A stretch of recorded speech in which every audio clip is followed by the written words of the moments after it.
recording that is important. So this is gonna be the first single segment run. A bunch will probably go wrong, like me hitting new game without starting the timer. Alright, so... Alright, 3, 2, 1, go.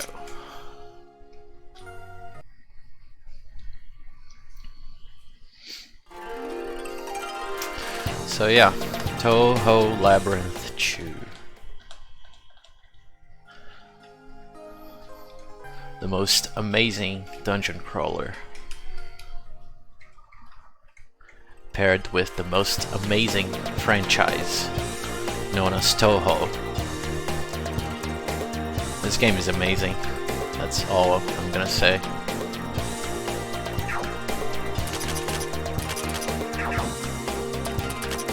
Alright, we swap out to an order that makes sense.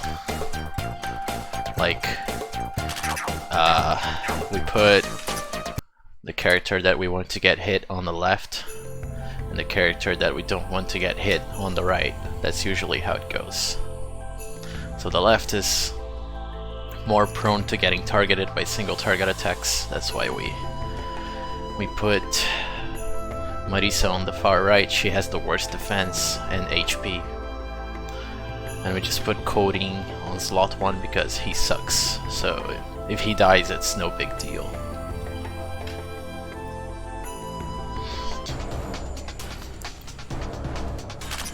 Here's our first battle. We got lucky and got a small Kedama, which we can just beat with regular attacks. There's no need to use the spell.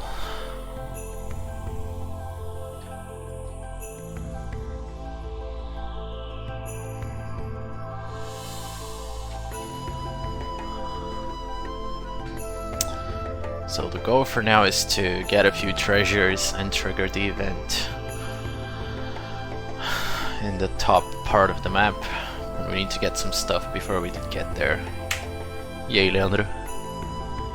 Tudo de boa? Valeu pelo GL. Precisarei de bastante sorte para essa run.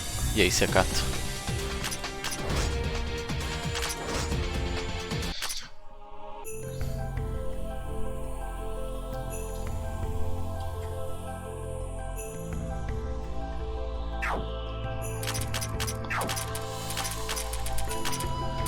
So now we equip some stuff here that we got from the treasure chest. This equipment is really good, and it's gonna be a big help for the first few floors. So equipment in this game gives a flat boost to your stats. The equipment we just got boosts our stats by 36%, which may not sound like much, but if we have 100 magic, it's gonna get rounded to about 133, which early game is a lot. It's the difference between dealing 10 damage and dealing 50 or 60. And later on, it's gonna be the difference between dealing 100 or 200 damage and dealing 1,000 or 2,000. Obviously, we're gonna get better equipment too. But yeah.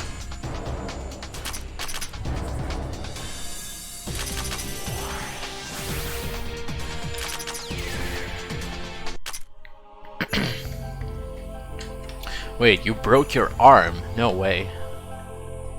That sucks. We'll find other ways. Good to hear.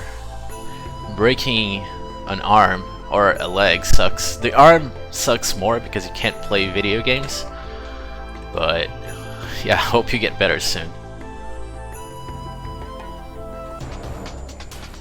Mas sintam-se à vontade aí pra falar português. Tipo, eu só vou tentar comentar as coisas da run em inglês porque sei lá, eu acho que no momento que isso aqui for pro YouTube, boa parte do pessoal que vai assistir vai ser estrangeiro, então eu vou tentar dar as explicações da run em inglês, pelo menos nessa primeira run aqui, mas enfim.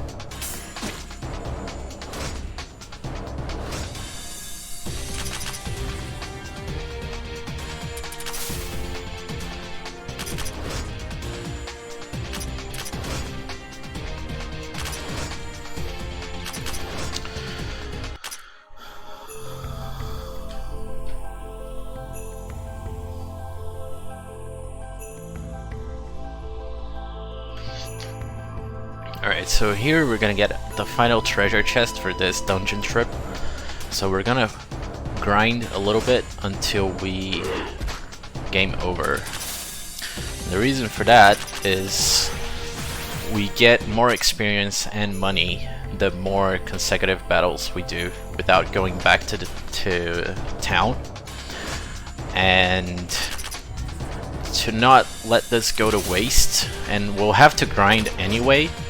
I'm gonna grind a little bit after every exploring session.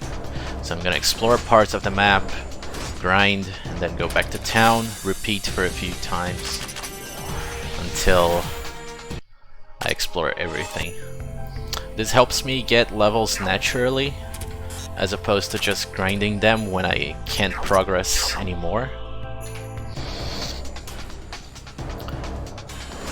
And it's actually faster because you use the bonus that you're already getting while exploring. Oh, you fuck. Alright, he targeted Marisa, which is very unfortunate, but Reimu managed to dispatch the guy.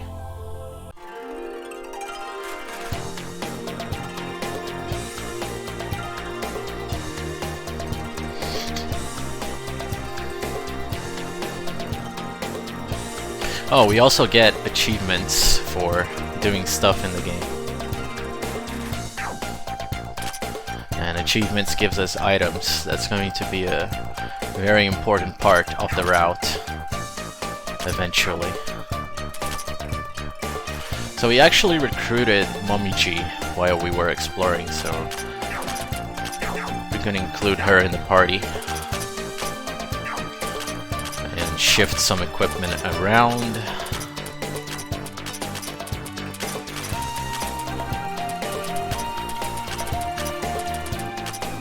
Okay, and now we learn some skills which are very useful. They can increase your stats, give you... Wait. Oh, I messed up. So I'm gonna have to reset Reimu here. I need her skill points for something else. You're supposed to boost Marisa. Here we... What's that?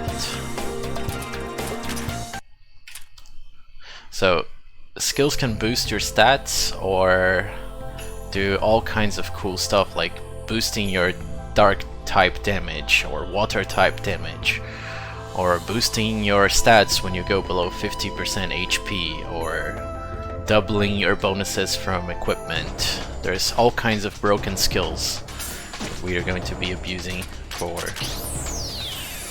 the run.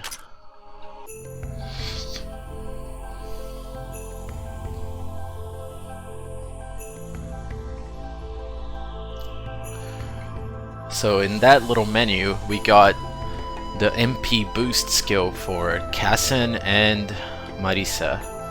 That boosts your MP by 1 for each level that you give the skill. So they each have 2 more MP to use.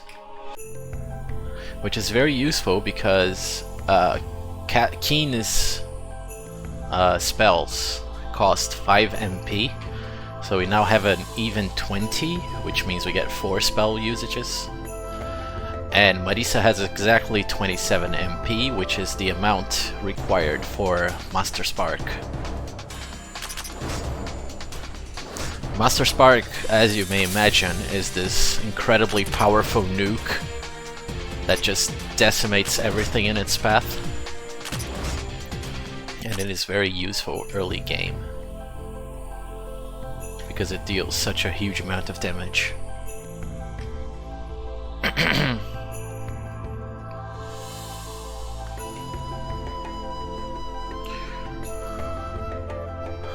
No, the dungeons are fixed. The map layout is always the same. It's this game is basically Etrian Odyssey with a Touhou skin. And wow.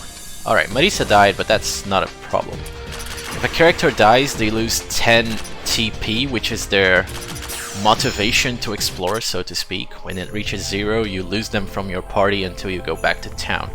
So here we're gonna have our first boss fight. We're gonna hope Marisa doesn't die so she can just nuke everything with Master Spark. Alright, good. Good. Good. Perfect. So now Marisa can just Marsa Spark everything into oblivion. Something dodged, but it's fine. We can dispatch it with something like that. But yeah, the map is fixed. It's always the same. The treasure location is always the same. So on my notes, I have little maps to help me guide myself. If you do !route on chat, the bot will post you a link to my notes.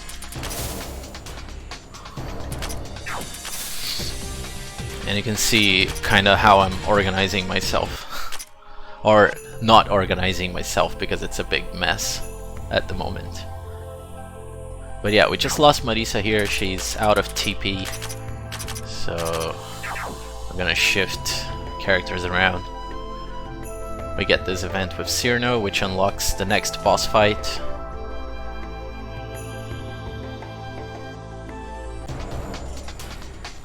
And now we're just gonna grind until we drop dead, because we need the experience. And the items too. Enemies can drop items, which you can use for crafting. Crafting is going to be a very important part of the game up until the 4th floor. After that, we are mostly not gonna craft anything else.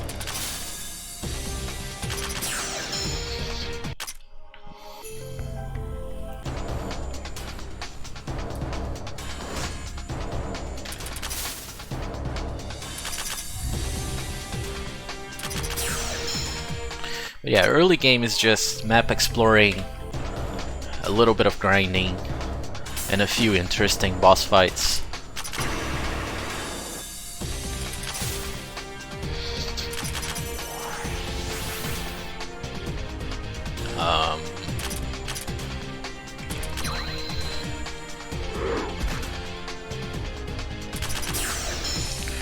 Alright, I'm kinda low on MP, so I'm gonna rest here.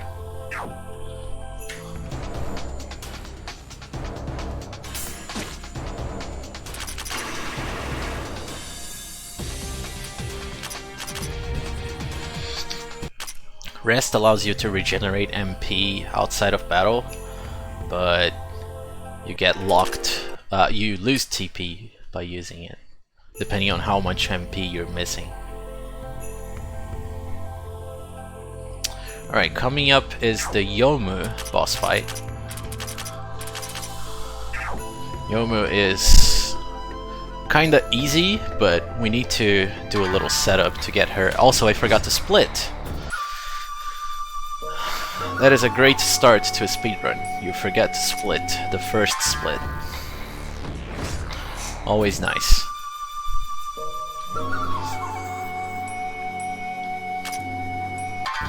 So the setup that I mentioned, we need to die 12 times.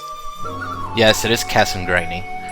We're gonna die 12 times here to get Kassan, and she's gonna pretty much destroy the entire early game until we get Nitori, and then they'll destroy the mid game together. Alright, I think this is 5. I kinda lost count because I was mentioning stuff for commentary. Yeah, this is 6. 7.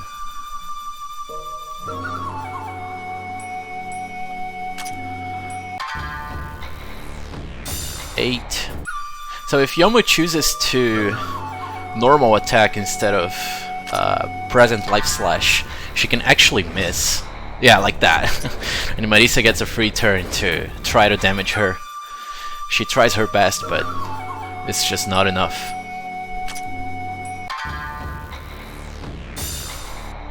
Alright, this is 9, right?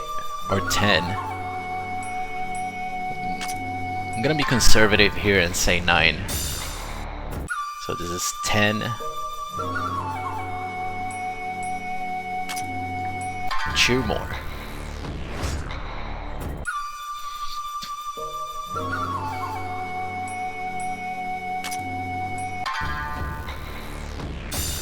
Alright, so with that done, we can go back to town. And we're gonna get a little cutscene with Casson saying, "Hey, you suck at the game? Let me help."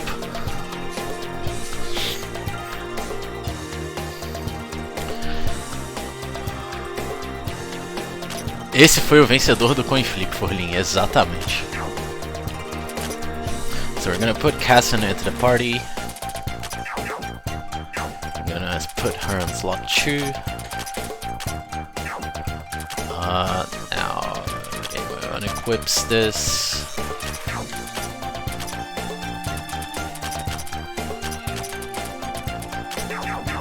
Wait, we need to learn skills too. So Reimo upgrades her Yin Yang Orb, so her basic spell can now paralyze as well, which is going to be very useful for a few random enemies. Paralysis is a very strong status to inflict on opponents. So yeah, now we can fight Yomo for real. And the fight is very simple. Casson deals 500 to 1000 damage per hit. Reimo is gonna buff everyone's defenses. In comes Marisa. Keen is just buffing everyone.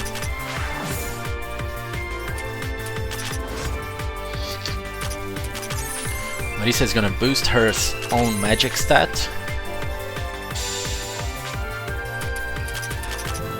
Yomo tries to get a good hit in there, but just fails miserably.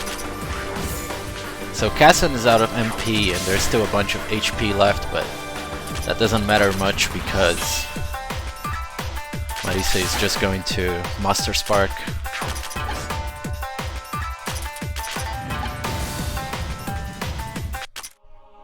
Alright, I remembered to split this time, which is really good.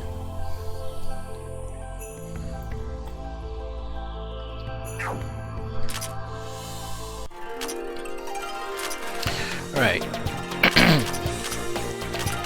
With Yomo in the party, we can put some level up bonuses here. We already could do this, but there was no need to. But this is going to be very helpful for the next few floors. Level up bonuses increase your stats a little bit. And you get 1 level up bonus per level up, obviously. Momiji Keen, wait, no. Momiji Keen, Marisa. I forgot I need to buy Chu Mega Meat as well.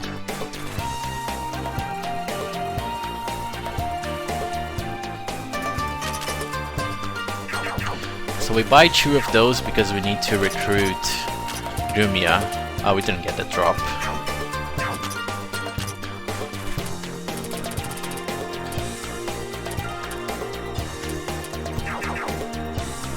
So just like random enemies, bosses can also drop equipment and craft materials. The equipment that bosses drop is considerably stronger than what regular enemies drop. So it's very useful if we get lucky and get a boss drop.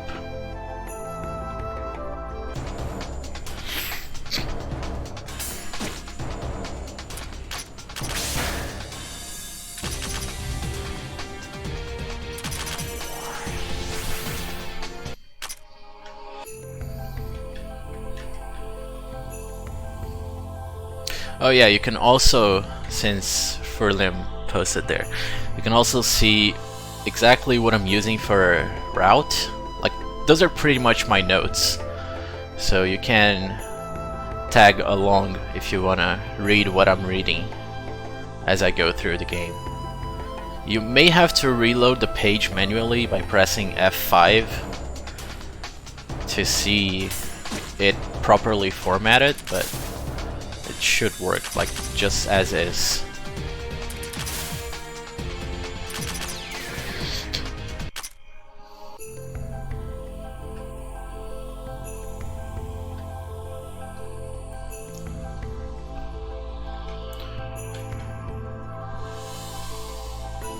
But yeah, that's it for the first floor. There are 20 floors total. So there's still a long way to go. And we just activated a relay point, which works like a checkpoint of sorts. You can now enter the dungeon from Touhou F instead of starting over from the first floor every time, which is very convenient.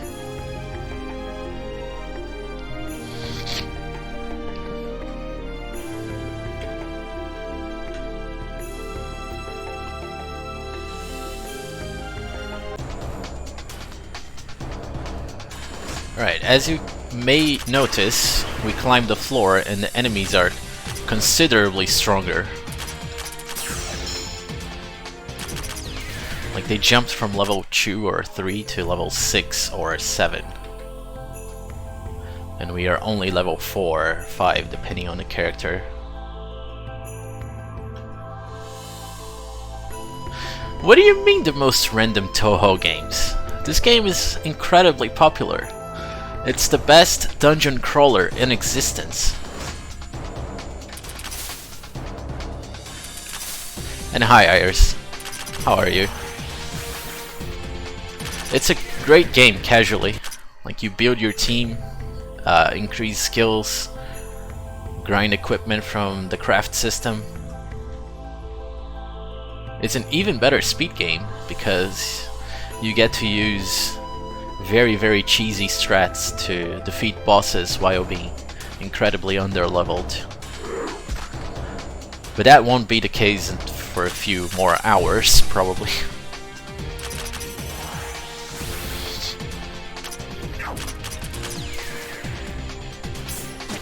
Yeah, it reminds me a lot of Final Fantasy VIII as well.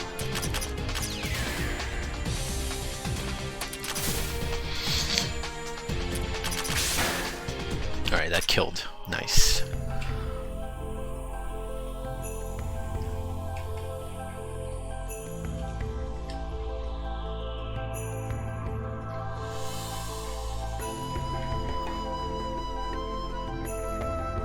Wait, no.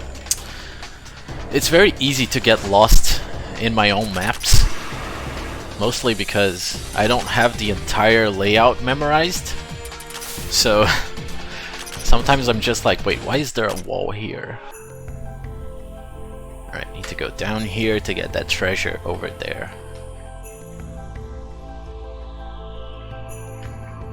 Early 2010s anime SRL gems. That sounds very fun.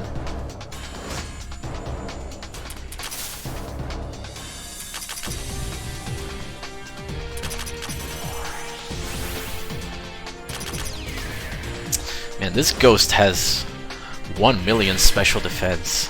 It feels like it's so bulky.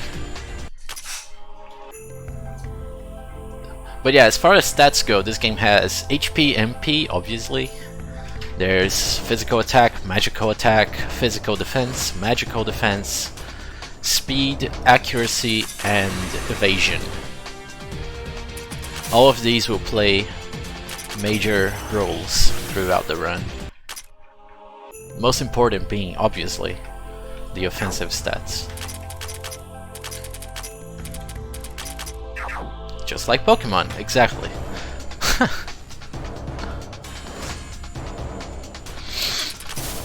Except this game is much better than Pokemon, based on how much you can customize your party with skills and equipment. Then again, Pokemon has over 400 monsters, and this game has, I think, 50 Touhou characters? I don't quite remember how many exactly.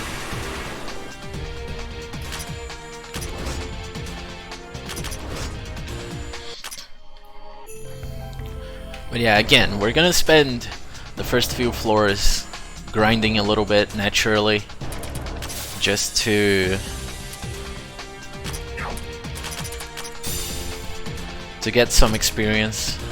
We get experience naturally by just exploring the floor. And again, the highest your battle streak without going back to town, the more experience and money bonus you get after each battle. You get something like a 12 to 20% boost with our current streak. So the ideal grind spot is right after you finish exploring a floor. You just use up all your stamina, so to speak, to use the bonus you already have. And if you do that on every floor, you end up with just enough experience to get through the bosses. Oh, that was a bad move.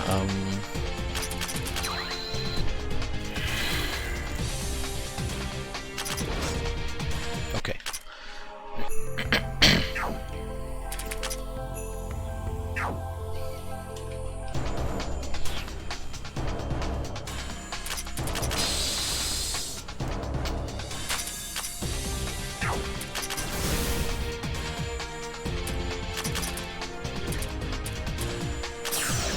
I didn't get a paralysis. I'm gonna boost Reimu. Thanks, Jim Yo-Yo. I'm gonna need a lot of luck for this run. It's really, really hard. I'm just gonna... I mean, it is Touhou, but... it's a fan game. Like, Twitch actually has this game on their games list, but... like, I think Touhou gives me more exposure to get people to watch. Alright, Kassan's gonna die. Yep, alright. That's fine. There is no real penalty for getting a game over.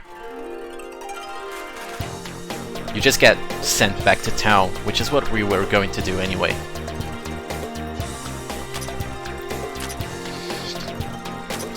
Alright, so we give Rumia and Cyrano their level up bonuses, include them in the party. We're gonna buy a Cypress stick, which boosts your MP by 3 points. Very important item early on. We're gonna change our party up a little bit.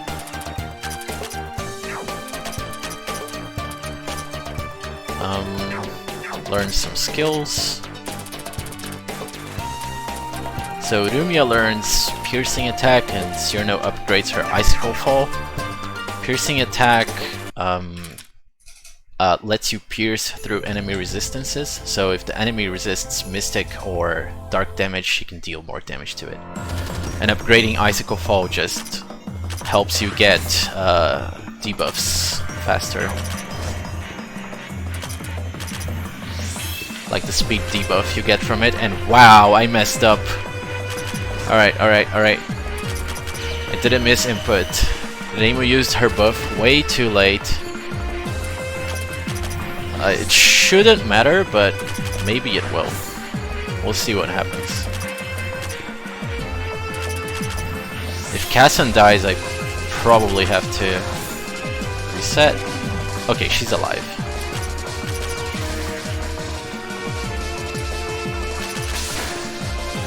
Yeah, you hive.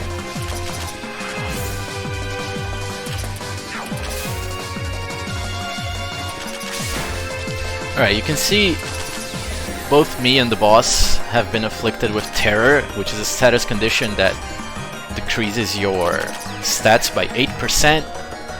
And in the case of my party members, it also makes me lose MP every turn, which sucks. Oh wow, he actually dodged. What a bitch. Alright, dead.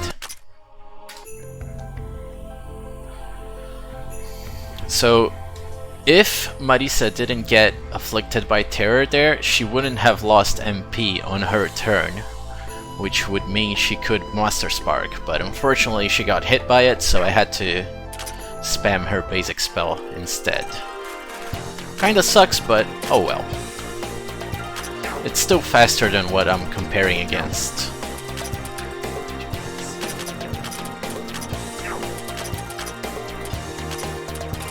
So we're gonna put some equipment around.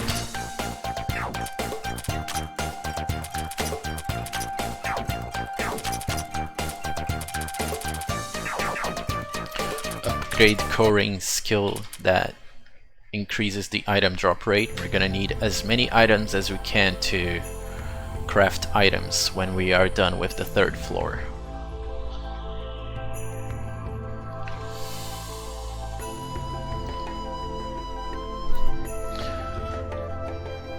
Oh yeah, and that boss we just fought was actually optional. Like, there is no need to do that fight. The only reason we do it is because it is required to recruit Nitori. And Nitori is incredibly broken in this game. She is very strong.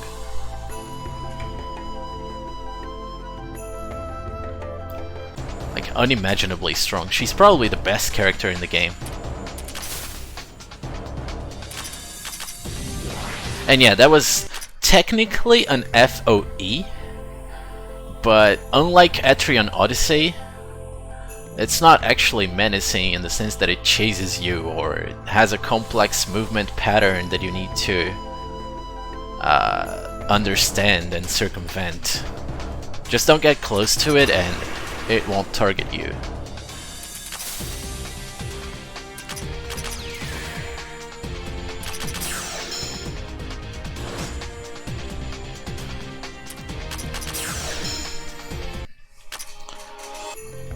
But yeah, the rest of the second floor is just gonna be exploring and getting treasures. There isn't much to it.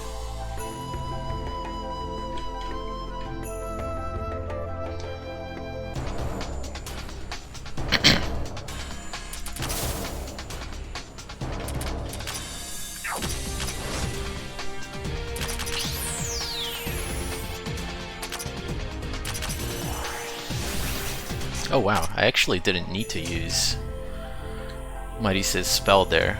Neima could kill everything with Fantasy Seal. Oh well.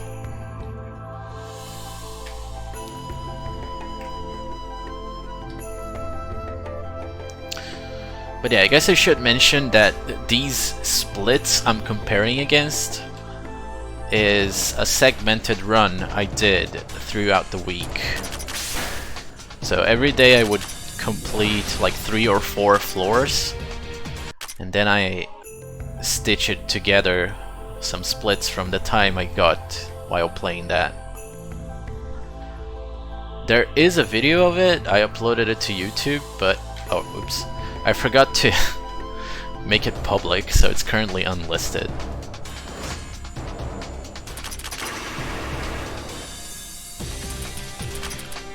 I'll make sure to fix that after I'm done here, and hopefully get a PB between several quotation marks. Because technically that doesn't count since it was done segmented. I didn't exactly grind each individual segment, like I just played in separate days. But yeah.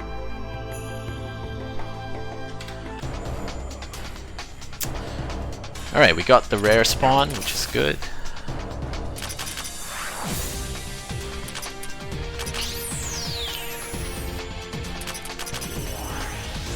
I am very worried about what the bomb's gonna do though. Okay, it didn't blow up. So the bomb fruit is a very special enemy because when it gets to low HP it does a suicidal attack and it blows up.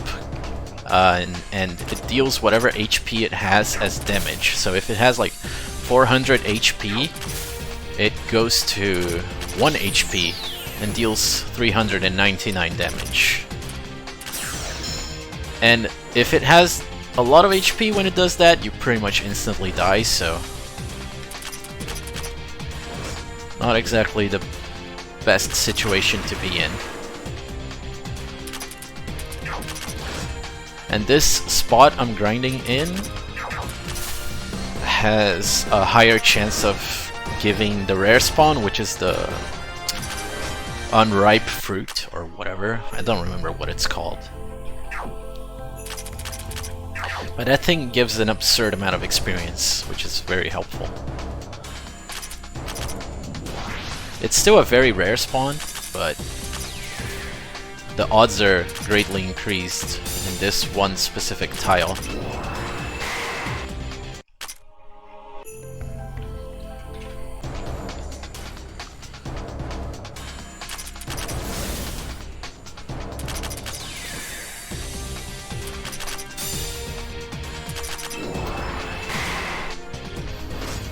So Rumia here is very helpful early on because Dark Side of the Moon completely ignores enemy magic defense, so it does raw damage no matter what.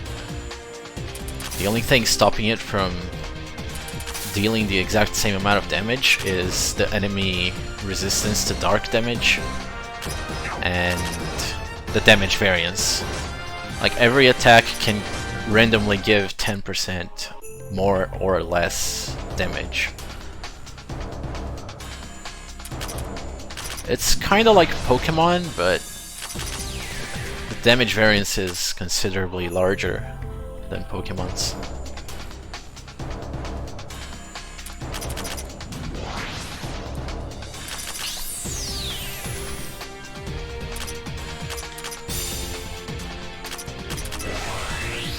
I'm gonna focus the bomb there because if that thing exploded, I would have died.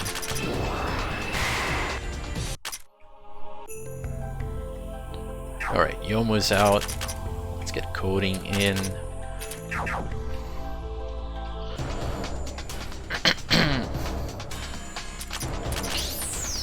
Ah, that was not the best move I could have done.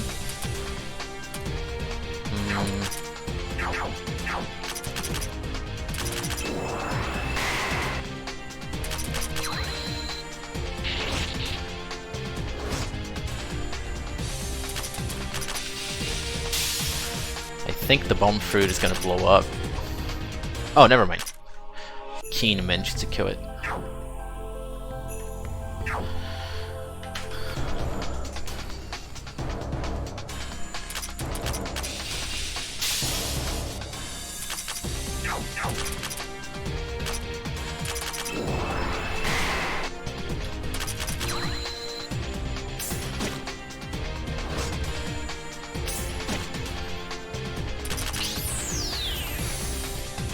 Okay.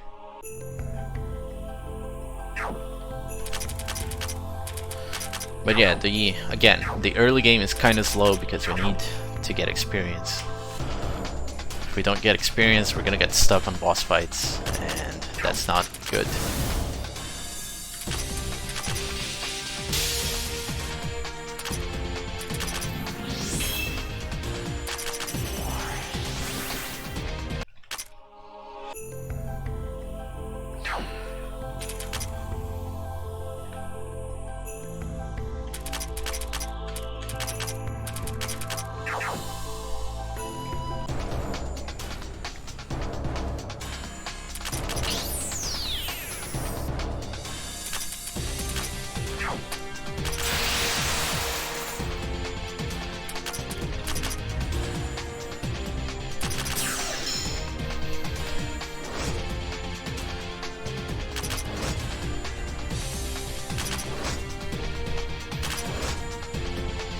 Okay.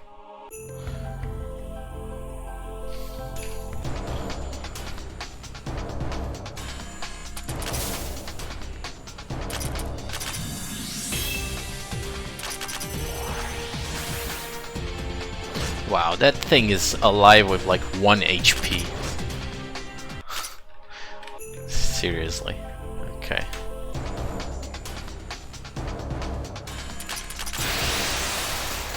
Alright, I am very, very worried with the bomb fruit.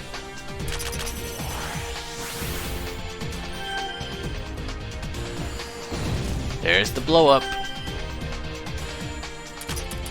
That thing is very annoying because it heals itself.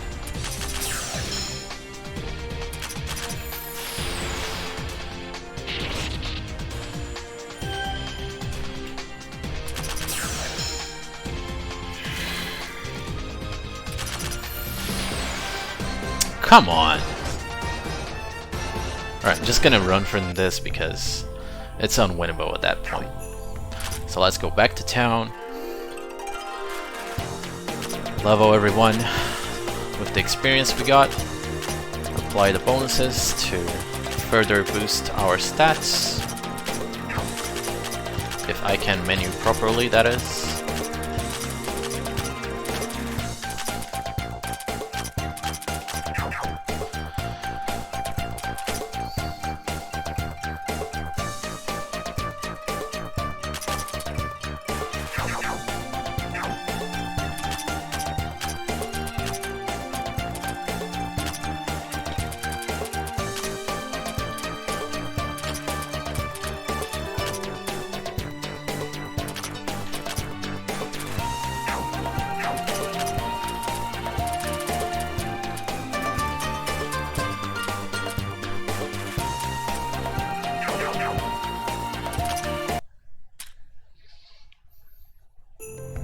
Eu não imaginei que era um jogo bonito. Please, Rai. Você acha que eu vou jogar jogo ruim, jogo feio?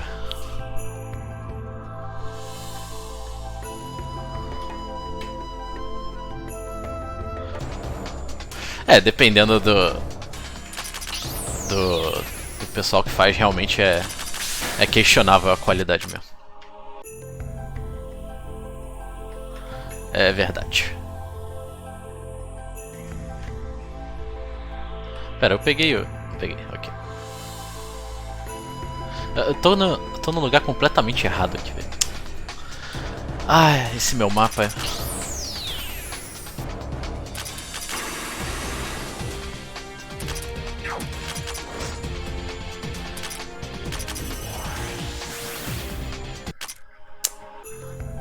Era pra eu ter entrado aqui, por isso que eu me perdi.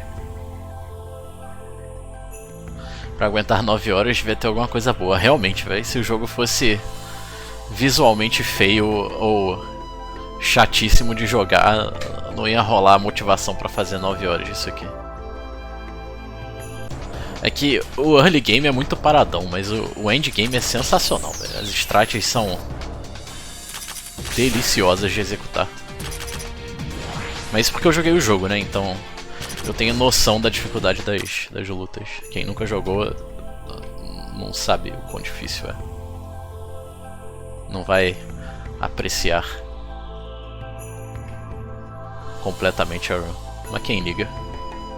As garotas são fofinhas.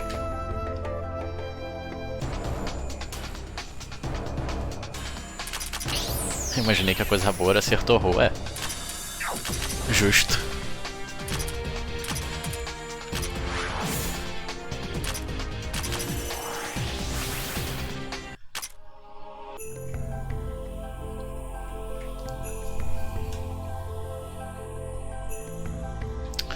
Mas esse jogo aqui é o 2, né? O 1 que saiu em 2000 e muito antigamente. É bem... Como eu posso dizer? Feinho na parte gráfica. Mas em compensação a... Game... pera, o que eu tô fazendo, velho? É pra ir no segundo andar, não no terceiro. Zoando aqui, porra. Mas o primeiro jogo é muito bom, mas não tem a profundidade de gameplay desse jogo. E é feio, não é feio, mas é bem básico. Tem que apertar 2 vezes o evento.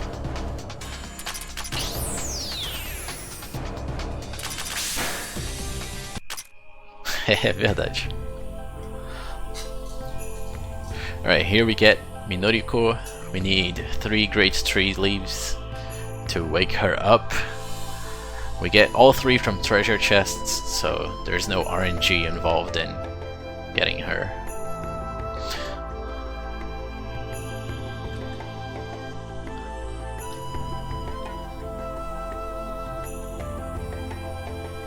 Mas tipo, esse jogo também é recente, né? O primeiro jogo é bem mais antigo.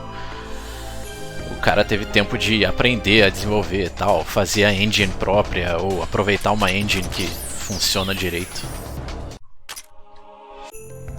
Deu pro cara experimentar bastante coisa antes de fazer um jogo bonito desse.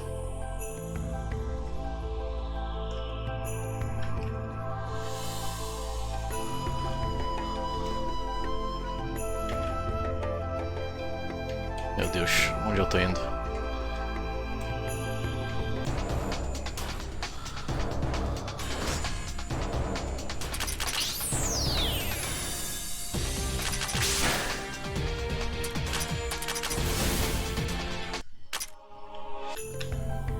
Não joguei até hoje por conta disso. É.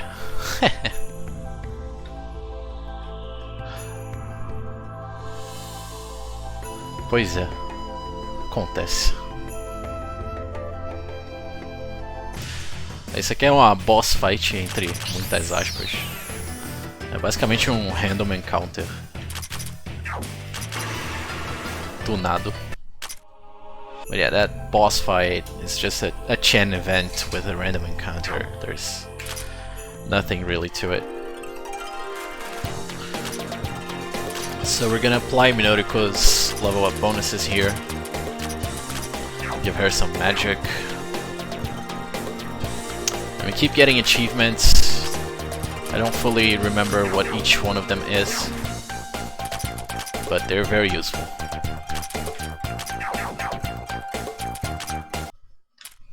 Trust me.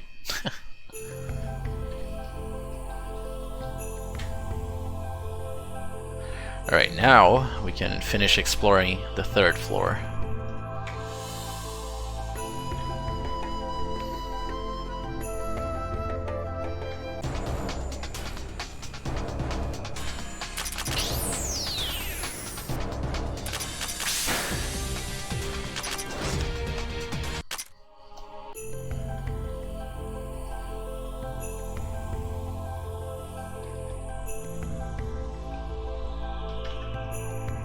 Again, it's just getting treasures, beating monsters, and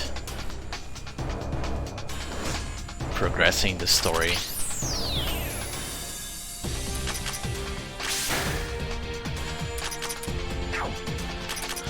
We are done with grinding on this stratum though. Like every 3 floors, the game changes sceneries, I guess. It's kind of like Etrian Odyssey, where every 5 floors the scenery changes and you reach a new stratum. This game is exactly like that, but it's every 3 floors instead of 5.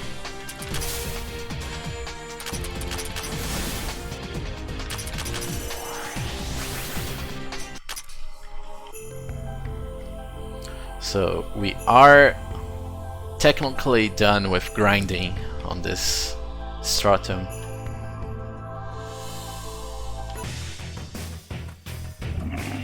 Alright. Don't paralyze, good. Alright, paralyzing Marisa actually doesn't matter because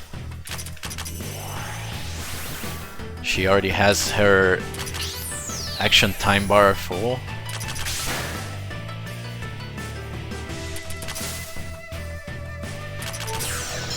That's it, GG. Balafoni. So that was the last Chen event. She has now hidden behind the FOE in this floor. We are going to recruit Chen. She's an optional character, but she's really good, so we recruit her, but only after we can easily dispatch the FOE. If we try to battle it now, we are just gonna drop dead pretty much. So gonna go get her soon, TM.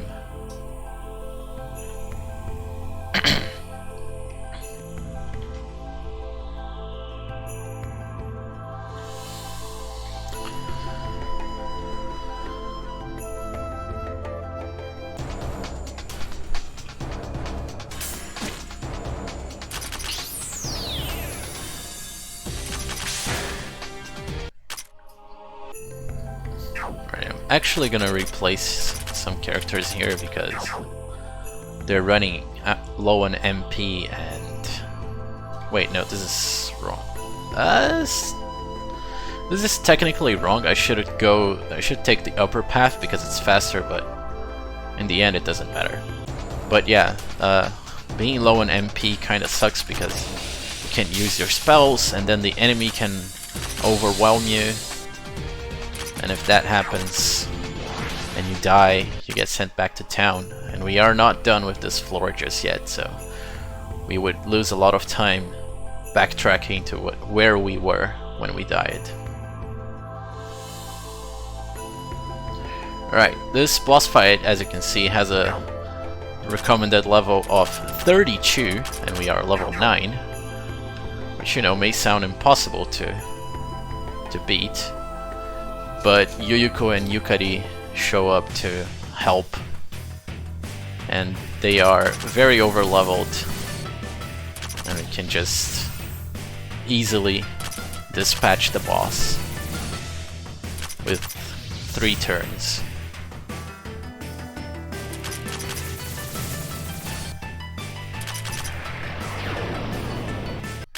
Alright, we got the drop. There's a very important item drop you get from this fight, which is a mana flower. It's a 36% boost on magic, which is very useful early on.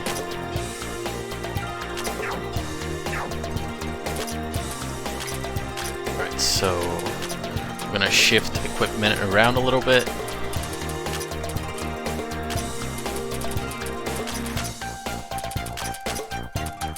Oh, I forgot to split. Rip.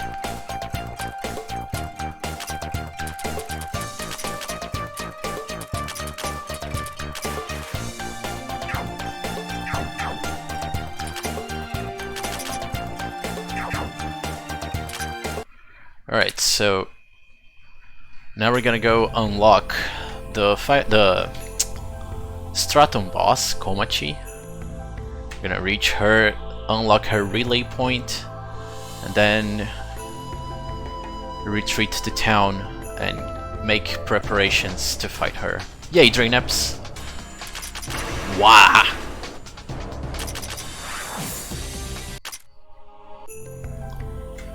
So as you may see when we approach, the challenge level for her is level 12. We are currently level 10, 11, depending on the character.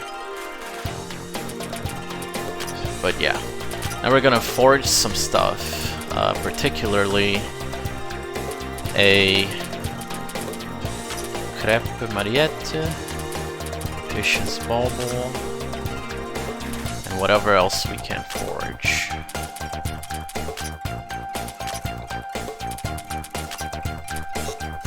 That was very... That wasn't a lot of stuff. Kind of worrisome. So we need to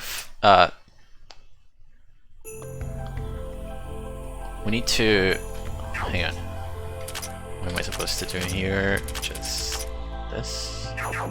Yeah. Alright, so we need to get Nitori, and to get Nitori we need to forge 10 items. And in order to forge 10 items, we need to get many craft items to drop, so we can, you know, craft stuff. However, that is kind of hard when RNG screws you over and doesn't give you many drops like it just happened. So there are 2 reasons why we are grinding on 1F right now. The first of them is to get more item drops. We need specifically Kedama Fur Bundle, which drops from, surprising no one, Kedamas, which are those little fur balls. And the drop rate is 3%. We got a Piece of Heart. So, Piece of Heart is the other drop you can get from them. It's a 2% drop rate. So we got lucky there. We got the low percent drop, but we wanted the other one. So the other things that can drop here are Tanned Hides and Booster V0.8. Tanned Hides are fine because we can still craft stuff with them. But what we really want is Kedama Fur Bundles, because they're more useful for crafting. You can make more stuff with them. So ideally I'm gonna get like 3 drops, 2 or 3 drops while grinding this. Oh, I didn't mention, the second reason why we're grinding is because if you get a 60... Alright, we got 1 Kedama Fur Bundle, that's good. So if you do 60 consecutive battles without going back to town, you get an achievement, and the prize of that achievement is a very powerful item that you normally only get on floor 13, 15. And we're gonna get it on floor 3. That item boosts your attack, special attack, defense, and special defense. Oh, and speed as well by 50%. And I should mention that Nitori has a skill that doubles equipment bonuses. So that pretty much doubles all of her stats early on, which is obviously insanely broken. And yeah, it's just what it is. It's the reason why Nitori is such a strong character. Alright, we got a Tanned Hide, that's good. But we need Kedama Fur Bundles. Like 2 more. 2 would be ideal.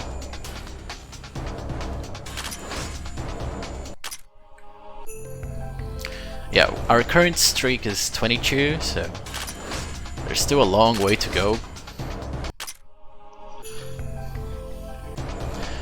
And again, the more we battle, the higher odds of dropping, because the game gives you bonus experience, bonus money, and bonus drop chance. Alright, we got a second one, that's really good. We cannot leave the town until we get 60 battles. So we'll be stuck here anyway. The more we get, the better.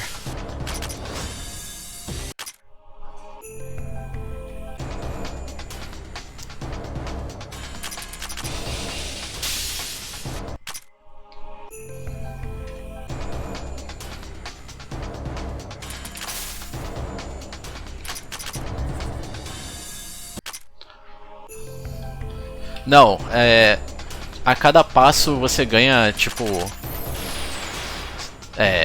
2 a 5%, é aleatório. Só que se você segurar o botão, a tecla M no teclado, ele força o encounter rate para 200%, o que efetivamente garante um combate a cada passo na board. Isso é sensacional, velho. Isso é o melhor quality of life desse jogo pra grind.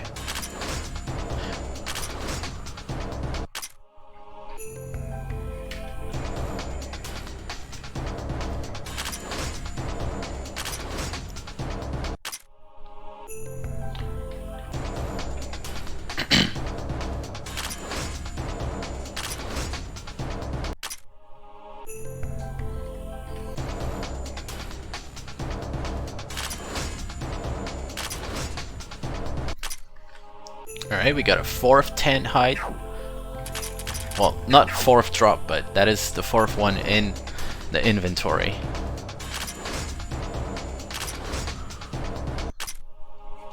So what we really need is a 3rd Kedama Fur Bundle.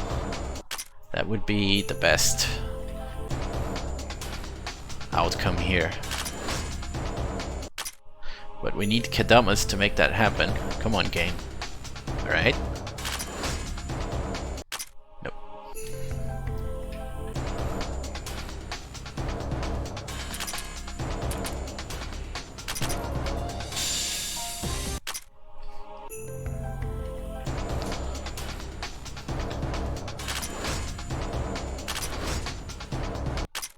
Ah, you got a piece of heart, dude. That's not good. So, again, the Kedama Fur Bundle has a 3% drop rate, and the Piece of Heart has a 2% drop rate. So, we got the unlucky lucky scenario there.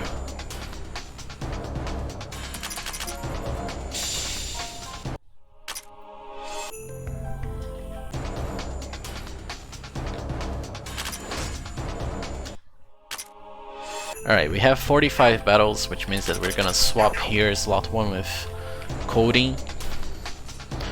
When Coding is in the front line, the item drop rate gets a big boost.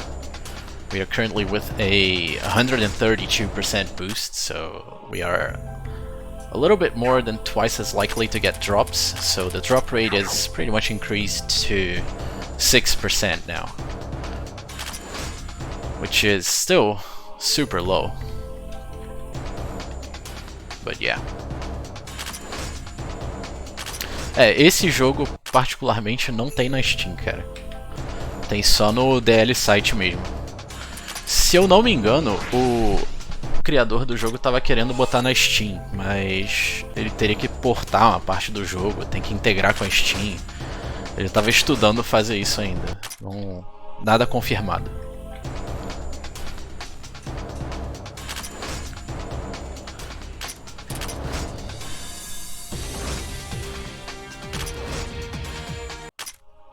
Mas por enquanto esse jogo não tá na Steam não, tem que comprar no DL site. Ó, 3 que dá, mas um vai dropar alguma coisa. Beleza. Beleza, tudo certo. 3 que dá uma Fur Bundle. Show de bola.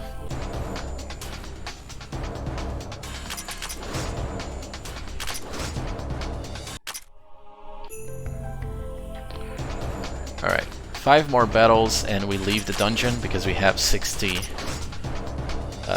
battle streak. Alright, we got another Kedama Fur Bundle, that's really good.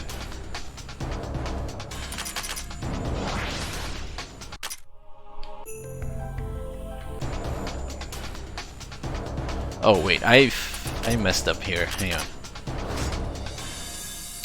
I didn't notice that Kassen had 0 MP. So let's improvise here.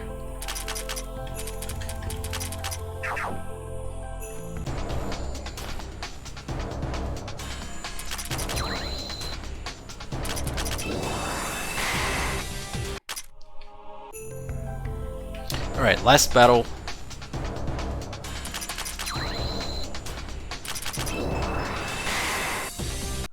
GG. So we get an achievement that gives us a wash basin set. And we can go here for some stuff to get Nitori. We actually needed exactly 4 crafts, so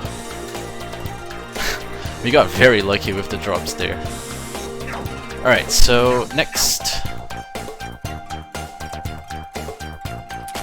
Easy. So we include Nitori in the party. Alright, we're gonna perform a skill reset on Coding. We don't need any more drops. And we're gonna spend some money here to boost stats. Literally, pay to win.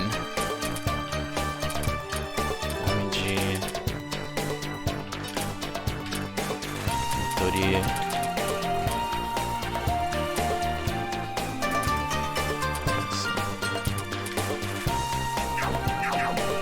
Yeah, you can spend money on this game to boost your stats. It's one of the best ways to get more out of your character. Like, you can min-max them and give them max magic, or you can do a balanced build with HP, defenses, speed. For the purposes of the run, we're pretty much gonna min-max, but there are some different strats. Alright, so we need to use training manual.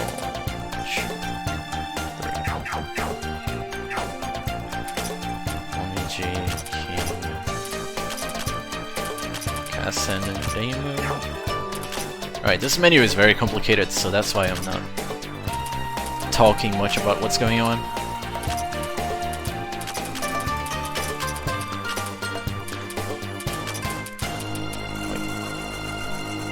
Do I need to buy something? Oh, okay. You need to buy a cypress stick.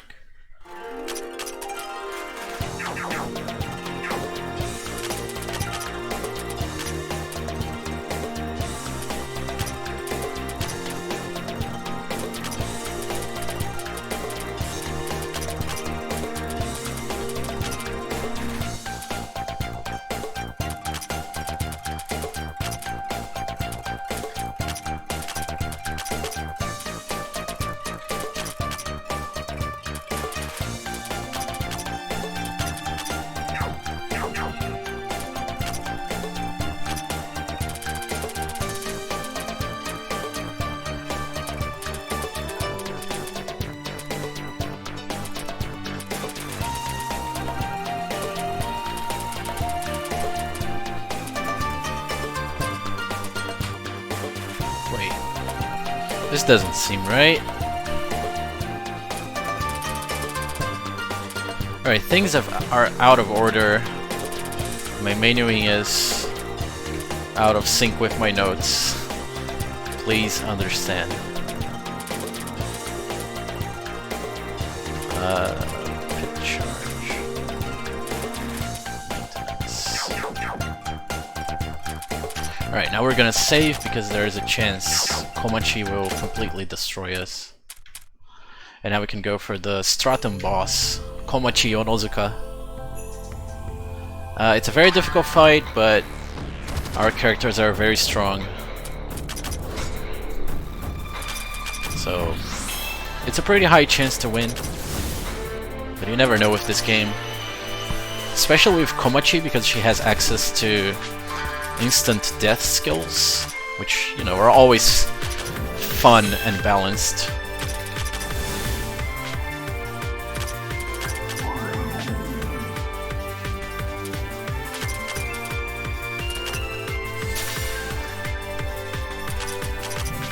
Opa! Valeu pelo sub, Riquinho. Sorteado do mês. Caramba. Realmente.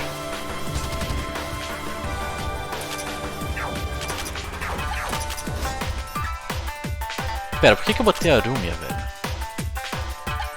É Minorico, pelo amor de Deus. O que eu tô fazendo aqui nessa run?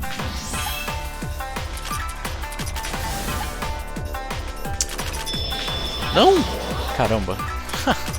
Era pra eu ter curado a Momid. Morreu agora. Ainda dá pra ganhar isso aqui, mas vai ser extremamente difícil, velho.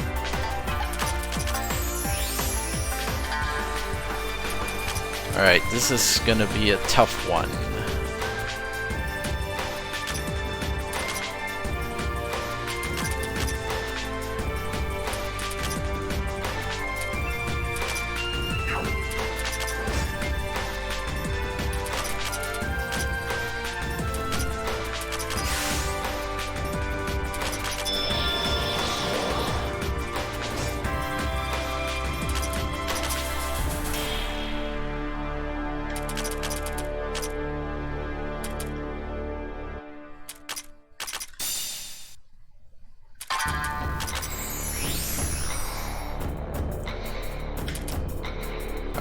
Swap this for Kassen.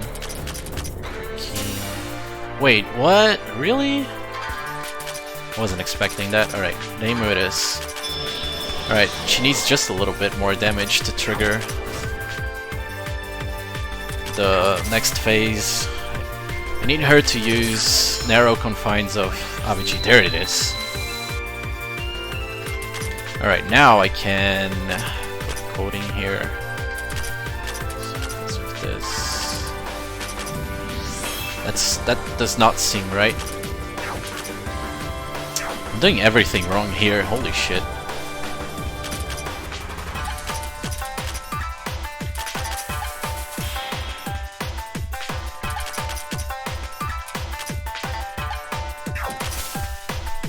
Alright, but yeah, the basic idea is swap Nitori in and out to deal a bunch of damage.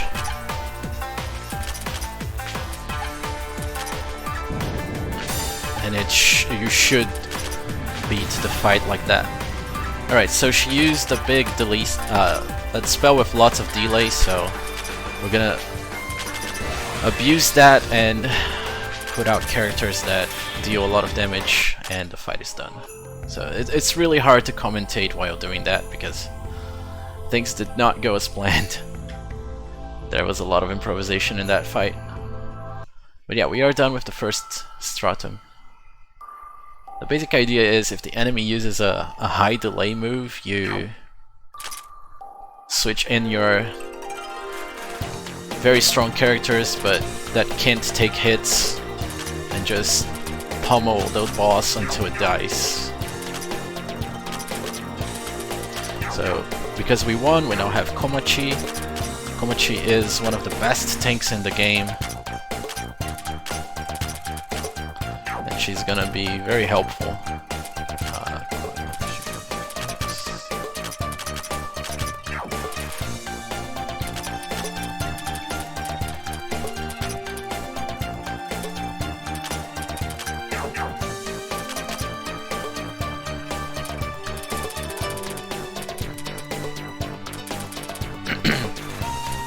Komachi also gets a skill that boosts our money received from not wild battles, this isn't Pokemon, random battles throughout the dungeon. So from now on we're gonna be receiving bonus money for every fight Komachi is in the front.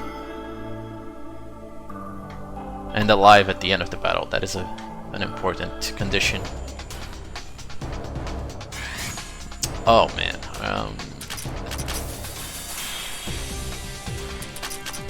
I'm pretty sure this is the rare spawn, yeah. Okay. Let's just focus. How much damage does Lumia do? 327. That is not enough. Is it even susceptible to instant death?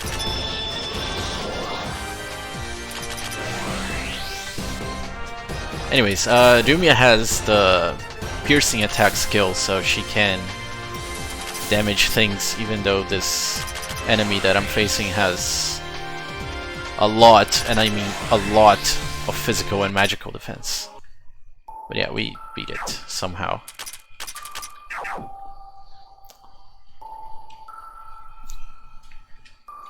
And as you can see, we moved up a stratum, and now we are underwater. This is the water stratum. Enemies here are water-based, and they are pretty much all weak to nature-type spells and skills. So because Kasen, Minoriko, and Nitori all have access to that element, we are going to be using them a lot. Wait, why is... Oh, okay. I was looking at the wrong part of the map.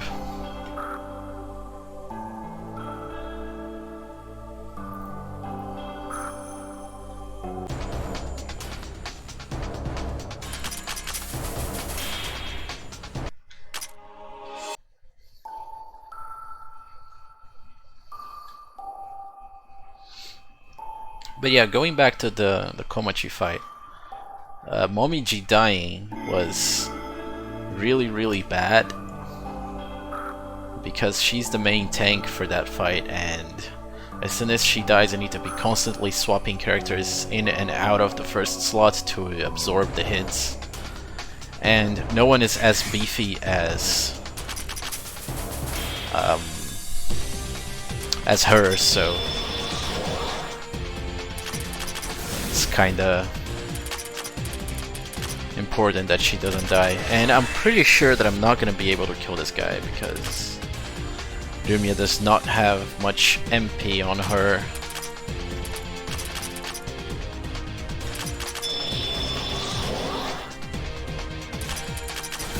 I can keep it permanently paralyzed, but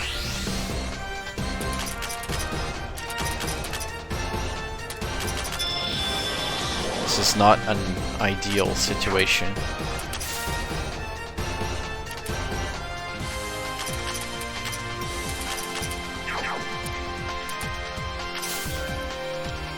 So this trick that I'm using with Momiji right now is called instant attack switching. Basically, you attack with someone like Lumia, then you swap in an instant attacker with Momiji. That is one of her skills. Whenever she gets swapped in, she gets a full meter to act. So by doing that, you can then replace Momiji herself with whoever you want to switch in to get another move. So where exactly am I?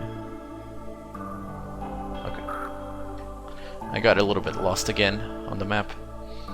So by doing that, you can very quickly perform actions with the same character over and over, provided that you have a second character to do the switch to Momiji or any other instant attacker.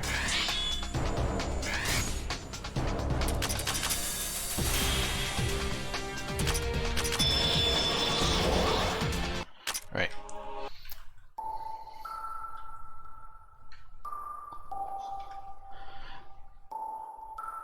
Mas, mais uma vez, valeu pelo sub, Riquinho.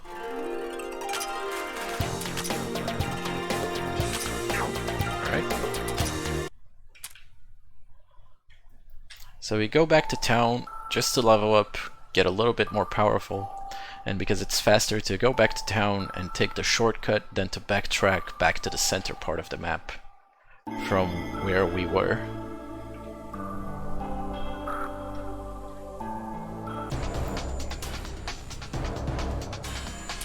Sim, velho, 9 horas de run. O PB, entre aspas, é 9h55, né? Então tá mais pra 10 horas. Mas vamos ver o que vai sair aí. Pode ser que eu desista no meio. Pode ser que eu não desista no meio.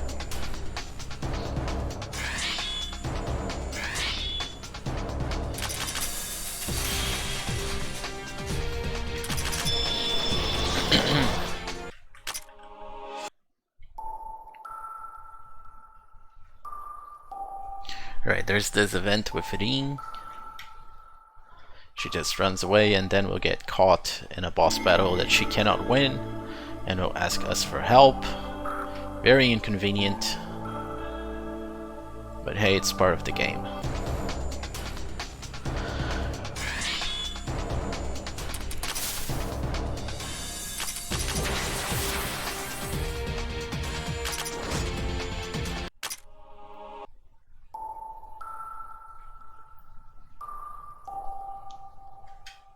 Speaking of this stratum though, this bubble effect that you see is for some reason very unoptimized and very CPU/GPU heavy.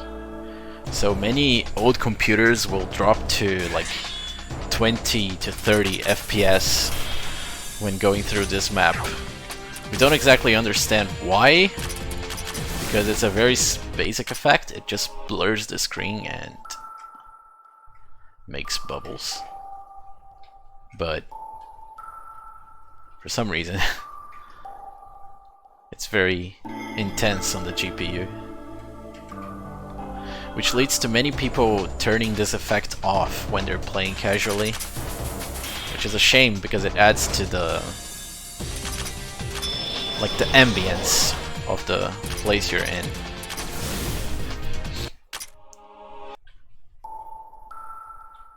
Please, Furlin, tá safe.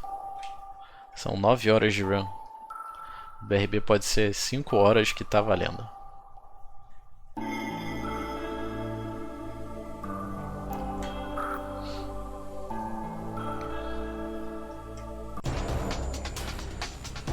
Oh yeah, also, you may notice that I'm playing in English.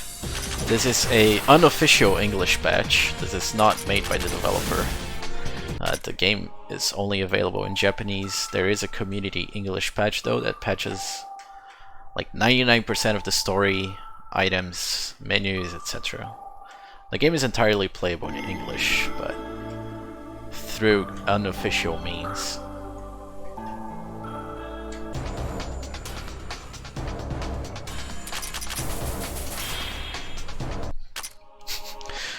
Vou perder umas 3 pra jogar o Weekly. Tipo, o Furlin vai sair, fazer speedrun de um jogo e vai dar tempo de voltar, tá ligado? Um jogo grande, diga-se de passagem.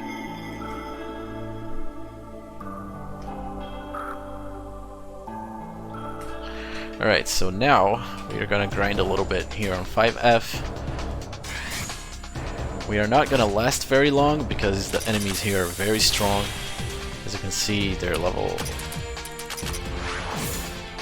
15, 19. And we will slowly but surely lose party members to them.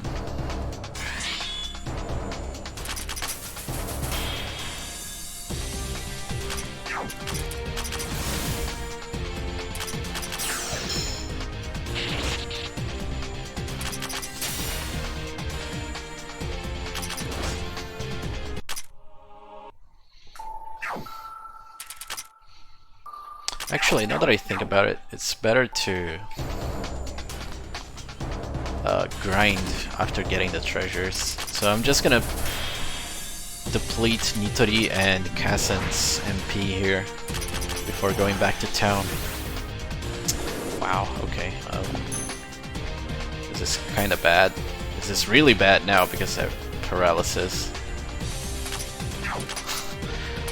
Wow, okay.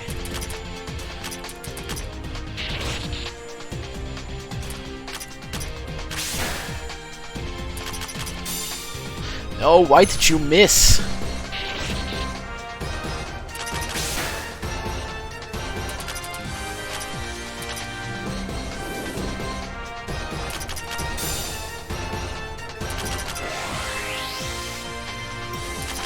So these purple things have very high evasion. It's very annoying.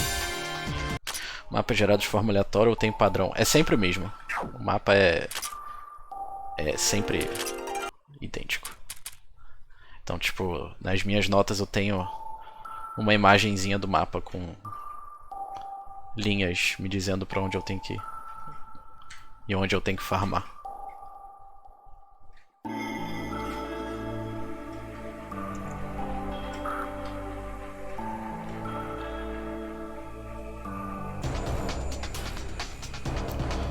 O que é bem útil, porque se fosse aleatório, essa run aqui provavelmente ia ser impossível.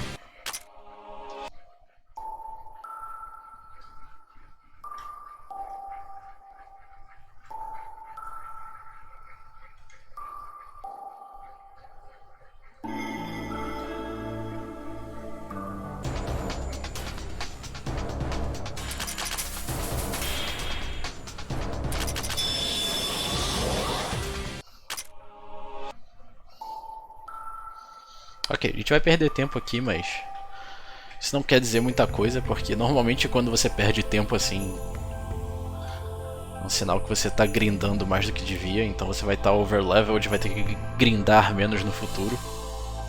Então esse tempo deve ser salvo depois.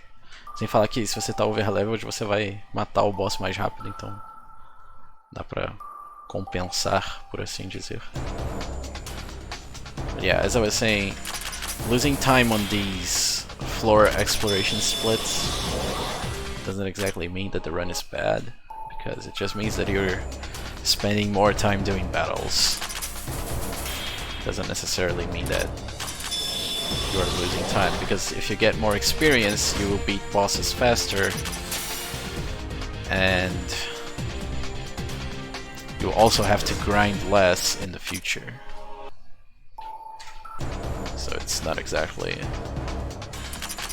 a global time loss, it's more of a local one.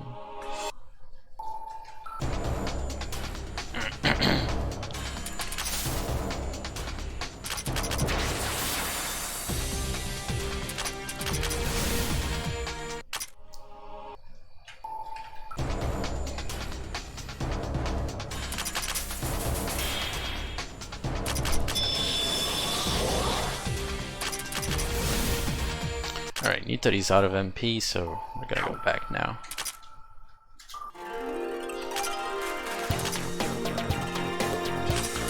Gonna apply the level up bonuses. Very important to keep our stats as high as they should be. If you have 10 level up bonuses on a stat, that usually means a 10% increase in the stat. It's very, very important.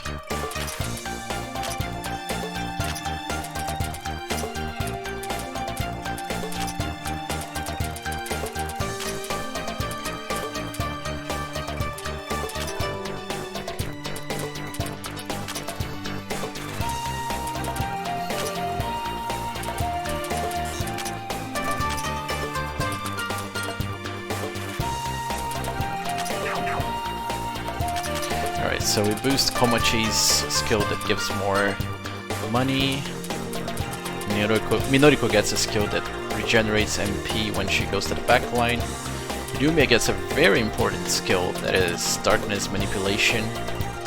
This allows her to decrease the encounter rate. Why did I save? I didn't have to save here. Alright. So it's gonna be hard to notice because the numbers are random, but we will encounter less enemies from now on because Rumia's skill is decreasing the encounter rate by 12%, I think. Todo mundo upa de level junto. Sim, então, tipo, a experiência que você ganha é compartilhada com todos os personagens não só da parte, mas que ficam na cidade também. Você só pode carregar 12 personagens com você, mas a experiência é compartilhada com todos os personagens, independente deles estarem na parte ou não.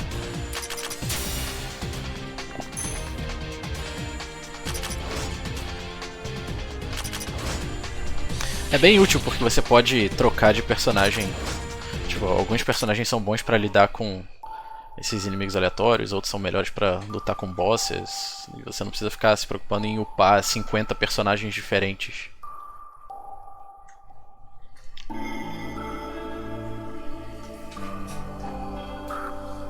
So yeah, Drainapps asked if experience is shared by everyone, and that is exactly the case. Like, all characters gain exactly the same amount of experience, no matter if they are in the party or not, if they're in the front line or not. There are skills that boost experience gain, so you could give a experience boosting skill to Nitori, for example, and she would get more experience out of battle than anyone else. But that is a personal bonus for her. It's not like she's gaining more experience out of the monsters. It's just a bonus that stacks with the EXP gain. Wow, double miss. That sucks. Alright, I'm just gonna do this.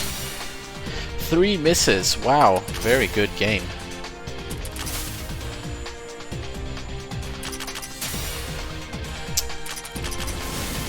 Okay.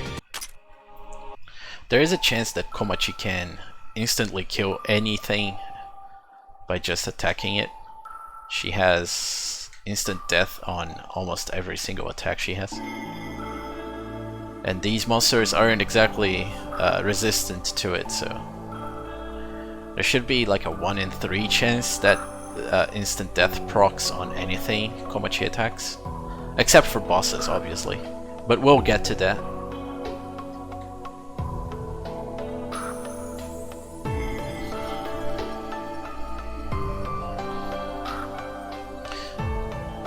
So here we open this locket treasure chest. It has a few important items that we'll be using to upgrade our characters.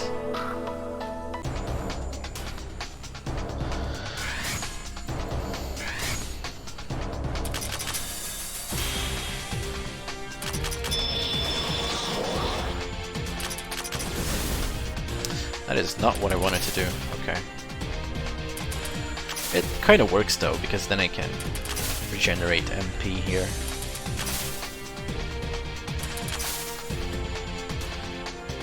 Alright, that worked better than expected. Oh no, it missed! Fuck. Okay. I didn't want to, but I'll have to use the big nuke. Oh well, whatever. We get an event here with Sanae.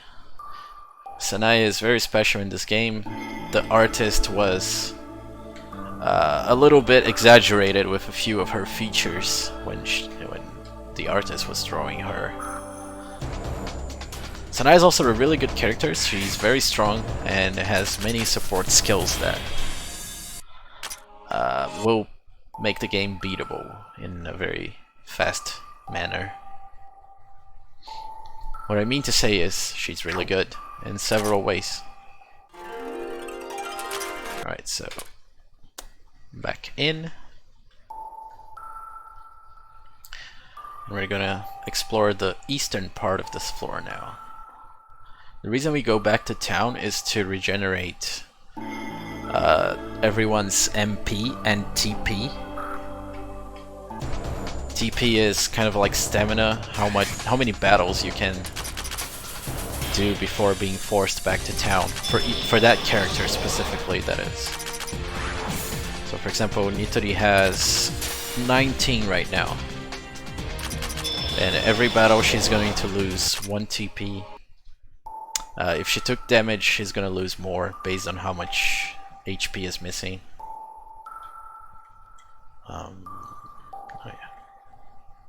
Based on how much HP is missing, and if she dies, she loses a flat 10 TP after the battle is over.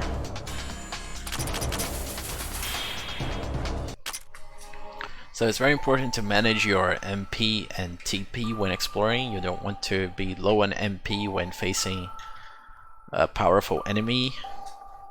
You don't want to be low on TP while exploring important parts of the floor, because if you end up with 0 characters in your party, you get kicked back to town.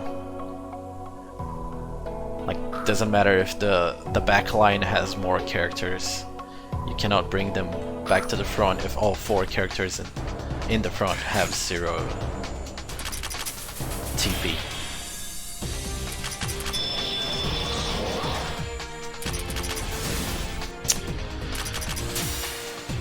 And I'm getting super unlucky with that.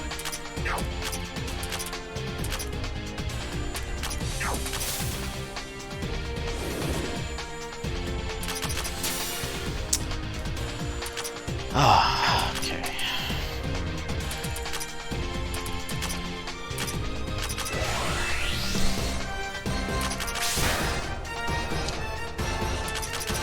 Alright, now we get the instant death after I move everyone around.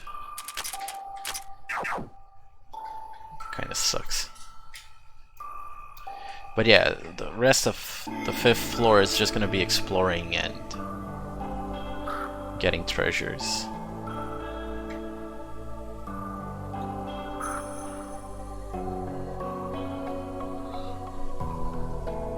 We don't exactly need all these items, but there are achievements for like getting X amount of treasure chests open, so we open them all to get those achievement rewards as fast as possible. As early as possible, I should say. E beleza, Forlin, vai lá, GL na race.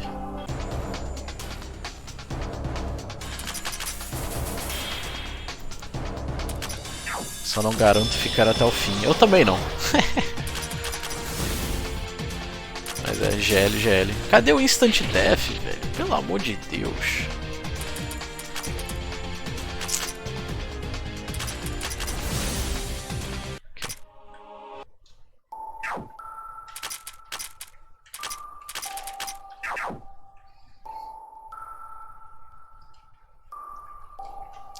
Those purple things are very annoying.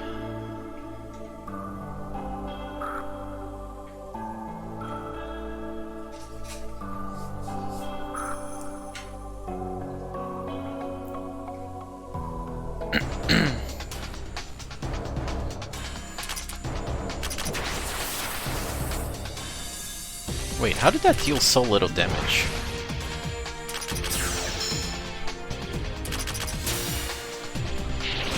Double miss.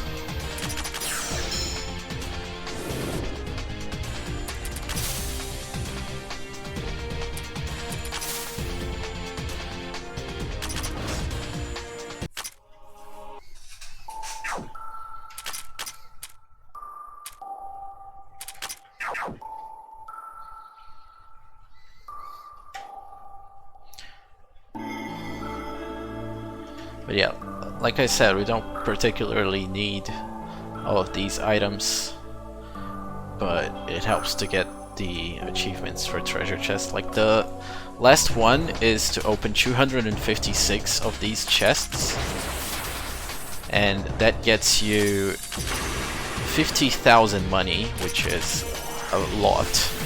You can buy a lot of stuff with 50,000 money. Stuff being stat upgrades for your characters. Oh, this is a disaster right now.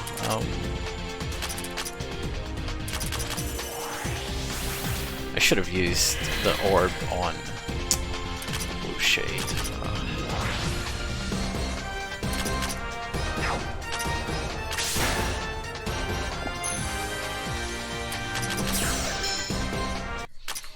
Alright, this is a big mess right now.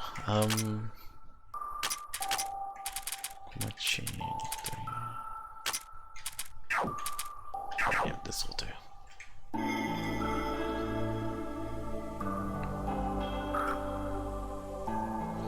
So this is the end of 5F. As you can see, there is a boss here blocking the stairs. The boss is level 20, or what, the recommended, not the recommended, the challenge level that the developer expects you to tackle the boss in is 20. The recommended level is usually 5 over that, so if the challenge level is 20, you can expect to have a challenge by level 20 and to have an easy time with the boss by level 25. We are currently level 14, so that is not ideal, but we're not gonna grind all the way to that level. We're not gonna grind all the way to that value.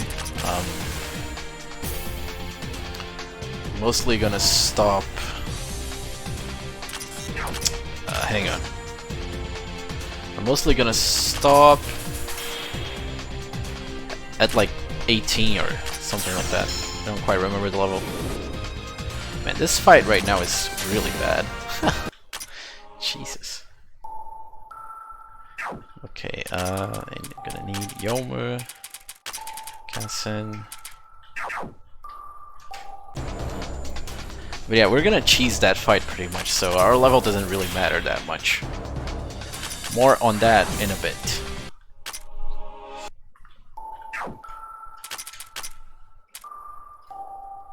I guess Marisa will do.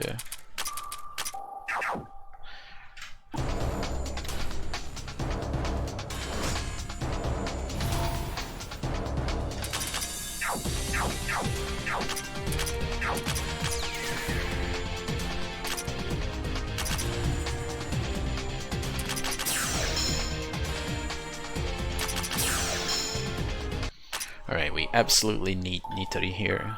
These are just way too strong. I'm gonna try one with Rumia, just to see how it goes.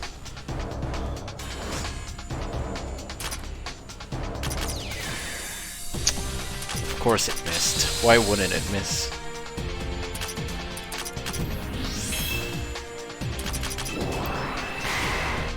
They both missed! Come on, game!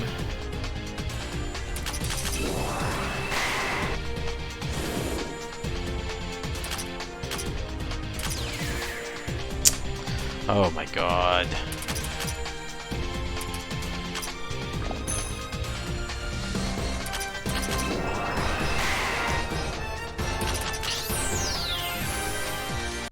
Okay, there we go. These purple things, man, I swear. Accuracy de 1000 a pouco. Na verdade, o bicho aqui tem muito evasion, velho. O nosso accuracy nem é ruim. O problema é o evasion do bicho. Me sinto representado.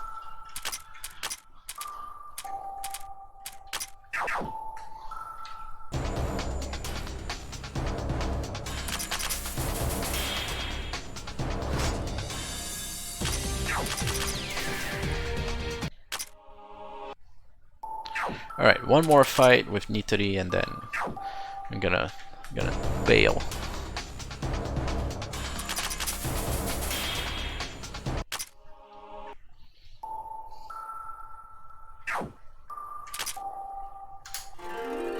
Okay, so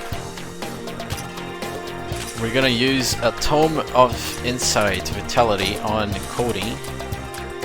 What this does is give him the HP boost skill, which is gonna be useful for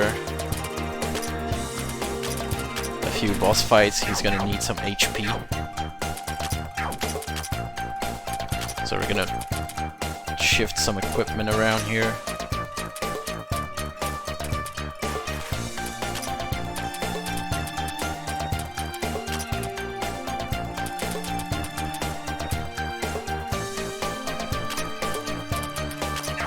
Learn some skills. Quoting gets the HP boost. Marisa gets magic training, which boosts mystic type damage. Komachi boosts money gain. So now we're gonna do a side quest actually. This is all optional content. You do not need to do this to beat the game. But if you do it, it gets you several characters. First one is Wriggle Nightbug, and then you can also get Moko, Kaguya, Aiding, Reisen, and I think that's it. But first we need to beat the shit out of Kaguya. Like, we are very over leveled for her fight, but we just beat her with 2 moves. Normally you beat it with 1, kinda under leveled. Like, Nitori can just super scope her to oblivion. Wait, no. So you talk to Aiding here. She goes like, oh, you fought the princess. Good. Now, please, if you see anything else, please contact me. And we're like, okay. We'll keep in touch. So we get a little treasure here. And now we're gonna go find Wriggle Nightbug, who has been paralyzed by some insect or whatever. Point being, she's in trouble and needs help. Turns out we need to fight 2 massive bugs to extract the toxins from them and then give them to Aiding so she can make an antidote. And with the antidote we can heal Wriggle and can put her in our party. Wriggle is a poison specialist. Like, she deals massive poison damage, which is very useful for exactly 1 fight. But yeah. E aí, Bucket, GL, GL. Valeu pelo GL.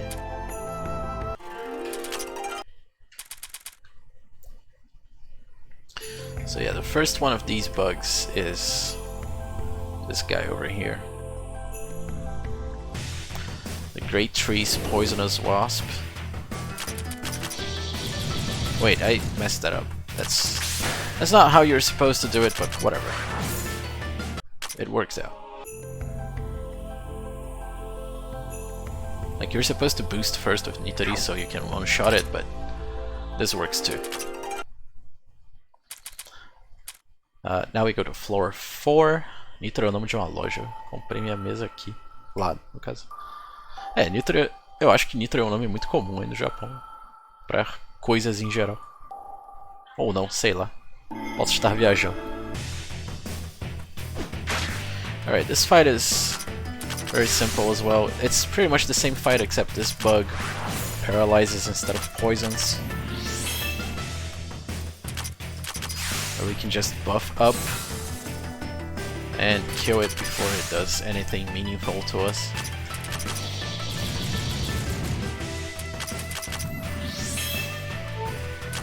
Nitori is completely busted. She's very strong.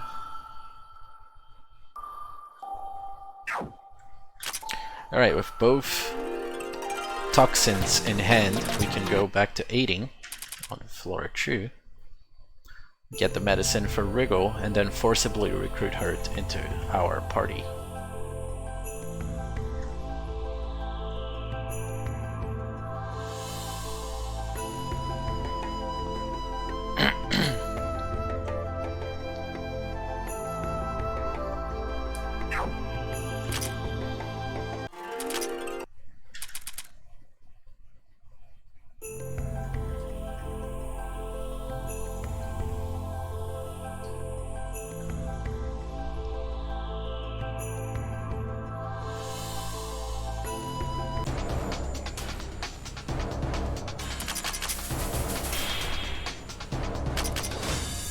Why am I even doing these battles? They give almost no experience.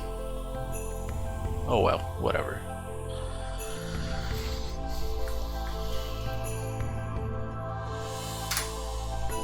So we get Wriggle here. We somehow gained a minute and 19 over my segmented run, go figure. So we're gonna get a treasure that we missed here and an event that will continue the quest that we are doing. We're gonna see an event with Reisan that is going to unlock the boss fight with Moko on the 4th floor, but we're only gonna do that fight later. Right now we are busy with other stuff. Someone is calling me. I have no idea who that is. Alright. Not today, mate. Sorry. You called at a really bad time. So, next up is the Kraken fight. The hardest boss fight so far. It is very inconsistent, and things often go wrong. Also, I was supposed to... Okay. I was supposed to ignore Yomu's level up there, and Cyrano's.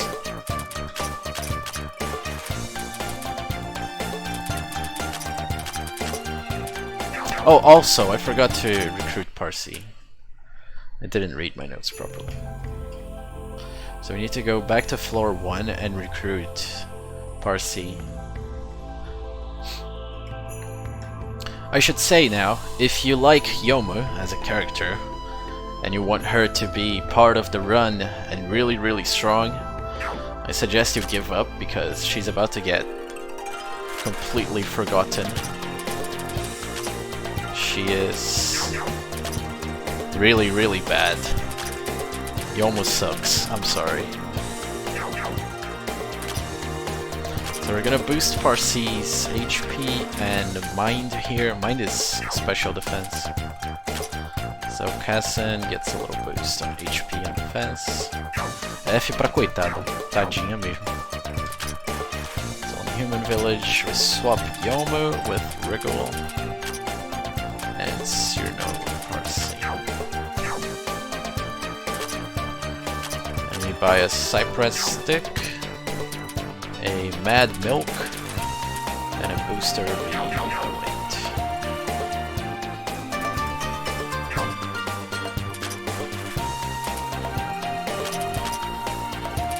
So now there's gonna be a big complex menu for the fight, so I'm gonna shut up.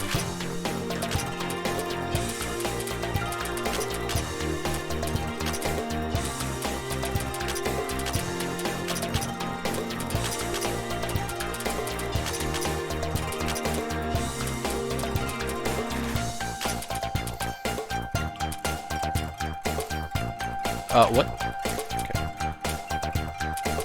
Alright, I got kind of confused there with my notes.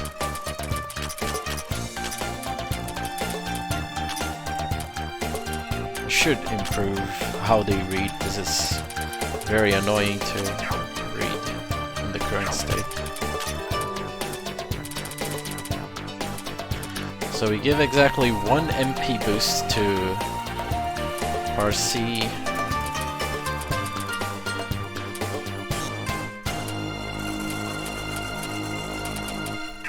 That's gonna give her 18 mana, or 18 MP, which is exactly enough to use her most powerful skill 3 times.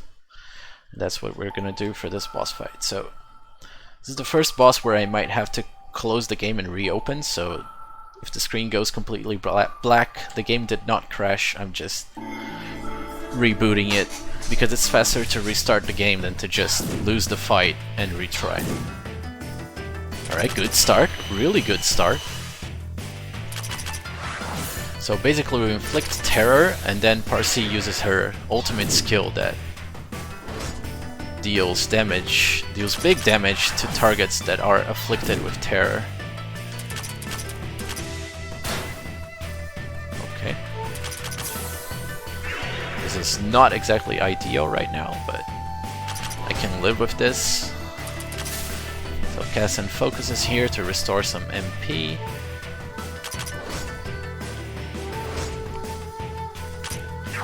Keen boosts everyone's attack.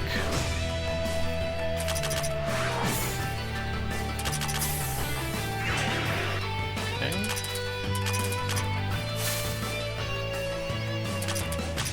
So she's gonna use a very powerful move next called Octango Attack. She being the Kraken, I mean. And Octango Attack is really strong. It attacks 8 times in a row. That's 1, 2, 3, 4, 5, 6, 7, 8. Alright, that was really good. Didn't kill anyone, so that's always a plus. I'm gonna swap in Minoriko here to heal Kassen before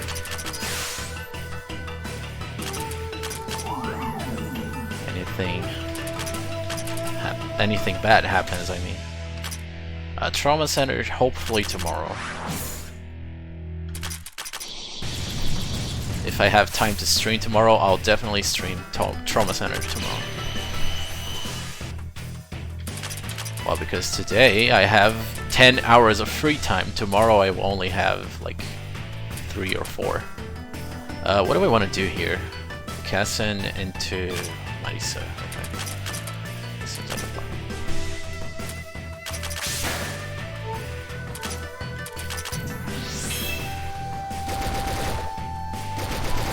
Basically, today I have the entire day free. Tomorrow, only a few hours. Alright, that was good. Master Spark.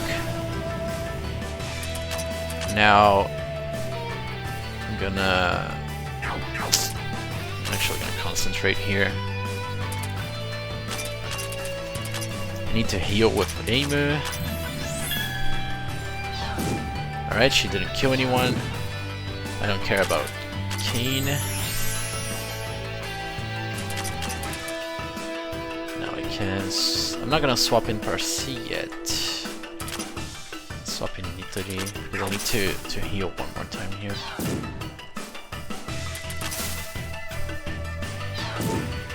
Come on. Alright, so everything is set now to kill the thing. I just need to swap in Parsi and she's gonna absolutely destroy the boss. Alright, that was a really good Kraken fight. Everything went perfect. And I got it first try too. Well, I guess not perfect because she used too many spells on like Momiji and Kassen, so I had to keep healing them, but that was really good. Just by not having to reset, that was a really good fight. Alright. Change Parsi's bonus to mind. Easy game, eu nunca duvidei. Parsi, Lumia, Remer, Wriggle. Momoji equips this. Parsi equips this. Kassan equips that. Momoji equips the other thing. Right, now I'm gonna save again, because the next boss fight can also be kinda trolly. Hina Kageyama is a very tough boss. She has very powerful moves and has very high defenses, so we can't really damage her properly. So our strategy is to poison her with Wriggle, boost Parsi's defenses, and yeah, just let time run out. Who do I want to sacrifice again? Lumia, Marisa, and Kane.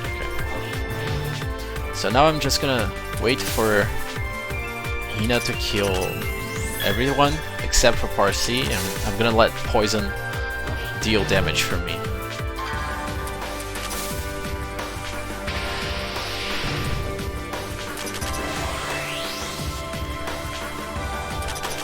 As you can see, I can't really deal much damage to a level 26 boss, but Parsi's defenses are so absurd that she can easily tank every single hit from Hina.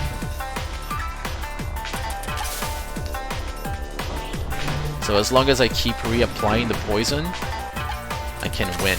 I just need her to use a high delay move right when it's my turn, like this, so that Wriggle can come in, poison her, and keep the cycle going. I'm also gonna reapply the defense boost, so Parsi can keep taking 0 damage. And yeah, just wait for poison to kill her. Also, I'm dropping frames, that kinda sucks. So inflict terror here so she doesn't boost herself by 1 billion, only 1 million. Yeah, we just let poison slowly kill her.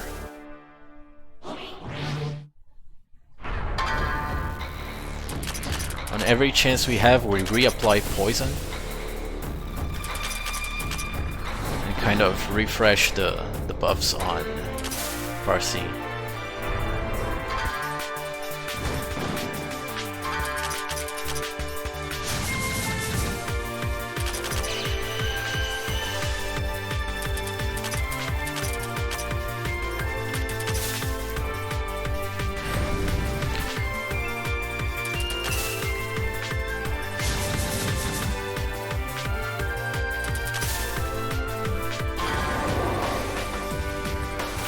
Alright, so now the fight is gonna get a little bit tougher because she has a big boost to every stat, and I need to swap in Wriggle to poison her again, and I need to deal lots of damage to end the fight quickly.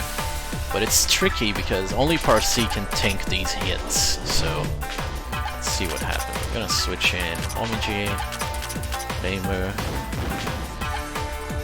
reapply the buffs. Let's switch in Kassan.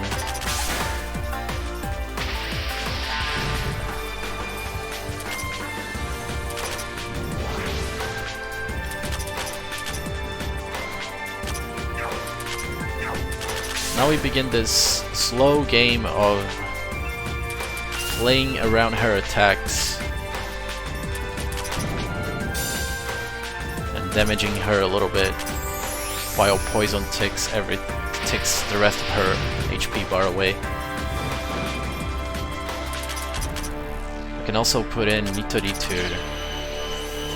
to use her super scope and deal a lot of damage, and that ends the fight. That was a really good Hina fight. Also first try.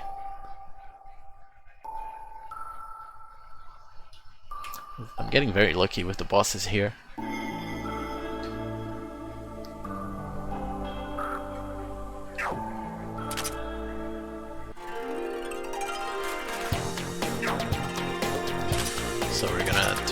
Mochi, Kasen,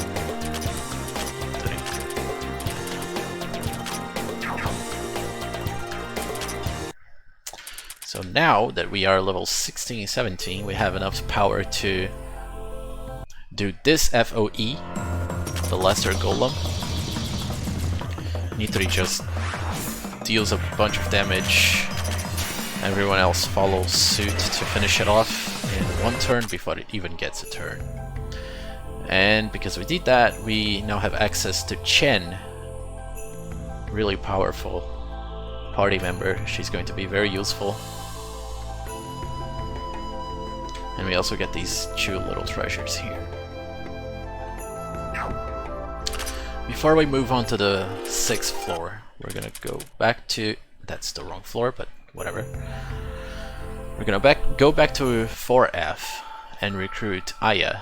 Aya is, if not for Nitori, the most overpowered character in the game. Not because of her strength, her raw strength, or attacking power I should say, but because her support skills are completely busted. More on that in, I don't know, 5 hours? But yeah, anyway. Switchback foresees bonuses to attack.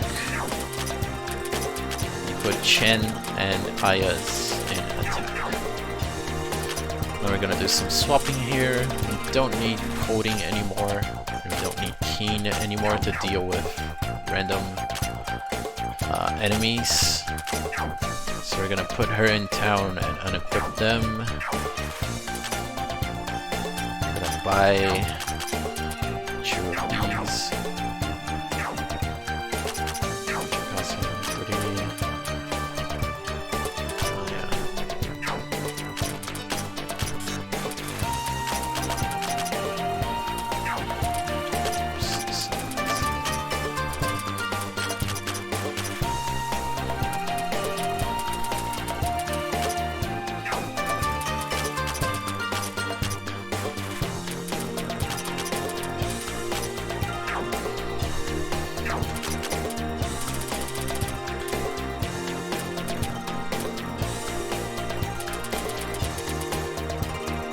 Boost Aya's attack and give her against Sokyo's fastest lessons, which is a very powerful skill.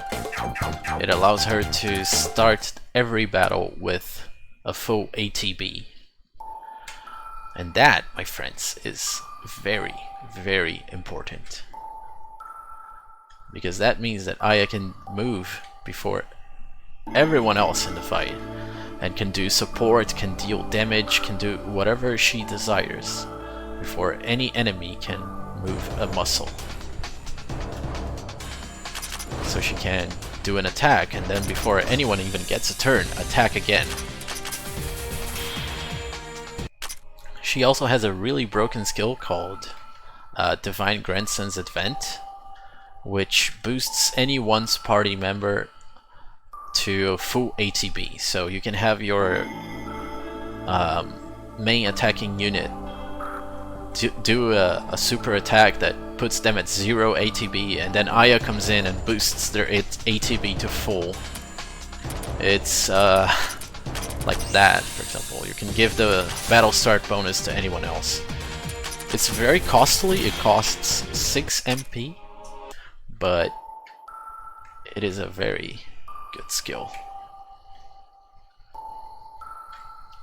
I think it's gonna be super important to finish the game fast.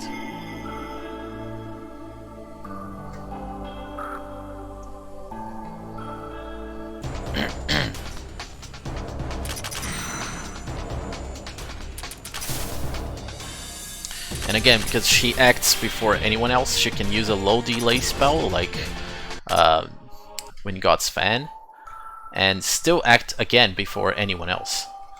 So she can use a spell, regenerate MP, and like still probably get a turn before anyone else. She is that broken, so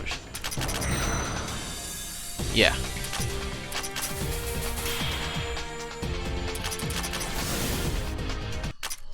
So from here on out, we are pretty much only going to use very strong characters to kill the random enemies. When we are done with the floor and we are doing the every floor grind, we'll eventually swap characters out to like keep our bonuses going. But the main focus will be on the overpowered characters to finish trash as fast as possible. Which is mostly going to be Aya, Nitori, Kassen, Iku, who else? Chen, Utsuho. Am I missing someone? Probably, but I can't remember them right now.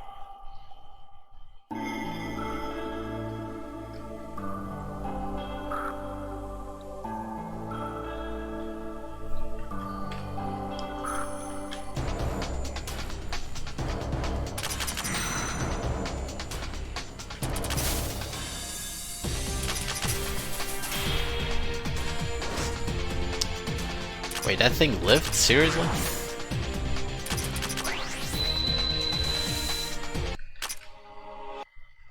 I guess I should use Chu, Wind God's fan, on the little blue blob.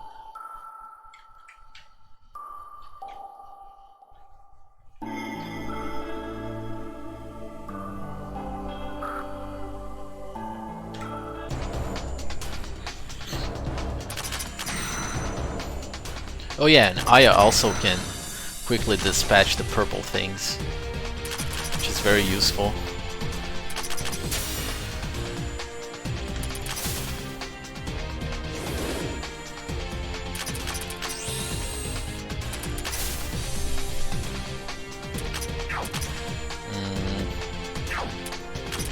Yeah, I'm just gonna kill the thing. I could theoretically just use a regular attack twice, but since everyone was poisoned, it was gonna deplete their TP by the end of battle, and I don't really want that.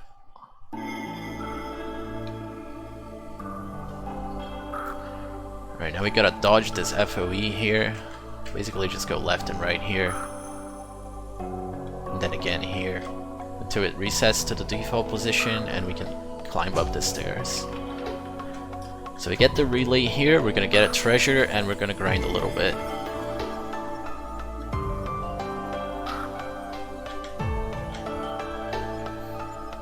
Mostly because we need levels, not to face the bosses on this floor, but to face the regular enemies on the next floor,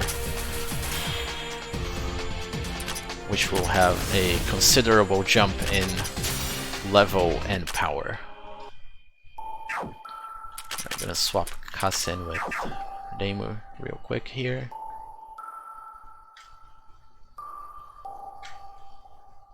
Now we're gonna grind on this specific spot because the enemies on 5F are weaker and we can probably grind for longer.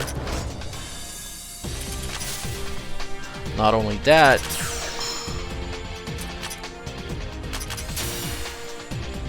right, maybe I should have done this differently, but anyway, not only that, there's also a small chance to spawn a rare enemy in this FOE room, which gives a substantial amount of gold if you defeat it.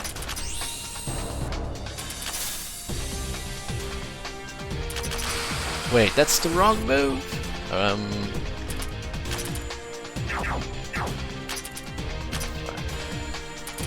Alright, I'm taking my odds here. I'm not gonna waste Reimu's MP on a Fantasy Seal. I'm gonna swap in Minoriko and use Autumn Sky.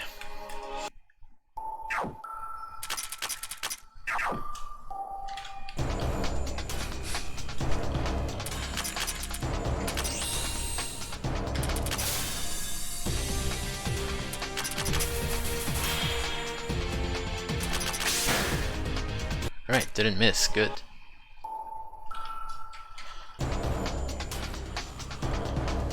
Alright, there is the rare enemy on the top left. I don't quite remember its name, and that is being covered by the other enemy. Please paralyze.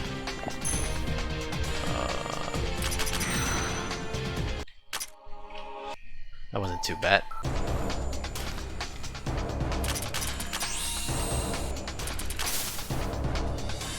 So you can see that you can use Aya to give someone the first move advantage. Then that someone can concentrate to regain mana and then proceed to use their move effectively with no MP cost, depending on how much is regenerated when they concentrate.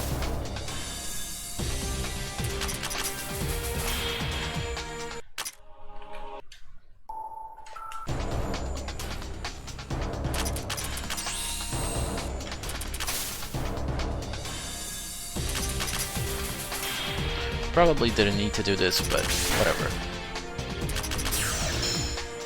Okay. So I'm gonna swap Aya and Nitori out. I'm gonna put in Lumia and Minoru. Actually, no, I'm gonna put Chen. Chen is really strong. Well, should have used Lumia because Lumia is the only one that can kill the rare enemy.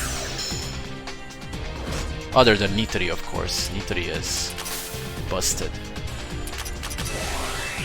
All because Lumia has piercing attack, and one of her moves also ignores enemy mind, which is special defense. I'm actually unsure which deals more damage. Right, Dark Side of the Moon deals a lot more damage.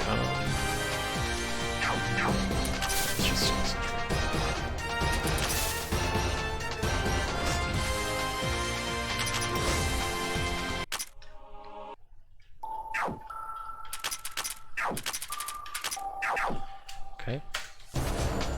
So yeah, again, we need to grind because floor 7 is really, really tough.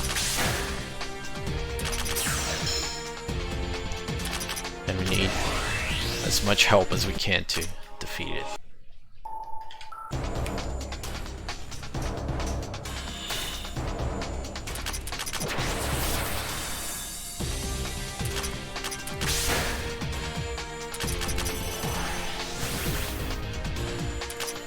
This is not a good situation. Okay. Instant attack saves the day.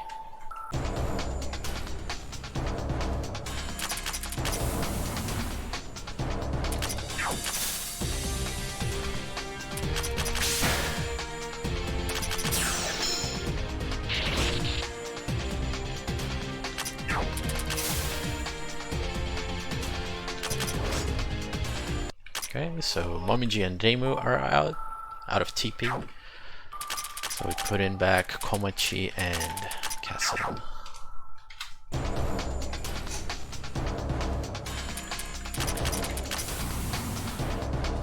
So you may be wondering why I'm not grinding on 6F instead, because it probably gives a lot more experience, and you would be right, it does.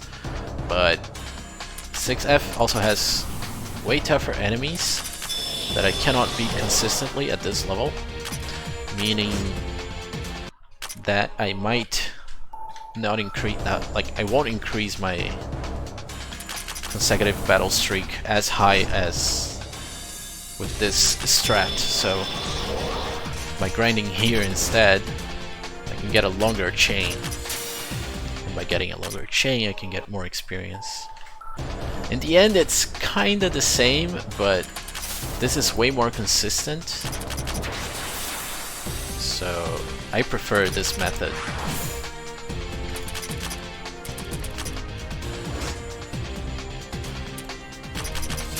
I don't think this thing is susceptible to instant death.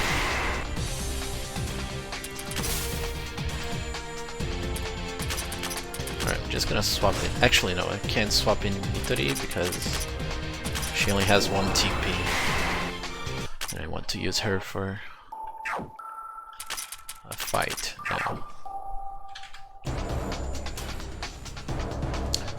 Man, could have been like a 5 monster encounter.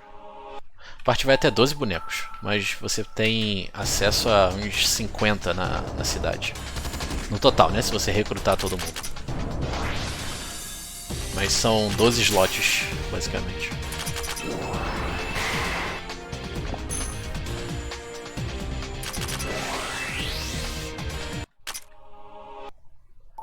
Right, Chen. I guess Ame-no-Murakumo. Why not?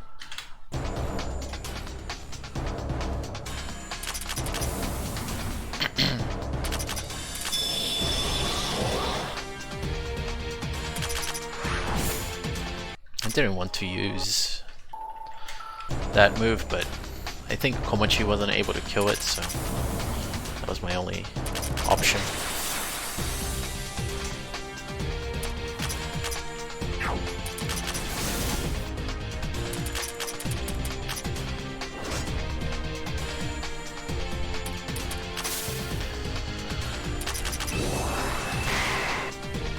Man, can you deal damage? Okay, Cassin can actually deal damage to that. I didn't know that.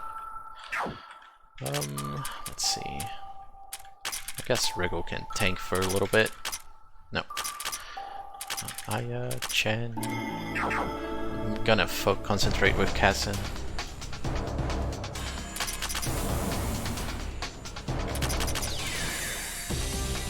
This is not gonna end well for Chen, probably. Yeah. That kind of backfired a bit. Whatever. So who's still alive? Aya, Noriko. Actually, no, I should put Parsi there.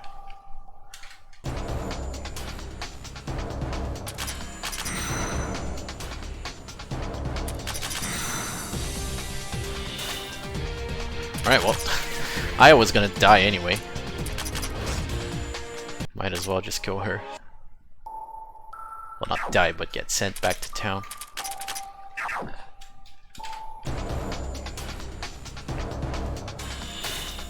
Alright, see, Ame-no-Murakumo. You get your chance another day.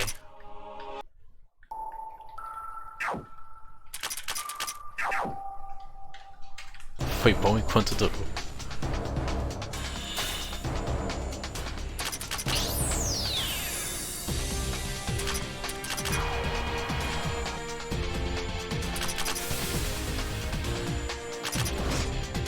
Alright, good.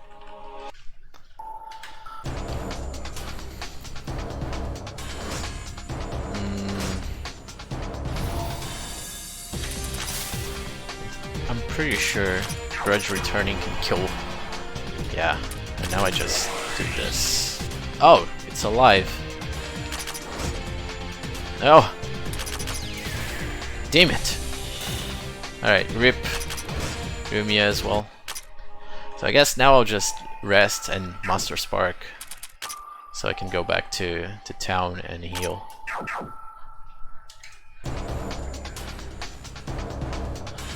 Will Master Spark even damage? Oh, well, we'll never know.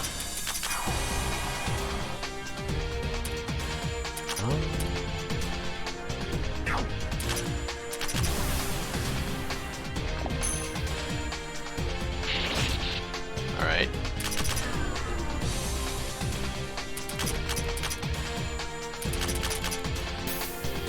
Oh, fuck, really? Paralyze? Alright, good. So this is about it. I can't grind more than this. So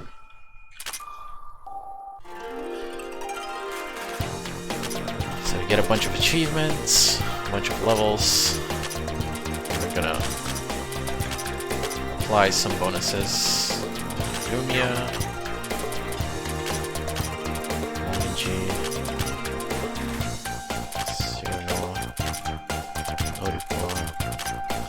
Komachi, Chain,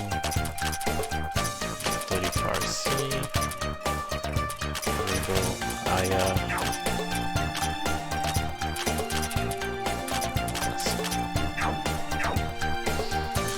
So this is the last time we're gonna be using the forge system. We're gonna forge a Get It Up B, a very useful item. Change equips. There's a big menu with a bunch of equipment being placed. It's not very interesting.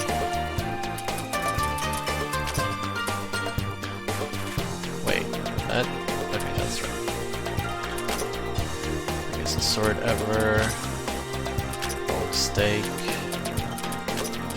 Now we further boost Komachi's skill. Set impact attack. Wait, I forgot to oh wait, I didn't forget to split because I only split at the end of the floor. Marisa, magic training. Ame-no armored yin core.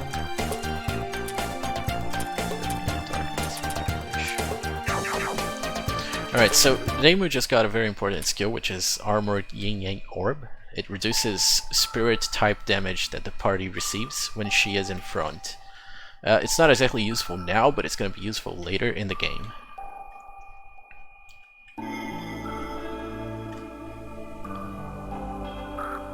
Se você não pegar um PB de mais de 1 hora, acho que eu consigo acordar pra pegar no final. É, só vai raio então, porque... Tipo, tem bastante tempo pra salvar no PB aí, mas 1 hora é meio demais. Pode ir que tá safe. O que pode acontecer é eu desistir da run, isso sempre pode acontecer. Ser trollado aí, perder meia hora e tacar o foda-se, mas isso não deve acontecer, porque o jogo vai me ajudar, eu tenho certeza. Where the fuck am I? Okay. Had to look at the map again to reposition myself. Hello? Okay. Ai, não pode não. E aí, Luiz, valeu pelo GL.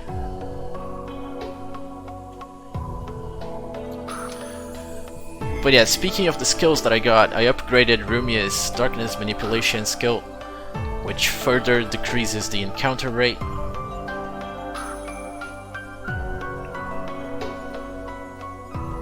Which helps when exploring big floors. This one isn't big, but starting from floor 7, the floors are gonna get really big. And if I get way too many encounters, I'll end up exhausting my good party before I reach the next relay point, so the strat is to... Alright, one attack isn't that bad, but the strat is basically to get to the relay point as fast as possible and then farm when you get there. Wait, this doesn't seem right. Okay, yeah, here. I still get lost on the map while navigating. I gotta get used to the layout.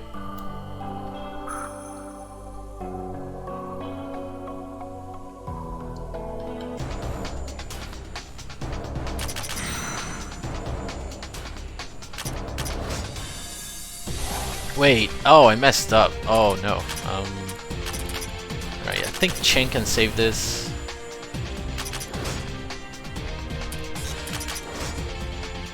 Kinda, yeah. I forgot that spirit thing silences the party, so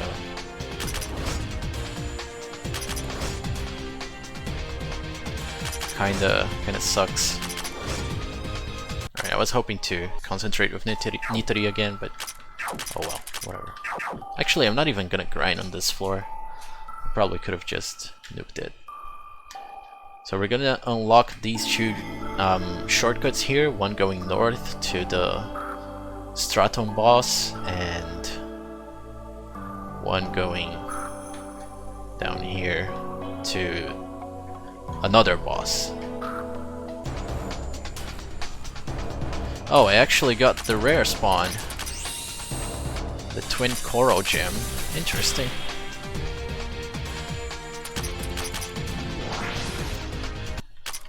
Thankfully I have Aya with full MP to boost Nitori's ATB.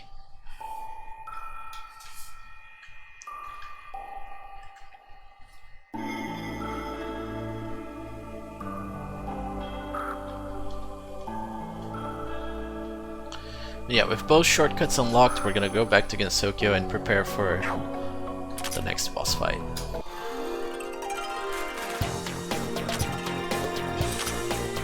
So we're gonna apply Kina's bonuses. We're gonna reset Wriggle because we're gonna use a different batch of skills, and she's gonna learn the first subclass we're gonna use, Toxicologist. Toxicologist can inflict a variety of ailments. The one we're looking for is Heavy, which cuts enemy defense in half. It's gonna be very useful for this next fight. Kassen, Wriggle, Aya, Parsi. Shen unequips this. Parsi equips this. So Wriggle's gonna learn Enhanced Toxins, which increases duration, and Numbling Incense, which inflicts heavy. Omochi is fine. Keen gets a boost in 3 Sacred Treasures. Nitori gets ability to manipulate water, which increases the cold damage that she can deal. We're gonna be using cold damage to fight on floor 7, so that's a very important skill to have when going there. I messed up the menu, don't mind me. So we're gonna fight the Blue Orchid to recruit Utsuho. It's a very simple fight. Aya uses Divine Grinson's Advent. Wriggle inflicts heavy so that Kassen and Parsi can damage it. Then Wriggle swaps herself for Keen. Aya boosts Keen's speed. Keen then proceeds to boost everyone's attack. And I'm pretty sure that's GG. Ayaya! Ayaya!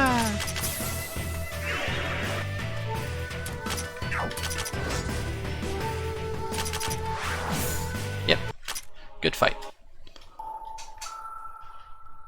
So that thing usually has an absurd amount of defense. Like, legit absurd. You can only really damage it when it starts shedding away its defense with one of its attacks. But thanks to the subclass system, we have access to heavy earlier than we should. Like, none of the characters that I currently have can inflict heavy, but thanks to subclasses, I can, and that fight becomes trivial if you know how to abuse the skill system in the game. So next up, we are gonna fight Moko. We are very over-leveled for this fight. The boss is level 20, we are level 20, so she's gonna go down without much trouble. We just have to spam our strongest moves and she'll go down in no time. She's also very susceptible to paralysis, which can make this fight way easier than it should be.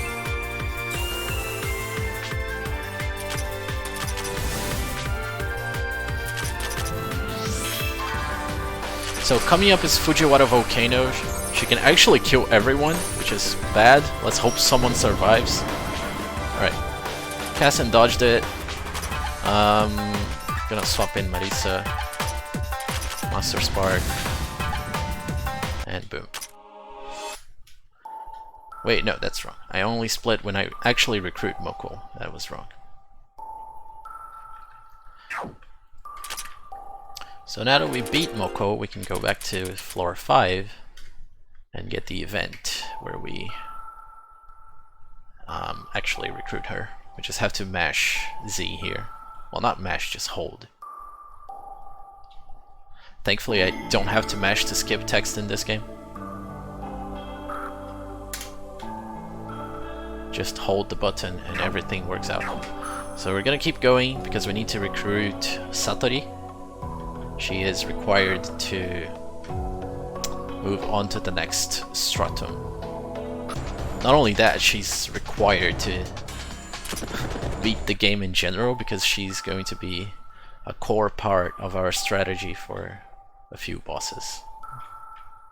Satori is really good. So there's gonna be a bunch of text. We're gonna do a big menu to prepare for 7F, and then we're gonna face the stratum boss.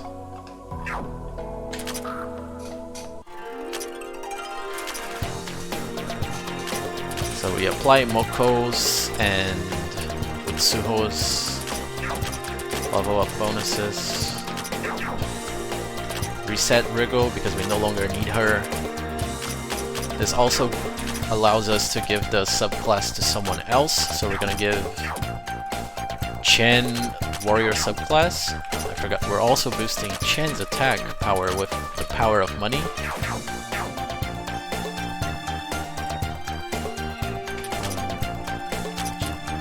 Swap Midoriko with Rumia, Rigo with Moko, and Keen with Utsuho. Oh, also an equipment card. We also have to buy a Cypress stick from Mitari.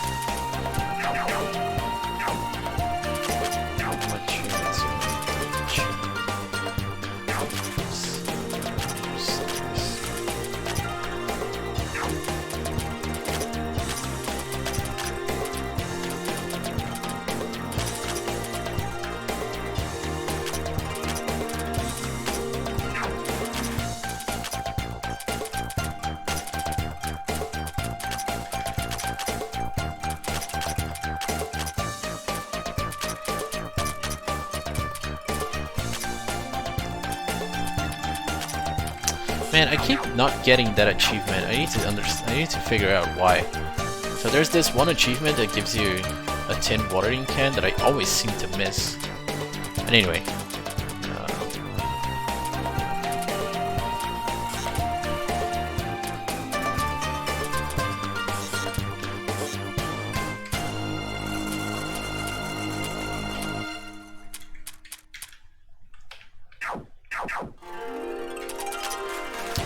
Save here just in case something goes wrong. So let me talk a little bit about the skills that I got on the characters there. So Utsuho and Moko got Blazing, which boosts fire type damage when they are in the front line.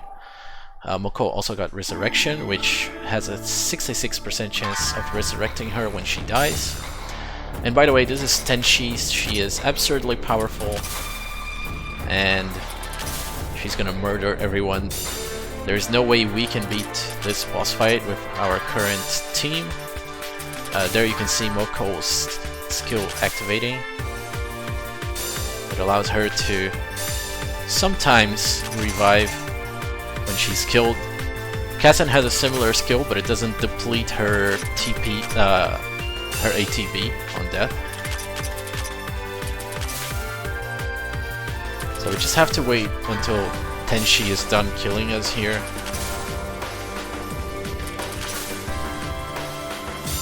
After 10 kills, well not 10 kills, 10 turns, she's just gonna escape, so we just have to wait here.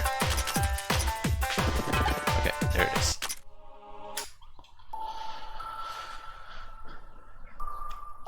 So that wasn't a boss at all.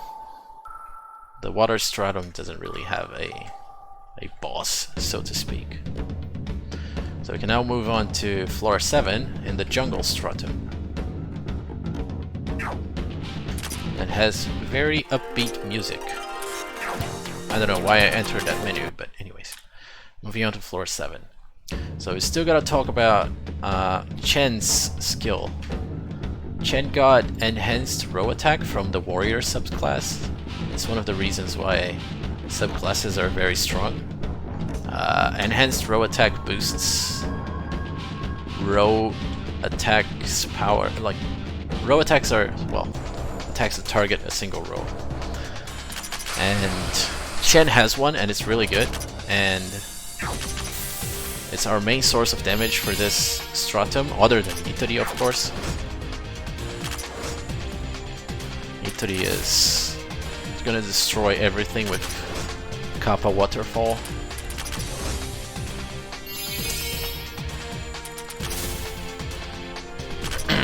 And these definites, they spend every turn healing, so we can just avoid spending MP on them by spamming regular attack. And they'll die eventually. It's also a great opportunity to regenerate MP via concentrate. But as I was saying, Chen's skill is really powerful because it boosts her already strong row attack. It gives like a 24% boost. I don't quite remember the numbers. I gotta recheck the wiki. But it's really good. It allows you to kill things that you normally wouldn't be able to on this stratum. Man, that thing probably has 2 HP and it killed Utsuho. Are you kidding me? This is a very bad start. And I'm lost in the map apparently. Okay. So subclasses are very important. They give you really good skills. Right now it's just something that is nice to have, like the row boosting skill or some extra power for a few spells, but later on when we have more skill points, they're gonna be game changing.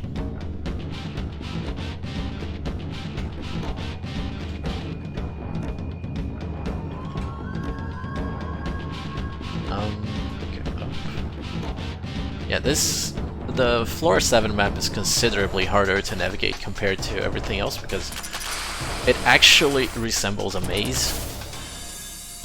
So it's easy to get lost even though I have a map here with me with arrows telling me where to go.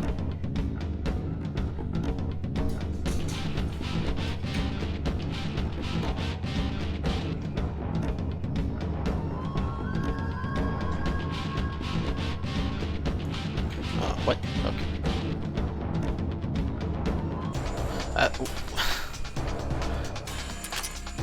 I'm getting way more lost than I expected to be. Alright, I'm gonna hope that I get an instant death here. Damn it. And it killed Utsuho, of course. Why would it ever attack the slot 1, right? Man, sometimes this game just trolls you too much. So I messed up. I was supposed to go a little bit high up here to this corridor that gets this treasure. That treasure, actually. I guess that's why I got lost. So we swap in Moko because Moko also has blazing. Blazing boosts Chen's row attack further. It is fire element after all. So without Utsuho, our grinding capabilities at the end of the floor are greatly reduced. So we are already a little bit over leveled for floor 7, but I do not enjoy missing experience. Well, not exactly experience, but we're gonna have fewer fights with Utsuho out so quickly.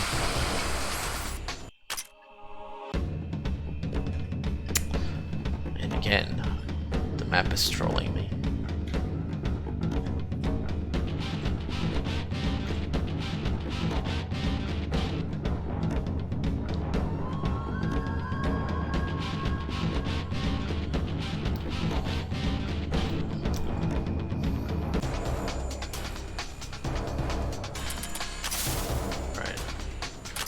This is kind of a risky move. Okay. So that Sport Kid can actually paralyze your entire party, and Chen's attack could have missed that Kedama. and things can quickly snowball in floor 7, and you can easily end up with a game over. Which in this game isn't that bad, but it means you have to backtrack a bit to your last position if you still had treasures to collect.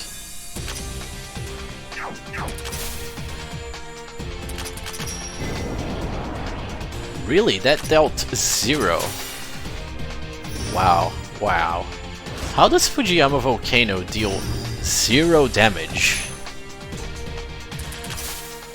Alright, the only way I'm killing this is with Kimontonko or instant death, but obviously it didn't proc, so...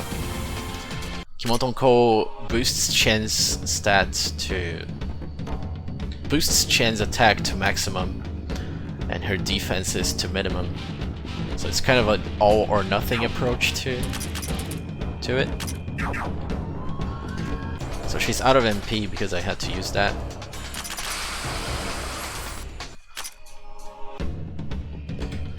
Now we just grind for a little bit until we don't have any way to KO things anymore. Wait, why did I put Parsi? It was meant to be Rumia. I guess they're both blonde, so I got confused with the sprites. I guess they're not technically sprites, they're artwork. Can those even be considered sprites? I don't know. Terminology is confusing.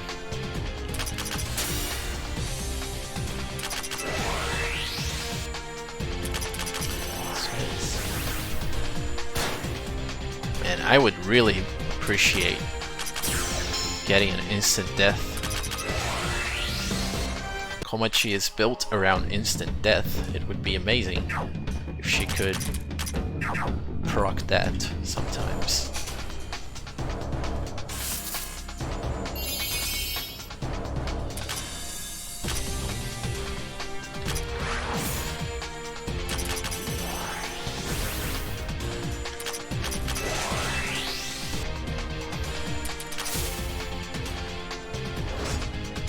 Yeah, I should have killed that guy,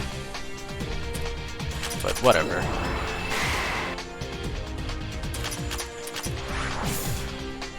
I'll take my time here to regenerate everyone's MP, because Daphnids are very passive, I guess. They're just support monster, so they don't attack you. There's no danger in just farming concentrates here.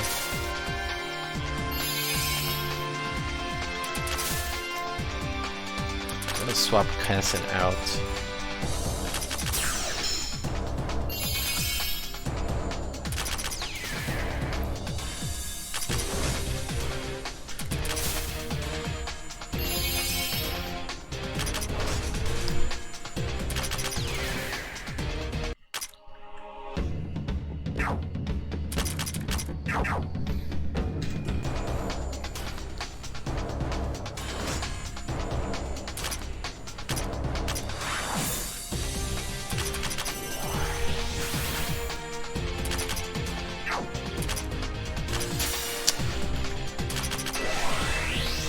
I get the instant death when I don't need it.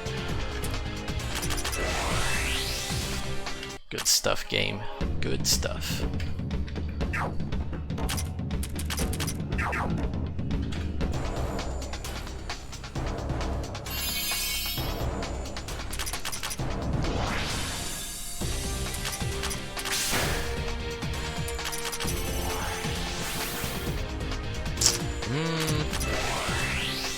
Okay, that killed it.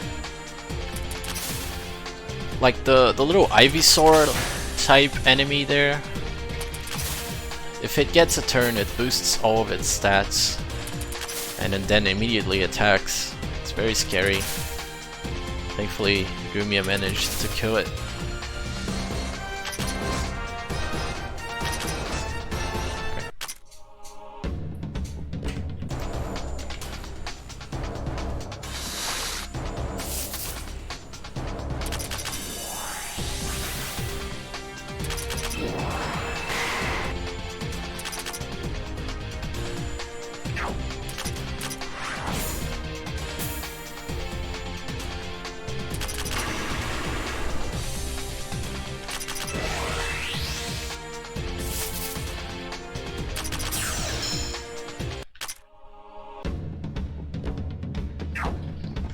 Lumia out, we come back with Chen. Alright, Chen is the only one that can consistently kill flower divers. Now I actually saw their names now, so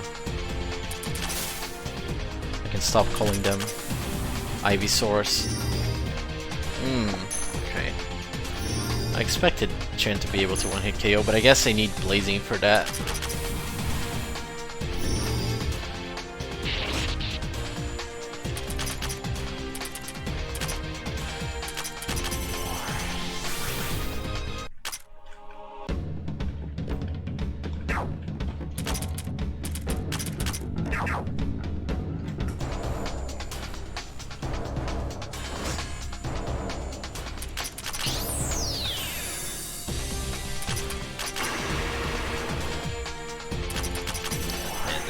This is really bad. I didn't kill a single one of them. Percy is gonna have to kill them on Jealously of the Kind. That uses 10 MP, that Grudge Returning plus Jealously of the Kind combo, but it's really good.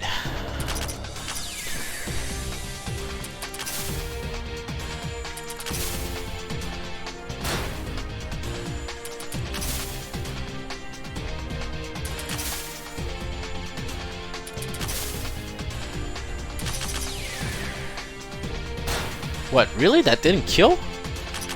Oh man, that is unfortunate.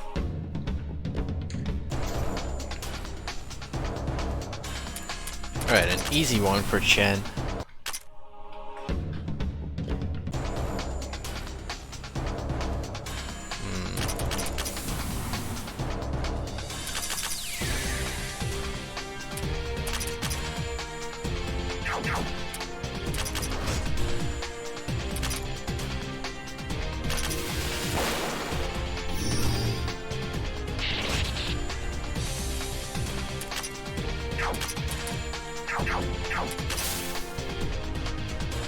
At least I can still deal a lot of damage.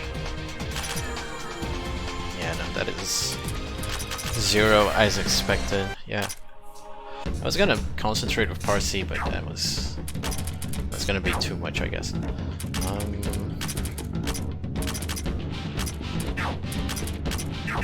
Let's do this for the end. Like, just kill everything with Nitori.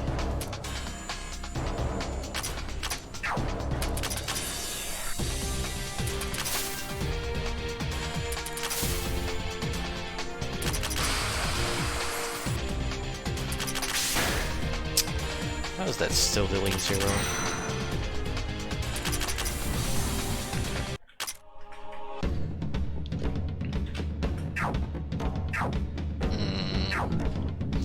I'm gonna regret putting Aya on slot 1 and Nitori on slot 2, but whatever works.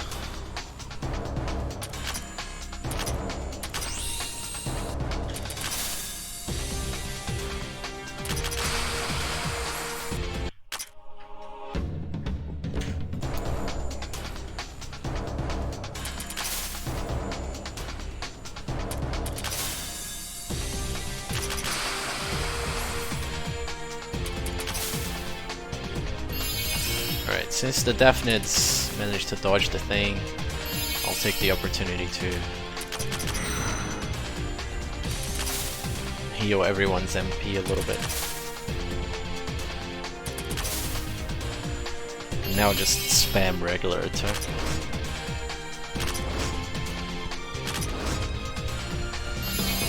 I could heal Nitori for more, but she's gonna be with 5 TP after this fight. And 20 MP is enough to use 5 Kappa Waterfall.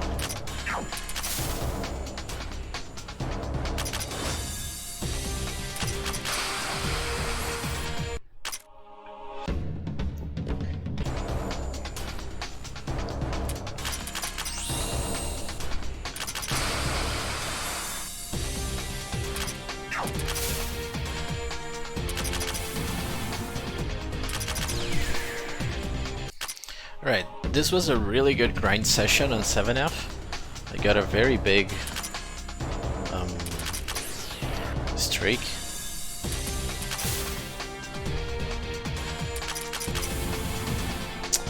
That was, oh, because I need the defense drop. That makes sense.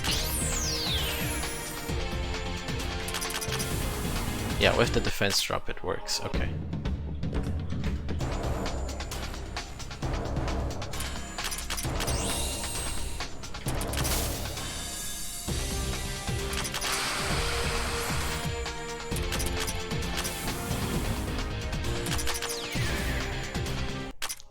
So we got 28 battles. That is really good.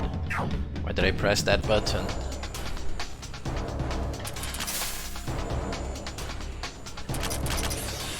I'm gonna boost Aya's speed just in case. Yeah, we got a miss.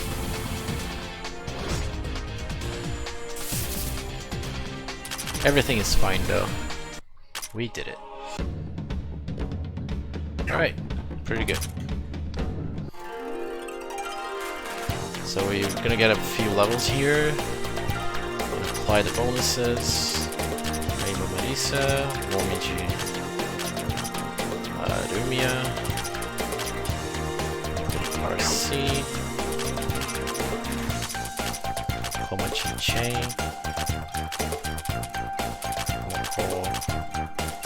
Aya, Asen, Utsuho.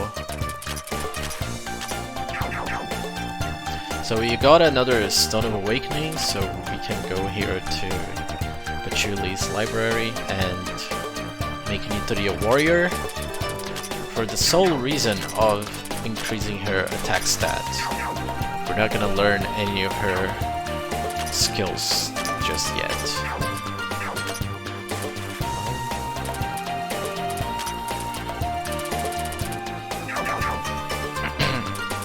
Alright, we teach ability to manipulate wind to Aya there.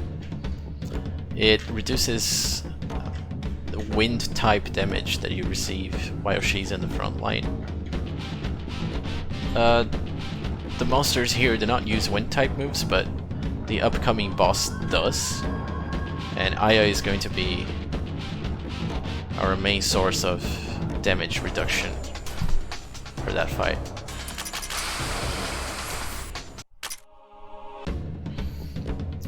But yeah, 7F is one of the longest floors in the game. Just because we need to grind for so long. We absolutely need experience to make it through this stratum. We do not have any broken abilities yet. So, well, we do have a very strong Nitori with maintenance, but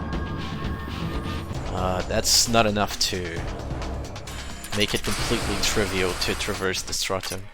When we get to the boss without grinding, we're just gonna get walled. Like, sure, you can probably still beat any boss like 5 levels under what I'm beating here, but it's gonna be incredibly inconsistent, and it's better for you to just grind out and get a somewhat consistent way to kill the boss. At least for now, while the speedrun is young. After it gets more optimized, maybe we'll have to grind less and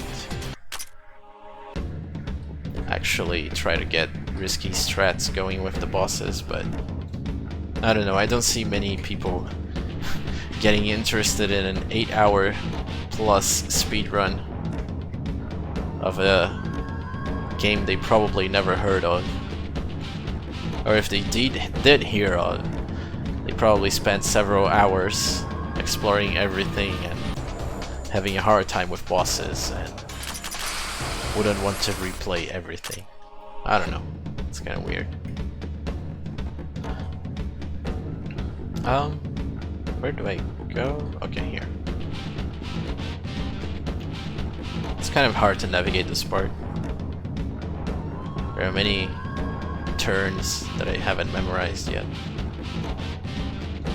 So here we get Reisen.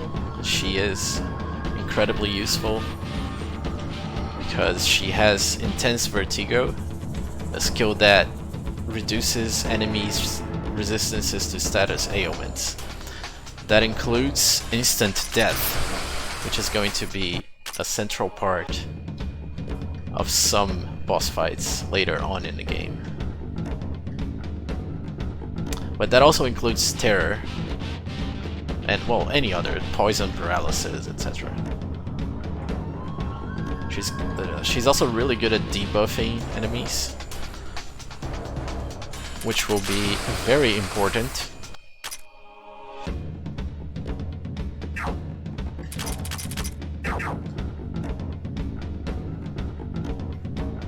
Debuffing and buffing in general is very important for this game. Like pretty much every boss fight you want to have buffs on you and have debuffs on the boss. There are a few exceptions, but that would be the rule of thumb, I guess.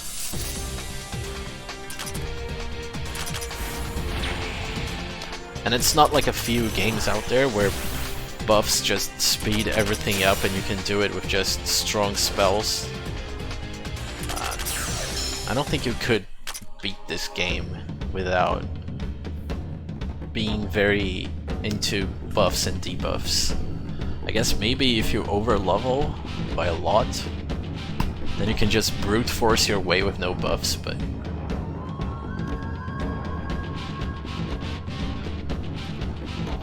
that isn't how most people would play, I guess. So we get the relay on 8F, go down here, and we are gonna grind more. Sorry to disappoint, but it is the reality.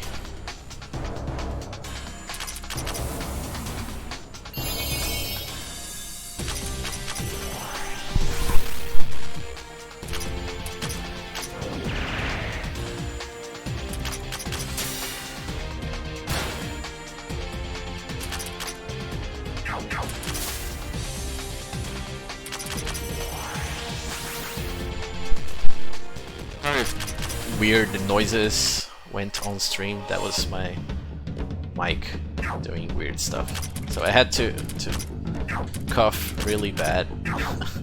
So I kind of did, like, this new headset that I have has this function where if you raise the little microphone part, it shuts down the microphone, but there is a little bit of buzzing involved. It's kind of weird.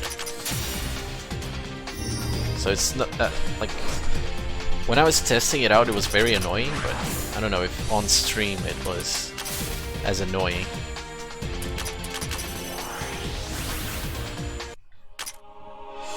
Anyway, swap out hammer. That's right.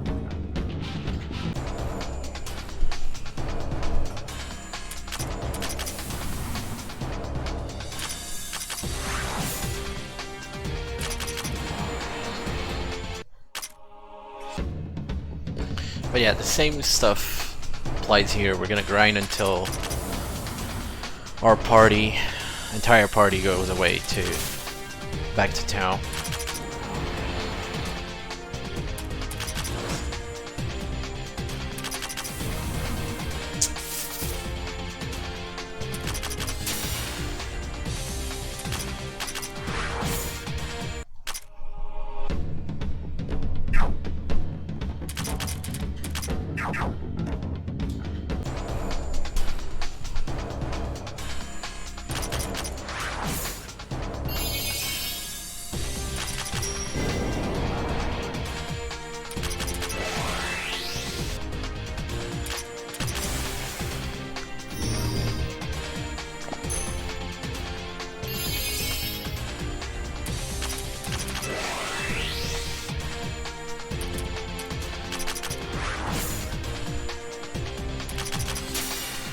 Alright, this is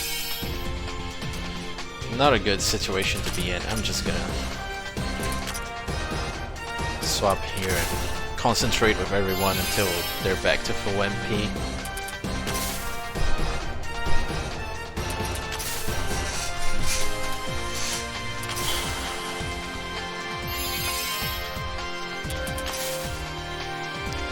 think it's gonna heal, but whatever.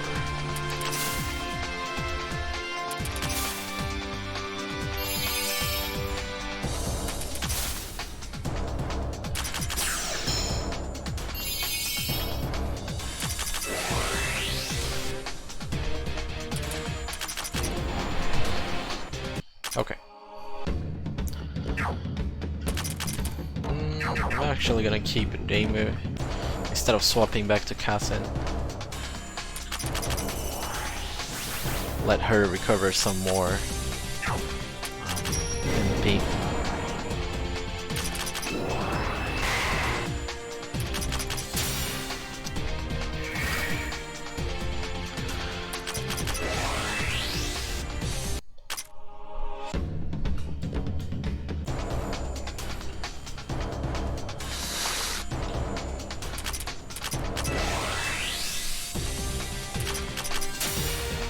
Alright, finally got the instant death on that stupid vine.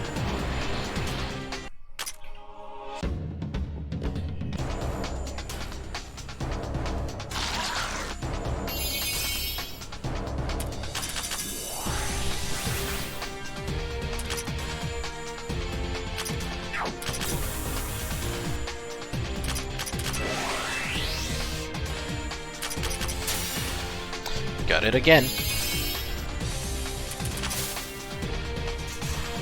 So once again, I'm gonna boost everyone's MP. Yeah, mostly Rumia's and Namus,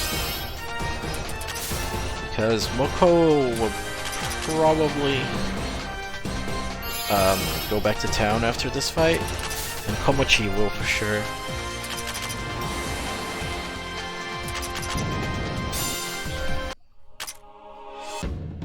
Yeah, Moko is back as well.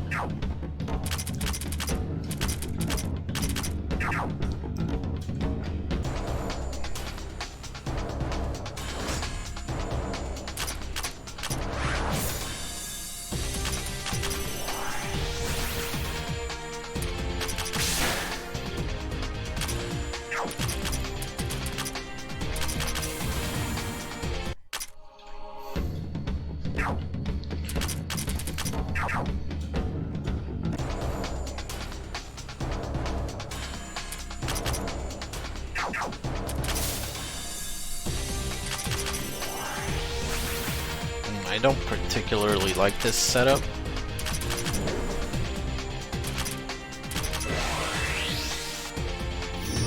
Oh fuck. I was hoping Chen would get a turn before the flower diver.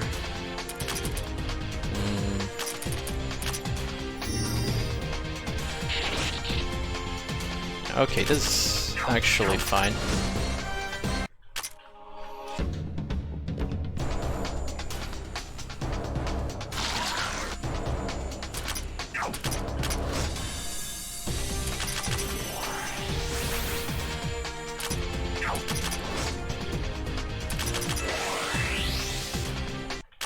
Okay.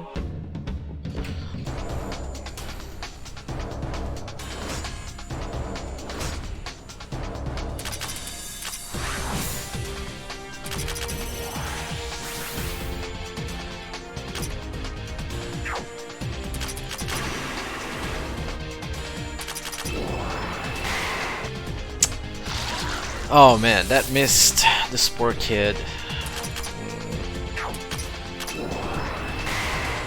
Okay. Let's see. Rumi is out. Rumi is out of MP. I guess it's time for Nitori to come back.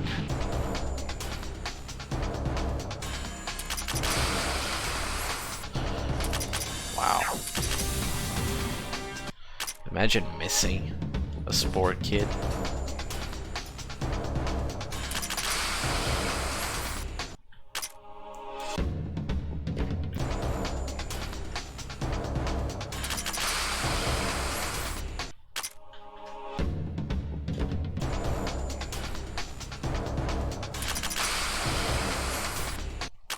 As you guys can plainly see, Nitori is just a little bit overpowered.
That was probably the wrong decision to make, but it worked out in the end. Kind of.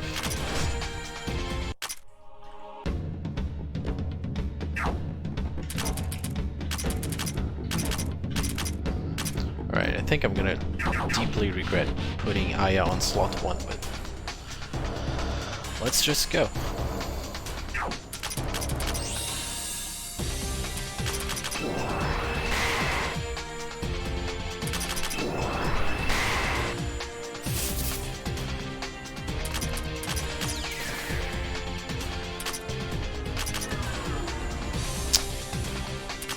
That was the wrong skill to use.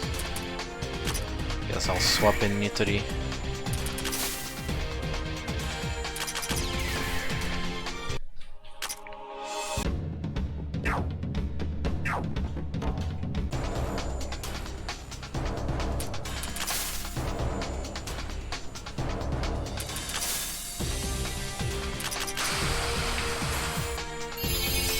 Okay, actually missing the definites there is alright, because it means we can boost Nitori's MP further.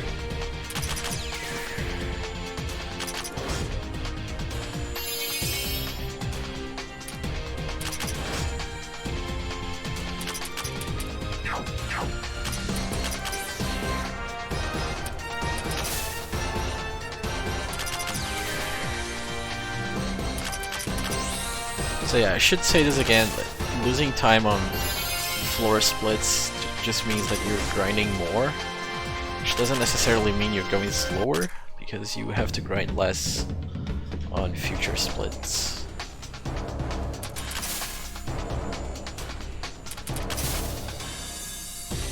And you're also getting stronger for a few bosses, so...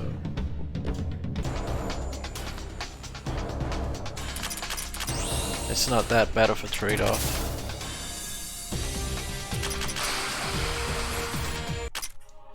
I guess when the game gets more optimized, I'll have a better understanding of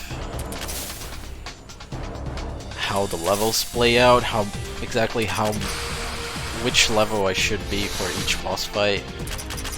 So I guess prevent over-leveling, and I guess I would get a better understanding of how much EXP I'm getting.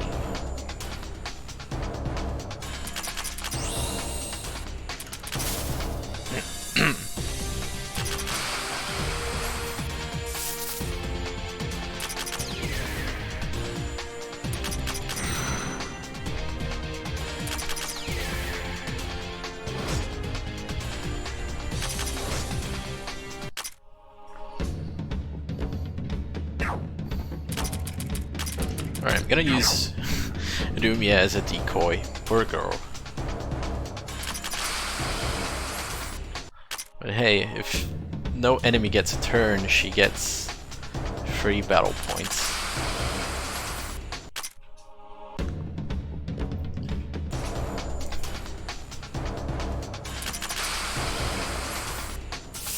Oh, dang. This is not good.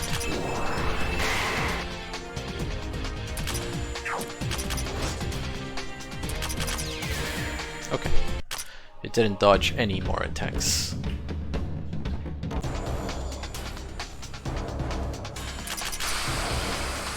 Okay, GG. That was a pretty good grind session.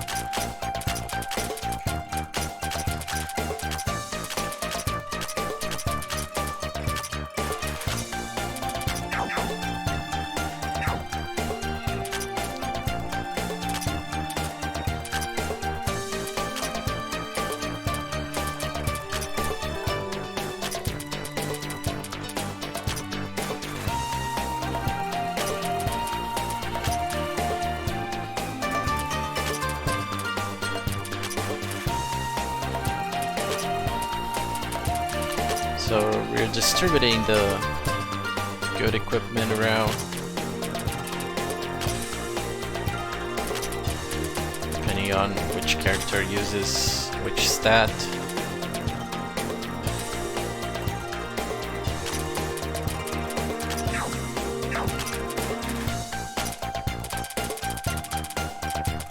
Alright, we are about 2 levels over what we need to be right now, so I think our grind on 8F before the Iku boss fight doesn't have to be as long as the others. It can be just a little short one.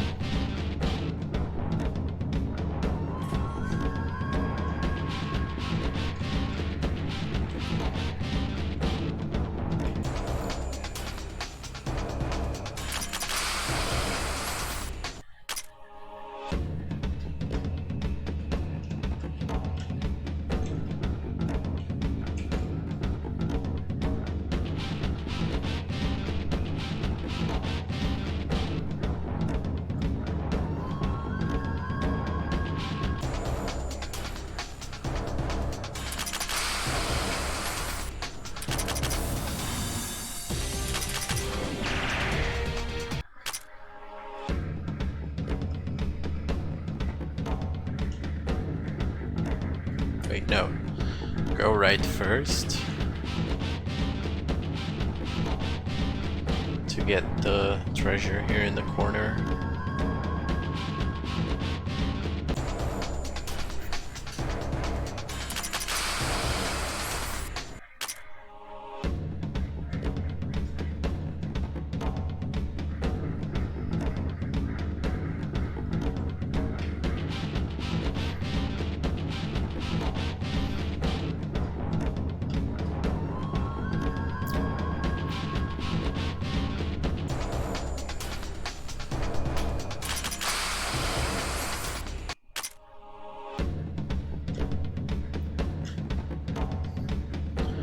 So we get the relay here. As you can see, the next boss is level 29. We're kind of closing in on that on Chen, but Komachi is still like level 23. So there's no need to grind too much before the next boss, and you're supposed to... You also notice that there's a bush blocking it. So we need to go to a different part of floor 8 to unlock the boss fight.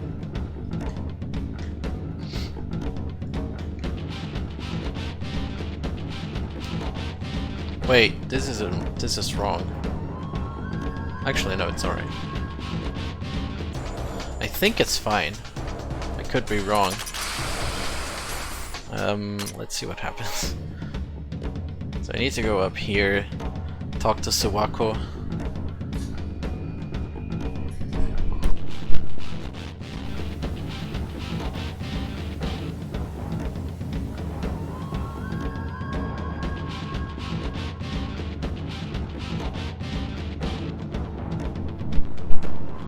Here. Then we go back down here, get a Stone of Awakening, and kind of dance around the FOE to get this Lambda driver.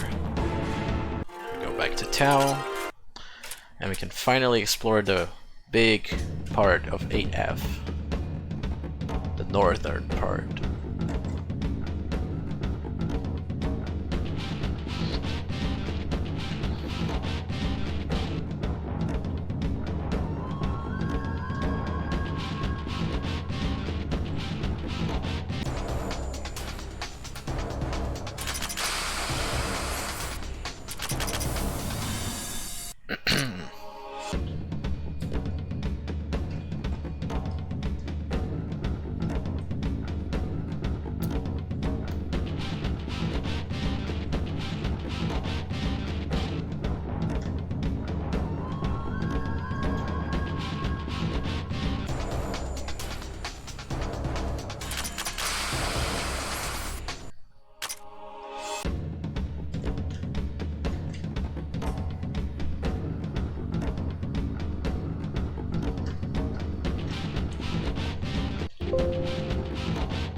That was my PC, by the way. It was not your PC. I pressed the Alt key and that did a weird sound. Apologies to anyone that got baited by the Windows sound.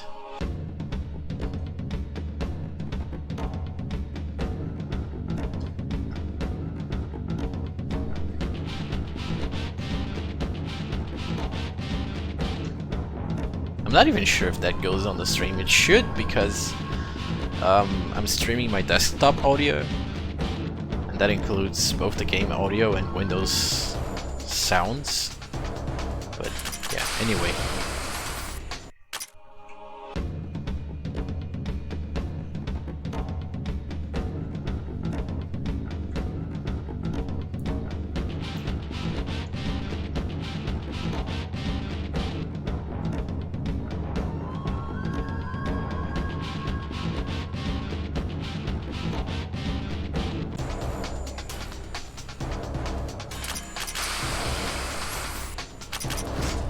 Wait, what?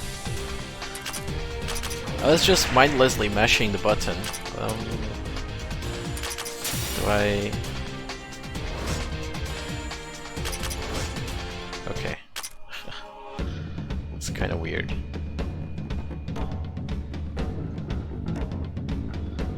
Could have done that better if I was paying attention, but whatever. Also, I need to swap Nitori out.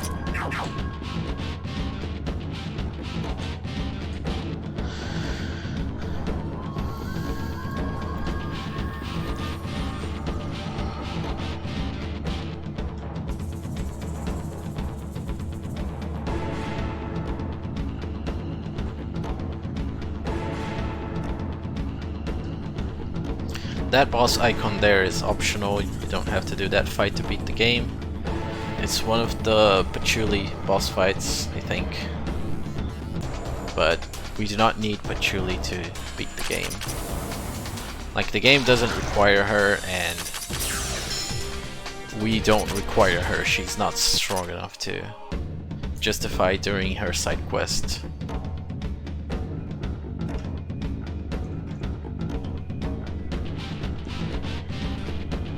Alright, this is the event that removes the bush blocking the fight with the next boss. But we still have a few places to go here, so let's not go back to town just yet.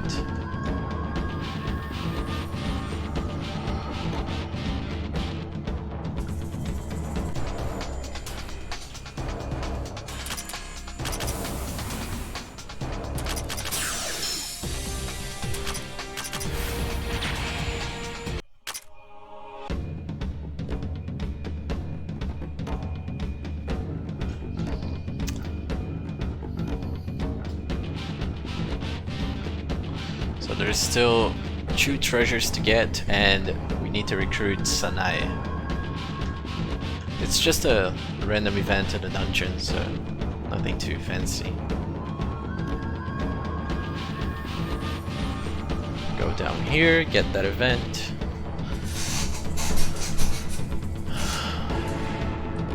And talk to her again, give her 3 symbols of faith, and she'll join our party. Hooray.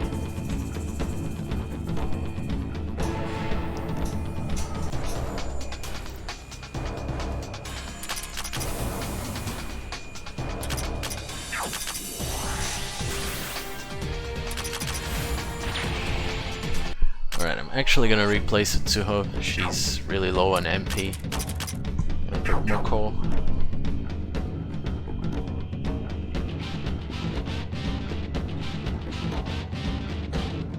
Alright, so now we just grind out. Not for too long, because we don't need that much experience. Let's still grind a little bit.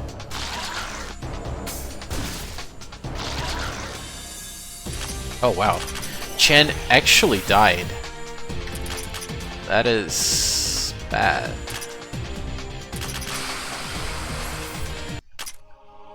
That was really bad.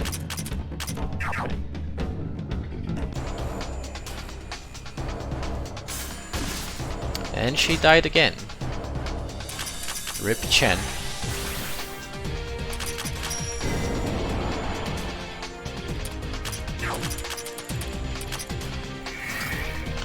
And Ame. Farming on 8F is not exactly the best thing in the world.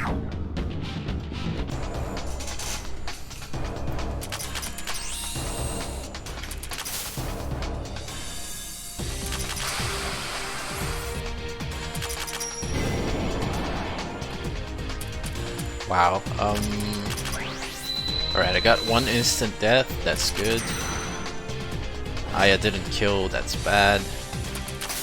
At least I got to replenish a little bit of Nitori's MP. It was audible, what do you mean?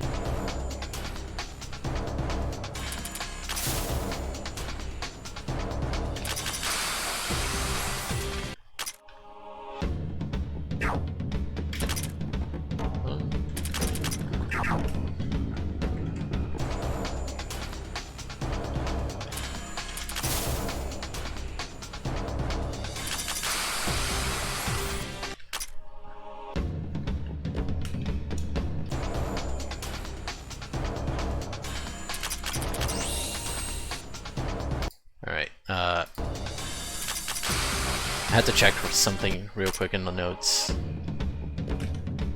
Did I just Divine Grandson's advent into attack instead of concentrate to regenerate MP? Whoops. Let's see here. I'm gonna put Cassin and I shouldn't have to grind this much, but a little bit won't hurt, right?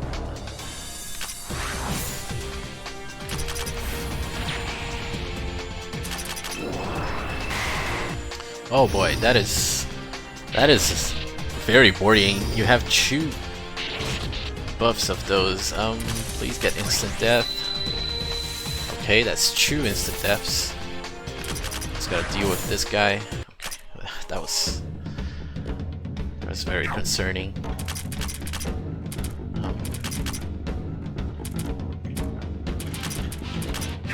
Yeah, I think I'm gonna rest with Nitori and just end the grind session here, because I'm pretty sure Marisa and Rumia. Oh, Windows sounds. Yeah, that was a while ago.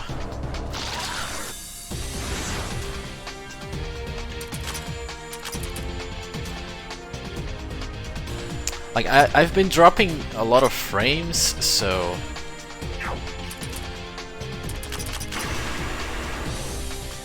maybe that's why like people are delayed. Alright, this is really bad. I'll just Master Spark. There we go, problem solved.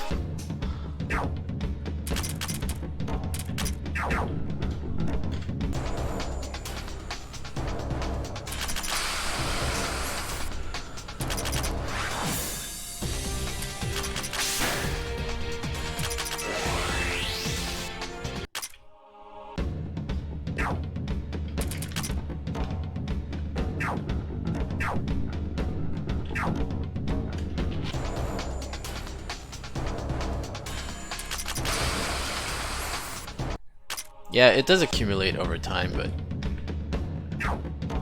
it's kind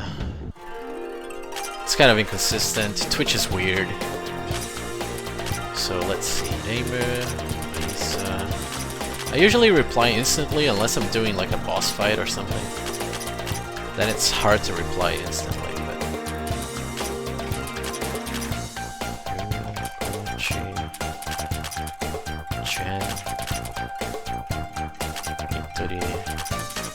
RC becomes HP, right? Yeah. Oko, Aya. Aya is also HP now. Kasen, Utsuho, and Sanae, HP.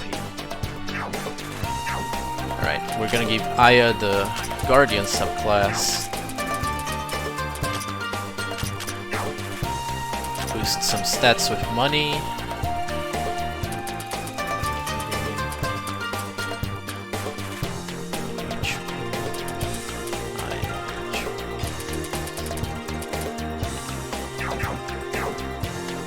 Swap with Touhou with Cody. Lumia with Kane. Momiji with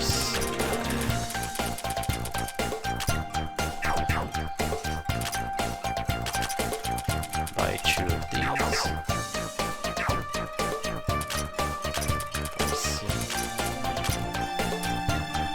Oh, I forgot to split. That's kind of bad. I'll just do that and retime after I'm done.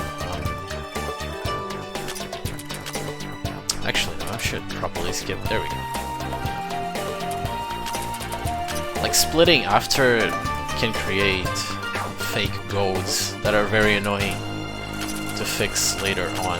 I'll just skip the split and put it in manually when I'm done. Let's see, Parsi equips Hero's Medal. And Card Ruler of Heavens. Aya equips...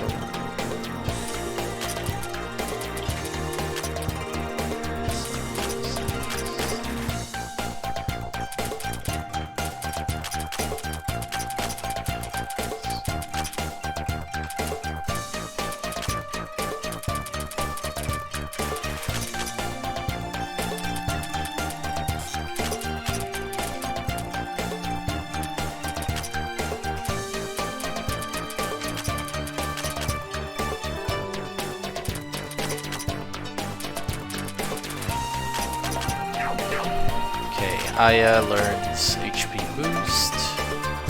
Sanae Beautiful Fruit. Last Wish. Massive Quiet Spirit.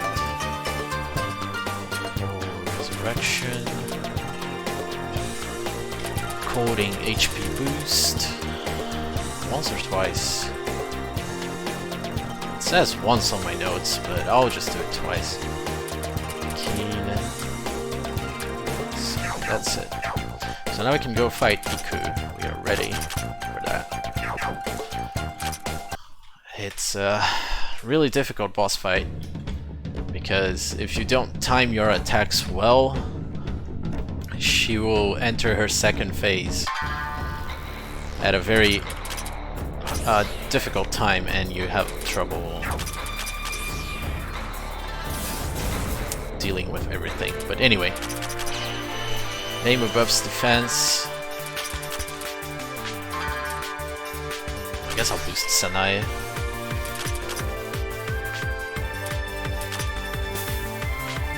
Okay.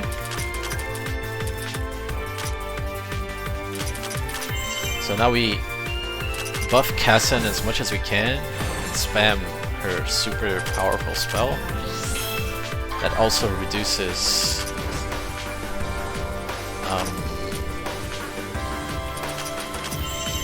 speed, which is very important since we get more time to do stuff. I was hoping to get a silence proc there. It reduces Iku's magic stat.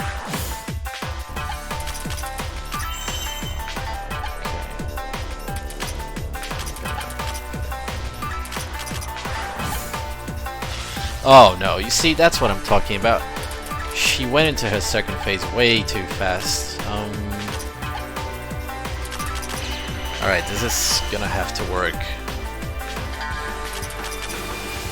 If it doesn't, oh well. Alright, Kassen survived, that's really good.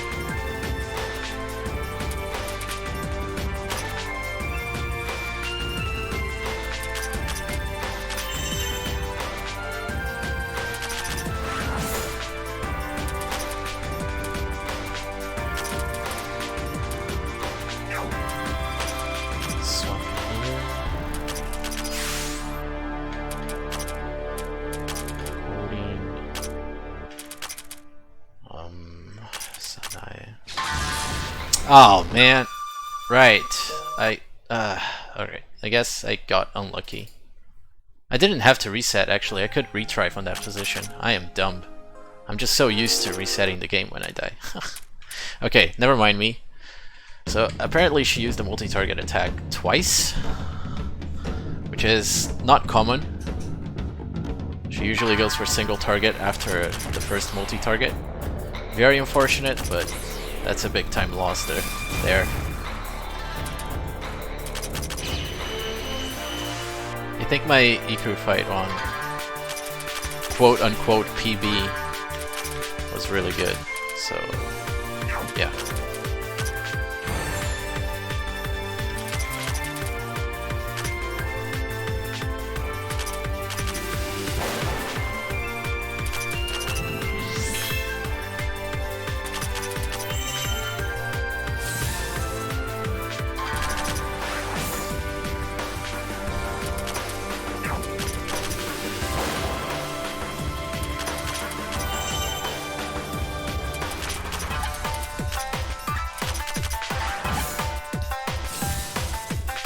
Alright, Keen is dead, which is bad.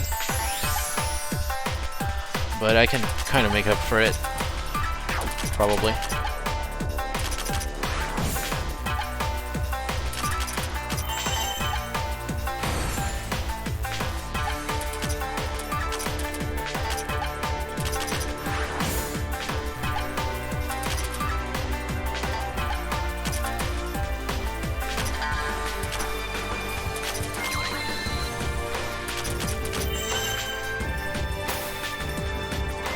Okay, that is fine. I'm gonna boost with Nitori a few times. What I'm looking for here is to buff Nitori, get Aya out. Oh man, alright. And now I can do this, which is a pretty cool strat. So I can heal myself. I'm gonna put in Chen just because.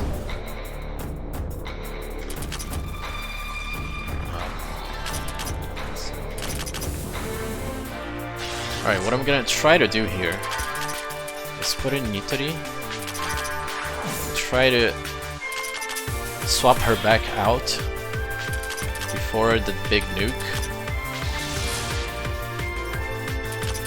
Now I can swap in Chen, Nitori, and I can finish this fight right now. Yeah. That was a really good damage rush, I should say. That's the correct term. So this gold split on the Iku fight, I'm pretty sure it's because we had a big time save on the 8F relay from grinding too much. But yeah, anyway, that was a good second attempt. She didn't even get to go to her third phase, which is when she boosts her speed and everything goes to hell.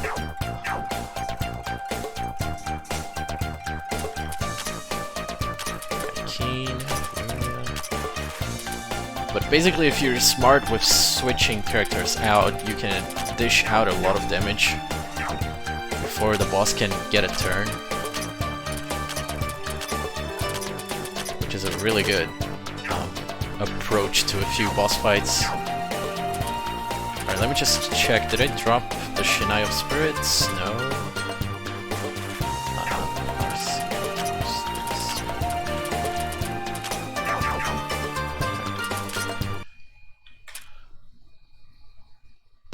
Now I can move on to explore the remainder of 8F and move on to 9F.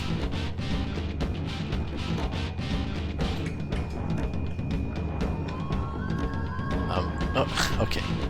So I was looking at the map here. If I instead look at the game, it's pretty obvious that I'm hitting a wall, but because I'm staring at the map to try to do the inputs right, I'm not looking at myself getting stuck. Yeah, okay. getting stuck on that fight for a while. Yeah, it's a really hard fight. Like when she boosts her speed, it's really hard to keep up. And she just starts spamming strong spells, multi-target spells even. And you just can't out-heal her, you have to damage her faster than she can damage you. And the best way to do that is with Rinosuke's efficient formation change.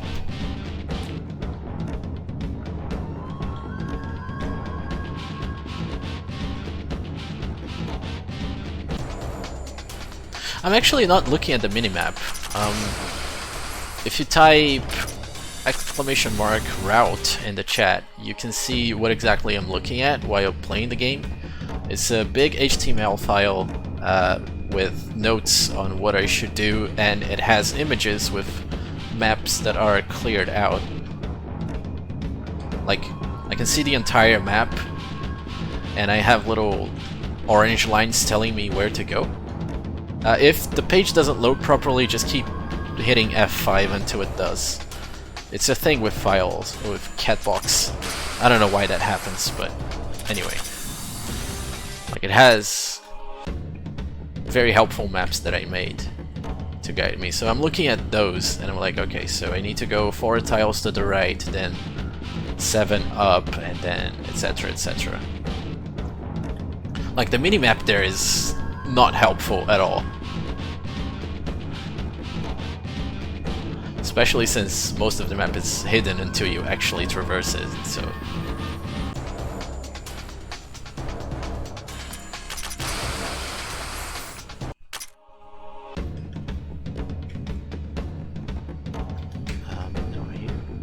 Wait, no, this doesn't seem right. Okay.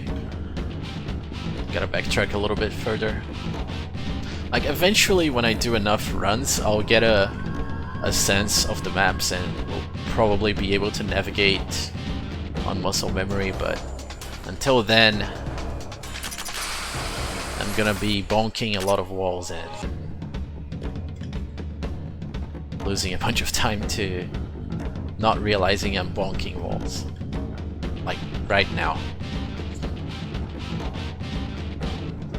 Alright, we reached 9F. Gonna swap Nutri out. And unfortunately we have another grind segment. This one isn't as long because, as you can see, the enemies here are level 30 to 35, which is a lot higher than our current level 25 to 30. So yeah, Utsuho is already out. I'm gonna try to patch things up as they go, but 9F is a tough one to grind on.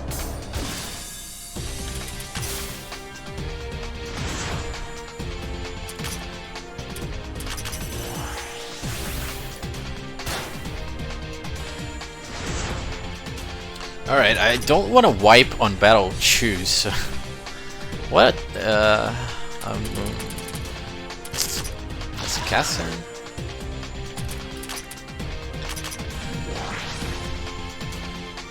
How long have you been running this game? This is my first single segment run.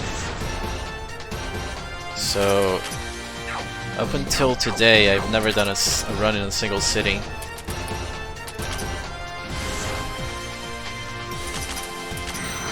Like, I finished routing this game last week, and I did a few segmented runs. I did the first Strata, tested some things, realized they were probably gonna be bad in the long run, changed stuff, moved back to the drawing board, realized I didn't need to recruit a character, changed everything back. Like, it was a pretty hectic week with experimenting strats.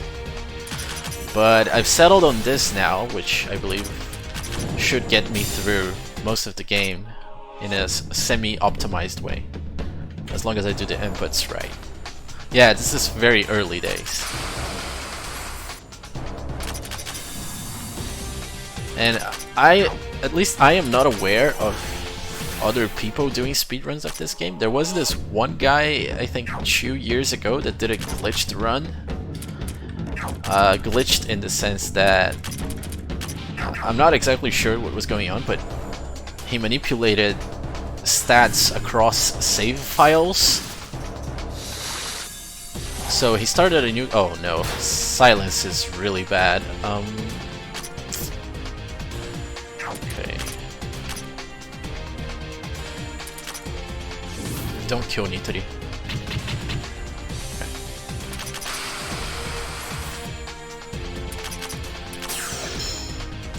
But yeah, anyway, he was moving stats across save files, which, I don't know, seemed weird to me. I never managed to replicate that glitch. And IMO, it doesn't make for a fun speedrun because it just boosts every single stat to 1 billion and destroy everything on one hit. But, I mean, to each their own. So I was routing this game on and off for a while, trying to make a quote-unquote real speedrun, so to speak. What made you want to run this game? Basically, so when this game came out, so this, I guess I should start with at the beginning, right? This is the second game in this series. This is Touhou Labyrinth 2. It had Touhou Labyrinth 1 a few years back. And I played a lot of Touhou Labyrinth 1. It was one of my favorite games back then. Never mind that the art style was questionable at best. But the gameplay was really solid, and it kept having expansions added to it, and I just couldn't stop playing it. And then the second game came out, and I played through all of it in Japanese, not understanding a single word, just watching numbers go up, and it was fun. And then more expansions came out, and I basically replayed this game a bunch of times. And by one time I was like, alright, what's the fastest way I can do this? I can do a few fights. And that was not the right question that I wanted to ask. The right question was, what is the lowest level I can do this fight on? And then I think I saw someone doing a low level run as well. And I was like, okay, let me try and replicate what he's doing, but trying to have speed, like a speedrun mentality to it. So I started experimenting, and by the time I was experimenting doing fast kills on bosses, I got hooked. So I was like, alright, this is gonna make a really good speedrun. It's gonna be very fun to play this. I just hope that it's not like 12 hours long. And then after a few months, I was like, okay, I'm satisfied with the first 9 floors. The first 9 floors are good. Then I got stuck on floor 10 with a very specific boss. And until I came up with a good strat to it, several months had passed. And I had routed other parts of the game, assuming that I could beat the boss somehow. And basically the routing process just completely swallowed me in, and now I just want to see if it all works. It does, but it's nice to actually play it in a single segment and see how fast the theory can be put into practice. And hey Barbie, thanks for the good luck on the run. I'm gonna need a lot of luck, trust me. Anyways, it was a very complicated process that got me into running this game. Not to mention, I also really enjoy Touhou in general. So, yeah, that is a big plus. Right, that Master Spark was kind of sketchy, but it worked out. I'm gonna try to do a single battle with this. I'm not sure if this front line can do it, but we're here to try it out.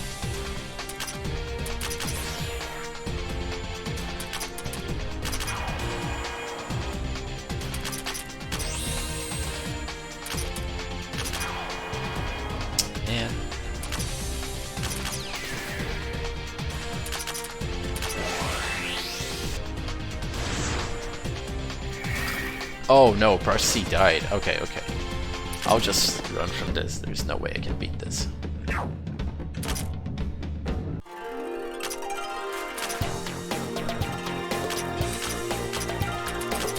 Neymar, Marisa, Dunya, Omochi, Chen, Farsi.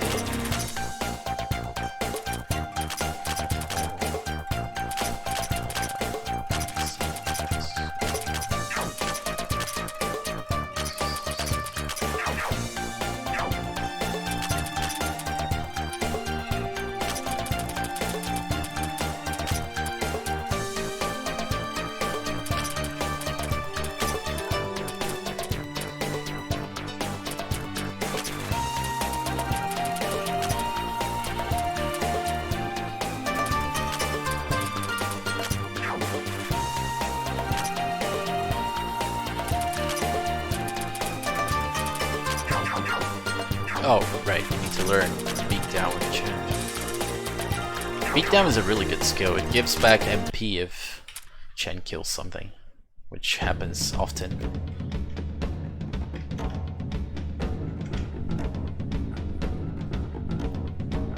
Yeah, it's been an experience finding the optimal setups for some fights. The real good stuff is still to come though. Like, so far it's been, alright, what's the maximum damage that I can deal with my current party? Eventually it's gonna be, how much can I break this boss before it doesn't, like, how much do I have to break this boss before it doesn't pose a threat anymore? And there are a lot of nuances to everything that I'm doing, particularly equipment. Like, I just have to do the menu and I need to focus while doing it so I don't take a million years to do it, so I'm unfortunately not able to comment on all the specifics that goes into which equipment goes where and which skills I'm learning. But I do plan on like typing it all up in that document that I posted with the route and all, so that anyone reading that document has some clue as to why things are as they are. Like, why did you up this skill on Chen particularly, and why not give this equipment to someone else instead? But that would take a long time to write. And it makes no sense to write it all now before I test everything out, because I may come up with a different strat, like, hey, maybe I should change all of this because it'll be a few turns faster, and then I'll have to throw away all of the things that I have already written. But eventually it'll all settle down. I just need to get a few runs going. Thankfully this game is very forgiving with game overs. Like on the first game, if you got a game over in the dungeon, you got kicked back to the title screen instead of town. So making mistakes was not an option. Like, if you wanted to speedrun the first game, you would have to play it extremely safe, and you would need to grind a lot to make sure that you're not getting game overs. Not to mention that without skill points, the game basically becomes a game of how much damage do I need to output before this fight becomes viable, rather than what is the optimal skill setup that will allow me to kill this boss fast while under-leveled.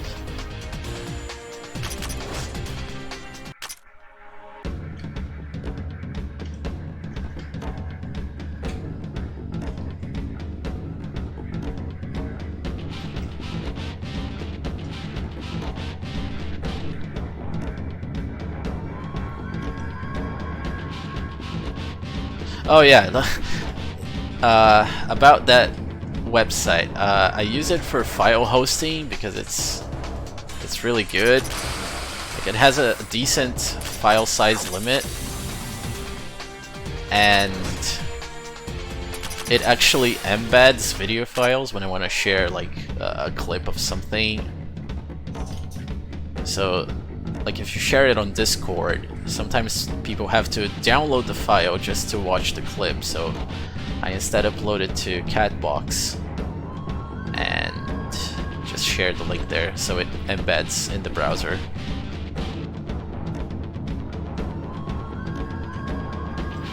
It's a pretty good website, but I found out the hard way that if you want to host an HTML file on it,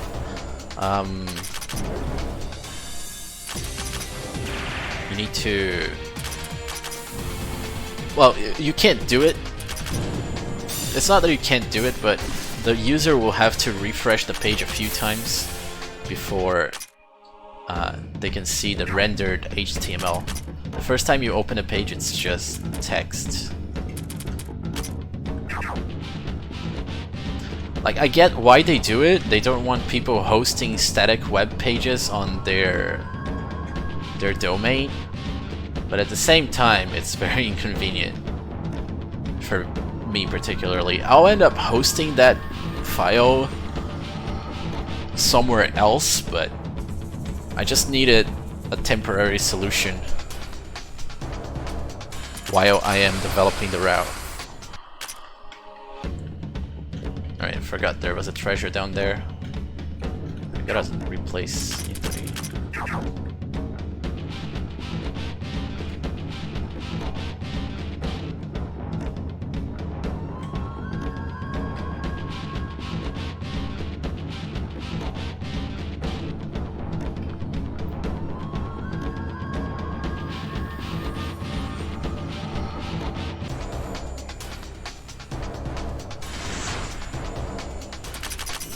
Yeah, I just went to Catbox because it was something that I knew worked well for some file types. So I imagined, hey, maybe it works for others too. And I didn't want to spend like a few hours looking for good alternatives when I just want to play the game. If people want to look at the notes that badly, they can hit the F5 button a few times.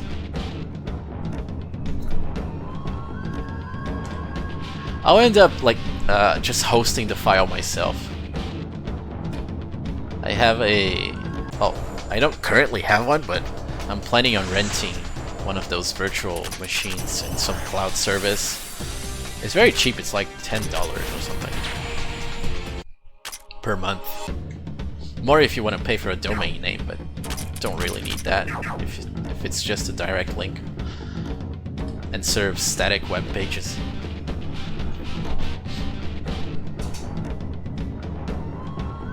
I can also move a few bots that I run on my own house. I can run them on the cloud. It's very helpful. I just need to get around to it. Anyway, go to stage 45.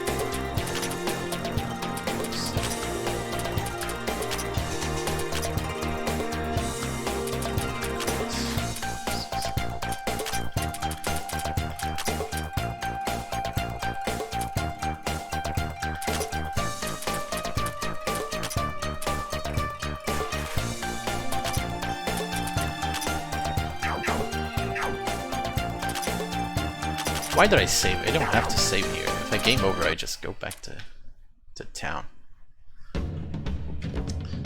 Old habits die hard. Is that how the saying goes? I don't know.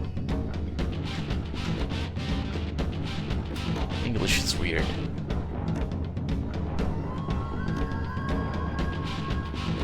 Yeah, hosting is super cheap, especially if you don't have the need for CPU power or a lot of memory. I can probably also use a free service for that if it's just serving a static page. But yeah, I'll look into it later. Yeah, English is extremely specific with a few things. I'm looking at the wrong map. Okay, there we go.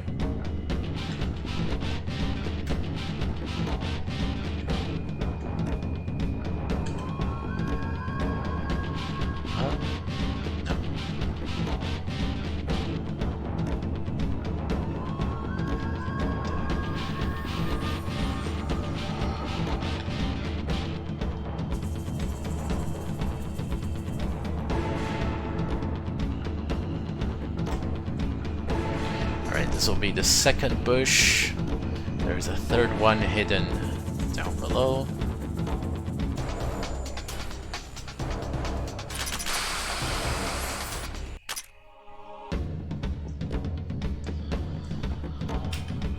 And then we can grind for a little bit and get ready for the stratum boss. Wait, sorry.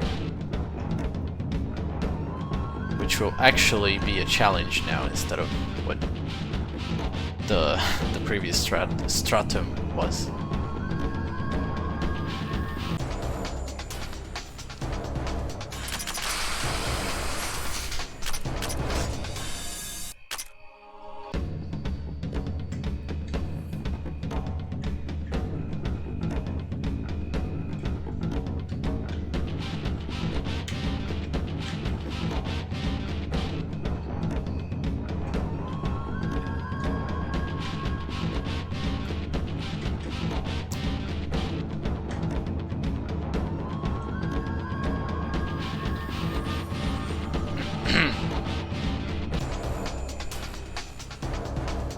Oh no, not that. Okay.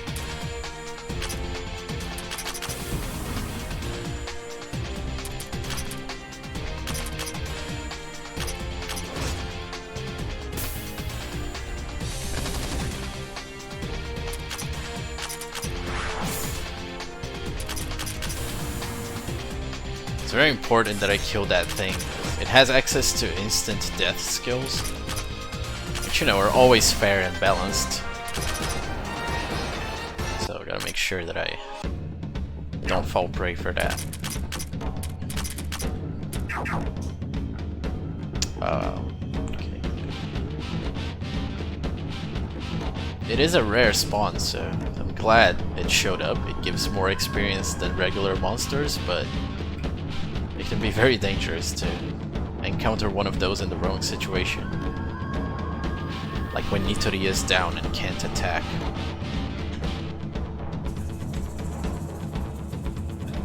Or when half of your party is already dead because you're farming.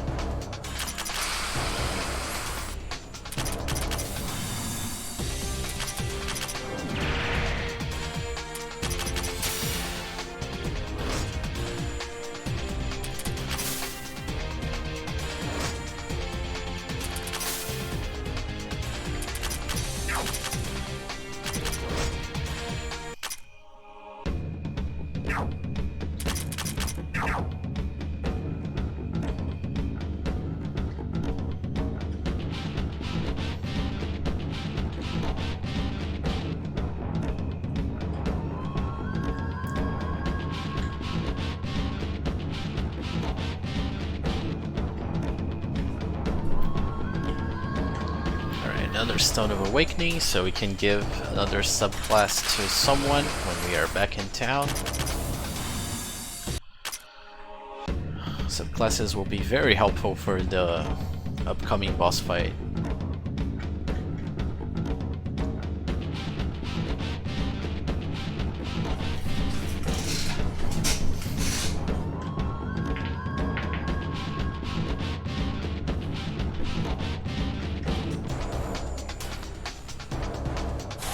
Another one of those, okay. I only managed to silence Chen, so it's not that bad.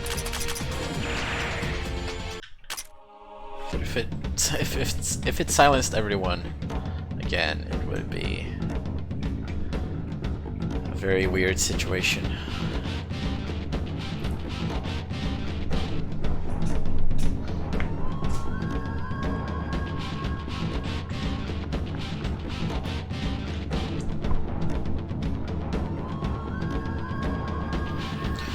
That's the last push, so we just get this little treasure that was forgotten here.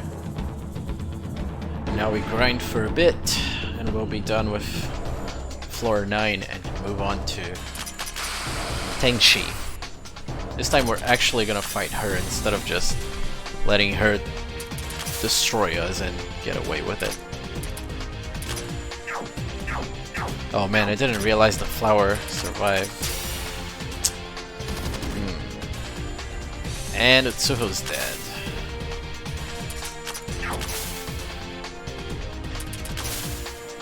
Okay.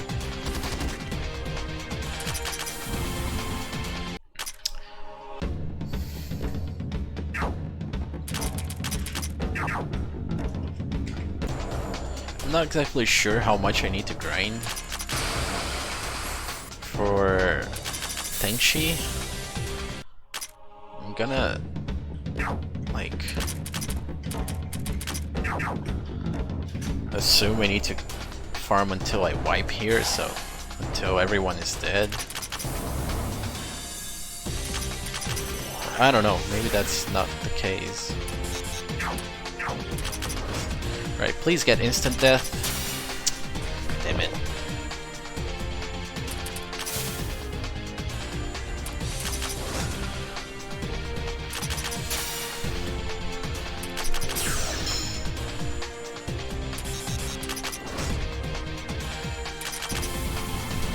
Alright, well. That was a kinda slow fight.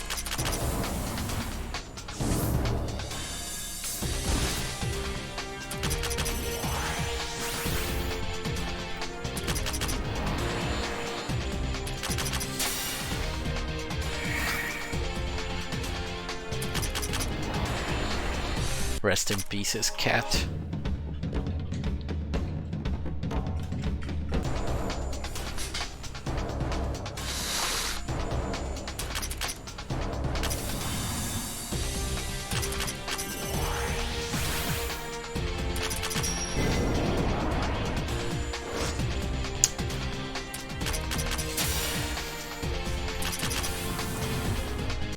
Alright, Moko is gone as well. Oh, 1 TP. Based.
This is kind of risky because you never know when you're gonna get hit. Like when Nitori is gonna get hit. But it worked out because the attack even missed Kassan.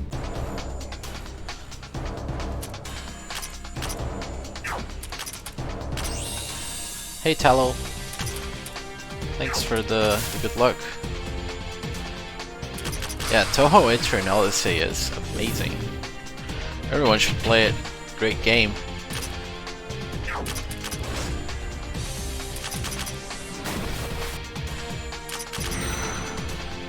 Alright, I think this will be enough grinding, but I really want to make sure Nitori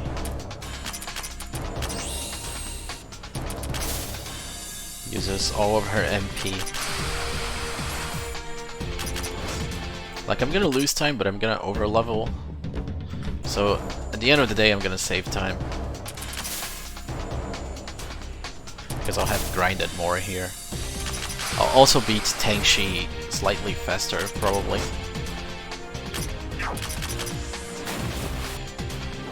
Yeah. Yeah, Touhou kind of exploded in popularity. It's kind of weird, considering it's just I guess the girls are cute enough to warrant all this attention, but there are plenty of series out there with similar characteristics. I guess what's really going for Touhou is the fact that everyone is allowed to make derivative works of it, no questions asked.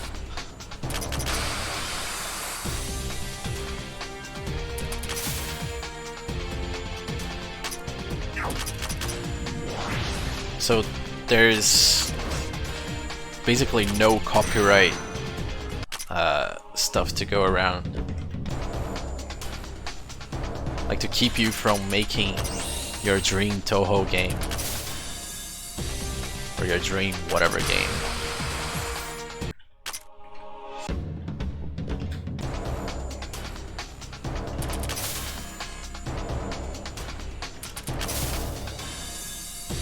Yeah, it's not 100% open season, like ever since I'm not exactly sure if it was always like this, but ever since I've known the series since like 2011 or something like that. 2010 actually no, 2009 I think it's when I first played the games. Like it was like this: you can make any derivative works so long as they are independent and are not sold in a platform larger than what the original games are sold in. What this means is the original games are sold in the comic market in Japan, so your market, your target market, can be no larger than the comic market in Japan, meaning Steam is, or was prohibited, not prohibited, but I guess not allowed until a few years ago when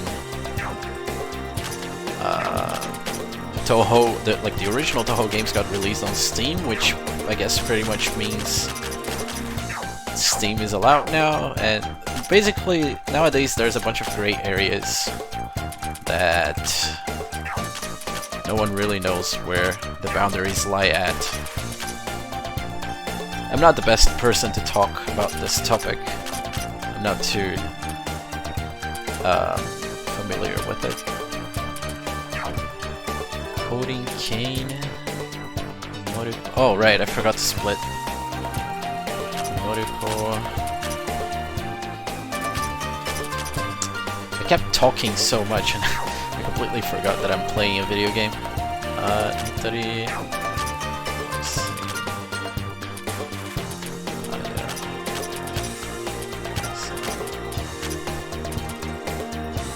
Daisen. Sanae. Okay. So we reset Nitori and Aya. And Aya. Nitori learns Guardian. Daisen learns Hexer. Iku learns Sorcerer.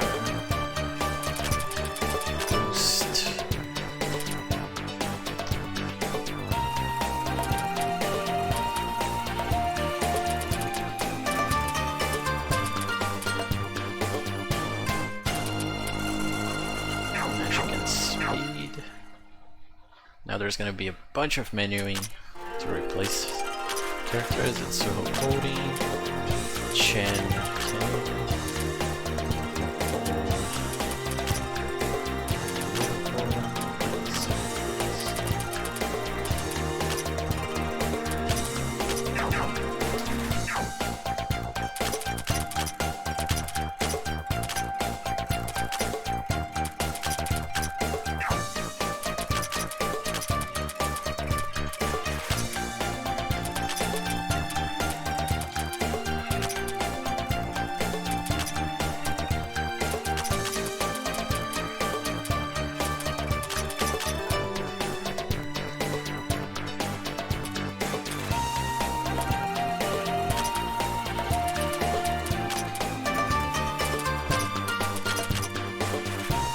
Alright, sorry for not commenting too much, but I really need to pay attention to this menu because if I mess something up, I'll end up with a weird build to fight the boss, and that usually means not winning.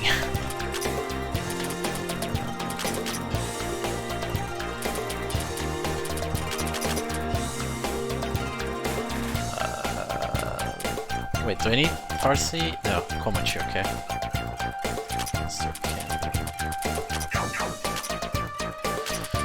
Maintenance. Frontline guard. Defense boost.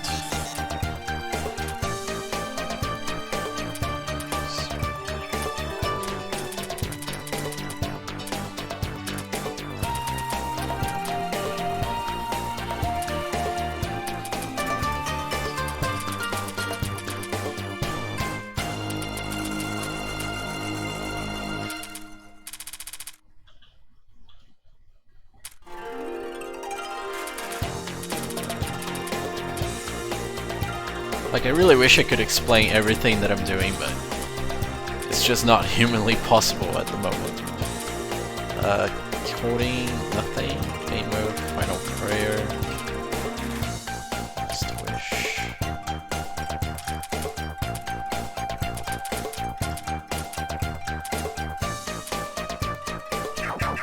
Okay, that's everything. So the Tenshi fight is really good. It's really, really fun.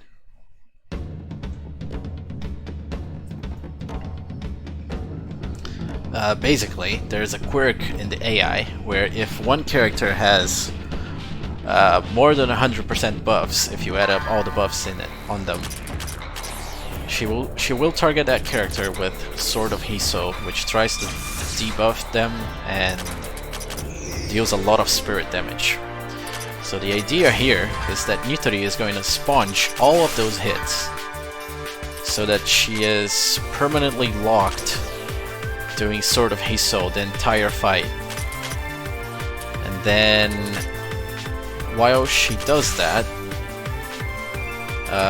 Reisen and Kasen will debuff her special defense all the way to -50 and inflict silence as well.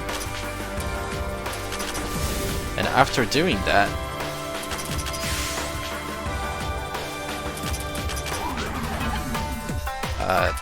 we'll switch in Sanae and Iku. And with that, Sanae can buff Iku. And Iku has a very special skill where if the enemy has debuffs on them, Iku's attacks will deal damage as if those debuffs were doubled.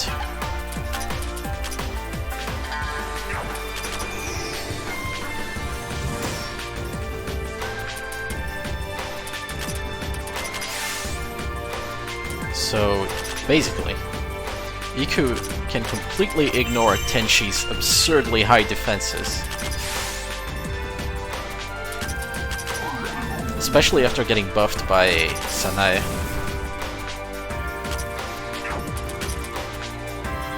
But yeah, it's also very important that every once in a while you reapply the mind debuff by Reisen, so that Iku can keep dealing damage.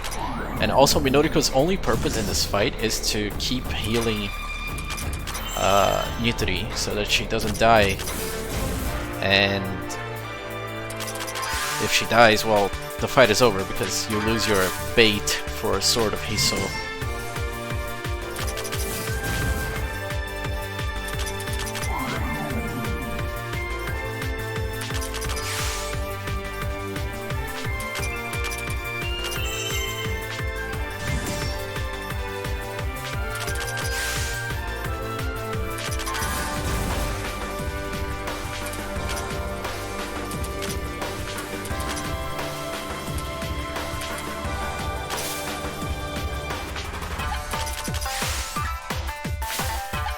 So after dealing some amount of damage, she's gonna concentrate, and on the next turn she's gonna unleash a very powerful spirit type attack.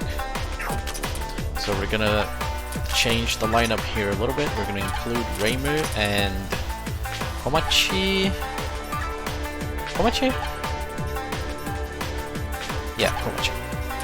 Reimu buffs everyone's defense. Nitori focuses on replenishing her MP. Sanae too. Komachi swaps herself for Iku. Nitori swaps out for Reisen. And basically now we are in that state where you need to keep reapplying the debuff. Sanae needs to constantly be rebuffing Iku, and everything just keeps going the way it should be. Alright, I think this is enough. Okay. Like, sort of, Hiso has a chance to like remove Nitori's buffs, which is very annoying because when that happens you need to keep reapplying buffs, and if you forget to do that, she will use another move and usually kill someone else. So very important to keep Nitori buffed. So at 50% HP she uses State of Enlightenment again, which rebuffs her defenses, which means that Reisen needs to come out again to debuff her back to a state of debuff.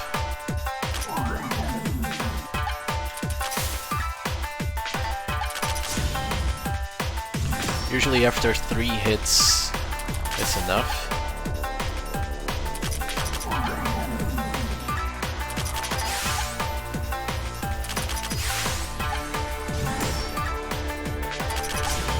Okay, so now we can put back Iku, buff her, and continue dealing damage.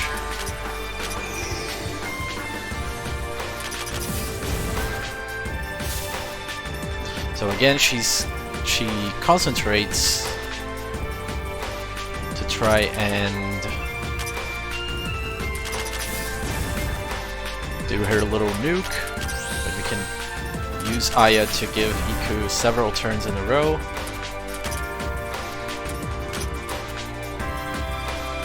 And now we can swap everyone back into position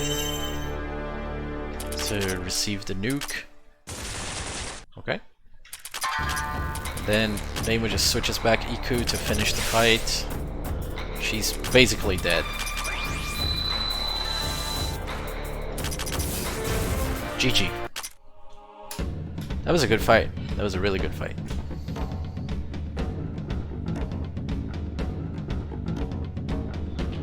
The Tengshi fight is the first really long fight we have that you need to constantly be minding what you're doing and how much buffs everyone has. And then Tengshi powers up and goes to level 80. Obviously we have no way to deal with that, so we just wait for our death. It's a mandatory loss, so it's kind of whatever. And we can move on to the 4th stratum,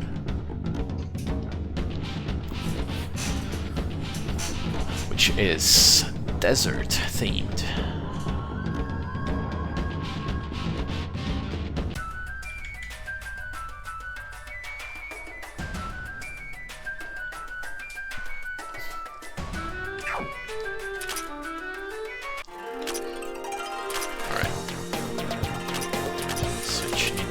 Attack.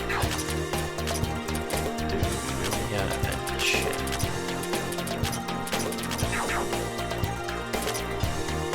Now we reset Nitori.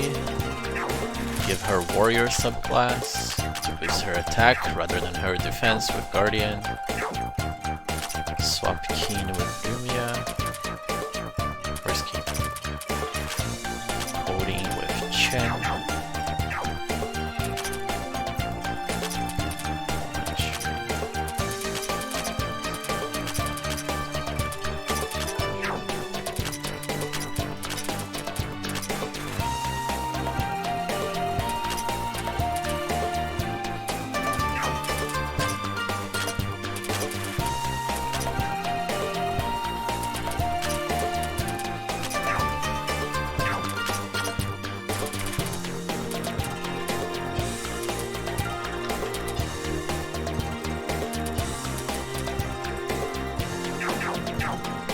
Okay.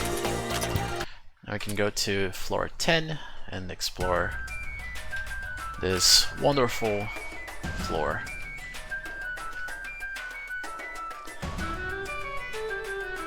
Which has a very simple map. It's basically just a bunch of open areas and wide corridors.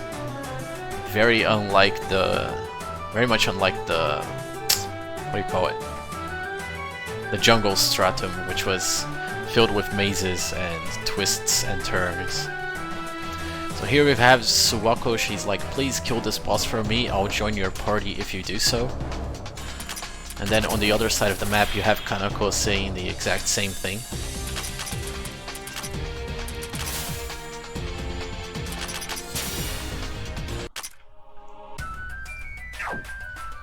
So you get to choose who you recruit, which, you know, is a fairly neat concept, and it would work well in a speedrun if it turned out that it wasn't way easier to recruit Kanako instead of Suwako. So you always recruit Kanako because her boss fight is just way easier compared to Suwako's. Alright, that bird right there, the balloon bird, that thing right there is really brutal. That thing will use fly on the first turn it gets, and then on the second turn, like, dive down and destroy you completely.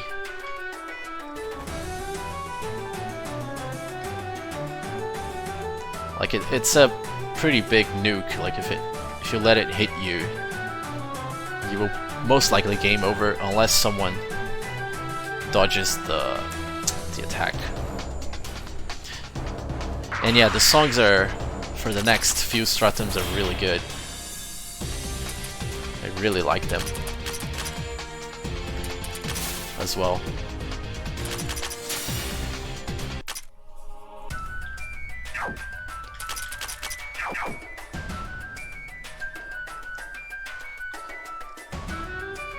And it fits the environment perfectly.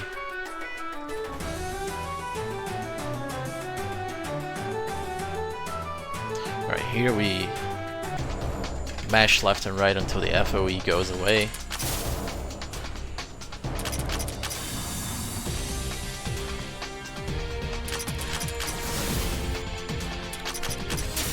Oh, we missed the instant death. That sucks. But it's fine. We'll get it on the second try. There we go. So this Yokai enemy has almost no instant death resistance. So Komachi can usually always kill it with what's the name of the spell? It's not Scythe that chooses the dead, it's short life expectation, I don't know. One of those words. Oh, we have 3 of them. That's not nice. So we're gonna have to get 3. This is gonna be tough. Alright, we got all 3, nice.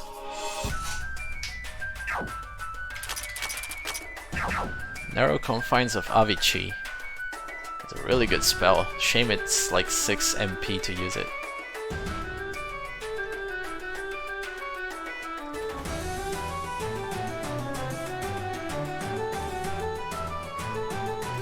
One thing that I don't exactly like how the music is done in this game though is how the song resets after you come back from the random encounter.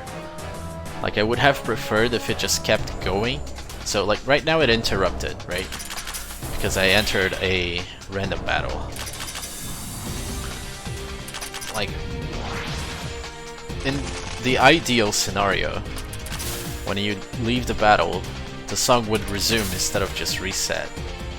I think I'm gonna get it. Okay. Nitori hit. If Nitori missed that, I would probably have died. But yeah, like, it reset the song. Ideally, I would want it to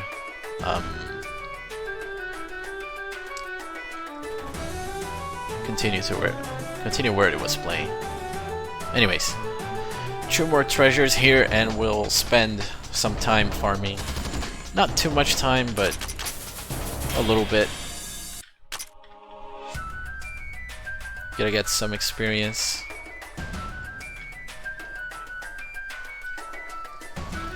The next boss fight isn't really that hard. There's a way to cheese half of it.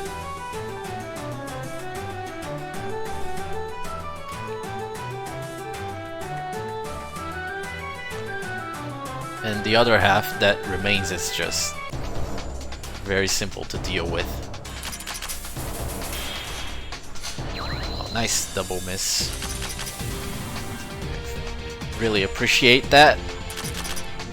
Killing Nitori as well. Wow. I think the Desert Kedama isn't susceptible to instant death, and it keeps buffing itself. Don't like where this is going.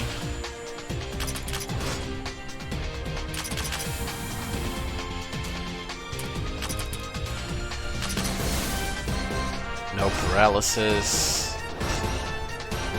Oh. Cassin is dead.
I could have grinded more, but I feel like that was enough because I was already kind of over level.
Alright, moving on.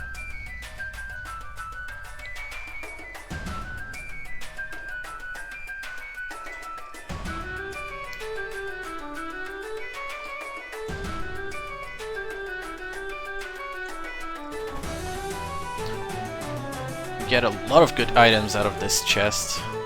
I think every single item there is useful.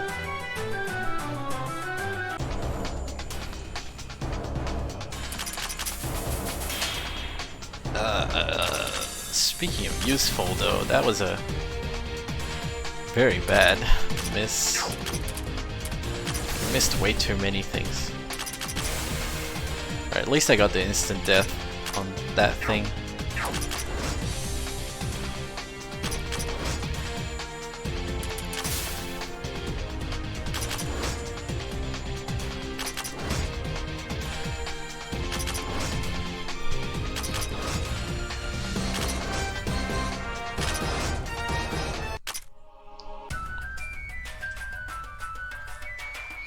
So I don't think I will actually have to grind anything at the end of this floor. Normally you're supposed to grind for a bit to prepare for the boss fight, but I don't think that will be necessary.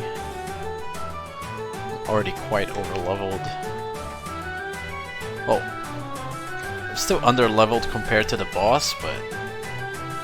Wait, where exactly am I? Okay. I went down too much, I think. No? What? I am completely lost. But anyways, the point is, I'm kinda above the level where my notes assume I am. So there should be no need to grind. Alright, I found myself, I think. Yeah, I did. Okay.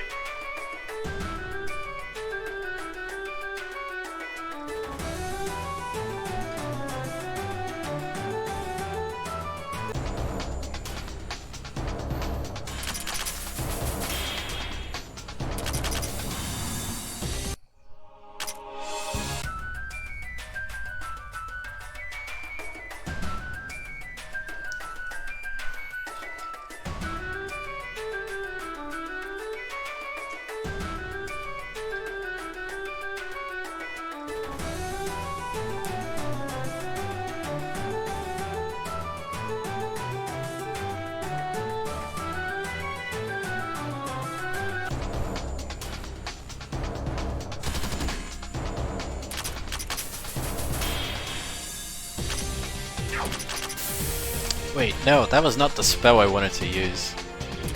Oh, she's dead anyway.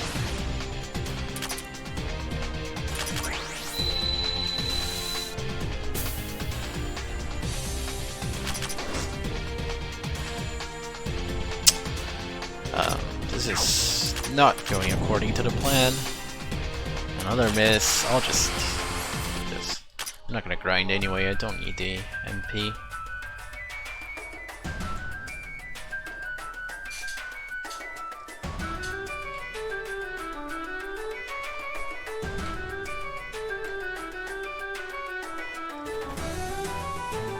So, right here.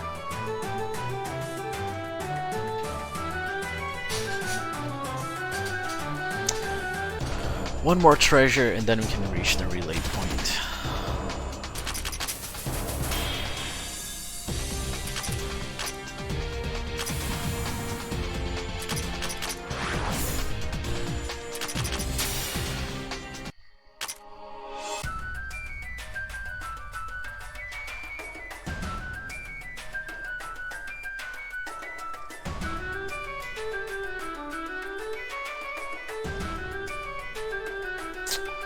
There it is. So I'll just wipe out Nitori's MP.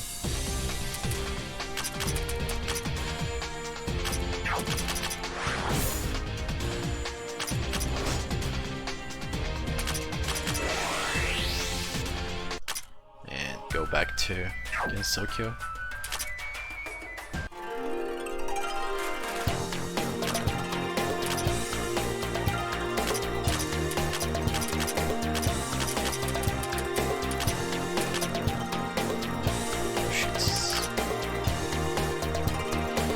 Cyrano still be? I guess, yeah. Yeah. So, human village, swap.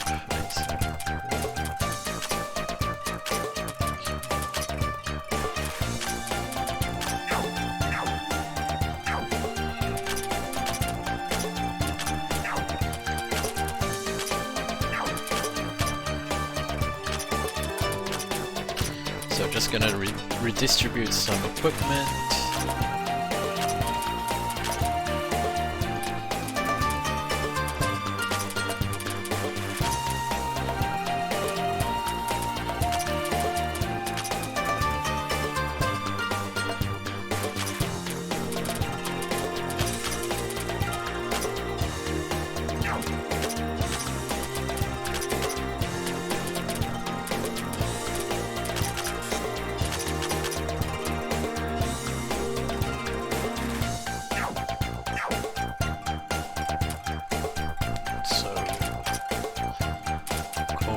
Gets HP high boost, Daimu final prayer,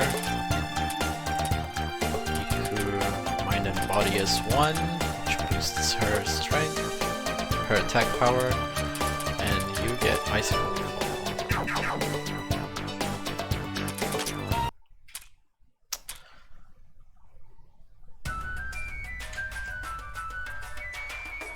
So Iku has several skills that boost her regular attack power. Like regular attack being the simple attack action on the menu.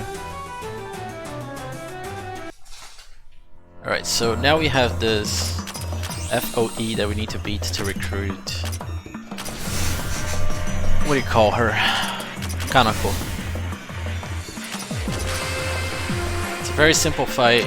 Just make it paralyzed and don't let it get unparalyzed.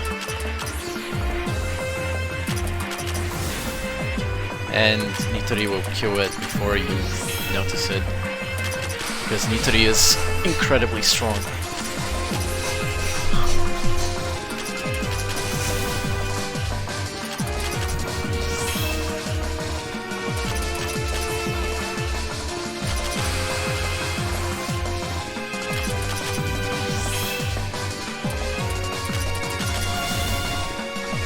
Right, there it is. Wait, fuck. Okay, so I gotta do this, and then this. I guess I missed both splits. Like, I forgot to split on 10F, and because of that I accidentally split wrong for the gold him. That doesn't matter though. We'll figure something out. I'll just redo those splits manually after the run. Yeah, using Hiki Boanrich. Vexeta. Reset, Nitori, Machi, Iku.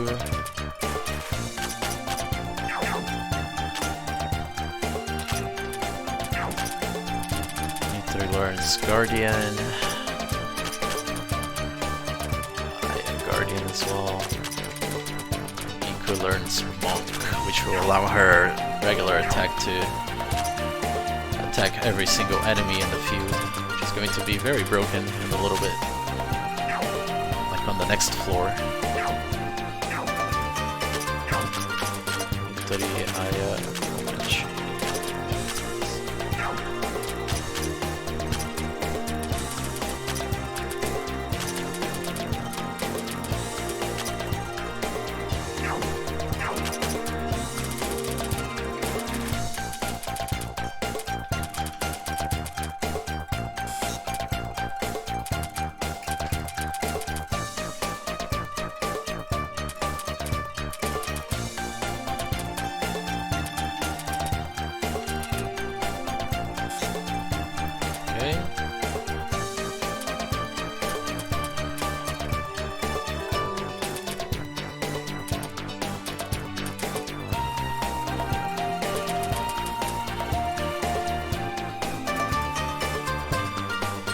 Wait, this isn't right. I'm missing something. Is it? I guess lightning fish? Yeah, I'm probably missing lightning fish. Okay, well, anyway. We are ready to tackle Remilia plus Sakuya boss fight. Pior que não, velho. As menores speedrun... Aliás, tem uma categoria de Trauma Center que é mais rapidinha, mas... É. Eu sou meio chegado a speedruns de duração excessiva mesmo. Mas não é culpa minha, tipo... Os jogos que eu gosto demoram pra caramba. Não tem o que fazer.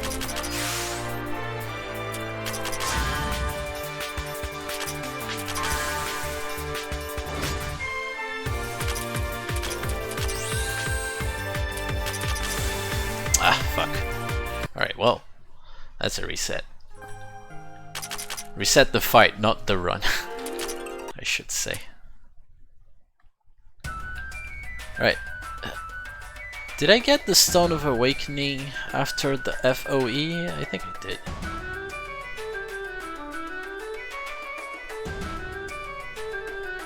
É, pois é, quando eu falei o reset é assustador, né? 4 horas e 50. Oh, vamos resetar a run.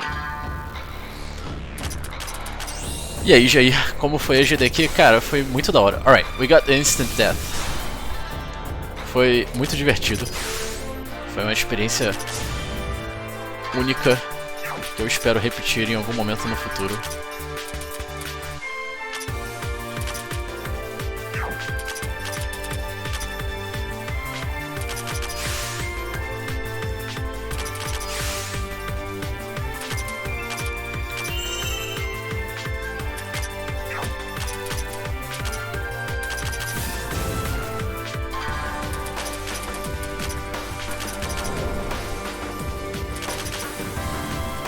Alright, now that Sakuya is dead, we can focus on killing Remilia. Killing Remilia is very simple. You just debuff her, and when she is debuffed, you attack her. When she rebuffs, you just debuff her again and keep the cycle going.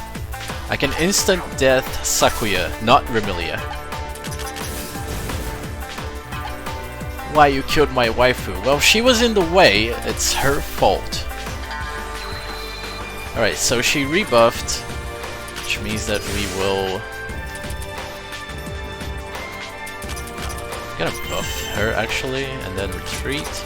Then gonna bring the Racen back out, so she can get the debuffs going. Yes, and also... Oh, what?! Why are you attacking slot 4? Hello? Thank God I took Sanaya out of there. Holy shit.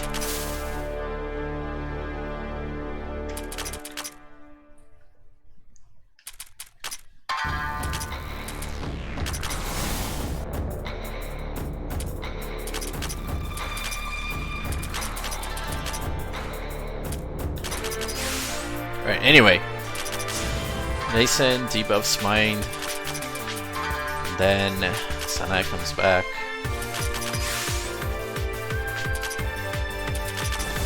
Kassen tries to debuff, failed. Put Iku back in. No, I buffed Aya! Arrgh! Fuck. It's alright, I can just do this. Buff Iku.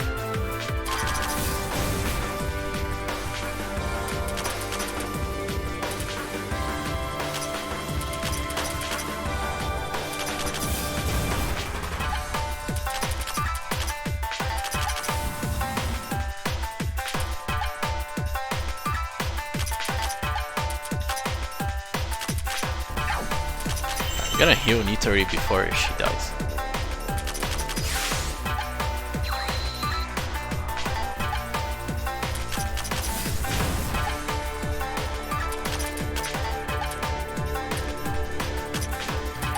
Rapaz, eu também espero estar em outras maratonas.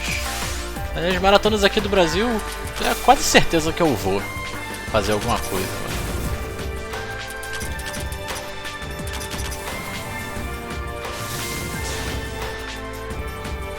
Mas é aquela história, sei lá, que o futuro tem aí pela frente.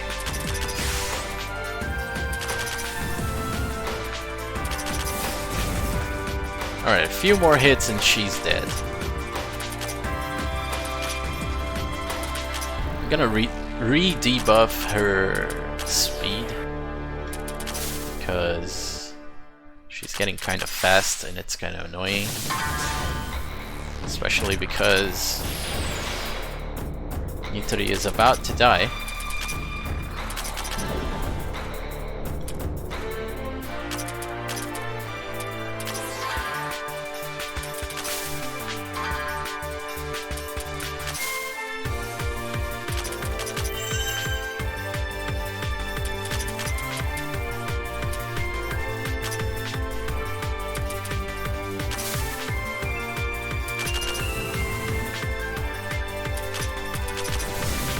Alright, there we go.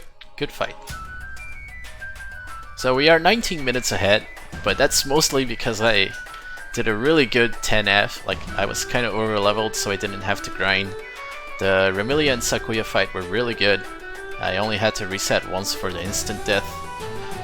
And the FOE fight was also really good. Basically, everything on these first 3 splits was really good.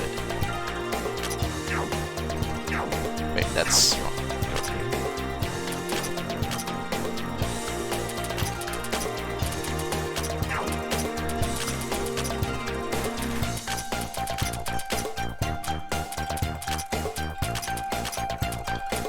Mas, Luiz, não fique chateado, porque nós derrotamos a sua waifu para ela entrar na parte. E agora ela é uma de nós. O problema é que ela é meio inútil, infelizmente. A Sakuya, no caso. A Remilia até é boazinha, tem seus usos, mas pra speedrun não tem muito mérito. Hip, sinto muito. Mas ela está viajando conosco, fique tranquilo. Está em boas mãos.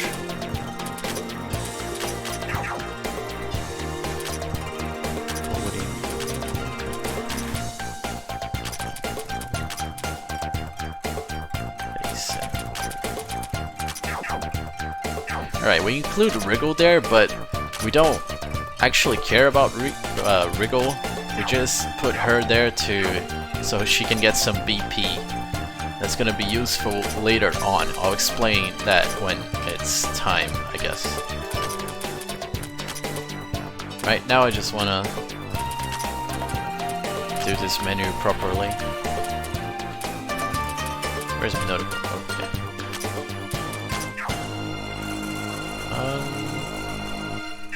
Learn skills, common chain, HP boost.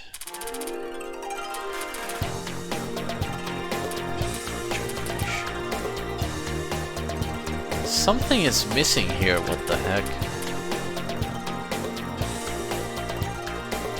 Oh, no, no, no, no, no. I think this is right. I leave it there for... What? Yeah, yeah. I'll just leave it like this. I'll trust my notes with this. So goes fastest. Maintenance.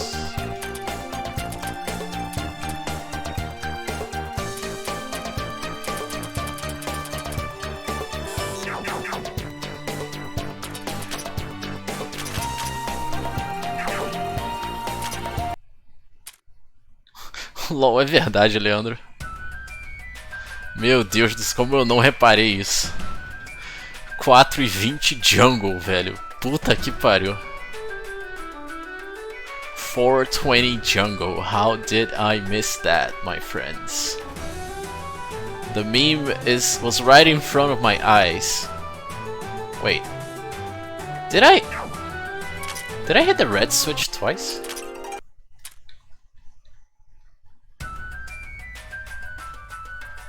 What the heck? Oh, okay, I'm supposed to hit it after I go to the right. That makes sense. Right, I did a big dum-dum.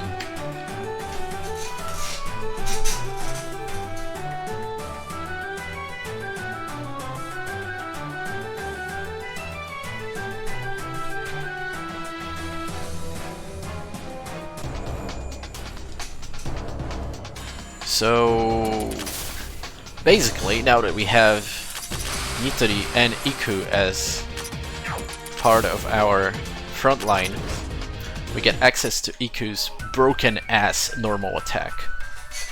And it's most useful on this floor because the enemies here have absurdly high defenses. At least those that resist Nitori's Kappa Waterfall.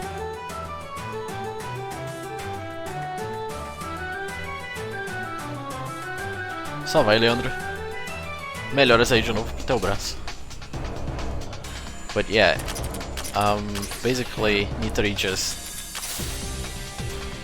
uses Kappa Waterfall to destroy everything, and whatever doesn't die gets destroyed by Iku's regular attack, which is now an area move because of her Monk subclass skill. What? What? What? Oh, wait. Wait. You need to go further to the right. I was looking at the wrong treasure chest. Okay, that makes more sense.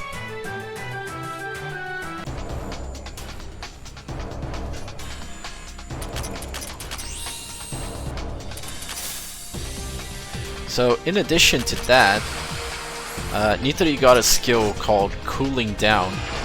Oh, come on, don't kill Iku. Iku is very important to us.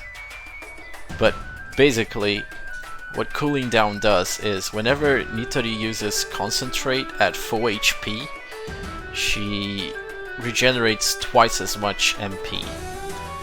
So she regenerates 8 instead of 4 MP. This means is that Aya can Divine Grandson's Advent Nitori at the start of battle. Nitori can use her move, then concentrate, and Iku then cleans up, and suddenly Nitori is back at full MP.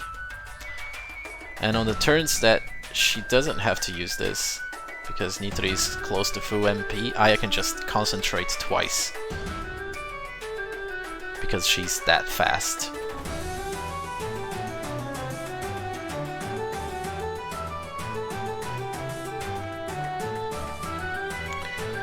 So yeah, this is pretty much a grinding machine.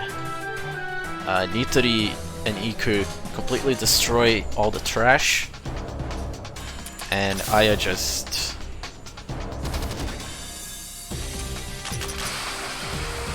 boosts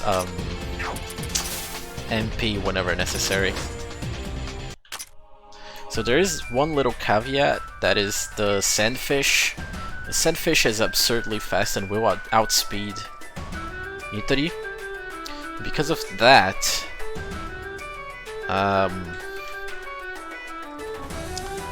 we are supposed to use Sarutahiko's guidance on Nitori.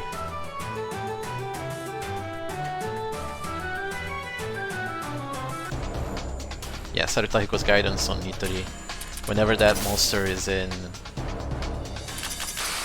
the opponent party.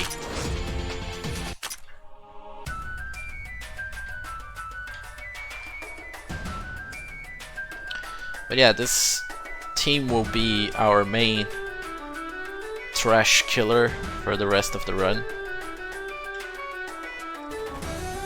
There's no need for anyone else to get involved in killing random enemies.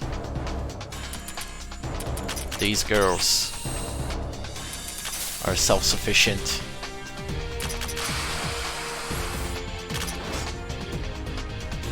Kind of. Sometimes one of the things will live like that and kill Iku and ruin everything. I should have used the spell. I wanted to optimize and got destroyed.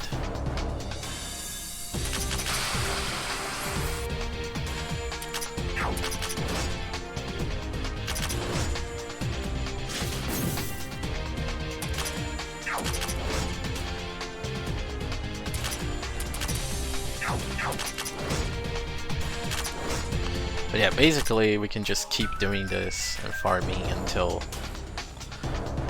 this front line is out of MP.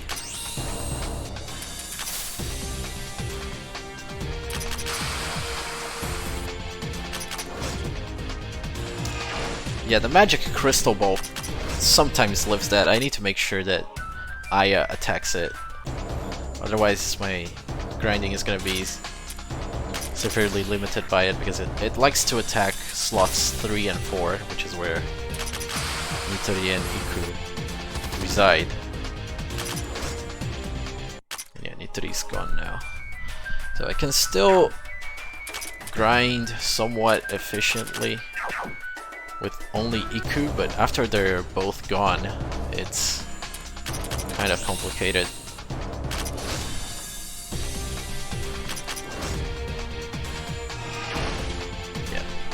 That thing is just trolling right now. Keeps attacking the rightmost spot.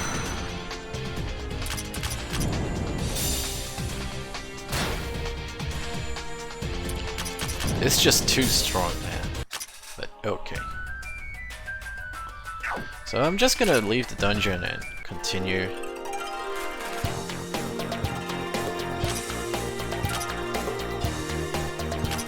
Got an extra Stone of Awakening, so we can teach Komachi Guardian and she'll take less damage, because we're gonna give her the skill that does exactly that. Reduces damage by 8% if she's in the leftmost spot, which she is. So yeah.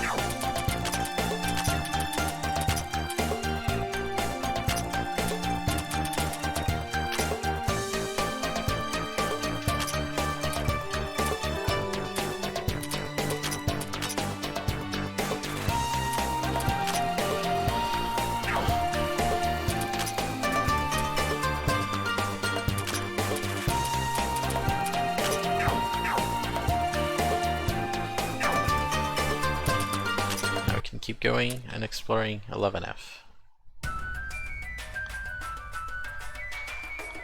Activate these 2 orbs.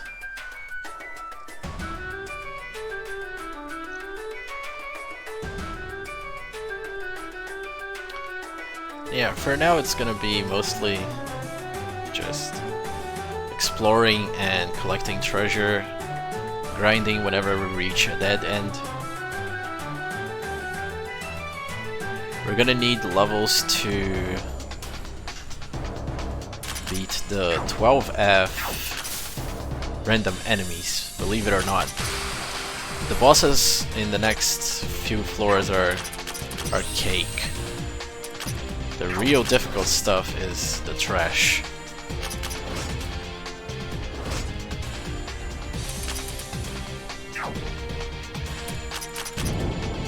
I should have went for Fairies in the Deep Fog. Alright, never mind. Whatever. Let's just keep going.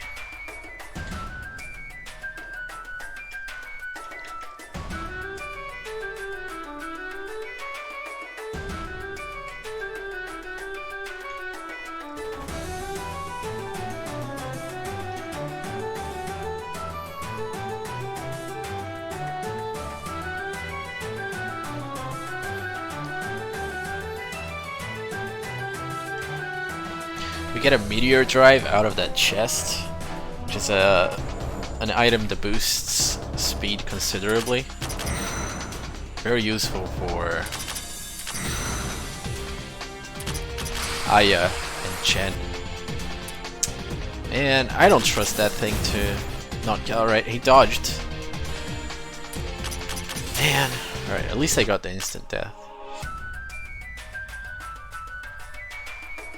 That thing can be a pain in the ass. It has a little bit of evasion, not enough to be consistently hard to hit, but sometimes just dodges multiple attacks in a row.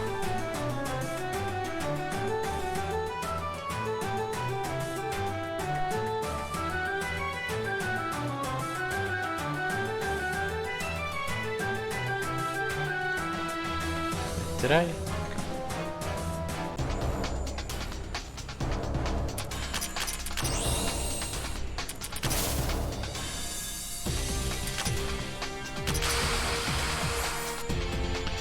It missed again, and it attacked Nitri. At least it didn't kill, so I can just swap her out and everything will be fine.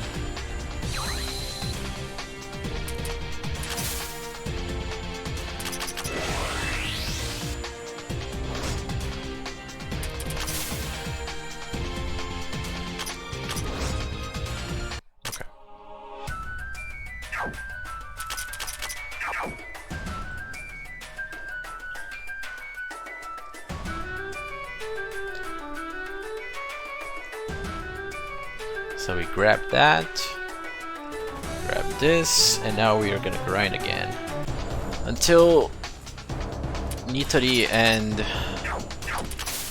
Iku are both out.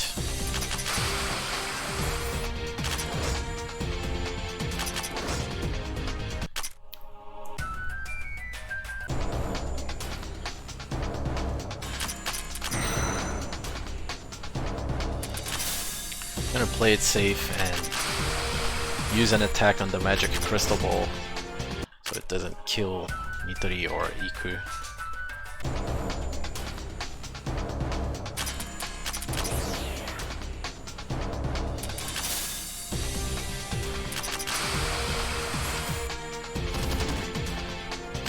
Okay, so need to boost Iku's speed. Oh great, it killed Aya.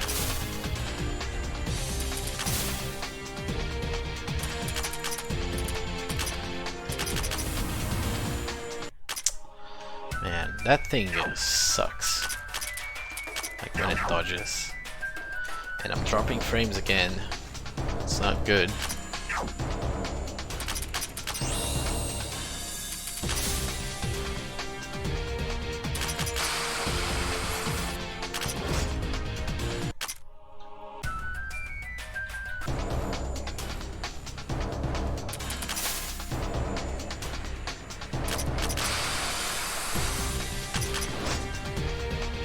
Wait, what? Oh, okay. I was like, why did that only target one person? And then it hit me that Aya was the one attacking.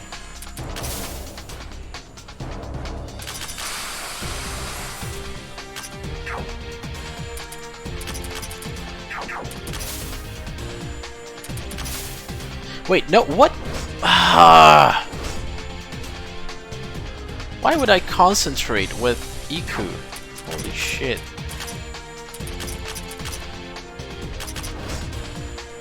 Man, alright, well, Aya has 1 TP.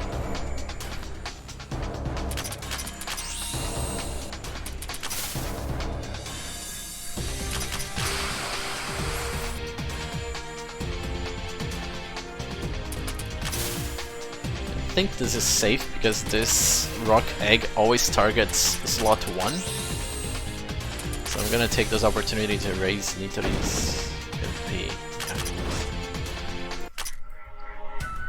Alright, well, Aya's gone, so Nitori's main form of regenerating MP is also gone.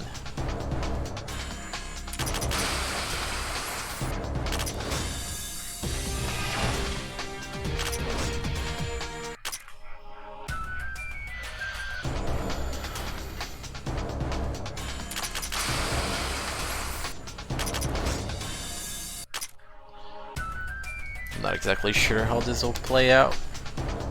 Oh, interesting. All rock eggs.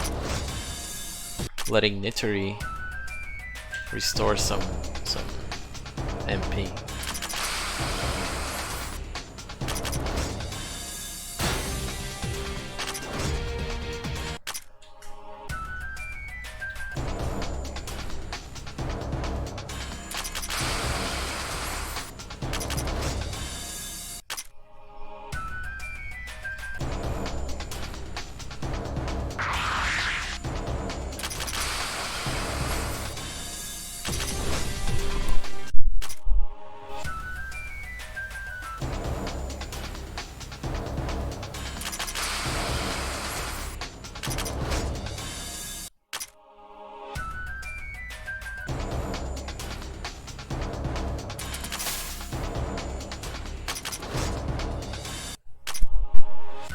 Alright, what do you know? We actually got another rock egg only formation.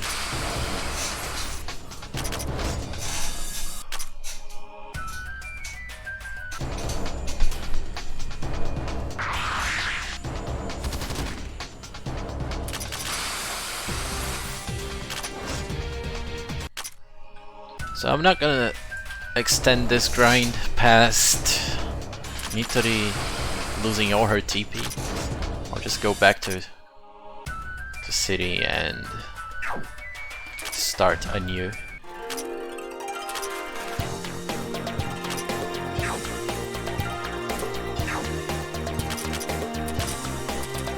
So Aya equips the Meteor Drive, which will greatly increase her speed.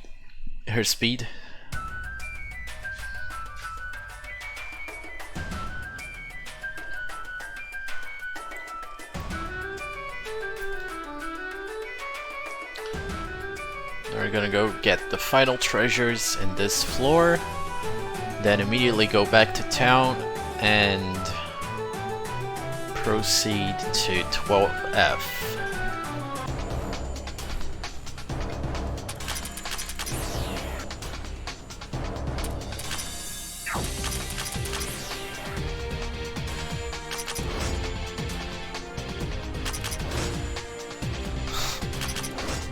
Really? Really, Nitori? You're gonna miss that? You're gonna do that to me?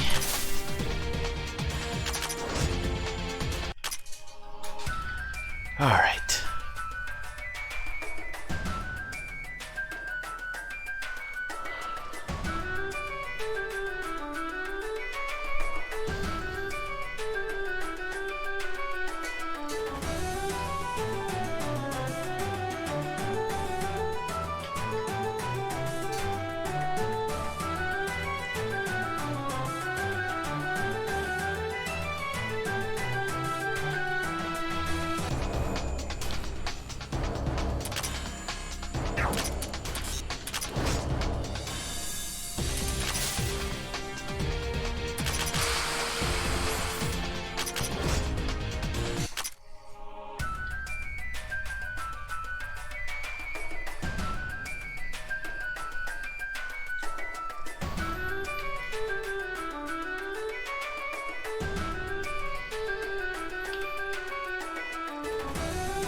Oh.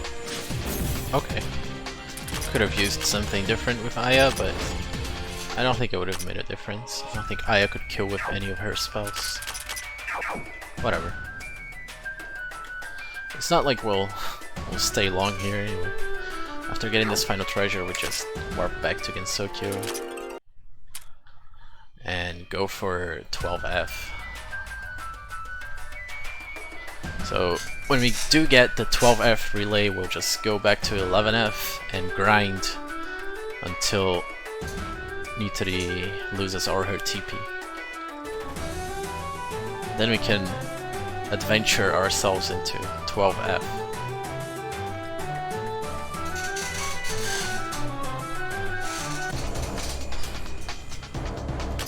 Like I said, 12F is only hard because of its random enemies. The bosses are really, really easy. All 3 of them, believe it or not.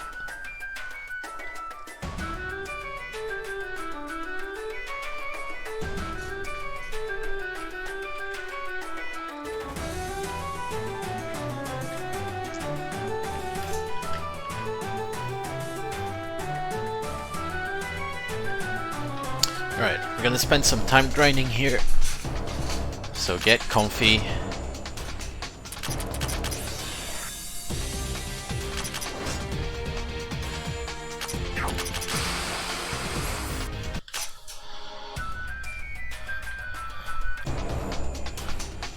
It's not gonna be that long, but yeah.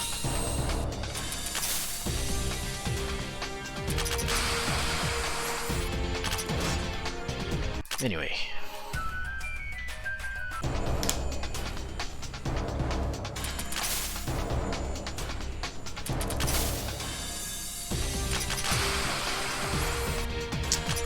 Of course it misses.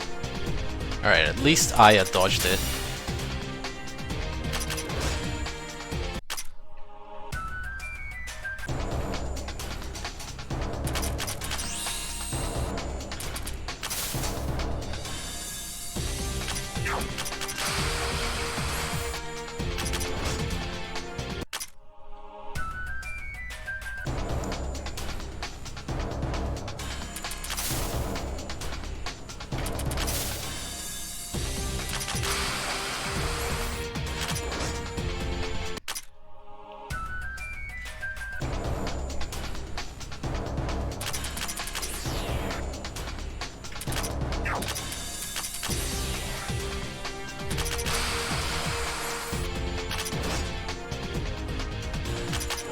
Oh boy, that 1 HP on the crystal ball.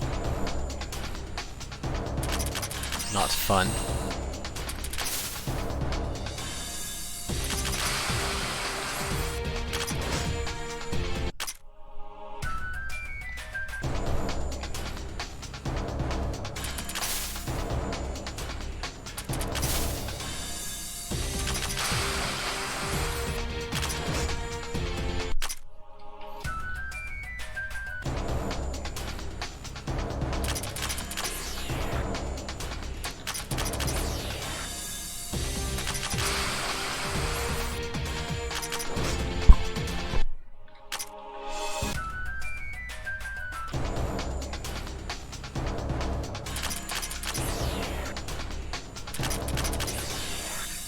Aya is really low in MP and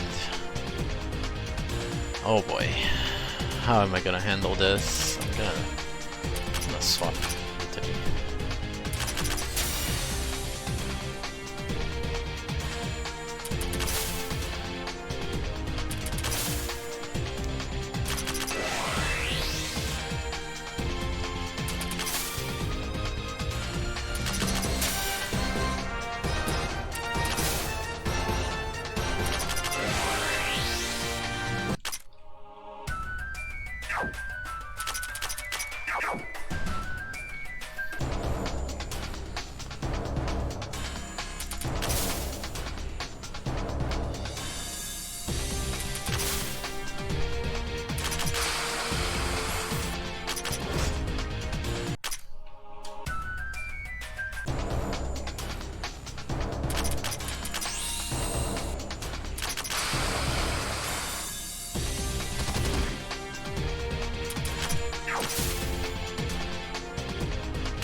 Oh, I love it when it misses. And it hit Nitori, which means it's game over for this grinding session.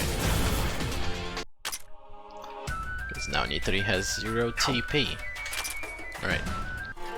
That was okay, I guess.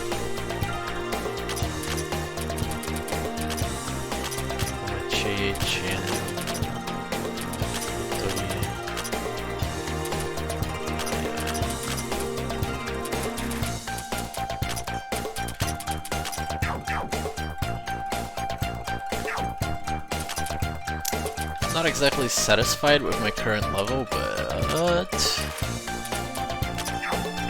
it'll do.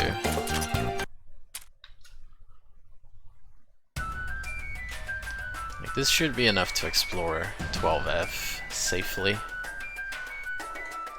I mean, it's never exactly safe with those birds flying around, but yeah.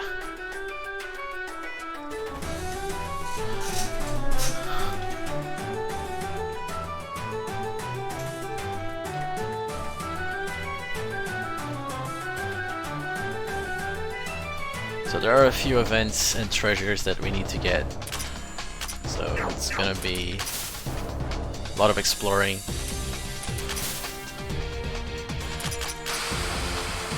A lot of walking around.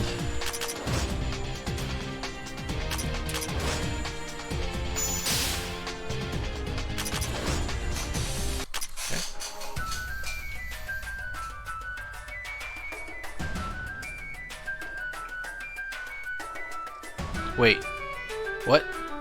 What? Oh! Wow. Okay, so remember how I recruited Kanako and talked to Suwako so the story could advance? Well, of course you don't, because I didn't do that. God damn it. Alright, so we finally recruit Kanako. And now we're gonna talk to Suwako so the side story advances.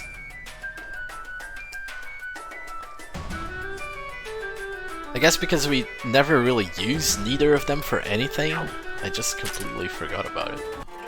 So the event that was supposed to be there on 12F was Suwako saying, like not Suwako, but there should be traces of Suwako's battle with Tenshi.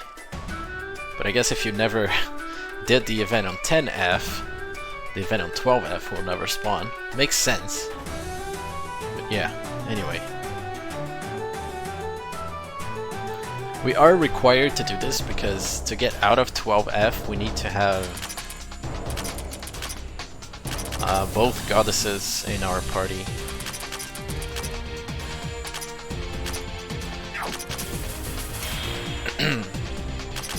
So that rock crystal is a rare spawn. It's pretty much the evolved form of the rock egg, and it gives a lot of money if you defeat it. It's a good thing we found one. Wait, no. You're supposed to go to the left here first. Oh wait, no. You need to do the switch, that's right. I really need to improve this map.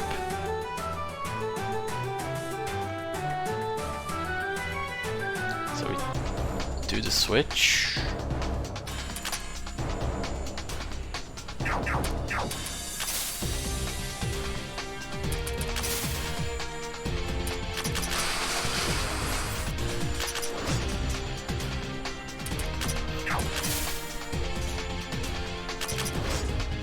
Yeah, the Yokai on strat is either to get the instant death with Komachi or to attack it twice with Iku. I should go for the instant death more often. Even though, like, the proc rate is high enough to make it worth it, but I don't know. Anyway. Get the treasures up here.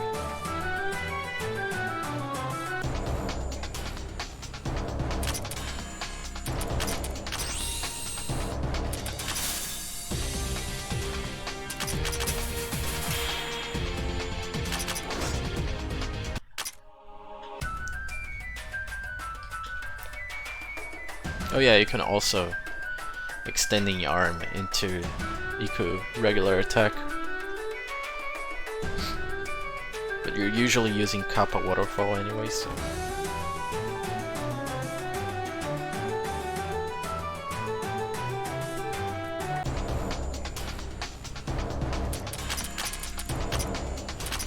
So we need to swap Chen in to damage that corpse on the top right, because that thing has a lot of HP, as you can see, and it's very annoying to kill. And Chen deals super effective damage to it. Kind of... I guess super effective damage isn't the right expression, but whatever. It's effective.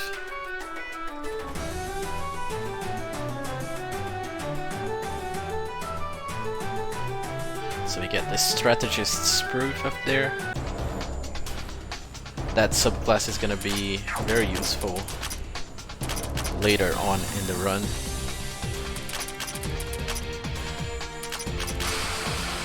Oh, I should have used the extending arm. I guess everything is fine though. Gotta regenerate their MP.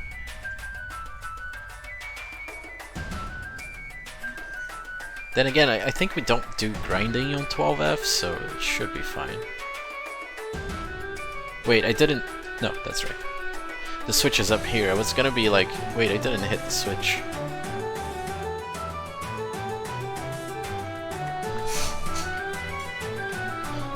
Okay.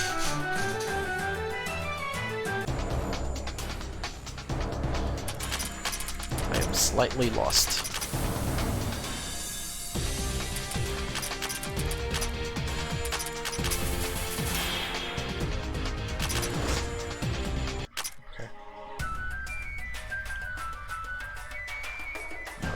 We go down here to get a treasure, and then we can reach the relay point on the west side.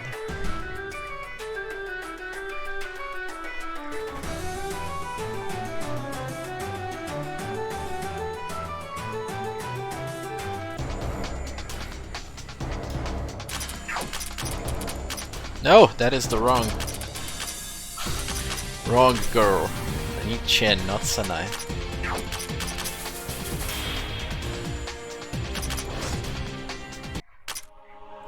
Alright. You know what, whatever. We're gonna exit the dungeon here anyway. Actually, no. We farm until Nitori dies, that's right.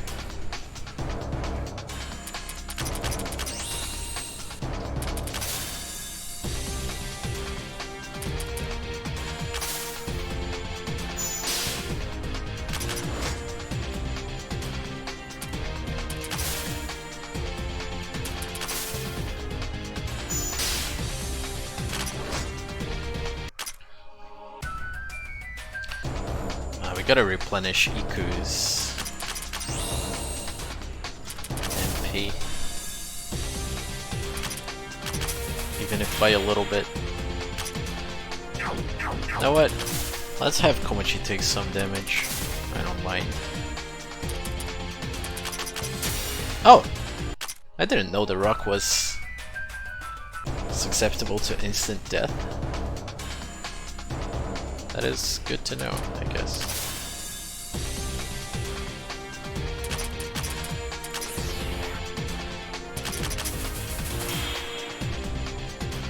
Sim, Forlinho, a minha primeira run, por assim dizer, não é muito boa não. Eu fiz meio às coxas mesmo.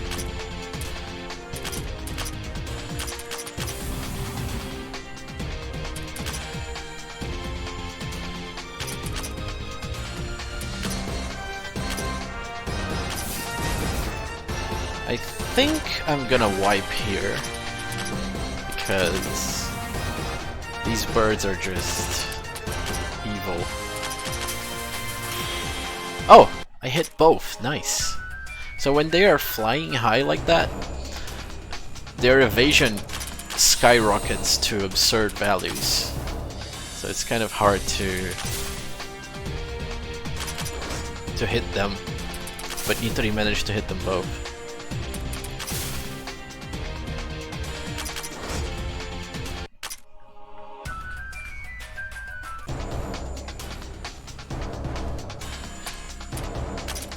Mas a minha expectativa, Furlinha, é que essa run termine menos 50, menos 40, por aí.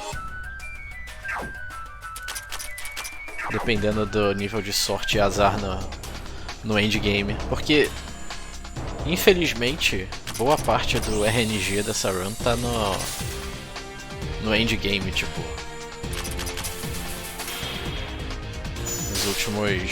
Nas últimas 3 horas.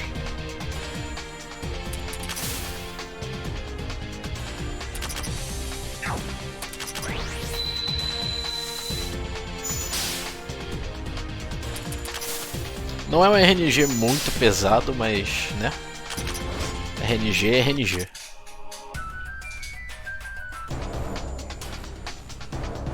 Meu Deus do céu.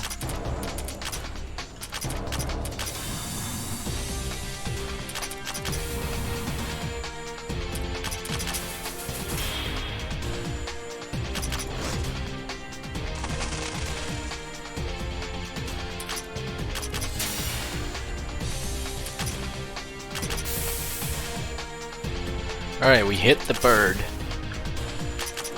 That's good.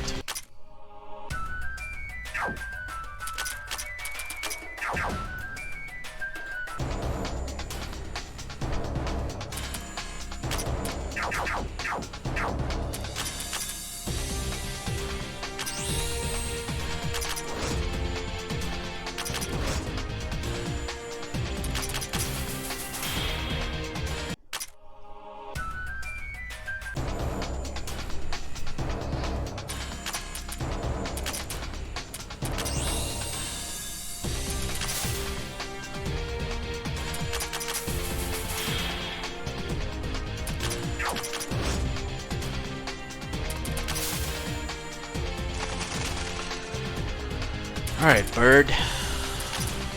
Will you cooperate? Nope. Nope.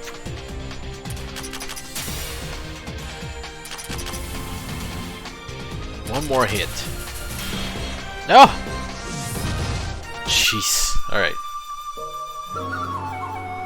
Alright, you see, that's why the bird is the bird.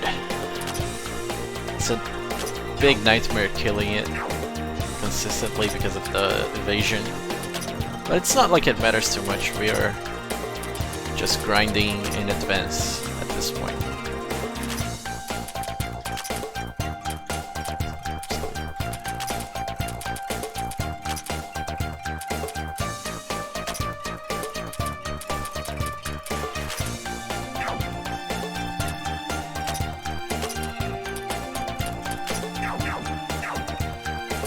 Alright, now we're gonna do the east part of 12F. There will be no grinding, it's just getting to the relay point, and then we can move on to the bosses.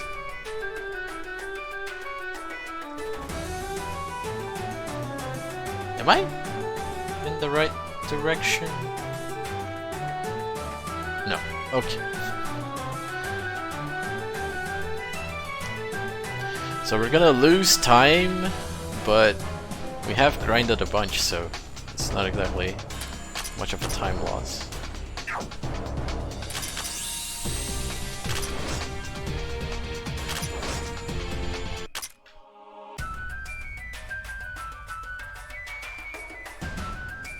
So we hit the switch, unlock this treasure chest, unlock this treasure chest.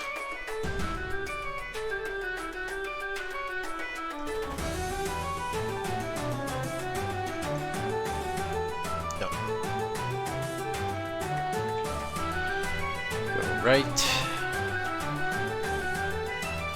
go down and then go up.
So 2.5 minutes of difference is not that bad for how much I grinded. Right now, level the characters, change Aya to H.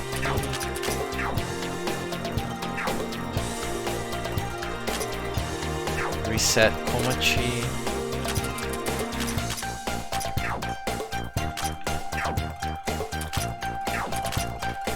Basin gets 50.7 HP.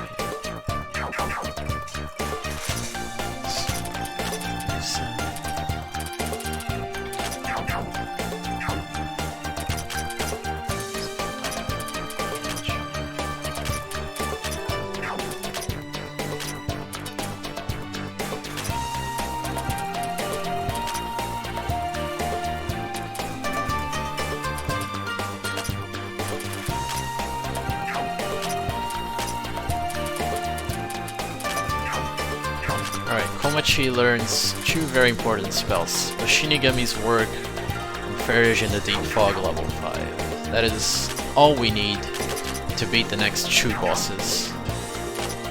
The Golden Mirror and the Agatama Ember, I think that's what it's called. So the strat is very simple. You attack with Komachi. You buff Aya, concentrate with Reisen, concentrate with Kassen, you attack with Komachi, you attack with Komachi, and you didn't get the instant death, so you reset. And that's how you beat this boss. You hope that you proc the instant death on Komachi's skill. It's very cheesy, but it is the only way we can beat this thing at our current level and our current resources. Like if we had access to late game skills, subclasses, then maybe we could beat this. Right now though, no. It's just not possible. Alright.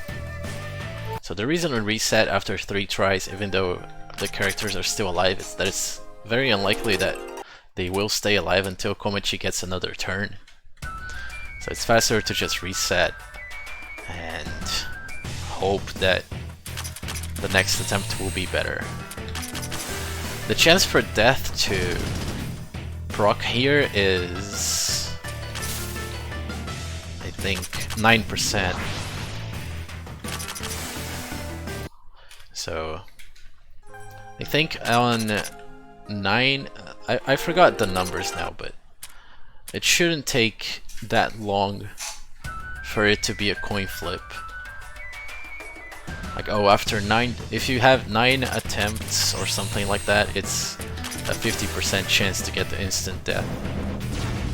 Holy shit, why would you do that? Oh my god. Alright, at least Reisen is still alive. So the reason this works is because Komachi has a very high death chance, and there it is. So we did it. Took a little while, but okay.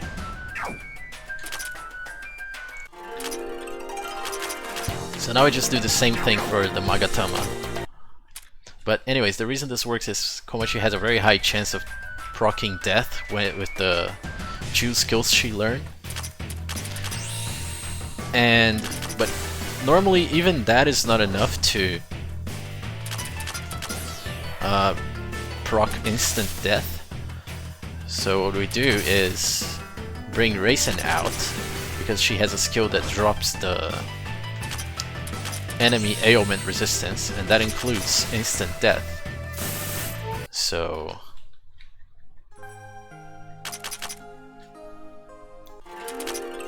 yeah.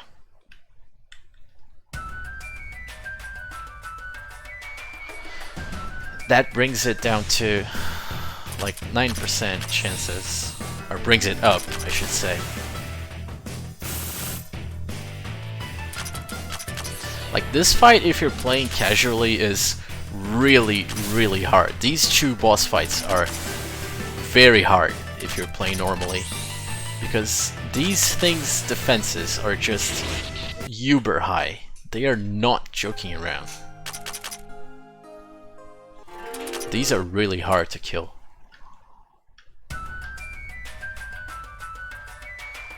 And normally you can't instant death this. The thing is, with plus disc, Komachi's death chance on Fairy in the Deep Fog got buffed. And if you do the math, it's enough to proc instant death on these. Normally this would only be possible if you're on New Game Plus, because then you have Yuyuko, who has like a super death chance on Saigyoji Flawless Nirvana. But yeah, with the recent patches that buffed, this is a cool little side effect. Come on. 9% is a reasonable chance, so I'm counting this as a valid strat for a speedrun, but sometimes the game just doesn't cooperate.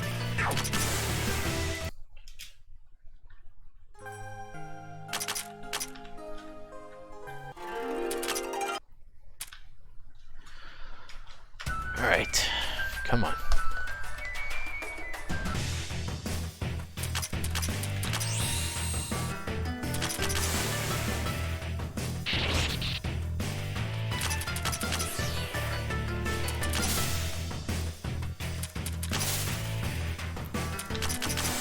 There it is. Alright.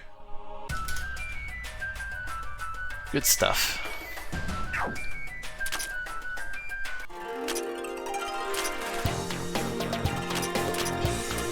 So we change Aya back to attack.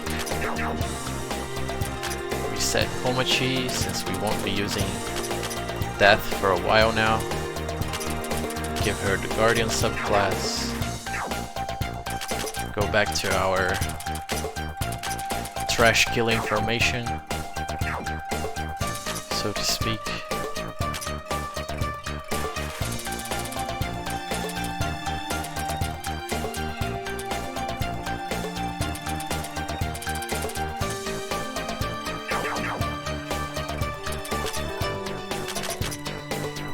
Why did I save? There's no need to save. I keep getting bodied by my old habits of saving every time I go back to town. Anyways, we can now get past these two seals because we beat both bosses. And we're gonna get a few treasures in the bottom part of the map here.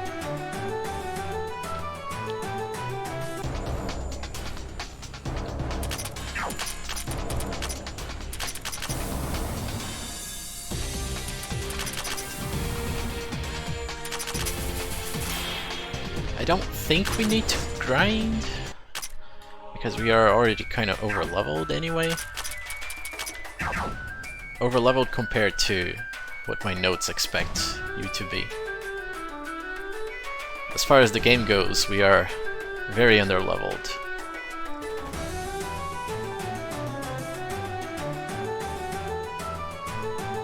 Right, so here's Suwako. We finally get her. We're not going to use her for anything, but we are required to get her to proceed to the next floor, so gotta go get her. Oh my god, what is this?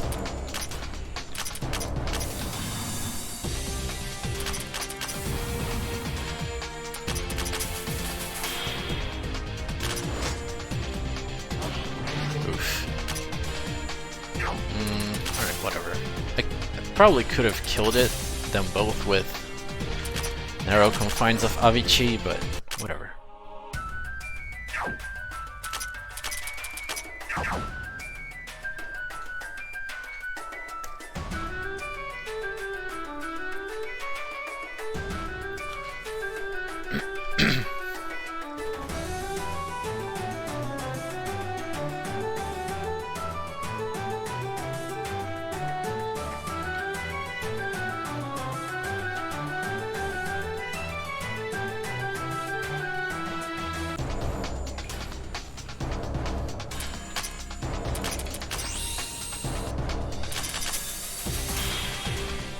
Come on, hit the bird. The bird is the important target.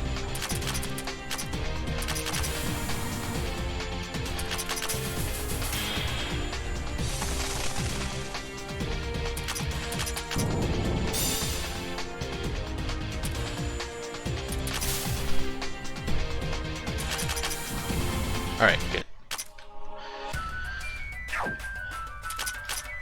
Nothing worse than getting bodied by the bird while farming treasures down here.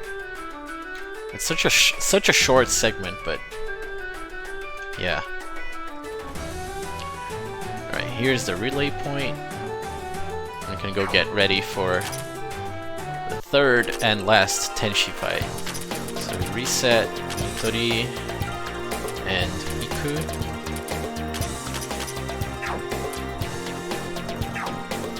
Oh wait. Nitori gets Guardian, Iku gets Sorcerer.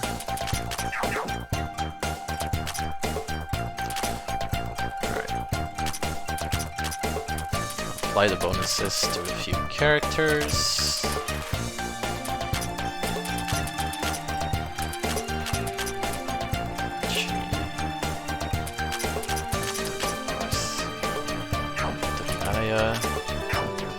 Aya. Change Nitori to HP. Okay. Daisen. Sanae.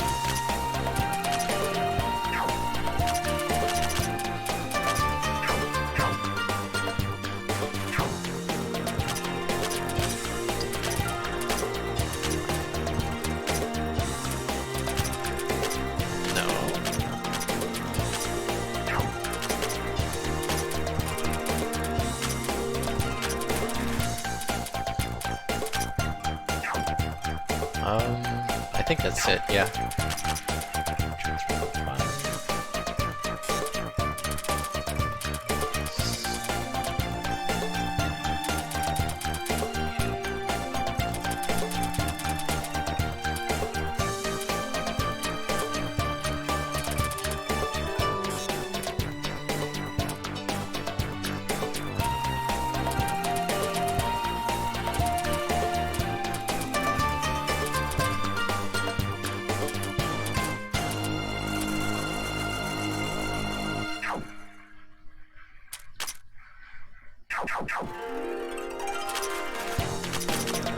Alright, now here I save because this Tenshi fight can go wrong if I do things out of order, I guess.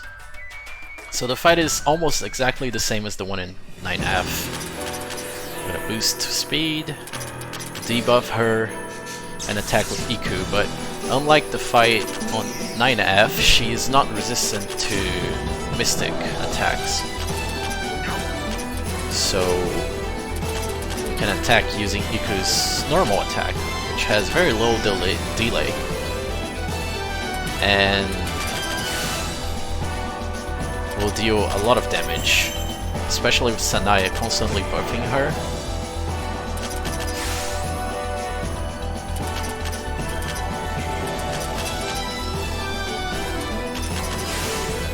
But yeah. Unlike the previous fight, we cannot debuff Tenshi. Otherwise she's gonna use Violent Motherland and kill everyone.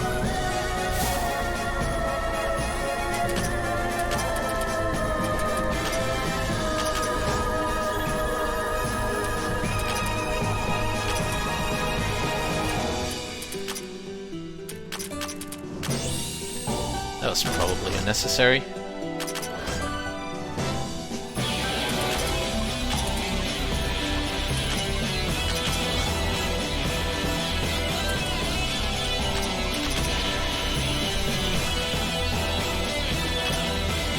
Alright, swap her out.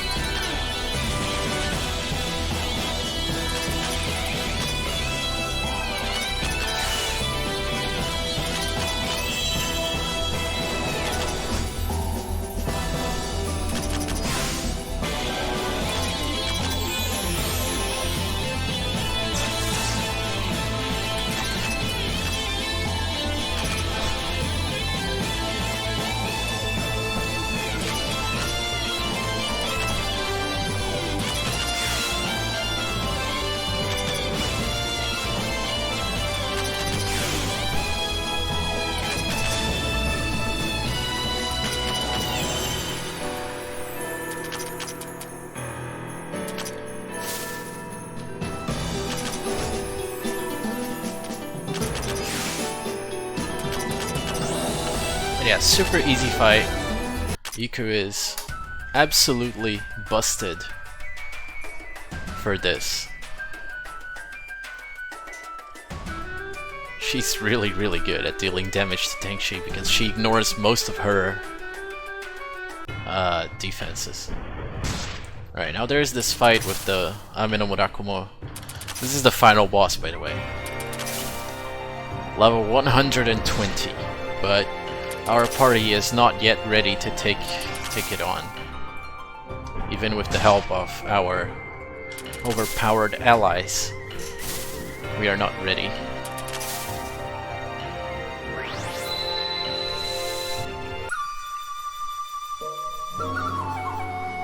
It's actually possible to kill this guy, but you either need to over-level by a lot or use very risky strats that are very inconsistent, but you get a really good equipment if you manage to do it, so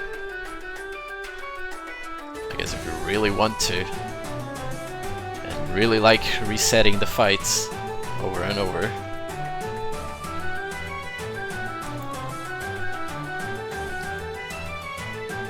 Alright, we are now in the Fire Strata. That has a really cool song for its theme.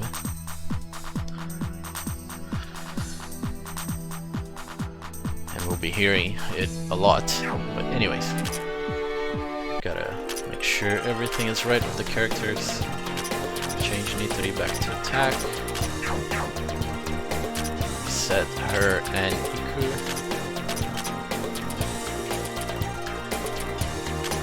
We need Iku as a monk, so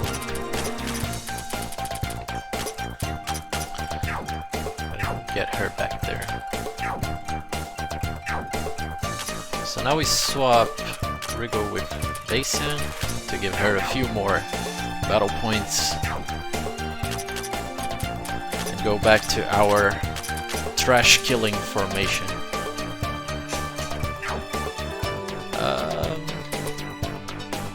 Equipment, Nitori, oops.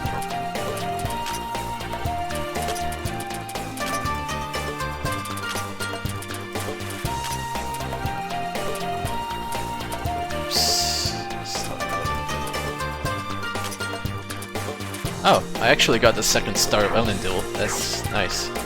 Got the Tenchi drop. I should pay more attention to what bosses drop.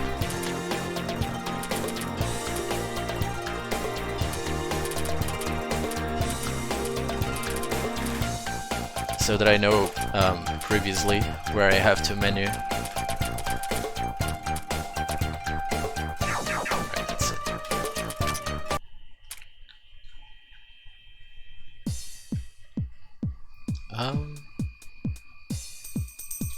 Alright. I had the wrong map on my screen. It was like, this doesn't seem right. But okay. Yeah, the temperature puzzles can get really confusing if you're not out there with a pen and paper to like note down where each temperature, what each teleporter's temperature is and where each switch is, like how much it changes and all. If you're trying to do it by memory, it's gonna be really hard. So is it not worth it to try to at least death it with Yuyuko? I don't have Yuyuko yet. If you're talking about the what do you call it? The Ame-no-Murakumo. I'm pretty sure it is susceptible to instant death, but I don't have Yuyuko. This is new game, not new game plus.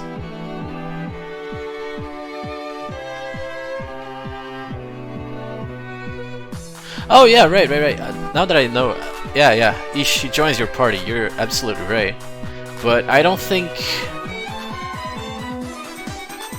No, yeah, that's right. I haven't thought of that. Because I can put Raisin back in to get Intense Vertigo and increase my odds. That's actually something I didn't think about. Thanks for that.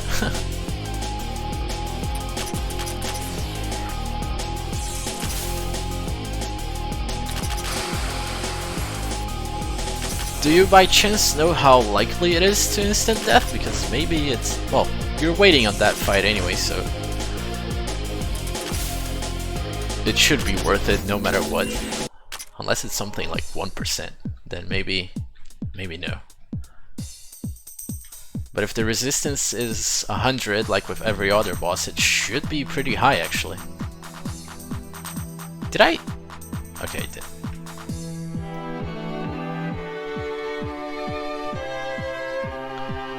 "100 death resist, Flawless Nirvana has 108, so with Intense Vertigo that's 80, so it should be 28%?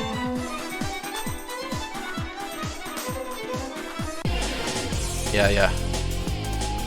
That's actually pretty good. What does it drop again, if you know offhand? I know it's a really good late game item from page 5.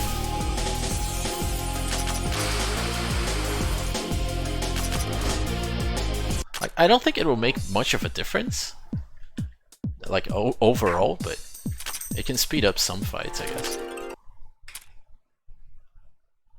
New speedrun route while speedrunning. That's a staple, man. It's kind of... do I reset the temperature? And re-enter the dungeon. Oh, okay. I just go there. Activate 10? What? Oh, okay. I was looking at the wrong map again. God damn it. But yeah, the speedrun route is still very young for this game. It's kind of hard to think of everything. Like, it took me several months to make up all of these strats and optimize which equipment goes where. So obviously I would forget something. Cinderforge Sword and Orb of Gaia. So Cinderforge Sword is really good. Could speed up several fights if you give it to Nitori. Orb of Gaia is the MP recovery chew, right? Main equipment, I mean. Yeah. So it's not as useful because we have a yogurt doll. Is that how it's said? Like, it's spelled exactly like yogurt except with a J instead of a Y. I'm not sure which phoneme would be appropriate in English to pronounce that. But that one is a little bit more useful because it gives you MP as well as MP recovery. It's a bit more useful for Diva Aya, which is the only girl to need MP recovery.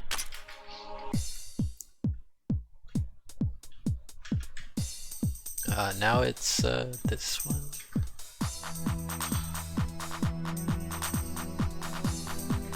But yeah, I'll make sure to add that to my notes. Like, I can probably also try it several times if I have Chen in the back.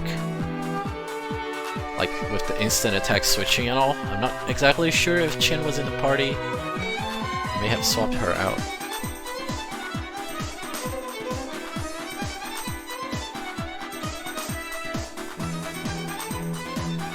But yeah, kinda easy to try several times.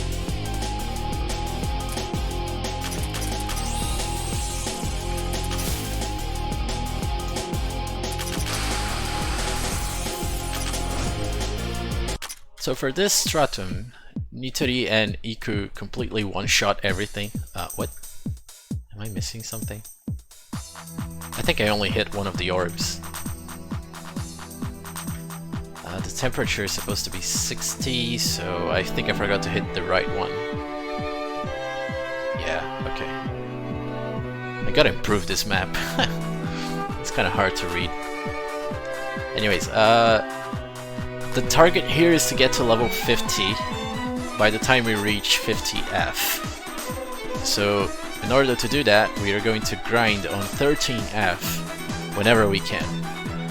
The reason for doing it on 13F instead of whatever order floor we are in is because the enemies here are slower and overall weaker, so we can easily kill them with Kappa Waterfall plus whatever is Iku's normal attack.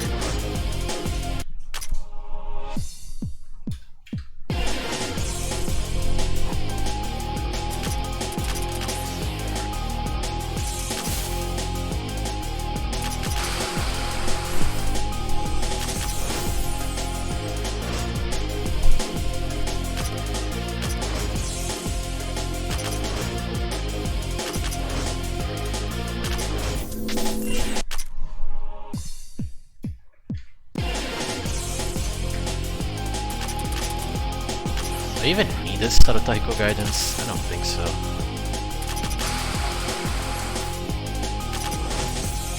But anyways, there's gonna be a little bit of grinding here until we reach like level 48. Like we're gonna, every time we finish exploring part of a floor, we'll stop grind, and by the time we hit level 48, we'll just skip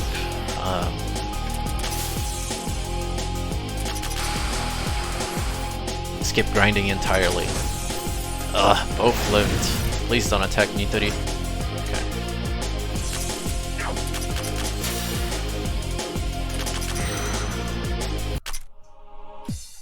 So the reason we need to be level 50 specifically, it's because it's the lowest level I could beat Yukari at. Any lower than that and just wasn't possible, even with, like, it was possible, but it was just way more inconsistent than what the current strat already is, so I'm not exactly comfortable making it even harder than it should be.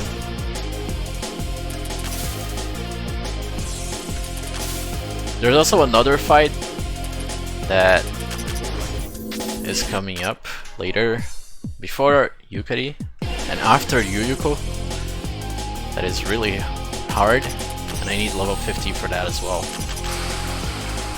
Oh, come on, don't miss like that, Nitori, come on.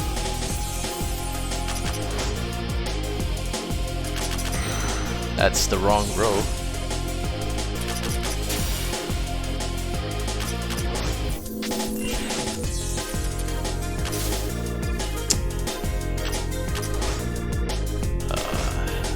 Taking big risks here.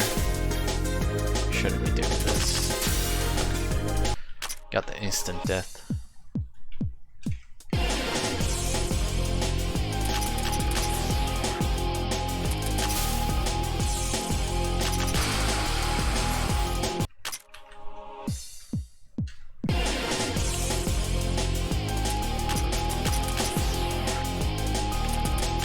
The Crimson Beast is actually very fast. It outspeeds Nitori currently.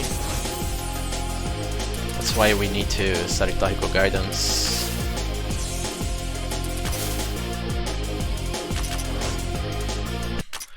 Whenever that thing shows up.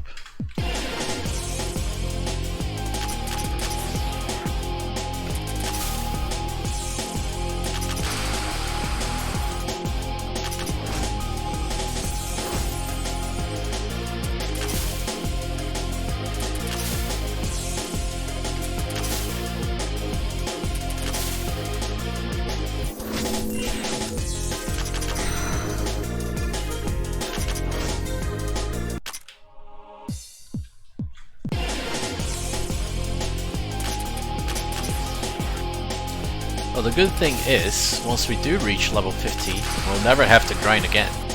We can beat the rest of the game at level 50, 51, 52.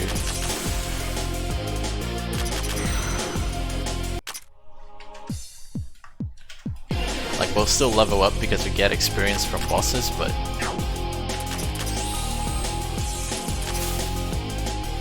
yeah.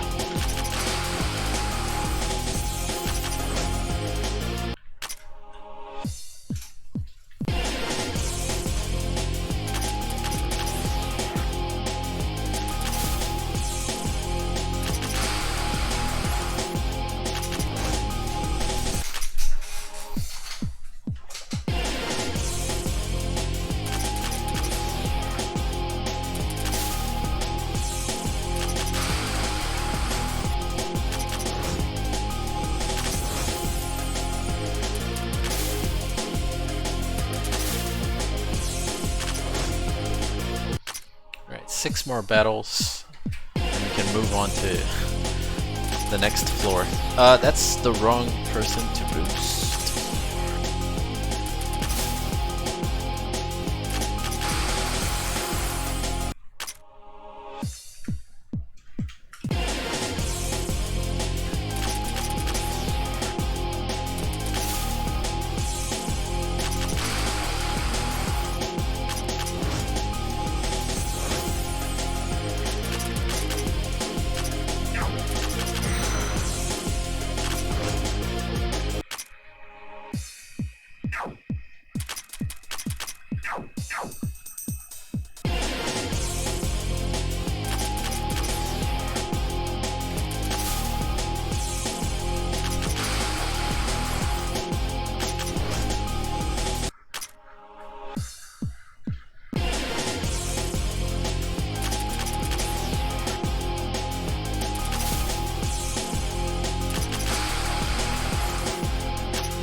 Shouldn't have done that. Crimson Beast will outspeed me now. Yeah. Right. They both missed. And I missed too.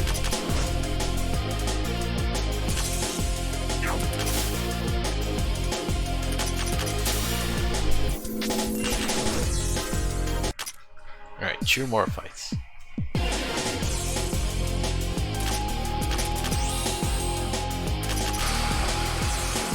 Wow, okay. The double miss, the triple miss. Alright, game. Is that how you want to play?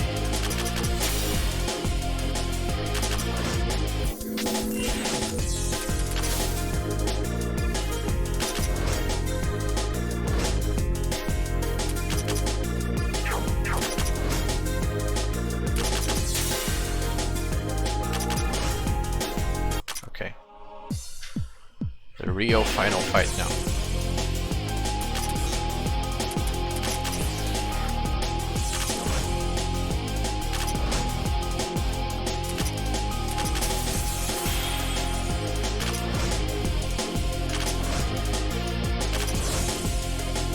Okay.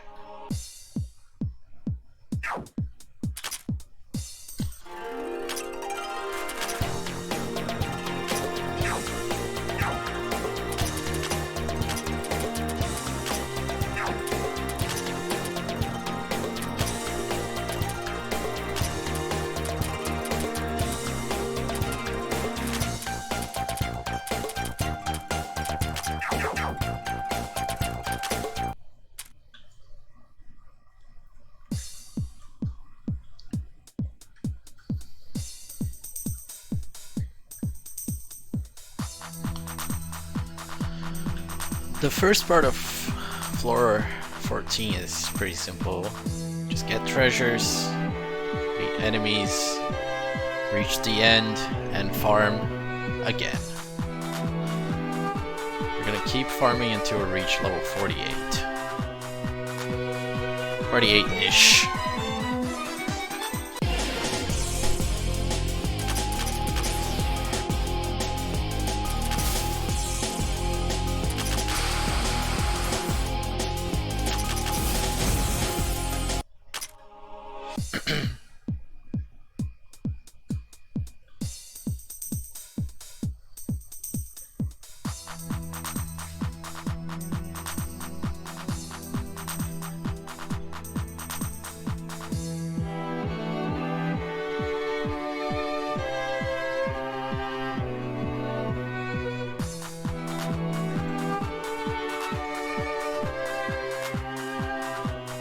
Tá de boa, Thurler.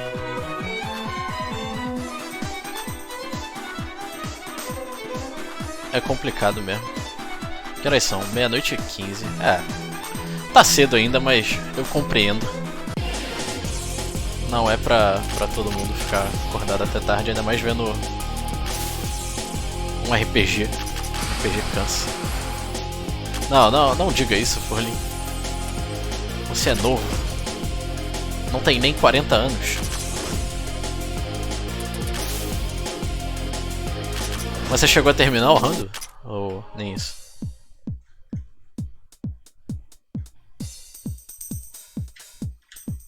Sim, 3 horas já, beleza. Tá safe então. Era Race? O que era? Eu não...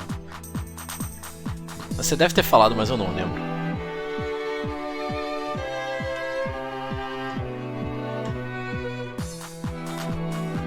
Ah, Weekly Race, ok. Só pra ter uma noção do quão ruim 3 horas é, o primeiro colocado da Race ficou com quanto de tempo?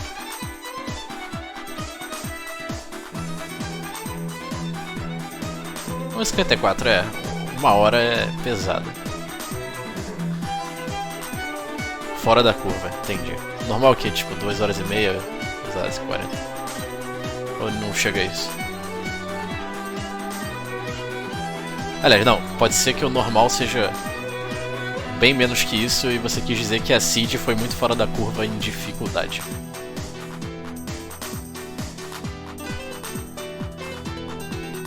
Caramba, 3 minutos de diferença. É emocionante isso aí.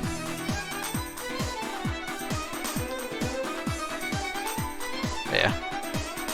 Pesado.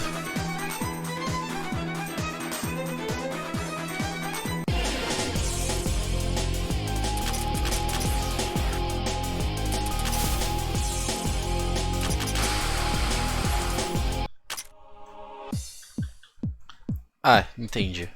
Pra variar, né? Você deu azar. Mas beleza, velho. Valeu aí por aparecer. Se tancasse mais 2 horas aí, você ia ver o PB mais incrível de todos os tempos. Não, mentira. Não vai ser tão absurdo assim, não. De qualquer forma, vai estar no YouTube depois, se você quiser ver o final do jogo, que tem as estratégias mais doidas e sinistras. Não, tirar 1 hora e 40 acho que não vai rolar não. Só se eu der muita sorte. Mas eu devo fazer mais runs também, porque... não sei o quanto eu vou grindar isso aqui. Pelo menos até ter uma run razoável.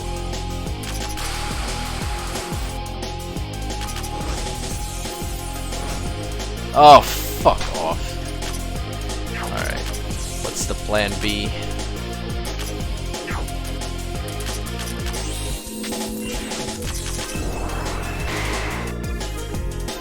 Alright, that works.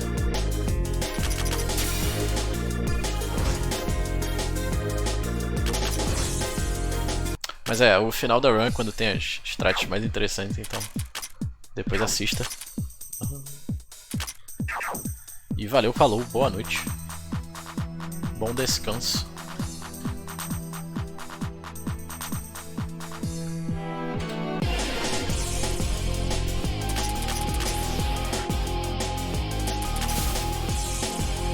Alright, more grinding.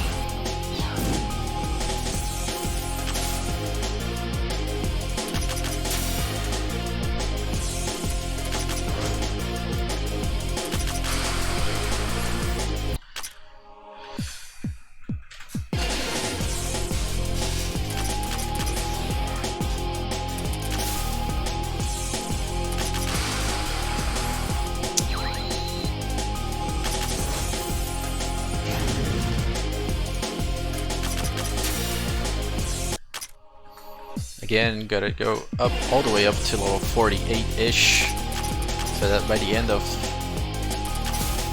floor 15 will be level 50.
No, what am I doing?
Alright, last fight.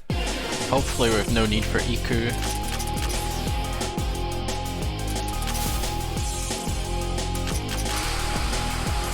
Oh, of course it misses. And of course we don't get the instant death.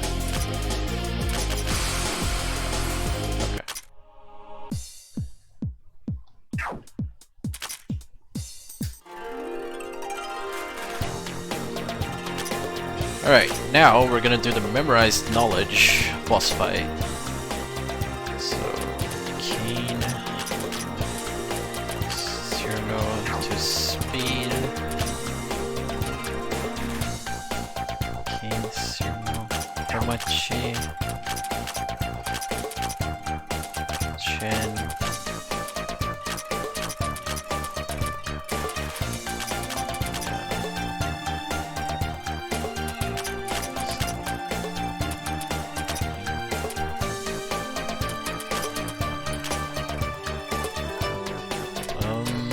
Who else? Jason, Iku, Sanae.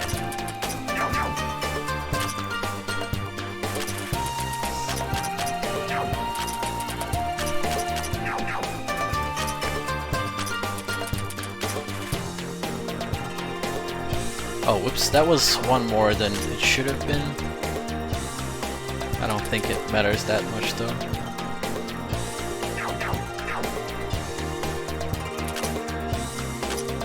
Swap Minoriko, King, Owachi RC.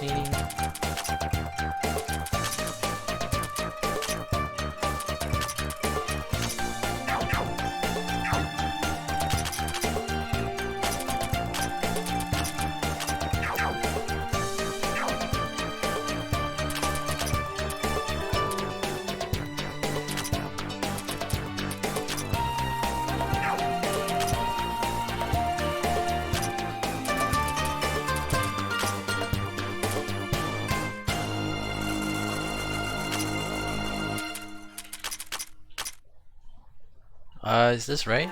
Okay, it is. equips Glaive of Pain Pride.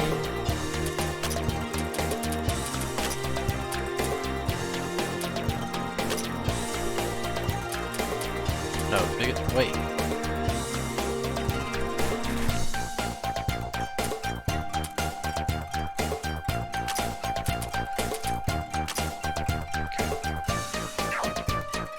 He equips Chariot Defense.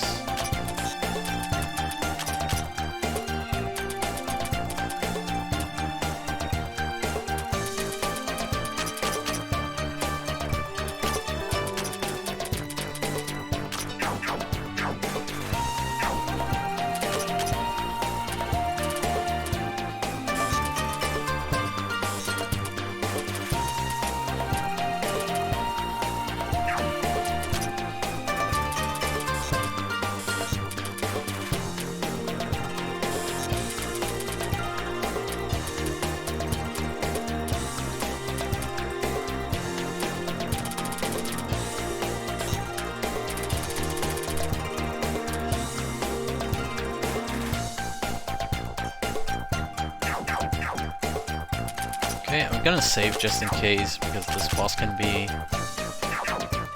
a little bit finicky. But the idea is, it's gonna boost its magic and then nuke me. Mitri is the only one that can survive, so I'm gonna debuff its speed. Swap myself for Iku.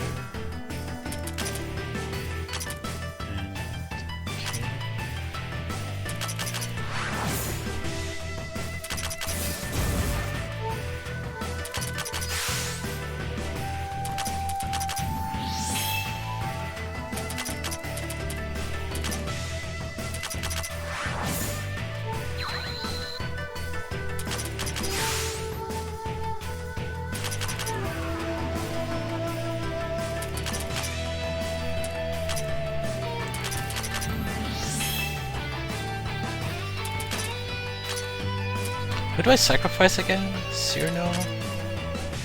And Iku. Okay.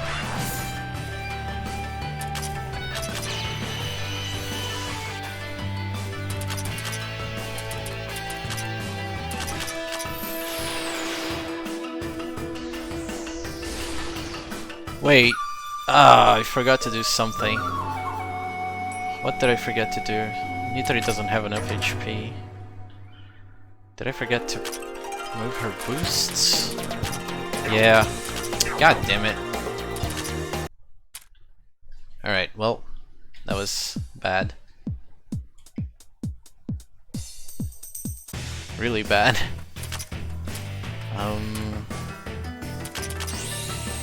So we're gonna lose a bunch of time here, but whatever.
Swap Beam, Kassen, Race.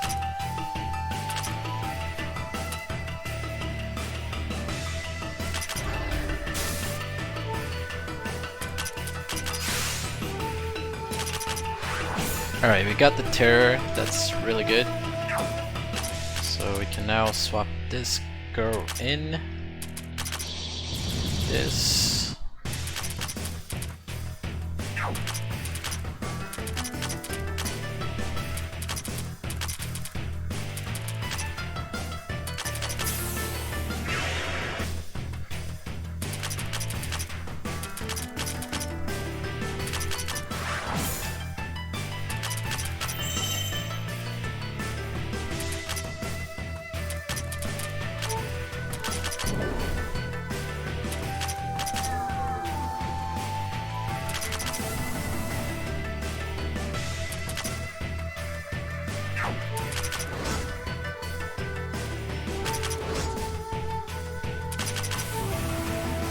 Alright.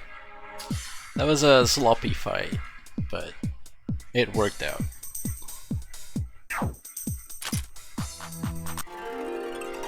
The worst part though was like forgetting to change Nitori's boost and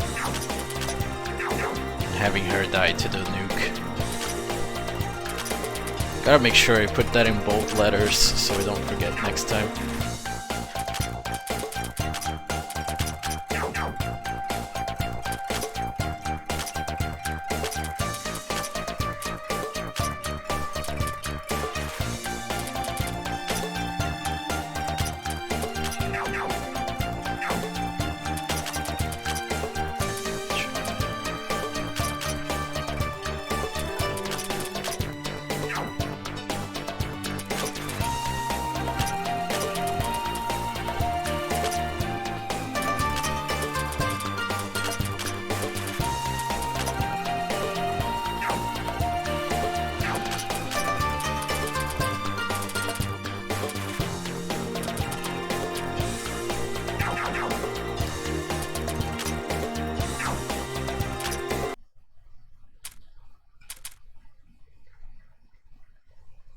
Alright, so we are at level 47 with Nitori. The target is level 48, so we do not need to grind that much more.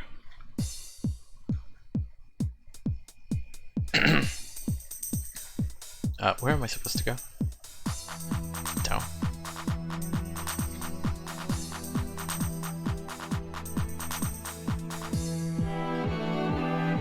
Wait, what is this?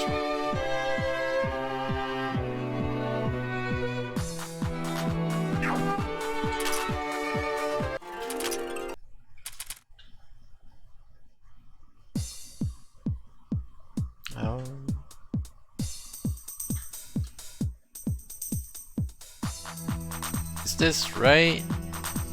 Oh, okay, it is the right temperature. Just have to make triple sure.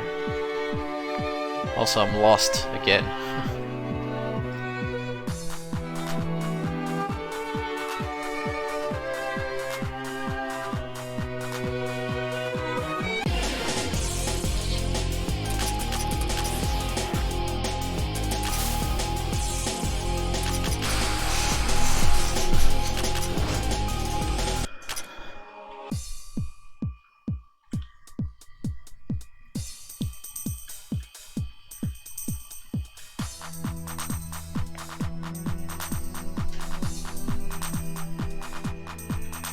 I should have gotten this treasure first. It's a faster backtrack than the other one. Valeu, Riquinho.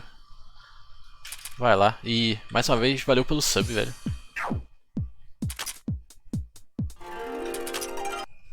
Até a próxima aí. Amanhã, possivelmente, eu vou fazer outra live. Possivelmente.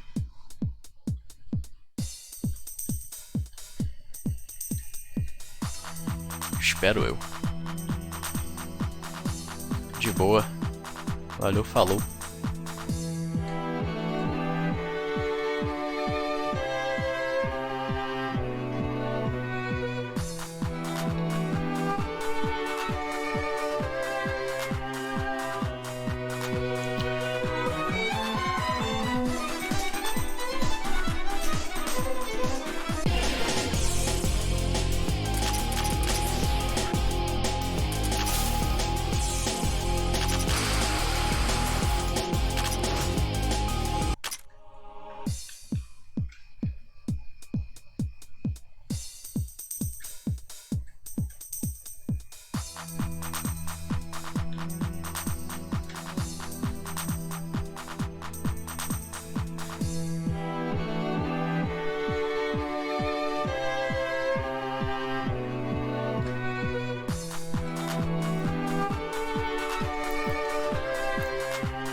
What?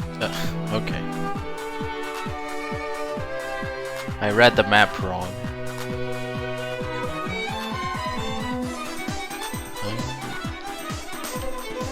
This and this.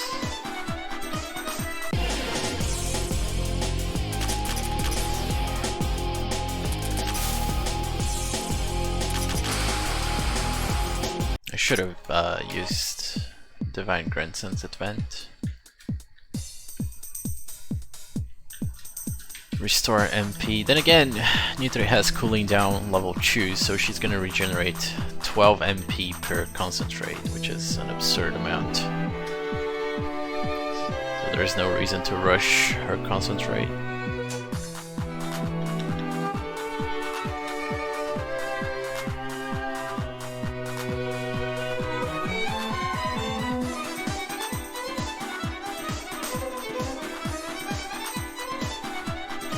Is it only this one? Yeah.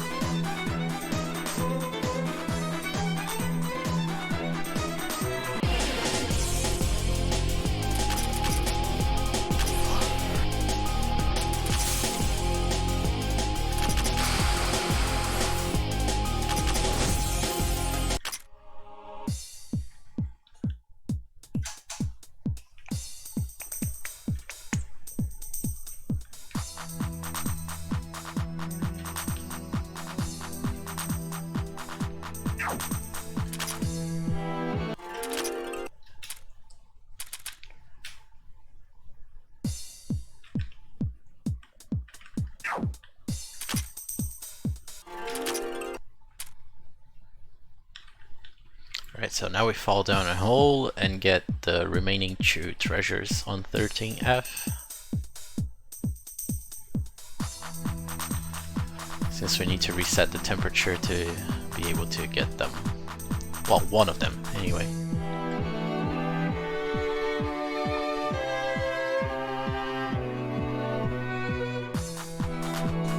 Now I'm gonna grind for, I guess, maybe... I don't know, 5 battles. Let me check how much experience I have.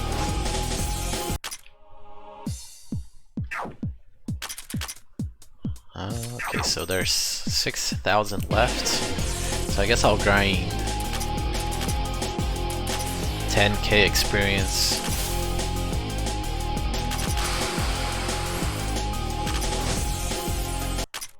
This was 1,000, so I guess 10 battles, 9 more.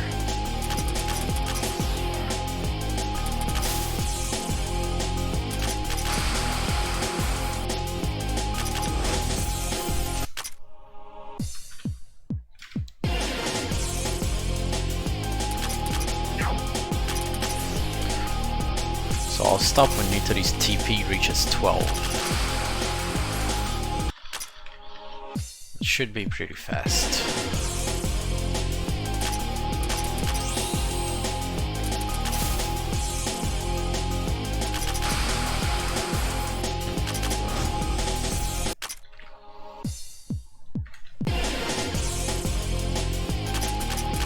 Nope, that's the wrong boost.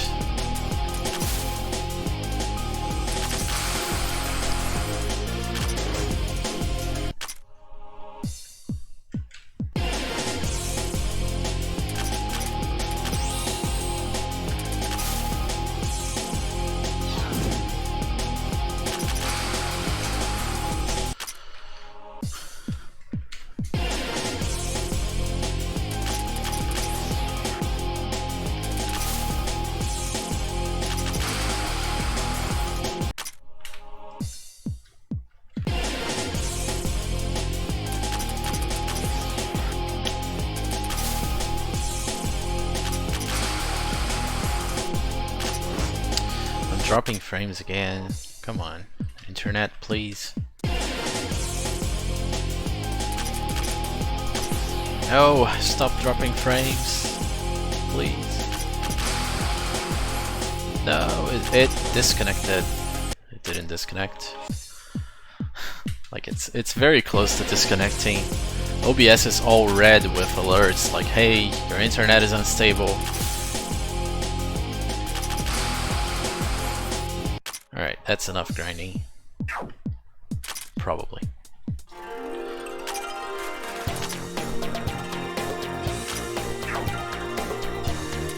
Alright, now we're just gonna roll around getting the treasures and exploring, I guess, moving the story forward. And just by battling the enemies on the way and getting experience from them and the bosses we'll face, well, the boss we will face, we should be able to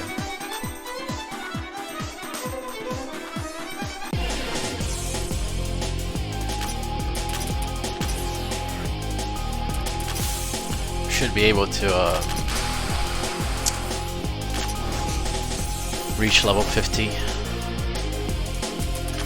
That took way too long to say.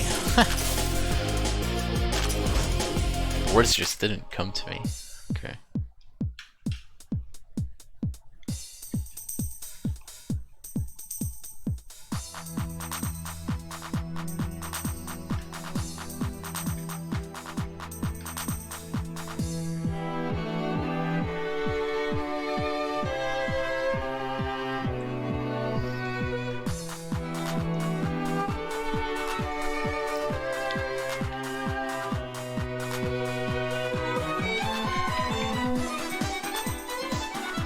Alright, we're gonna go out of our way to go all the way around the map just to get a single treasure. That treasure is very important though. So there's gonna be quite a bit of walking.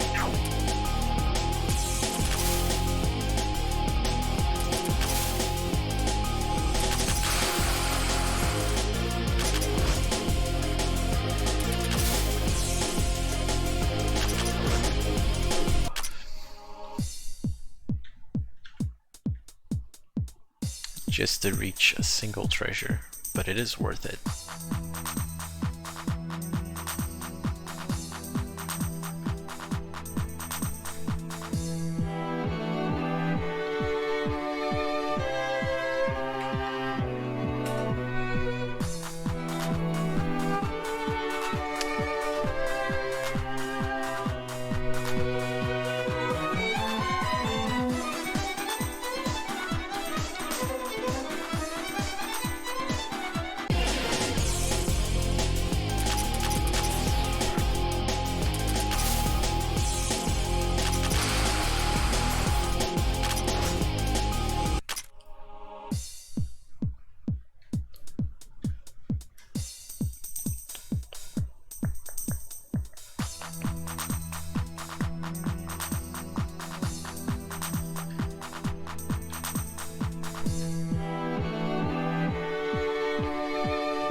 There's this event that triggers the Yuyuko boss fight all the way over there on the map, on the east side.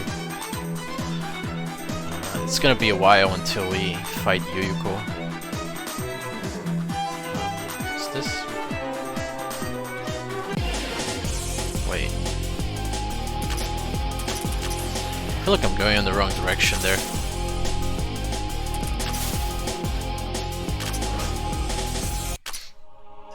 Oh, I am? Okay. Just go right.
Wow, that wasn't enough to kill the Crimson Beast?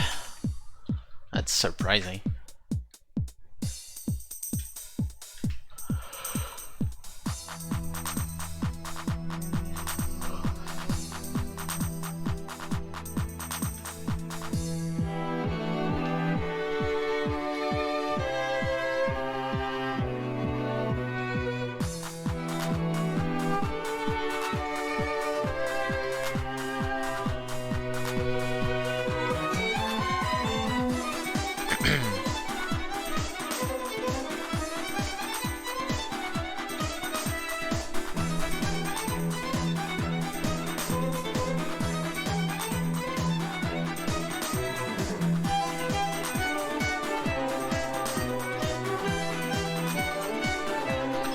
There's the Yuyuko boss icon, level 60. I'm going to completely ignore it for now.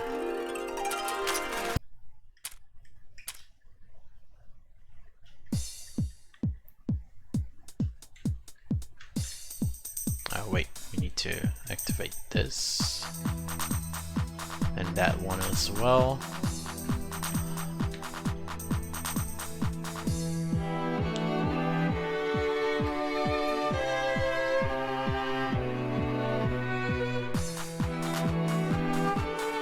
Get these last two treasures here.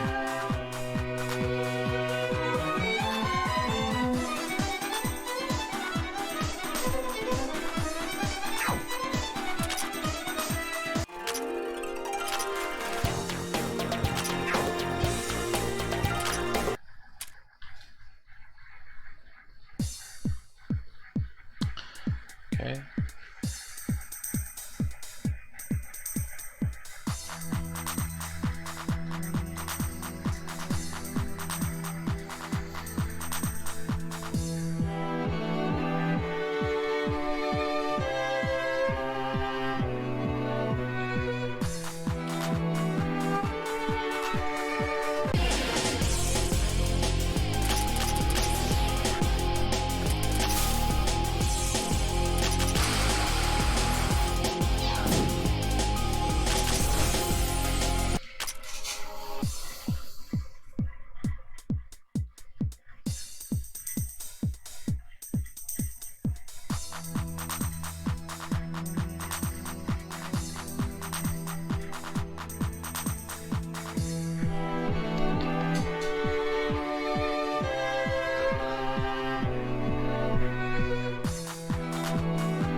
So the first optimization that I really want to implement after finishing this run is optimizing treasure chests, because we only need to collect 256 of them by the time we reach the midway point in 16F. Or 17F rather. So we collect a total of like I think 270. So you can very easily just ignore 14 of these treasures that are way out of the way, that don't give useful stuff. Like when I was initially routing this game, I was like, okay, let's just get every single treasure and worry about which one is good later. And oh my god, I did not just do this. Okay, it worked out. Yeah, only need 256. Perfectly reasonable amount. But yeah, that achievement is very important to get because it gives you 50,000 money. And that is a lot of money. And money means more stats for the final boss. So we need as much money as we can get our hands on. Not just the final boss, but like the end game in general, because we're no longer grinding, so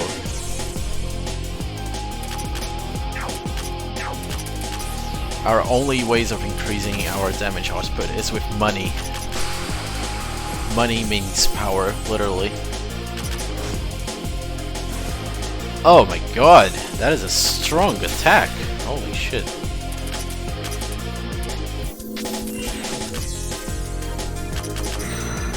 And that thing should not miss. Oh, 97, really? God. Okay. Minor accident. Where am I? Okay. I think I found myself on the map. Yeah, I did.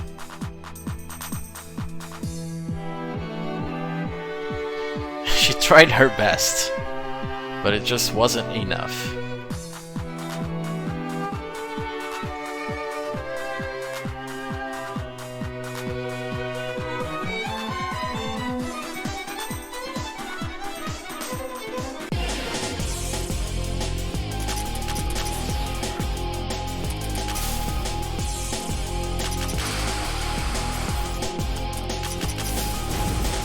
Alright, I can paralyze that thing,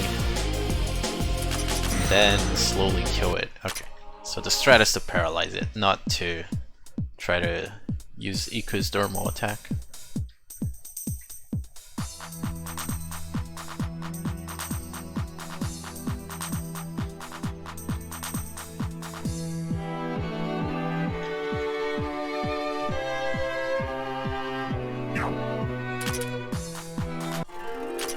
No, that's...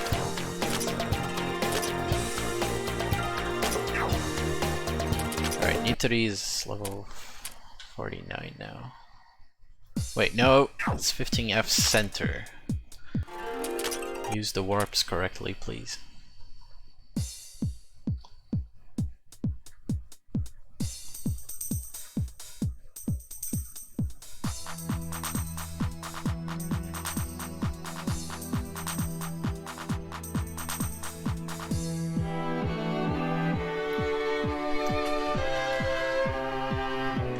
So I think with the experience we get from the next boss, plus the few random enemies we'll still kill, it should be enough to put Nitori on level 50 and everyone else on their appropriate level.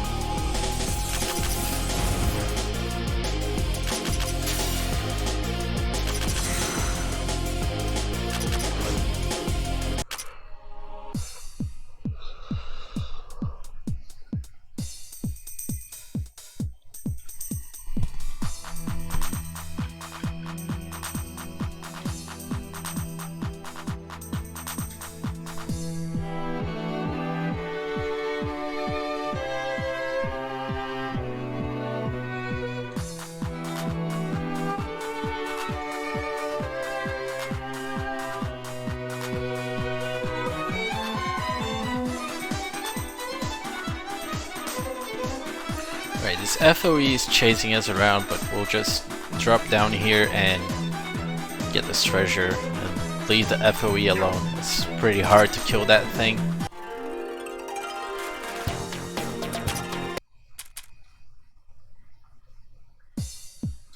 Alright, this is the final trip before we go on our boss fighting journey.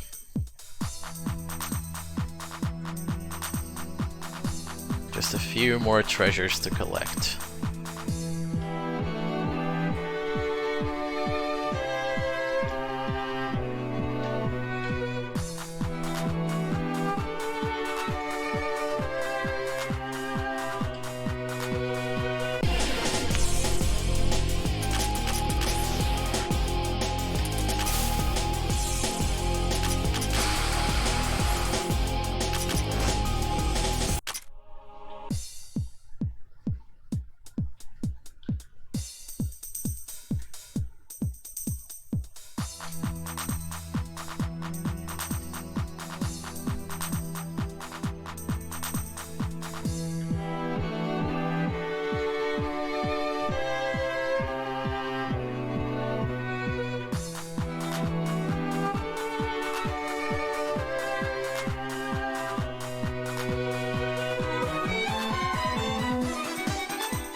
Alright, GG.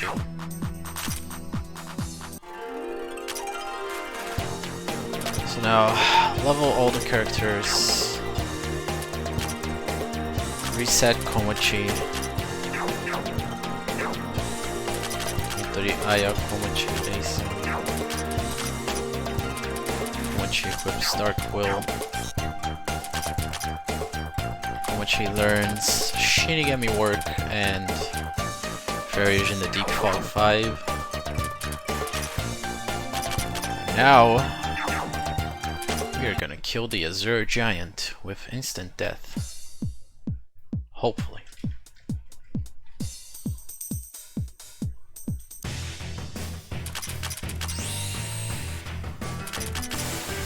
Oh! Oh, wow! Wow! Wow! Wow! Wow! That is incredible.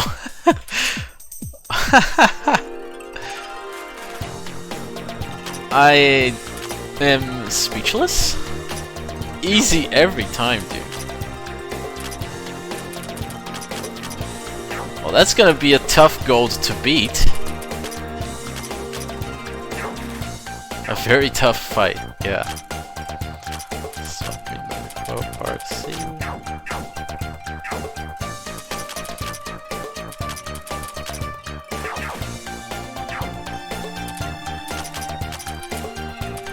What the actual fuck, dude? Wait, I need to give Komochi her skills. The actual first try on a run. Never thought I would see the day. Alright, so now we have to go on a side quest. And this side quest is gonna give us a very important character. For those that enjoy the PC 98 games, and I guess Phantasmagoria Flower View, we're gonna recruit Yuka. So we need to go around the labyrinth, doing these events. These events require battle points with some characters. Battle points is just how can I put this? Like every fight you join, everyone in your party gets 1 battle point. Everyone that was in the front line while you entered the fight gets 1 battle point. And everyone that was in the front line when the battle ended also gets 1 battle point. And these events will trigger if you have a specific amount of battle points with each character. And if you trigger them all, you can go fight Yuka. Yuka is a very special character because she has a very special skill that will allow us to do a very special thing to a few bosses. But first, I sure hope that I have enough battle points with all of these characters, because I did put them in the party for a big amount of time, considerable amount of time, just so they could get battle points. Like Rigo was sitting around in the party doing absolutely nothing for a few floors just to get battle points, so that we could see her event.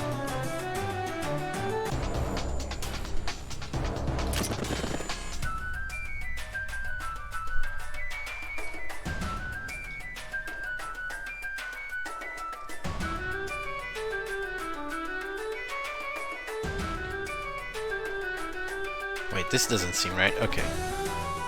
It's over here. So this is Nitori's. Nitori obviously has enough points. And now the one I'm most worried about is the one on 13F. Because we need 400 battle points with Minoriko and Cyrno. Cyrno? How do you guys say Cyrno, by the way? Chiruno? Chono? Cyrno?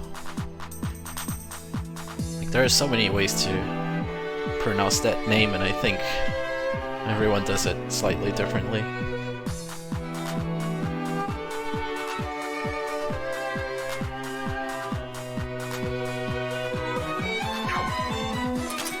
Yeah, like, I really want to get used to saying Churno, but I just can't get used to it. It just comes out as Chono, or Surno. Alright, so let me focus here because I need to do this correctly, otherwise the Yuka fight is going to be a blunder.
Wait, no, this is... Oh my god, I fucked up.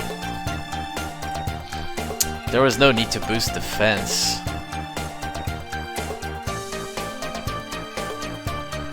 Alright, my money is going to be a little bit weird for a while. I believe it's fine.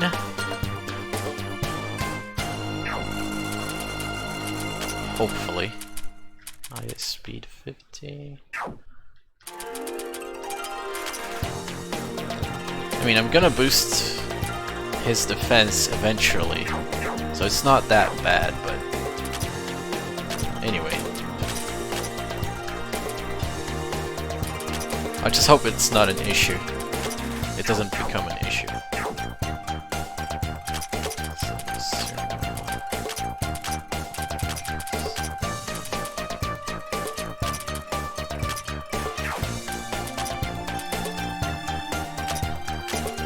Wait. No, coding equips, okay. First aid kit.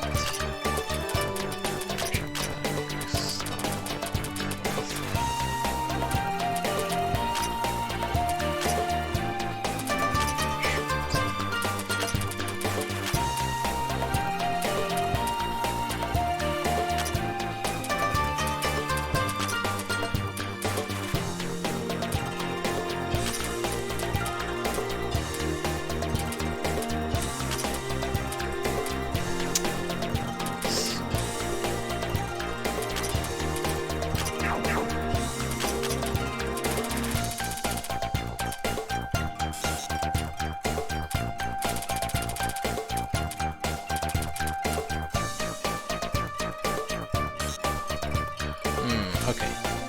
That shouldn't matter, but yeah.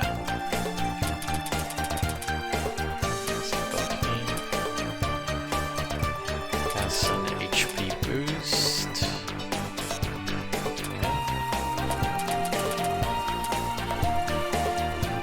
Okay.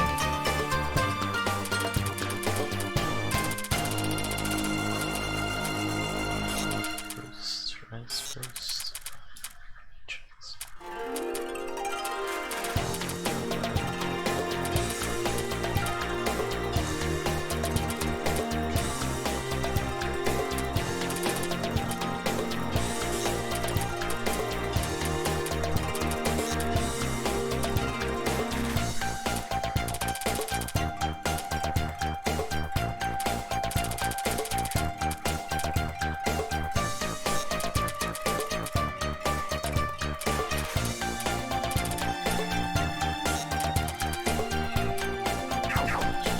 Alright, that's it. So now we go to 9F, down to 8F, unlock the Yuka room, save the game, and go beat her up. So the strategy here is, we need to kill her as fast as possible. That's literally it. Just deal as much damage as you can, as fast as you can, before she has any chance to use her HP healing move. I think it's Gensokyo's Reflowering. And just get her to Master Spark as fast as possible. And when she does concentrate, switch in Ring so that she can spam Cat's Walk and I think it's Shock, maybe? I'm not exactly sure which one it's supposed to be, but I guess it's Shock. So keep shocking her until Nitori finishes killing her. Yeah. Shake also kind of makes sense, but I guess Shock is correct.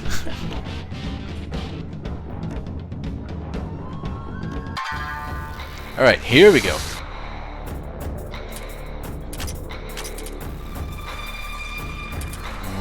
How do I want to do this? Komachi, yeah.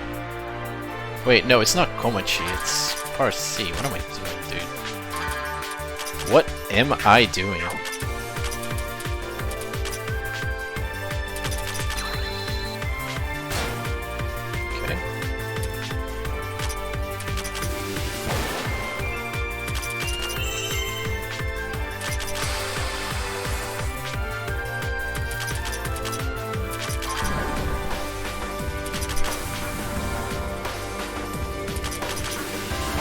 I'm trying to get her silenced. Oh, there is the heal. Alright, do not want to see that spell. That spell is really bad. I'm gonna bring out Reimu to heal everyone. There's Sanae. That's bad. Like, the fight is still possible, I just need to sync up everything perfectly.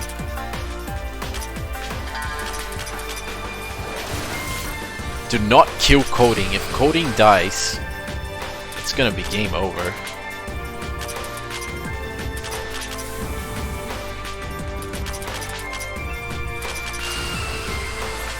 Don't miss! No! Don't heal! Alright.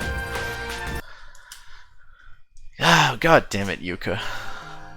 So that is a very unfortunate series of events. If she hadn't healed, like, it's fine for Coding to die. The fight is just gonna take forever. It's still possible, it's just slower. But her healing just completely destroys any hope I had. Like, it was probably still possible, I shouldn't have reset this. But yeah, I'm kinda stubborn. So reset it is.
Well, Chen is dead. Did not enjoy this situation, but it's gonna have to work. I got the defense drop, which is good.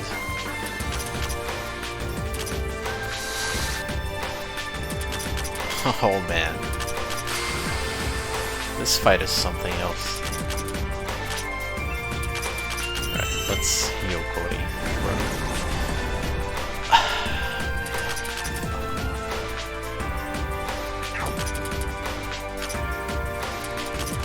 Alright, I guess I should put in Aya instead of Kassen.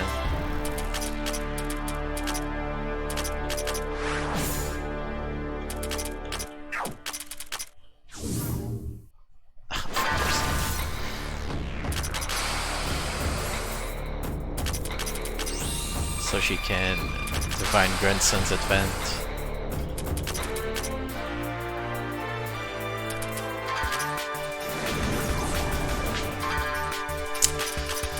That heal is way too obscene, dude. Seriously. Just stop. I don't think I can even...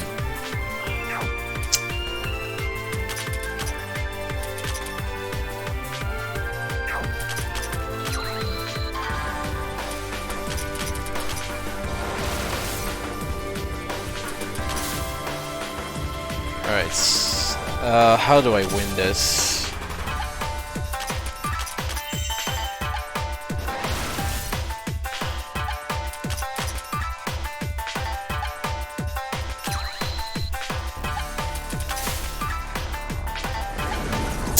Fuck off, Yuka.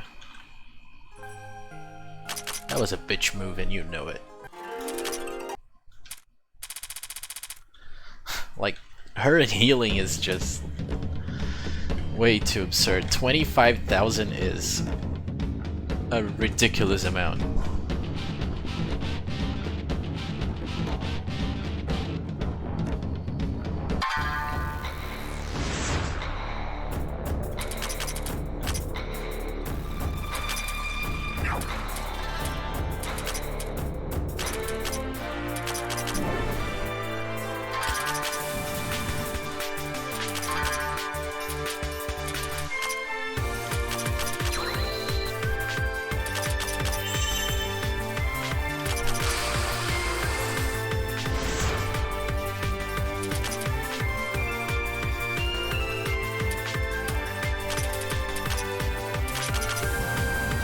Sanae needs healing.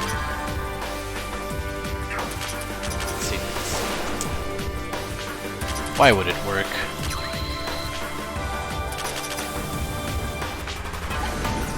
Sanae is dead. Oh my god. Okay. I need her to not use that spell.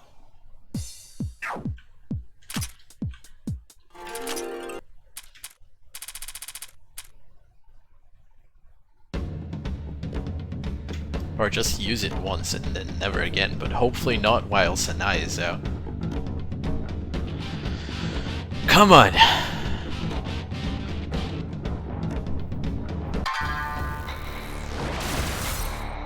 Okay, that's perfect.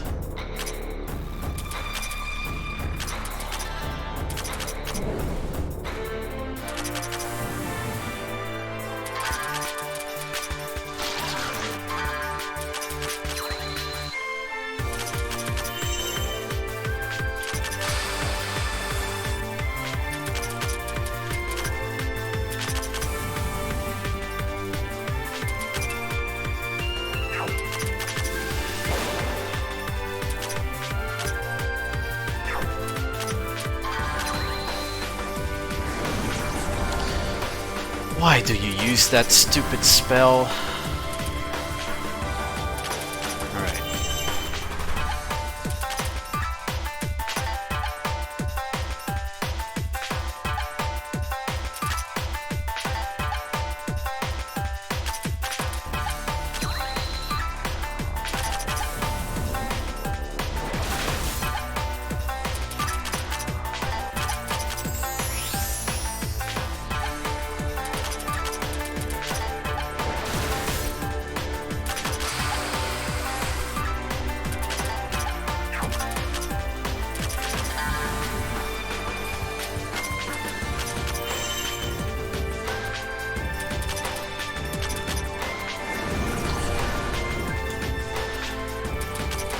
At least it didn't kill anyone, I guess.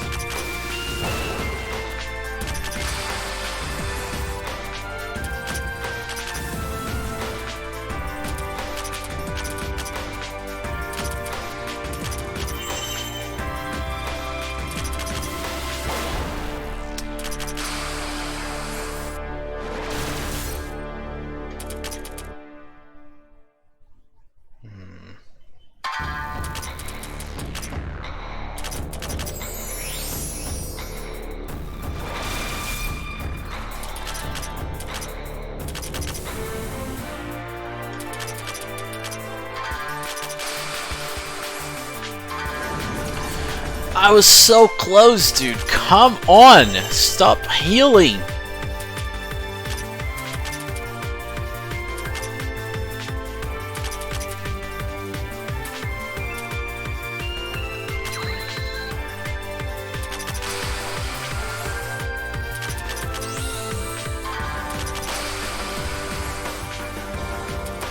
Is that it? Please tell me that's it. Okay, good, finally. I have a shot at winning this.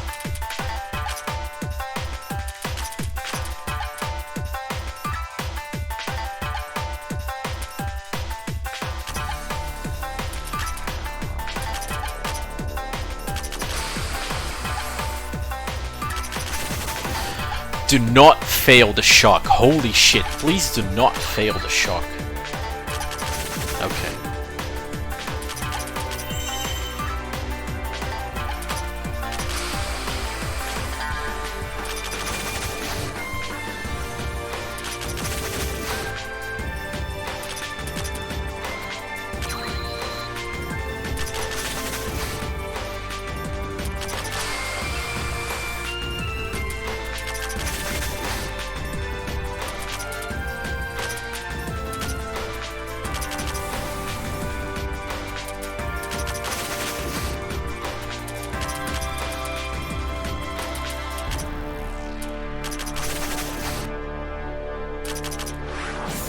There we go.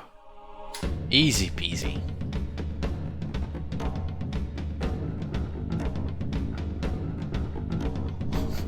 Alright, that was way harder than it had any right to be. But we did it. Alright, so now Satori and Yuka get HP. RC goes back to attack.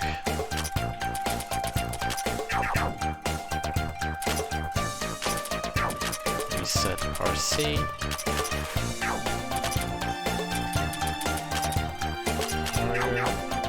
Oh, wait.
Alright, it's time to fight Yuyuko.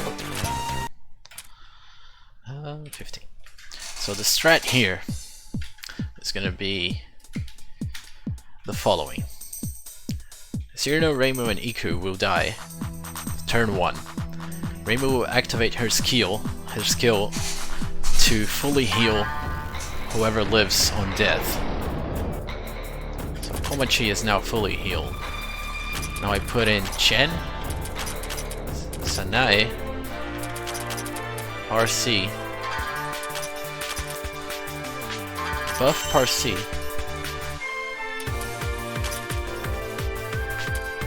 swap this with, who was it? Is it Aya? Who keeps on... I guess it is Sanae. No, it can't be Sanae, it's... What the fuck, I'm very confused.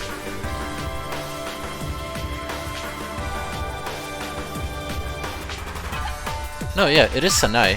That is correct. Just do it like this, okay. So we inflict her with terror.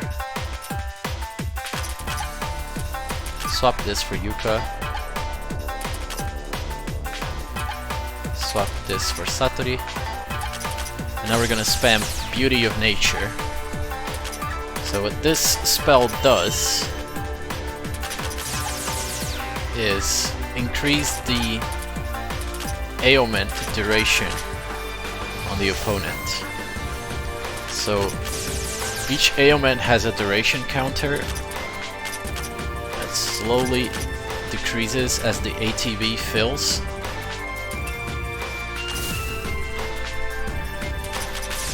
But with Beauty of Nature we can increase it back. And it boosts for like, I think 25% of the current value. I just know that it boosts, the boost gets really strong really fast. And thanks to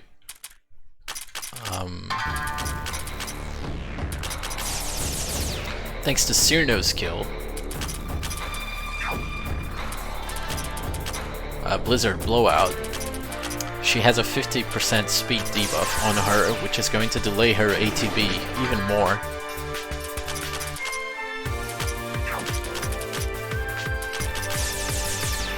Helping we build this much terror. And the reason we are doing this is because Parsi has a skill called Jealously of the Kind and Lovely. We've used it a few times in the run so far. But the thing is, the damage on that skill scales with the terror duration on the enemy. And by spamming Beauty of Nature over and over, the terror duration increases from a mild value of like normal ranges, like 40,000, 50,000, to 100,000, 1 million, 2 million. It goes on.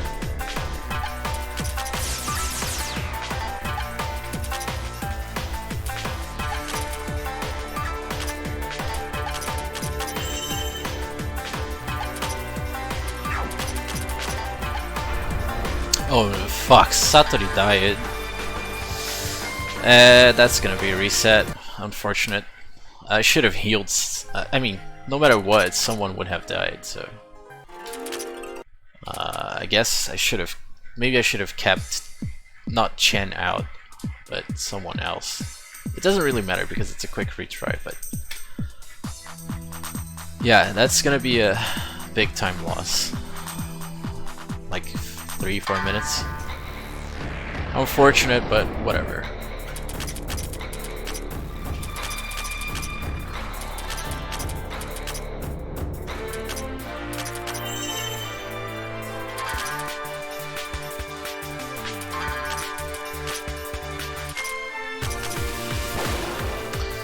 That is silence, not terror.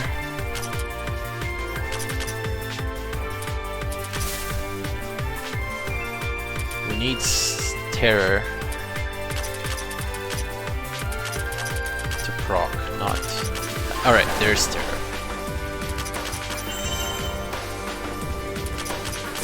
So now we can begin spamming Beauty of Nature.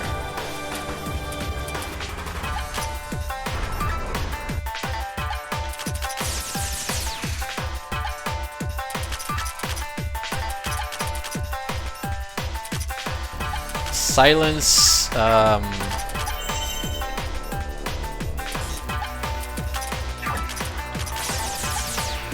reduces the opponent's magic stat by, I think, 12%.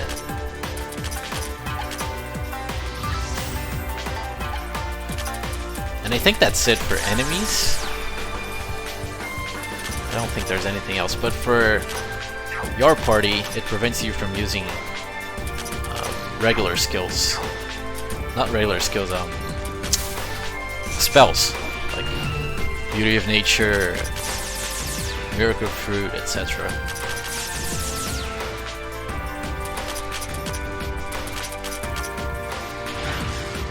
Ahaha. Destroy magic. I hate that spell so much. It's so annoying. At least it didn't hit like Yuka or Satori. Satori is actually fine because she has access to small MP recovery, which recovers exactly 5 MP when she switches out. But on Yuka it's very annoying. Oh. Fabula has all the info. So minus 20 magic. Oh yeah, minus 50 mine too. Didn't remember that. For some reason I thought it was a different ailment that gave minus 50 mine. But yeah, that's right.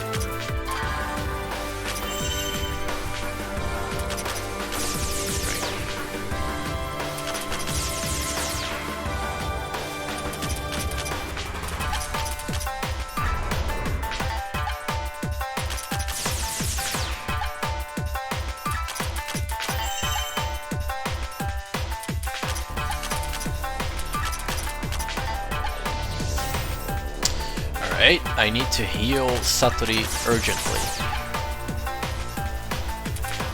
The thing is, Sanae is out of MP.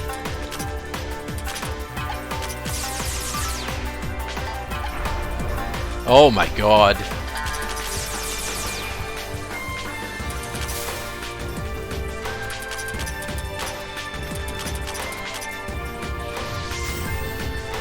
Okay. There we go.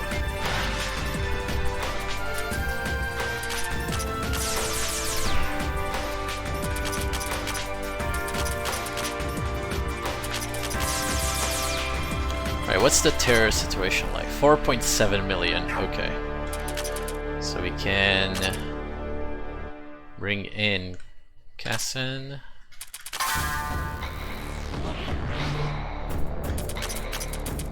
Kassen brings in Parsi.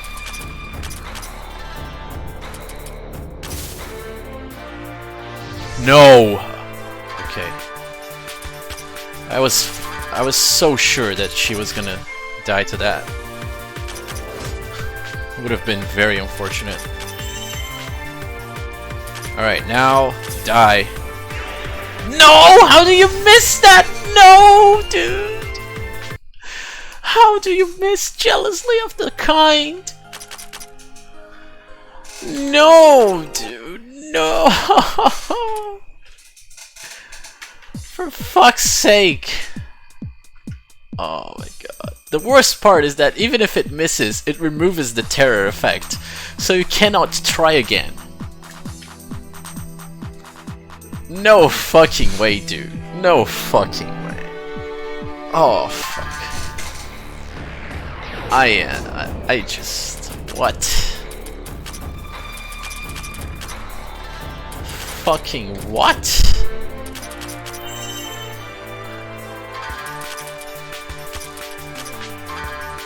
Yeah, the RNG tonight is something else.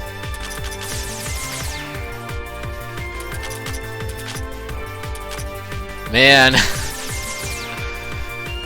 this is not okay.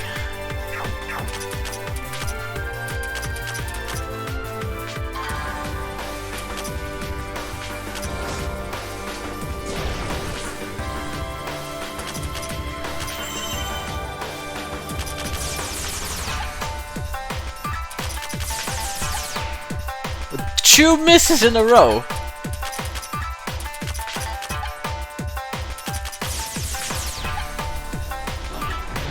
Fucking bullshit. The game is trolling. Alright.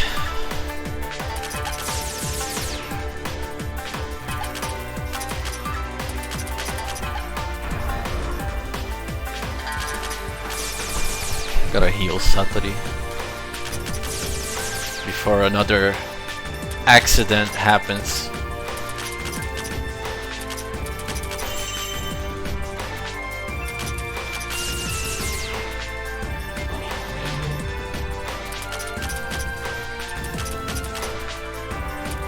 Fucking miss. How much evasion does Yuyuko have? Fuck's sake. Like... Oh, wow. Okay. That's not good. Okay, so I lost my instant attacker.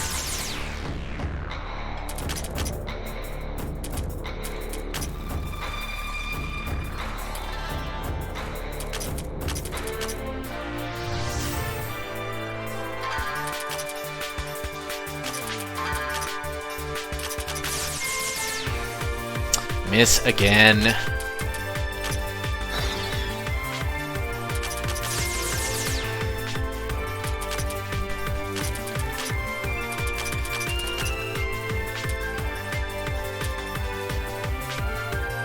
Indeed, very unfortunate. Textbook definition of unfortunate. 8 evasion. 8 fucking evasion, dude. No way.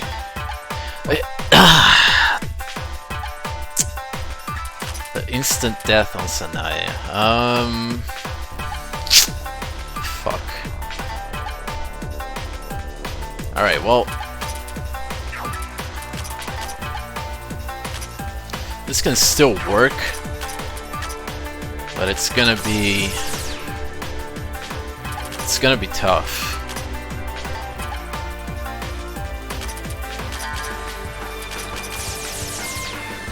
It's gonna take a while. I'm gonna lose all my time save.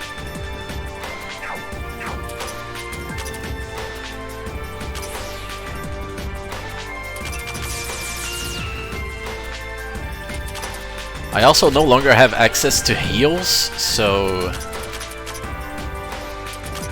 yeah.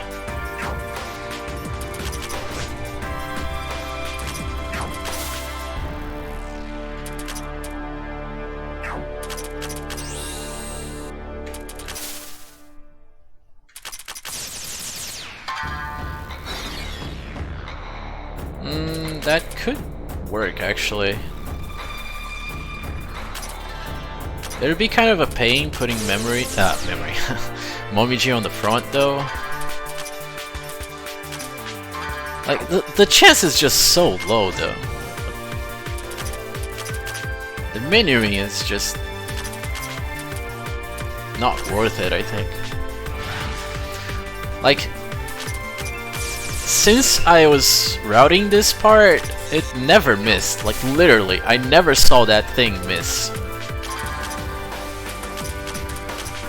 This was the first time in a very long time, or well, in forever, that I've seen it miss.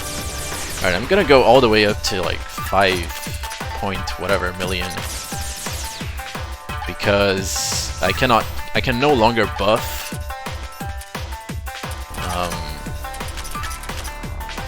RC because Sanae is dead.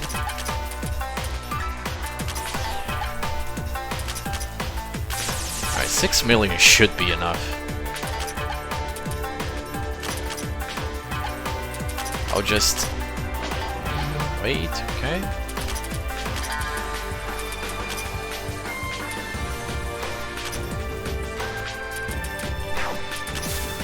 Come on, Barcy. Do not dare fucking missing this time again.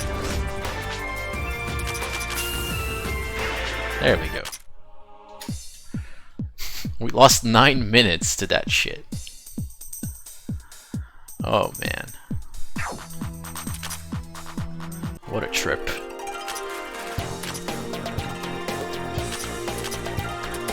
Alright, Nitri.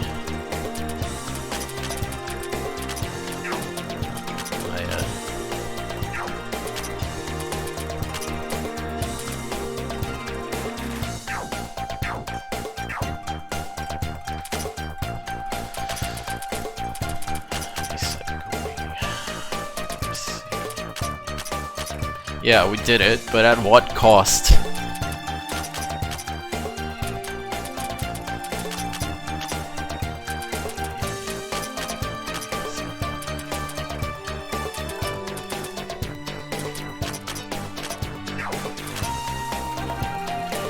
Alright, Parsi learns Monk. Hire Strategist. Satori Monk.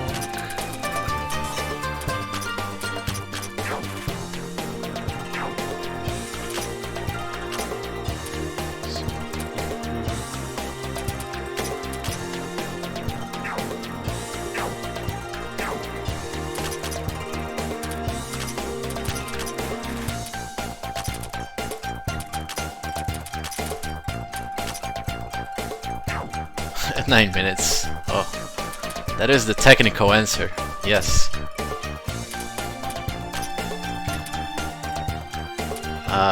Wait, no, Sato.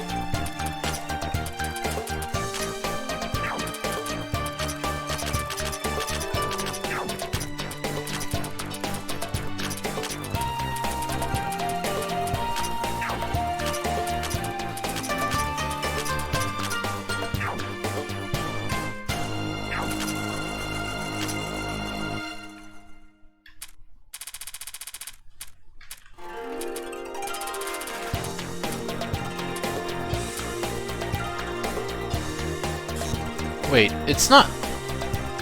Is it hard? Okay, apparently it is. Whatever. RC.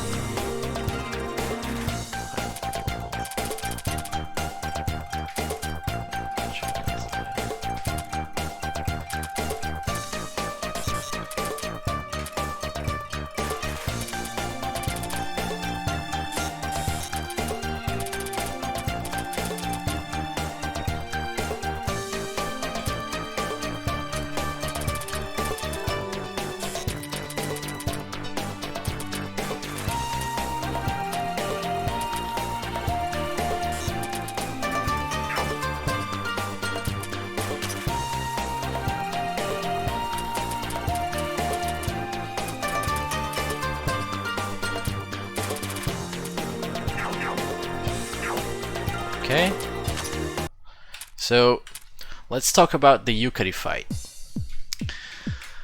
This setup is like the same as the Yuyuko fight. So we're gonna inflict terror, we're gonna spam Beauty of Nature, and we're gonna one-shot her. The requirements are a little bit lower. We do not have to go to like 4 million terror. We can go for safety, but really, there's no need. And the thing is, Yukari is way faster than Yuyuko. Even with Cyrno's debuff, she is still very fast. So, because Terror decays with ATB, we need to make sure that we hit at least 2 Beauty of Natures before she even gets a turn. What this means is, we need all 3. Alright, so this is a reset. We need all 3 of them to have a full ATB at the start. We can have 2 of them, that's fine. Aya can compensate with a divine whatever fuck advent. I keep forgetting if it's grandson or whatever. So yeah, that's none of them. That is very unfortunate. So each character has a 60% chance of starting the fight with a full ATB. 40% from Fast Dash, the Monk skill, and 20% from the Strategist skill. So that's 1. Holy shit, that is unfortunate. E aí, Kierra, valeu pelo host. Host de 9 pessoas. Right, what was I talking about? So yeah, we need a full ATB. What the fuck, dude? Hang on. Am I tripping, or did I not teach the right skill?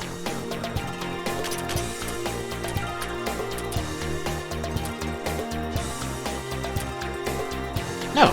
Those are the right skills. I'm just very unlucky. Wow, okay. Oh man. Alright, so as I was saying, we need 2 party members. There we go, that's 2.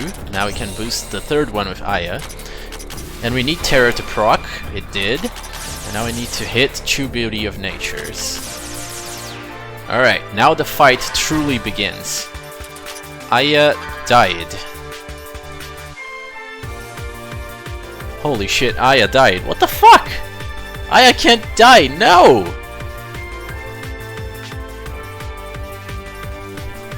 Oh, fuck, man. That is not fun.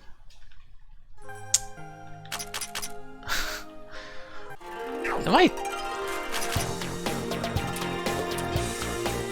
Oh, wait.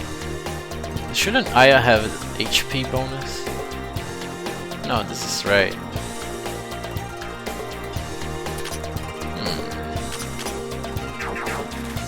Oh, yeah. This is correct. I think I just got very unfortunate that she chose the only spell that can kill Aya. And she didn't dodge it or whatever. So we got very lucky here, we got all 3. But Terra didn't proc, so we need to restart.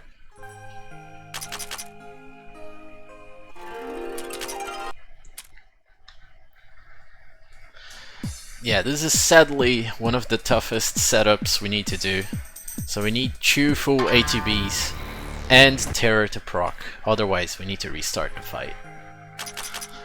This is by far one of the toughest fights in the game. It's this and the final boss. Those 2 require a setup so incredibly precise in terms of RNG that it's just not fun. It'll work eventually, but yeah.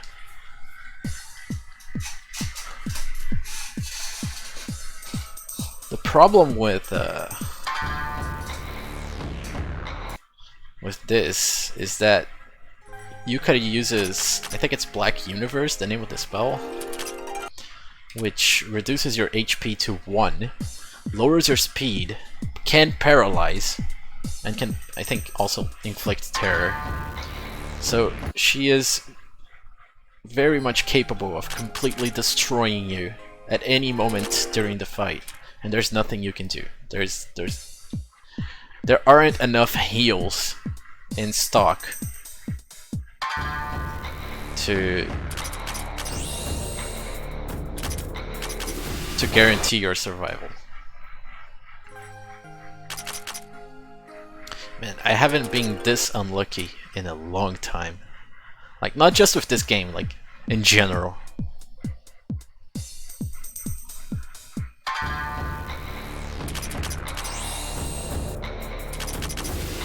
Holy shit, can I please get the terror?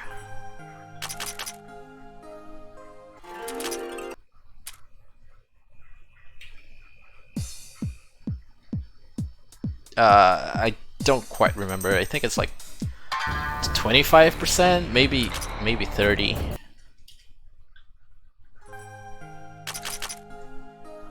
It's not exactly free though. Like, it should be 1 in 4 or 1 in 3, somewhere between that. Oh my fucking god, dude.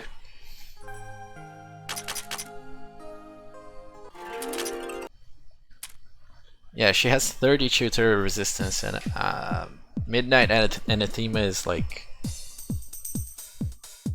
50 or something? I don't know. Wait a minute.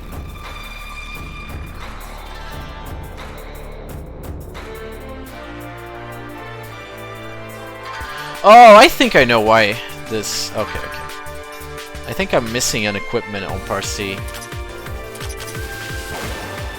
Yeah, I think I'm missing Strange Meat Pie.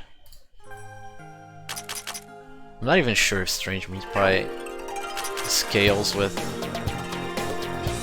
Oh, fuck! Hang on. Whose brilliant idea was it to not update Parsi's equipment?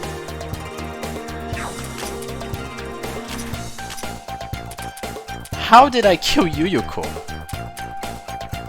without updating these? That was so lucky. Holy shit.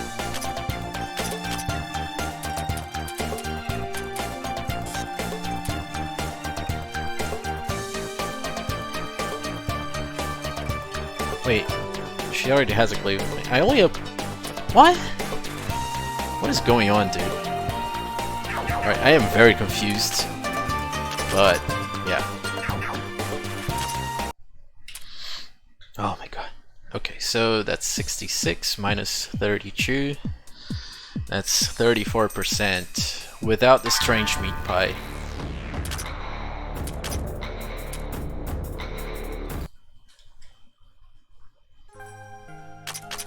I swear to god, dude. How is this 60%?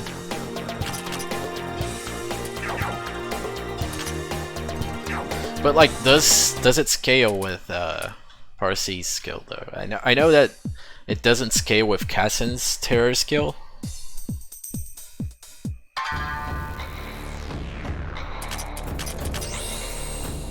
It does, okay. Alright, so now I know that I'm very unlucky. Oh my god. Alright, so that should be 66 minus 32. 34 plus 20, 54. I'm just not good with coin flips. So I'm already gonna begin losing time, and the fight hasn't even started. It's been 12 minutes! And I couldn't even begin the fight. Are you fucking kidding me?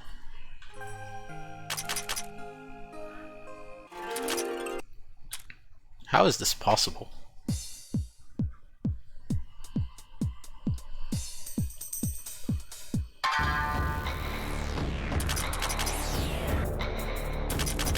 There we go! Holy shit, hype.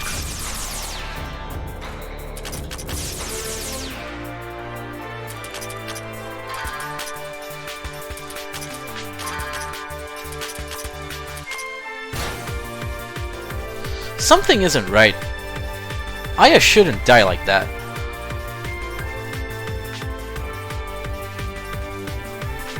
What am I missing?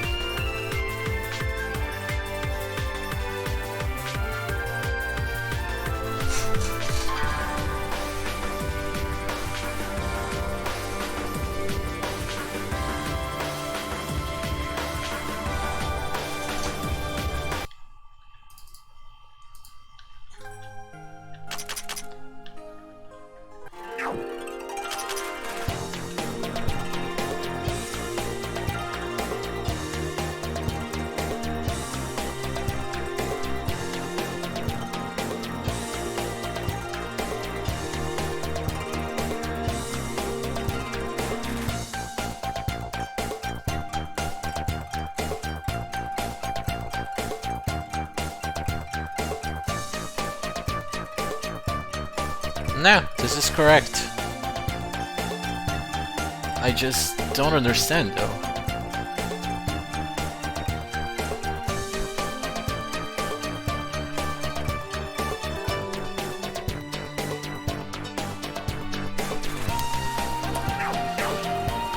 This should be right. Unless I change her bonus to be HP, but this should be right.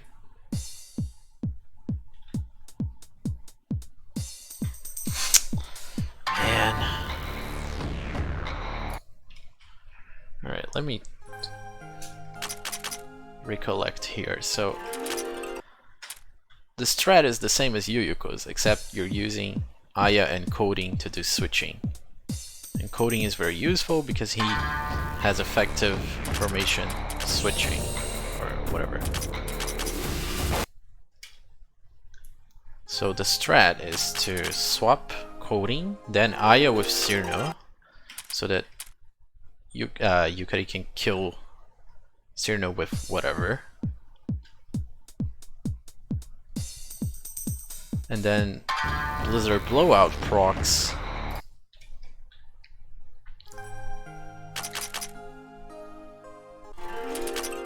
It's not fucking rocket science.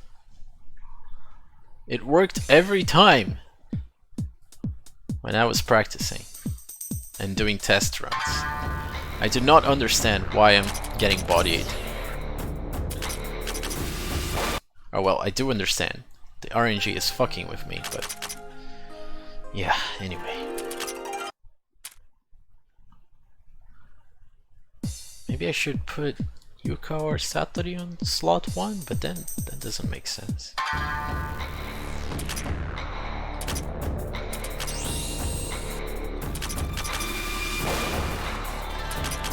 Right, there's Thurler.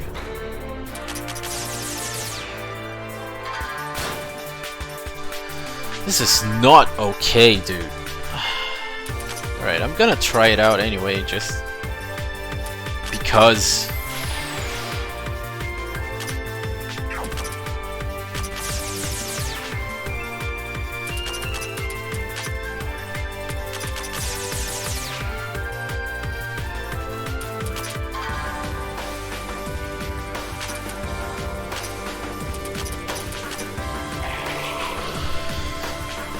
Of course it goes for Satori. Why wouldn't she?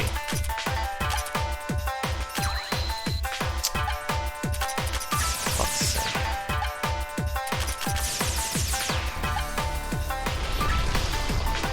Kill Cyrano.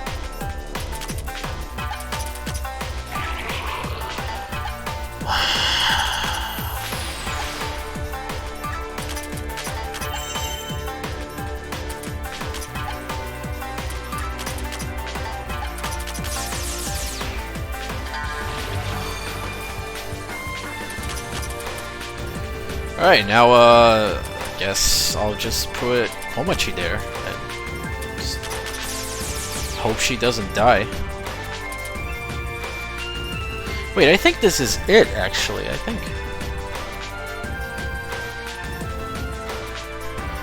Komachi stays out, no? Fuck man, I don't know. I'm so confused.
Well,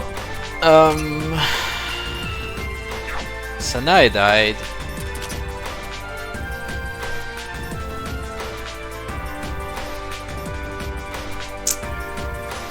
This is not good. Not good at all. I'm not even sure why I'm doing this. Like,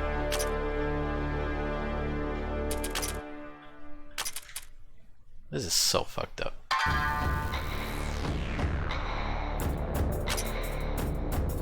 Não, o Indy tá foda, velho.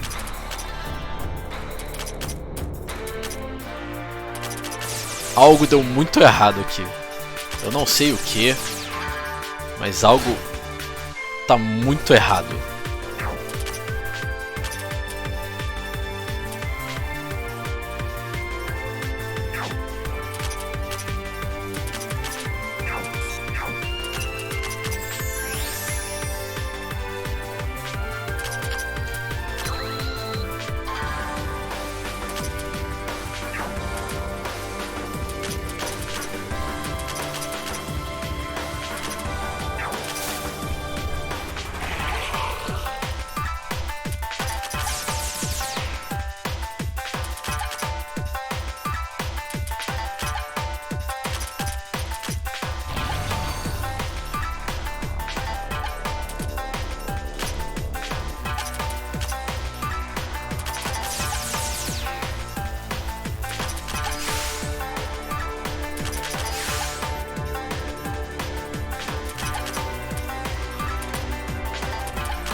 Fuck no. Oh my fucking god. Okay. This is still possible because they are still alive. How much? 3.7. This could kill. Do I want to risk it though? I want to do one more. But if I do one more, everyone might die. Oh my god. No! Holy shit, holy shit, holy shit, holy shit, holy shit, holy shit. She died. Oh my god, she fucking died, dude. No, she paralyzed me! I should have risked. I was like, just one more of Beauty of Nature. Just one more. Oh, the greed!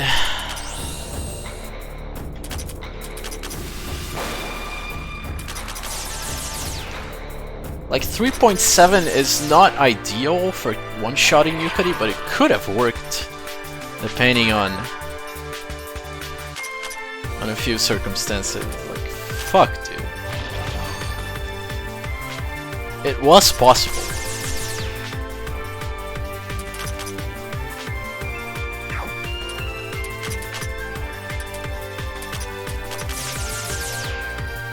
E aí, Henrique? She's heavied. Oh my fucking god.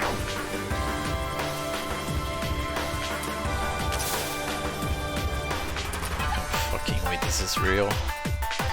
Everyone is heavied.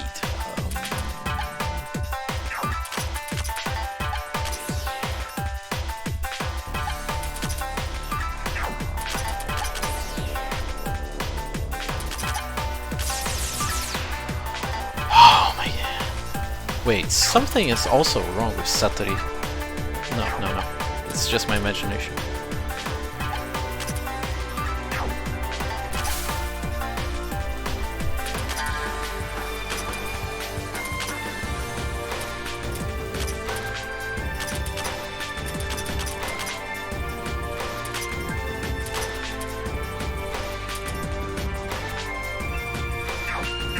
Alright, I'm gonna swap here just in case.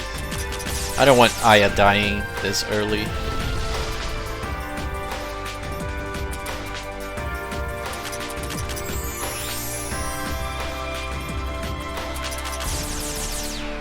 What is going on, dude? Oh my god. Okay. This is fine. I can heal it with Sanae.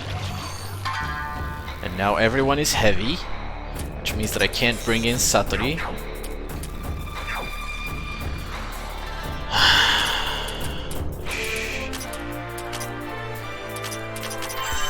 Wait, oh, fuck. Okay. This is fine.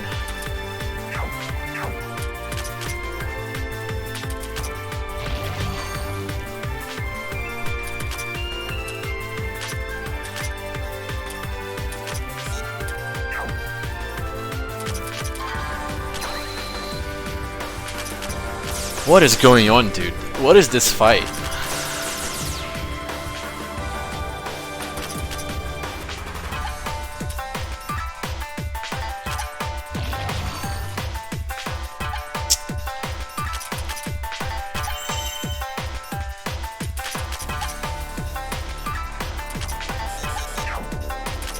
She keeps making everyone heavy and I can't switch them. Oh my god.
I would really appreciate, like, if she could stop making Yuka's ultra slow.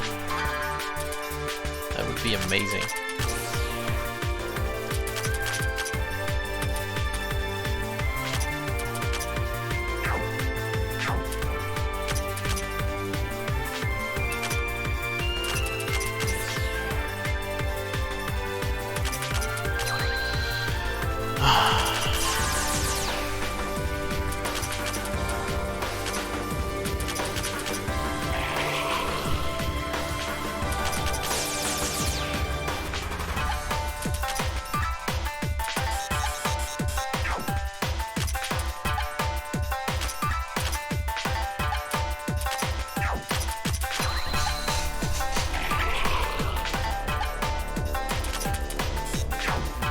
Black Universe is such a shitty spell, holy shit.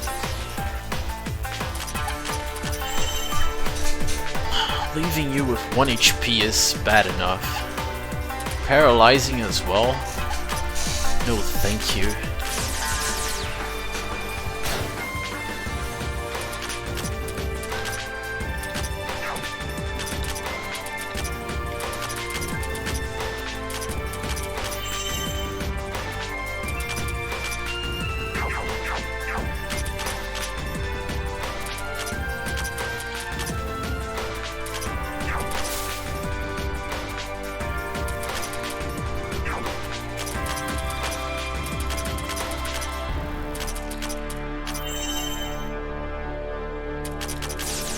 Don't you dare kill Sanai.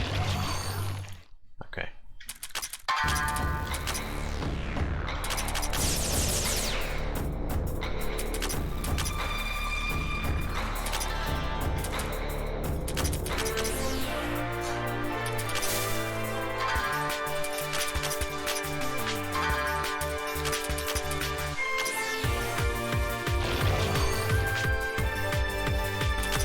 It just keeps happening, dude.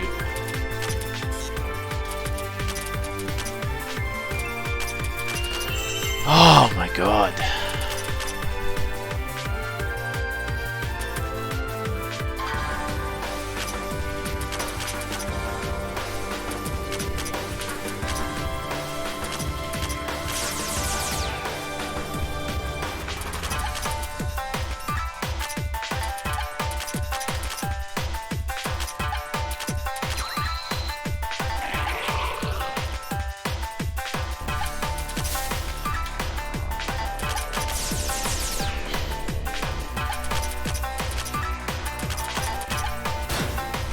Well, deep coding.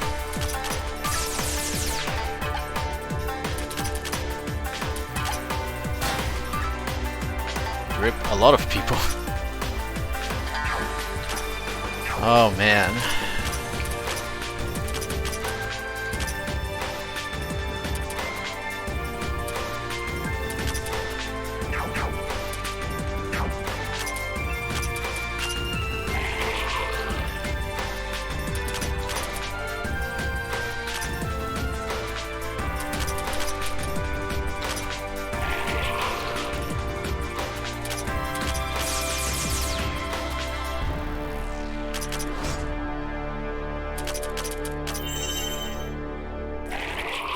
this is it.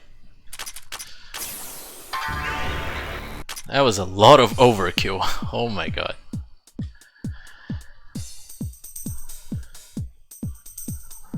She has like not even 500,000 HP.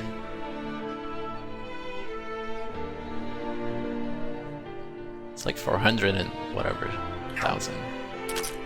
That was way too much overkill. Seriously though. This fucking RNG.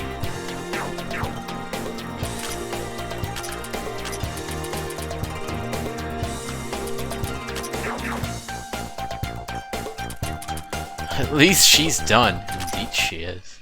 Done forever. Alright, so we no longer require experience points from random enemies. So we are just gonna flee from every encounter. Yeah, 480k, so that was almost twice as much damage as needed, as necessary.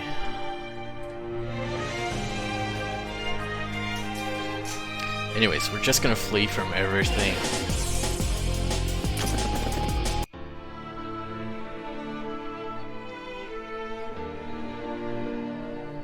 In theory, we have everything to beat the game.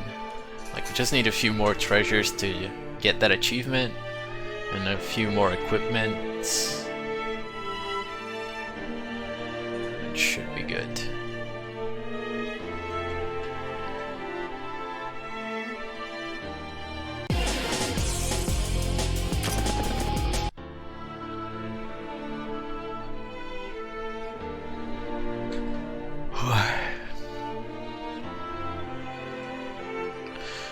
Seriously though, I've never had that much bad luck with Yukari before.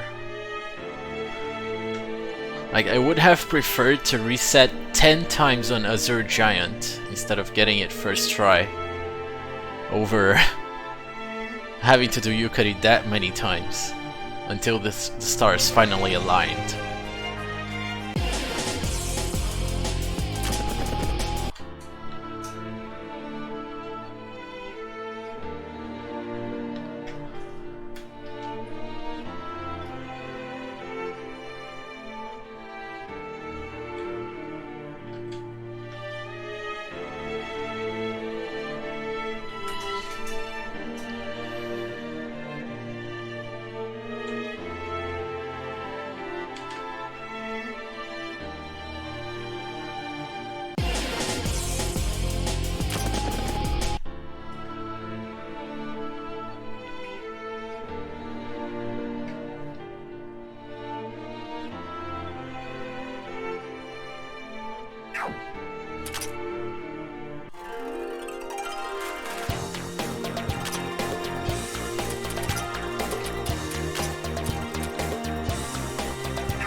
Alright, now we're gonna make Aya the MVP.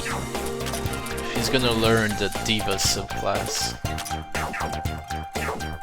We're gonna get Soka's fastest, Tengu Wind, Silent Melody, Melody of Fortune, Dance of Cochlea.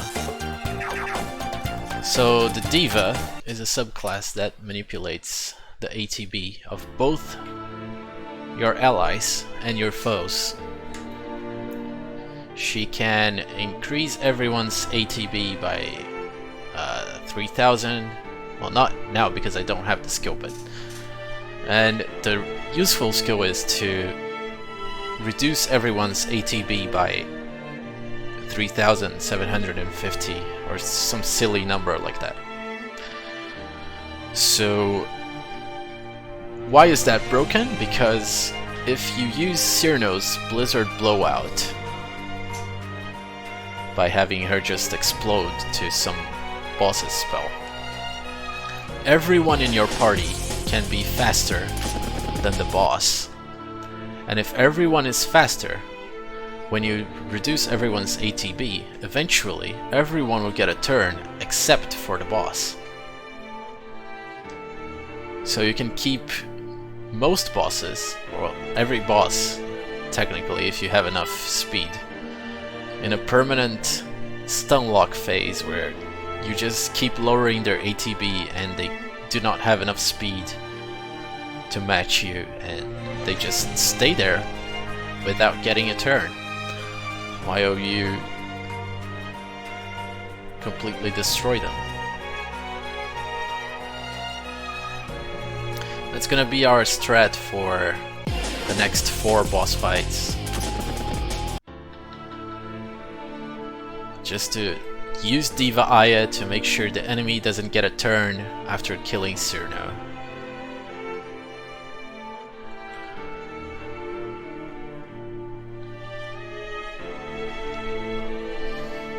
And then use whoever can deal the most damage to the boss to kill it as fast as possible.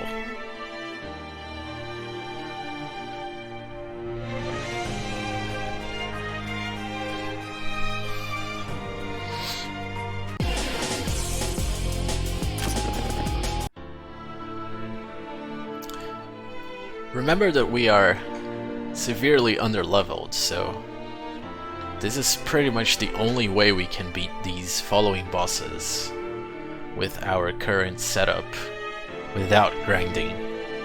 Because sure, we can grind for like 2 hours and get to their level and the fights will be a breeze, but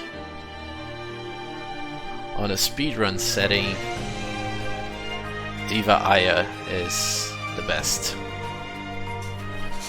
Just because you don't have to grind at all for the rest of the game. It was 5000 ADB and 75% delay. Holy shit, I did not know that. Like, I just knew it was broken, so I completely ignored it when I was playing normally through the game. I didn't even touch the Diva subclass.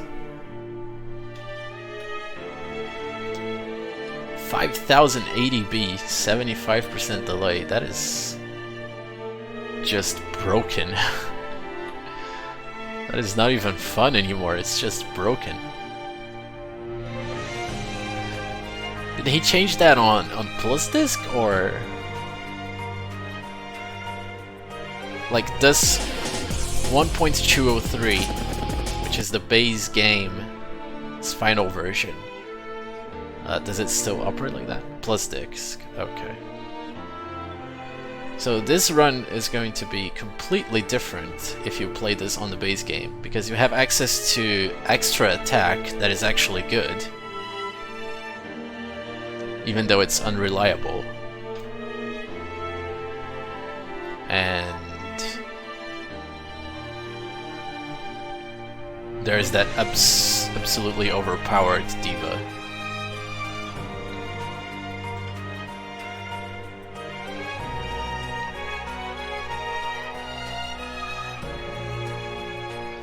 Alright then. The more you know.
Pois é, Gabriel.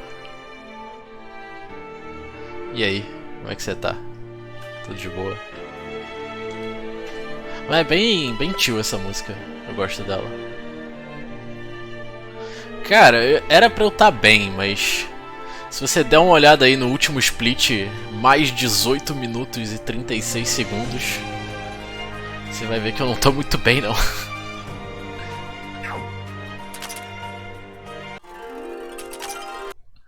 Tá foda. Tá complicado. O que rolou? Então, o RNG trollou demais.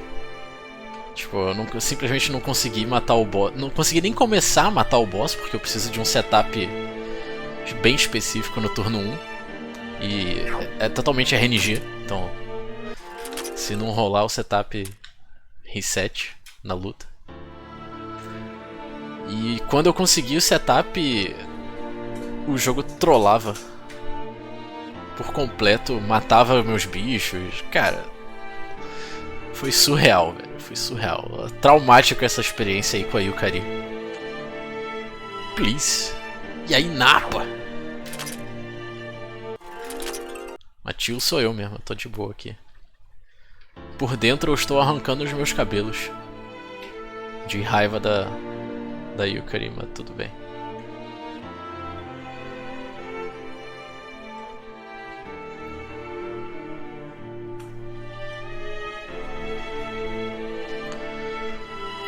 Oh man, what a thing to happen.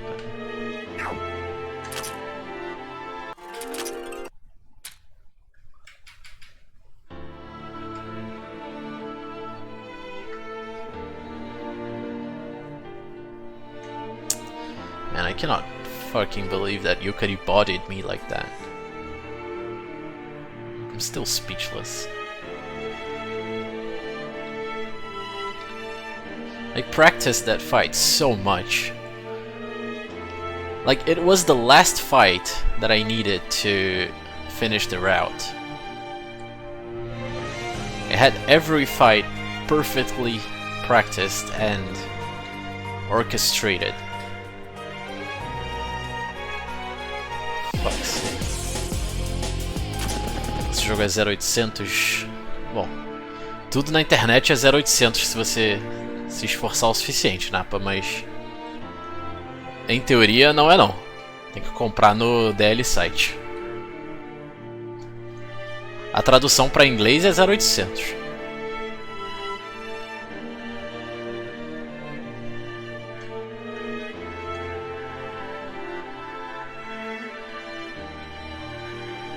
Porque é fan-made, né? No caso.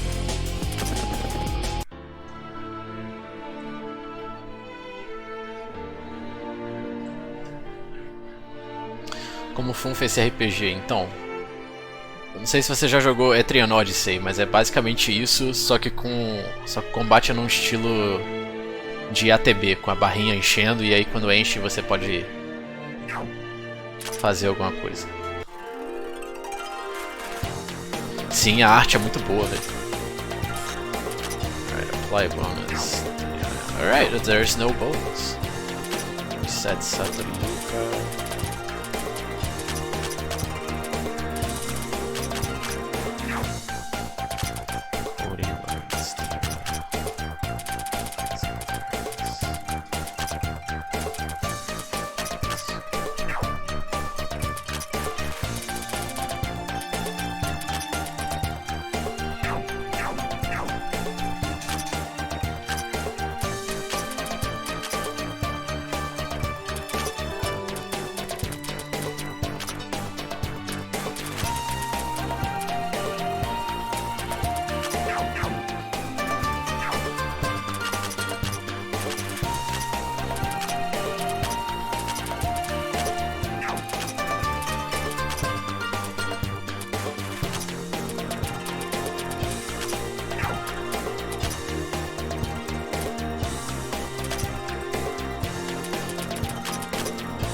So now we're gonna fight the goddess of fertility.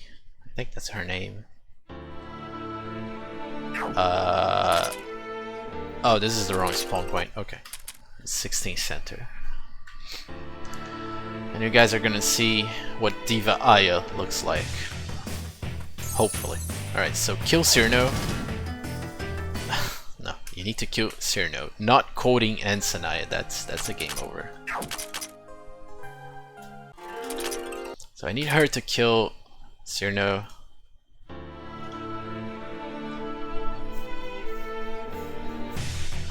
I need her to kill Cyrno to proc Blizzard Blowout. And now Aya can come in and absolutely destroy her with Dance of the Cochlea.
Pô, véio, é muito difícil ler o chat enquanto eu tô focando nessa boss fight.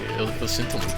Eu quero muito falar das paradas com vocês, mas eu tenho que focar aqui pra não dar nada errado.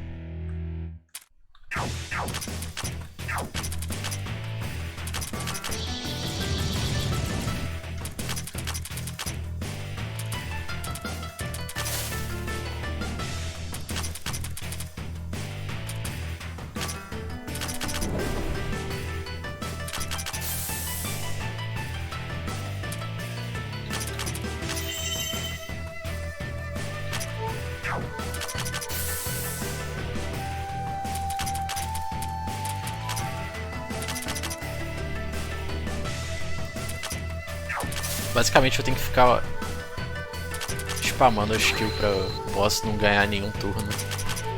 E eu não posso ficar sem MP e o boss não pode pegar nenhum turno, então tomar muito cuidado.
So this is what it's like to be overpowered. Yes, exactly.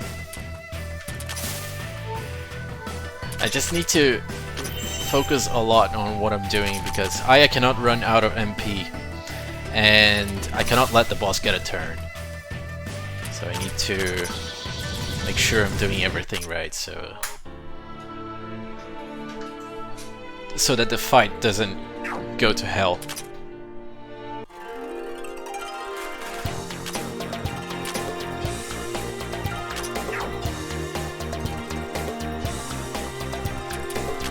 But yeah, easy.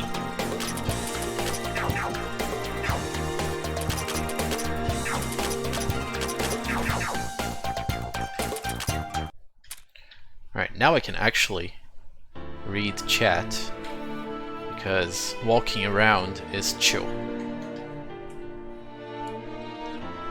Quem é a healer é a Sanae, normalmente ocupa essa posição, ela e a Reimu. Mas depende muito do ponto do jogo.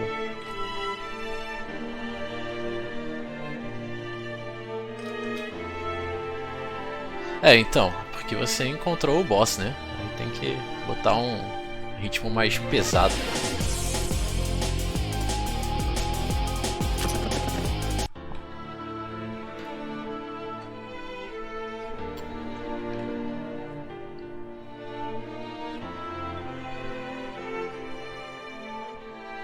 Nunca intuiu enfrentar um bichano que parece pelos do saco.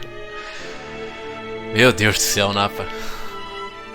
Você podia falar tanta coisa de tentáculo, de coisa, mas você tinha que falar do pelo do saco. E tipo, essa fight aí não tem nada de boa, tá ligado? Se você jogar ela casualmente, ela é muito difícil. Casualmente e sem a diva Aya. Please, tá safe. Tipo, esse bicho regenera 100k de HP todo turno que ele recebe. E então você tem que dar mais dano que isso e deixar que ele não receba nenhum turno. Ou melhor, a menor quantidade de turnos possíveis. Isso é extremamente difícil quando você está jogando casualmente.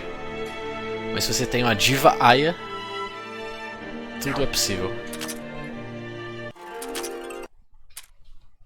Wait, I didn't get... No way, dude. I didn't get the relay point. Are you fucking kidding me? That is such a basic mistake. Fuck. Well, there goes like 2 to 3 minutes. Ah, a Aya é muito broken, velho. Ó, Aya, Nitori, Iku e Parsi. A Parsi é quebrada indiretamente, mas Aya, Nitori e Iku, cara, são absurdamente quebradas. O jogo não tem graça com elas. Só se você tiver muito underleveled, aí tem graça, porque o desafio passa a ser quebrar o jogo em condições não favoráveis.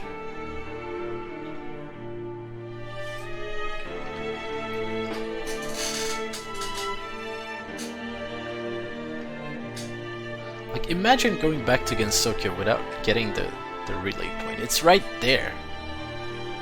Come on.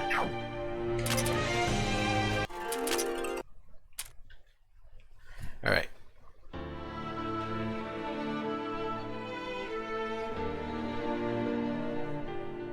Tem algum setup para overkill? O que você quer dizer com isso?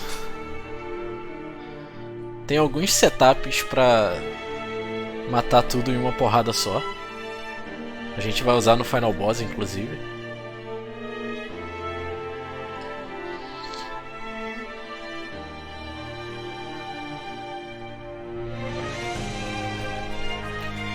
Mas para a maior parte das lutas a luta é honesta, por assim dizer.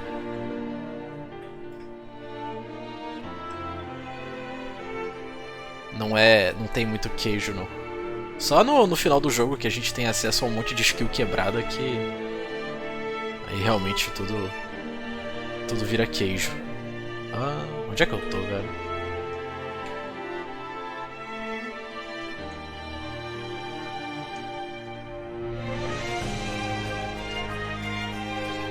Oh my god. Look at the map.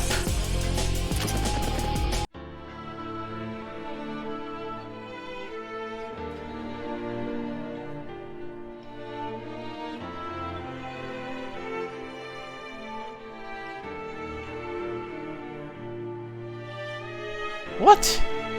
Where am I supposed to go? Oh. Down here. Man, I'm getting tired. I'm looking at the map and it's like so confusing.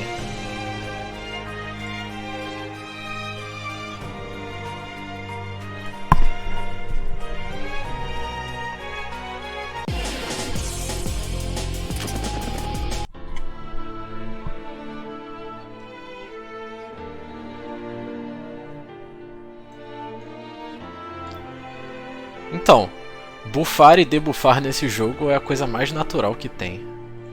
Tipo, toda boss fight você vai buffar alguém e debuffar e tentar debuffar o adversário. E o adversário vai tentar te debuffar e você vai tentar debuffar ele. É tipo, é quase uma guerrinha de buff e debuff com mistura de quem ataca mais rápido com maior frequência e quem dá o dano super efetivo, entre várias aspas. Tipo, cada boss tem uma resistência e uma fraqueza, e aí você pode atingir ele com a fraqueza, dar mais dano, etc. As suas menininhas também têm fraquezas e etc. Enfim, é um RPG bem tradicional. Só que ele é muito focado em buff e debuff.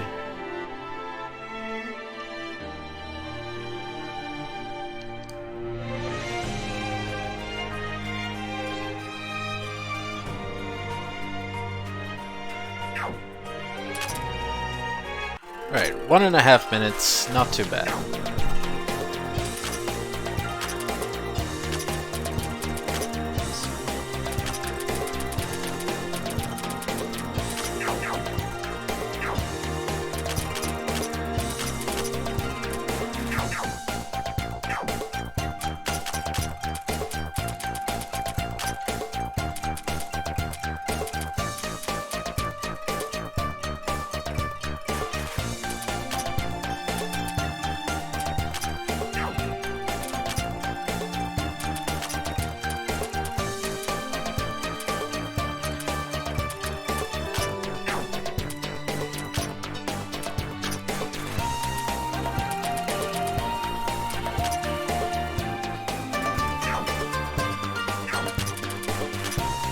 Rapaz, e se eu te dissesse que a Yuyuko é praticamente inútil nesse jogo?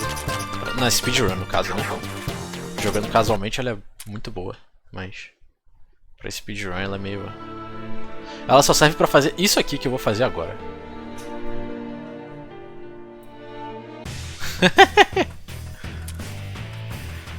Eu entendi.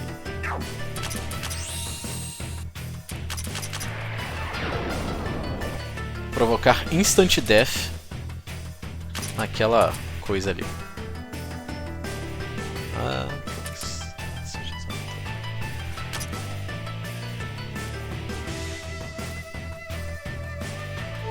Ok. Vou pra cá.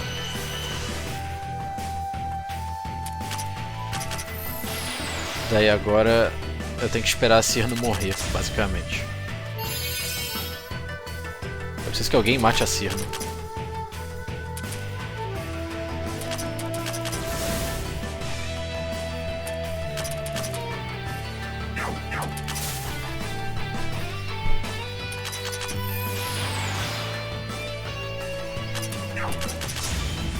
Pra poder ativar a skill dela. E aí com isso eu vou poder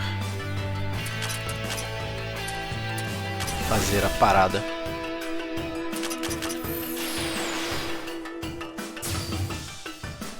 Ai, meu Deus do céu. Kill Cirno. Go, go, go.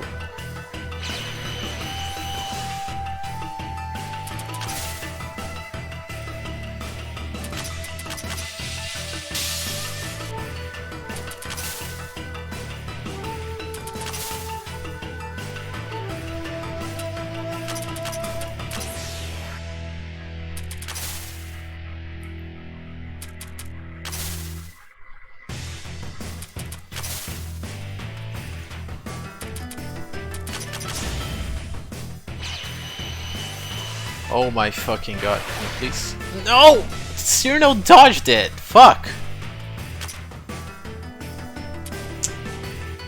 And it also killed Raisin. There has to be a better way to do this. Hang on. 18 north.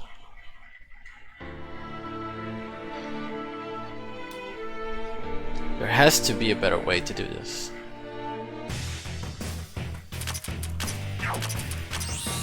Like to force Cyrano to just die.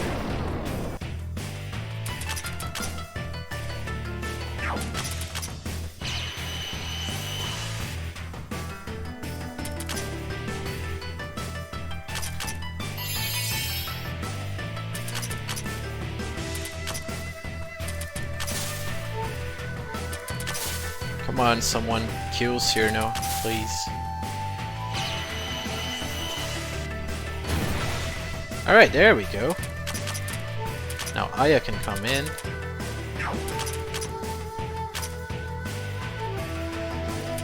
And do the diva.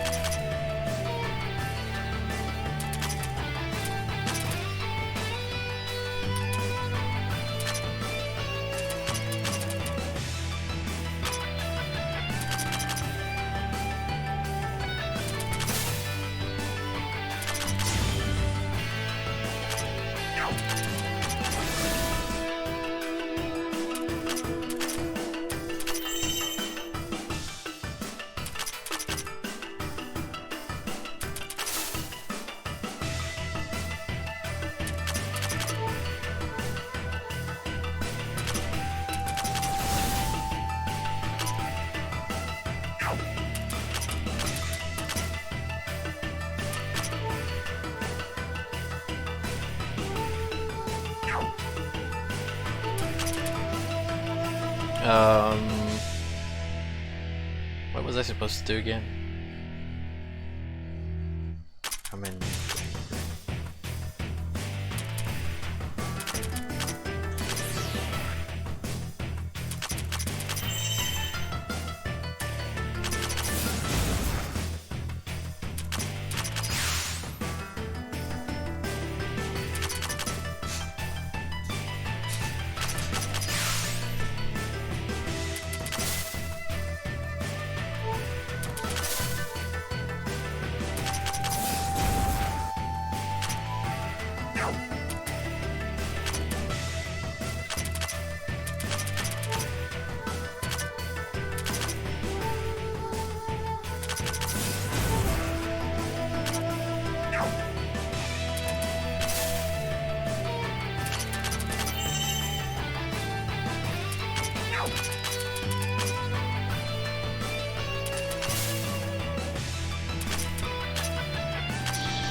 Alright, that's one orb down.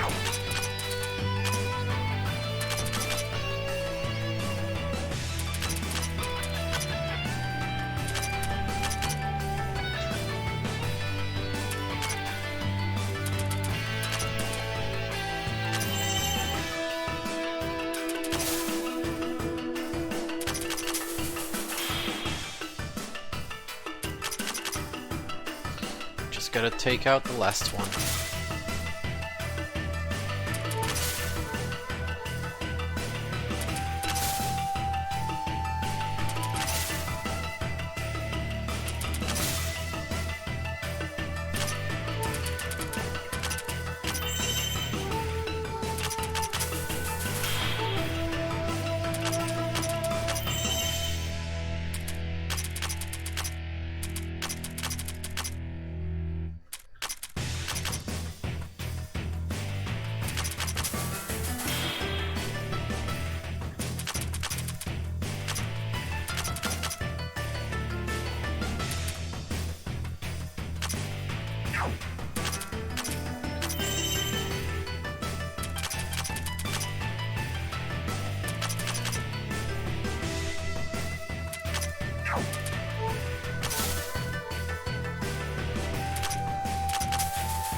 Slowly but surely, we are killing it.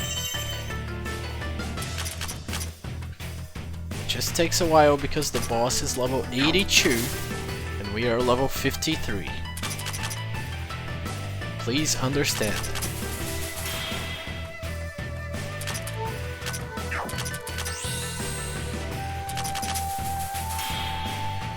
There we go.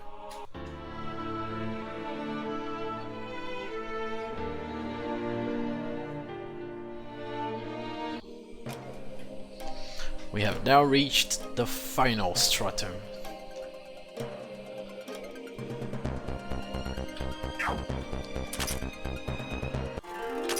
Oh boy, this is exciting. Cannot wait to get bodied by the final boss.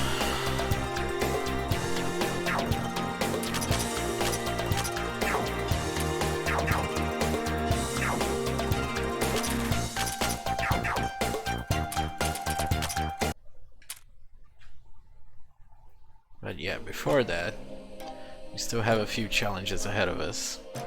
Mainly navigating through 19 and 20F without getting lost. I know. Sounds impossible.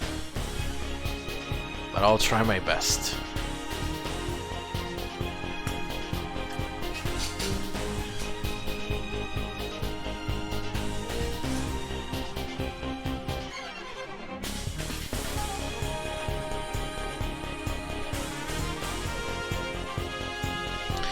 Mas, Napa, você falou de quem tava no jogo. Esse jogo tem, acho que, 50 personagens.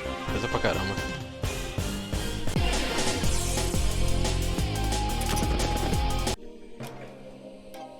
Tipo, ele só vai até o Touhou 13, né? Porque foi quando a expansão saiu. Então, não tem muita das Touhonas mais modernas, por assim dizer. Mas é sensacional, né? O jogo inteiro é sensacional.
Is this correct?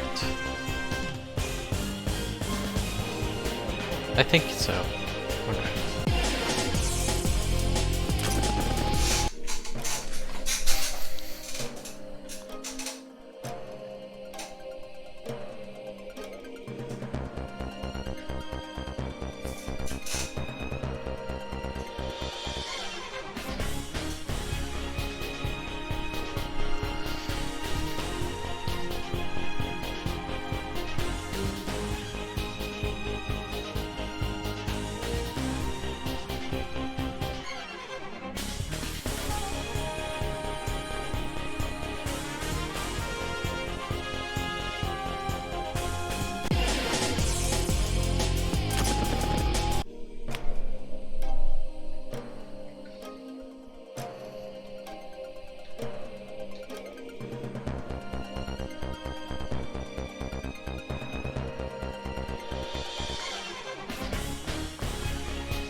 But yeah, again, we don't need experience, so we just go around collecting stuff, getting treasures.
Alright.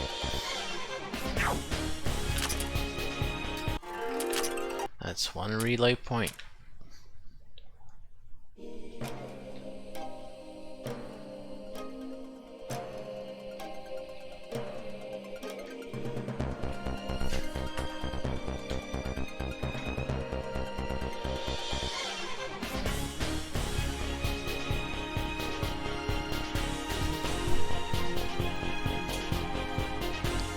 Gotta get the second one, and then we can do the final 3 bosses.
Okay. Everything going smoothly so far.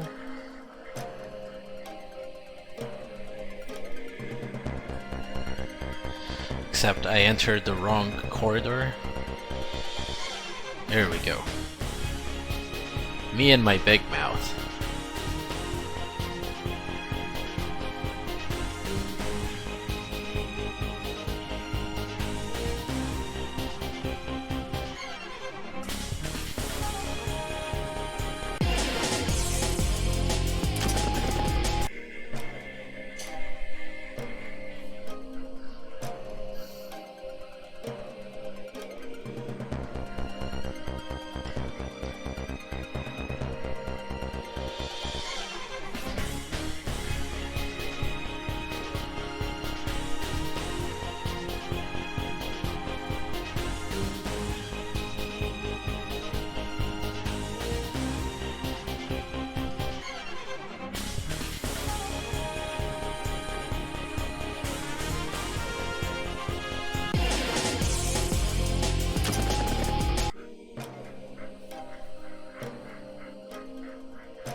Alright.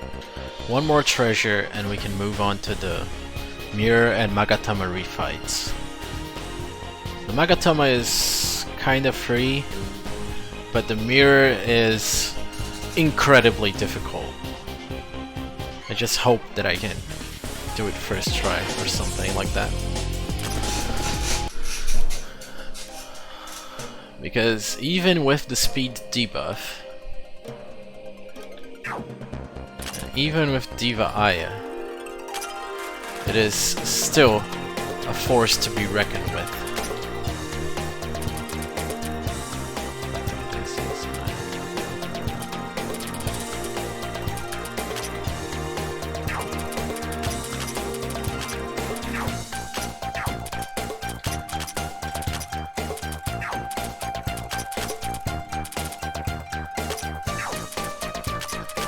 Wait, why am I changing all of this to speed? I think this menu is old. I'm not exactly supposed to do that. Oh my god, okay. There we go. Poor menuing. Alright, reset coding.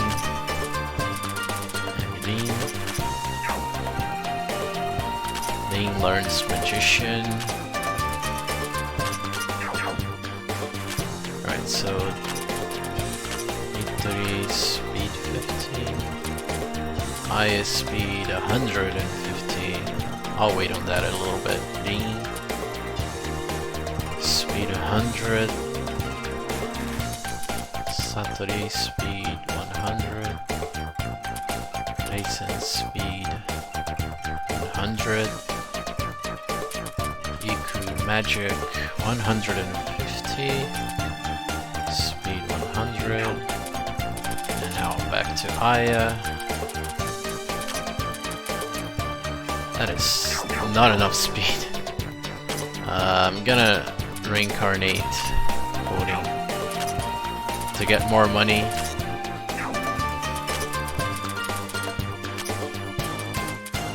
This way I can... Oh my god, it's still not enough money.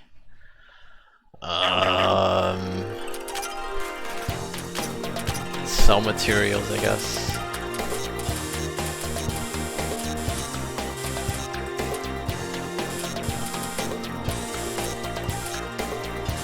I need Aya at 150 speed.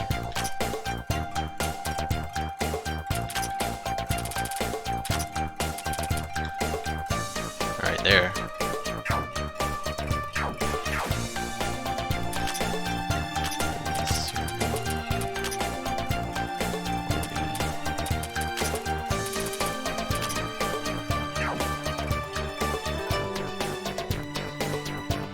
I probably would, especially on endgame here.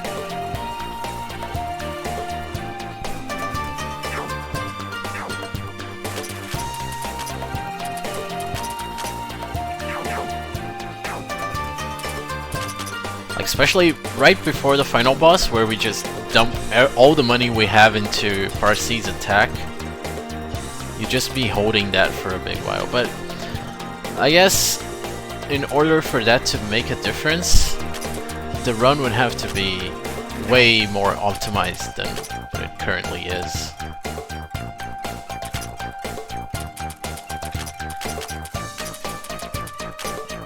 Like, I think a bigger difference will come from extra attack being broken and the diva being even more broken.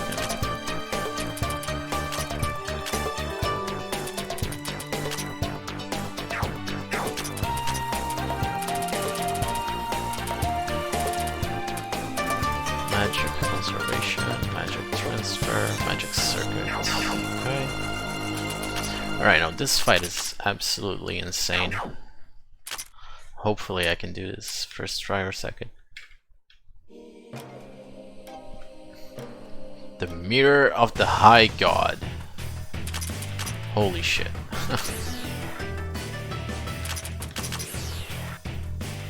Wait, is this lineup correct? It's Cyrano, not Nitori. What the fuck am I doing?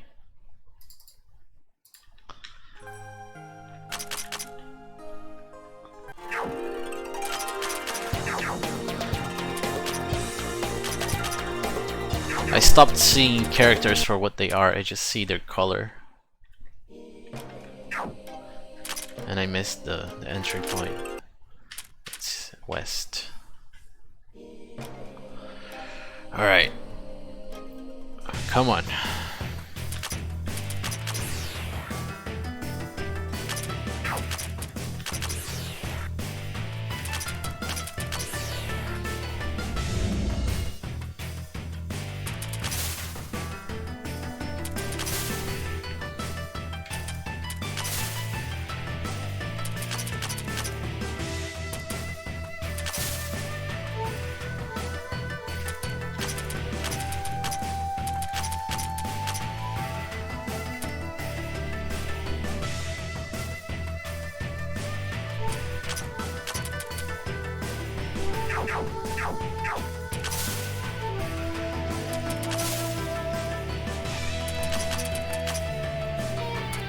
Alright, now I just need to pray that the thing kills Cyrano and someone stays alive. Good. Oh wait, he got 2 turns. No, this is rip.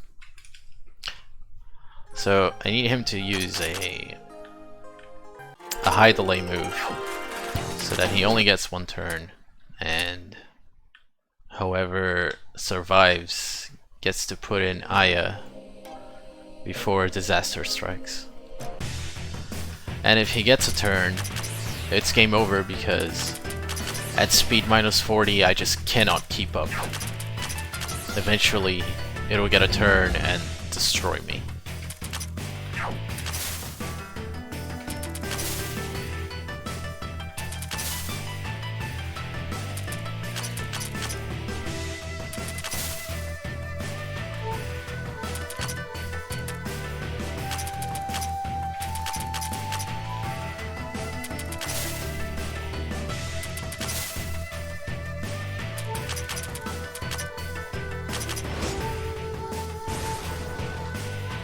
Okay, so that's a very large delay spell.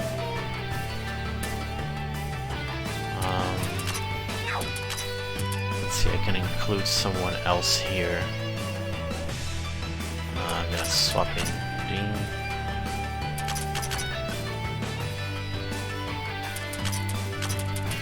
Dean's.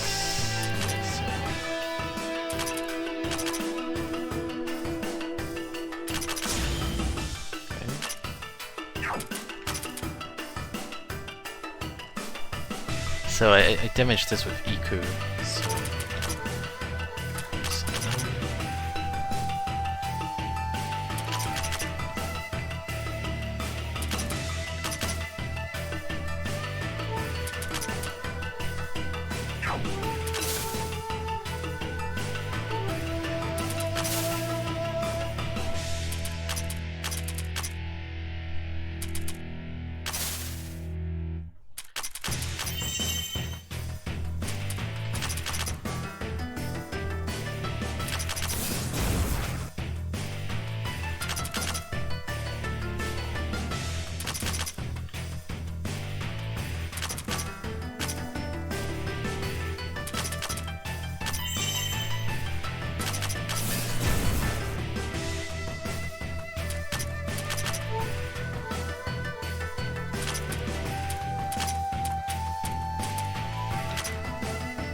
So the setup for the final boss is the Yuka plus Satori terror thing with Parsi.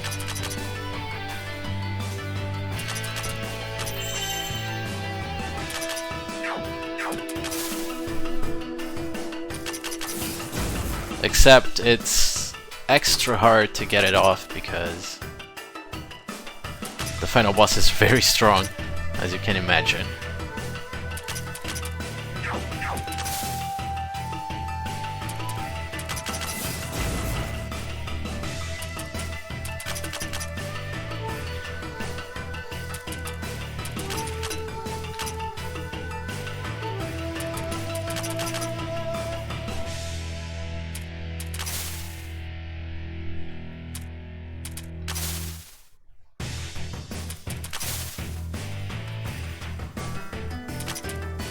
It's not exactly worse than Yukari because unlike Yukari, the final boss doesn't have access to bullshit spells.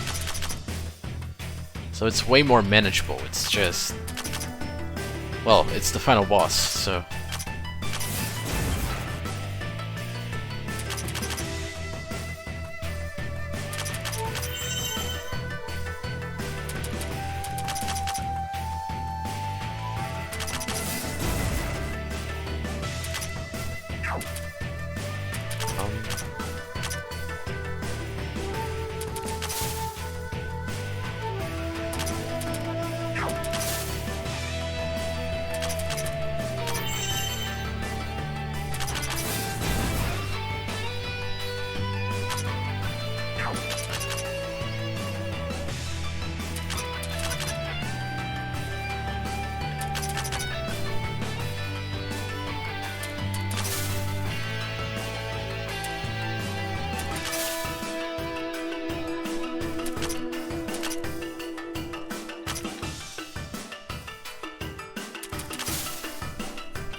I do not fully understand why, but it seems like the boss is speeding up.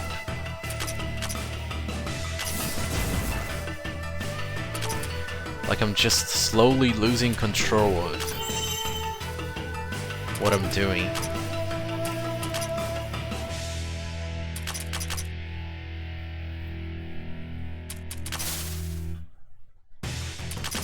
I don't know, maybe I'm going crazy.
We're almost there though, just a few more hits.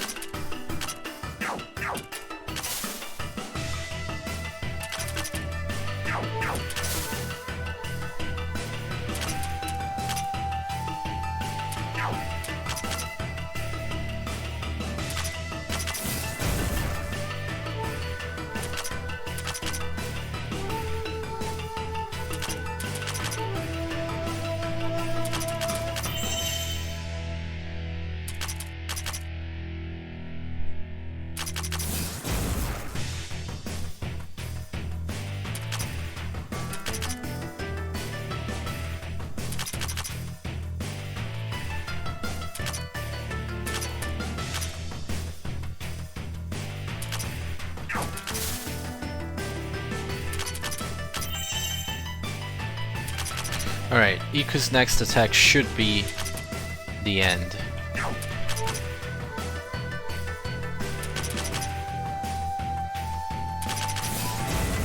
There we go. Good stuff.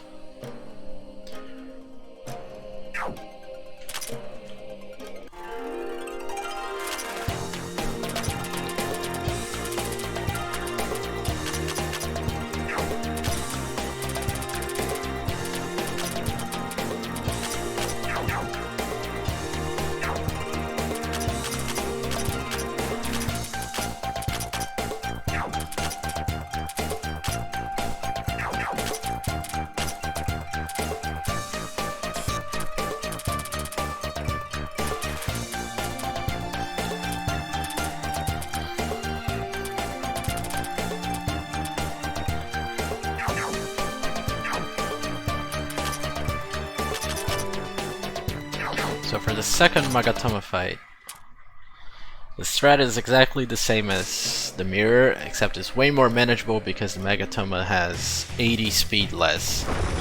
So we just need to pray that Cyrano dies and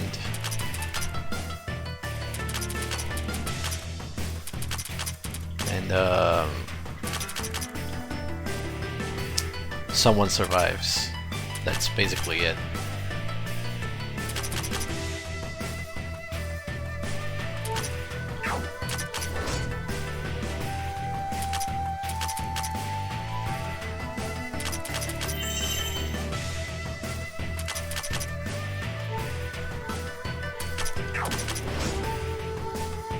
And we killed this guy with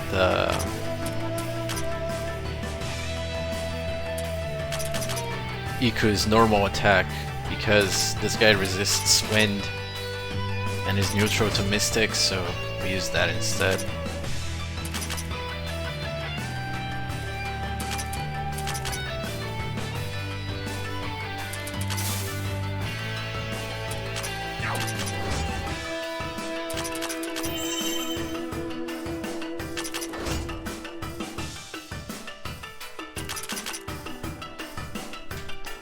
And it's very clear that the Magatama is slower than the mirror. You can just see the ATB not keeping up with what's going on.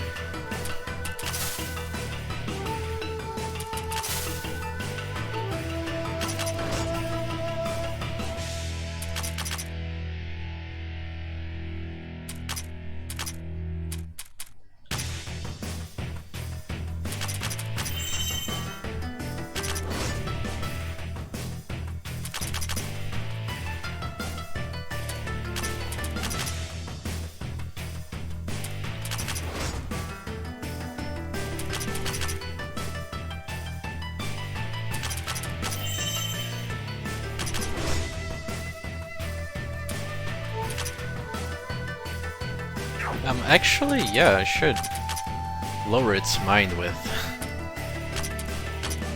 Daisen.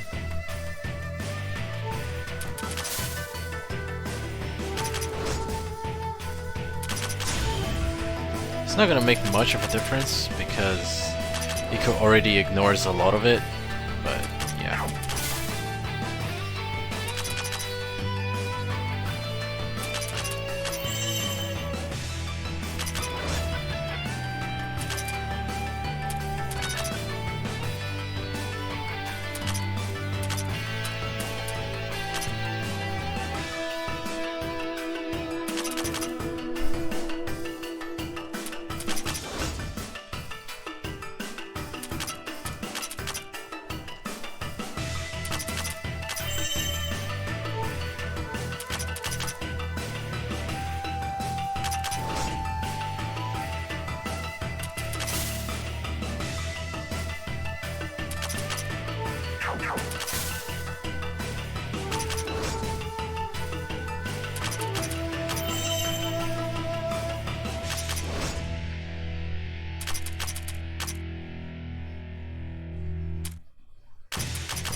Alright. Easy fight. Now,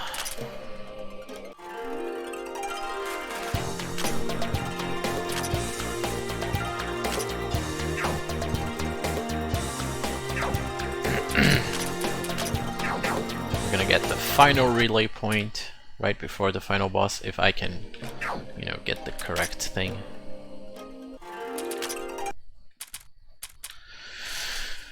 Oh man, it's finally almost over.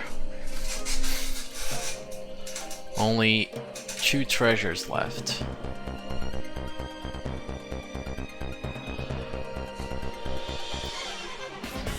And then the final boss.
So we're gonna reincarnate a lot of characters to get back our money.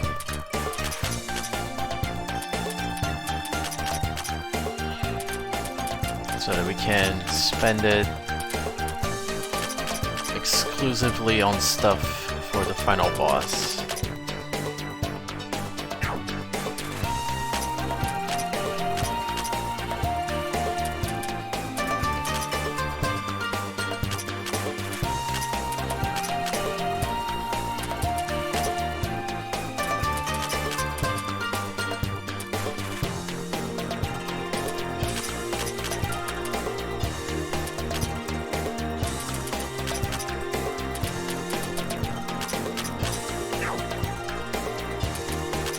So coding gets 100 in HP, 100 in defense, 100 in speed. Same goes for Nitori.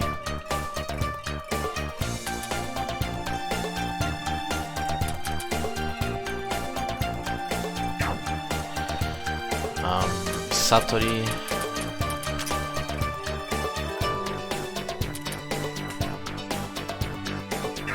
And Yuka.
Why am I boosting Iku? She isn't even on the party.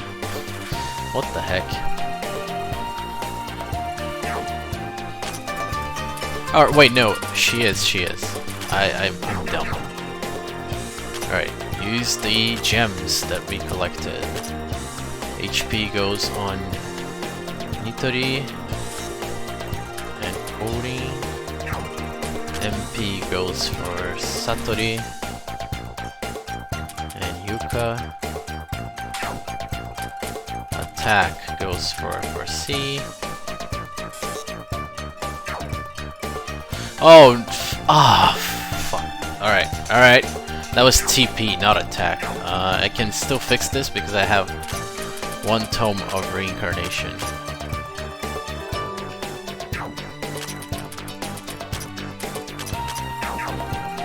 Alright, I'm gonna save just in case I mess up the menu again. Damn son. Alright. TP items on Chen. Attack on bar C. Defense on Coding. Magic on Sanae. And speed on Coding.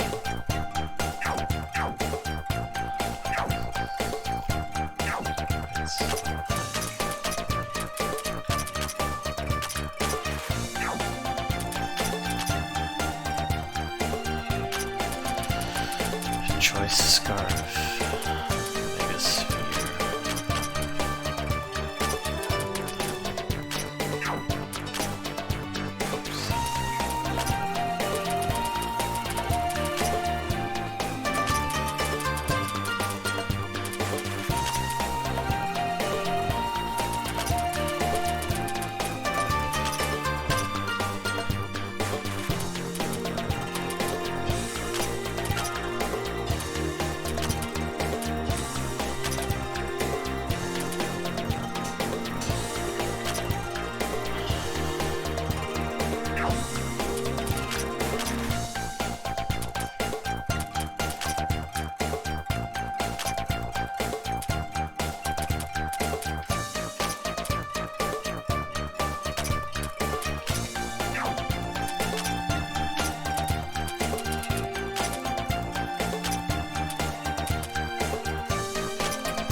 Right, before I forget, I used the reincarnation on part C, so I need to reapply this.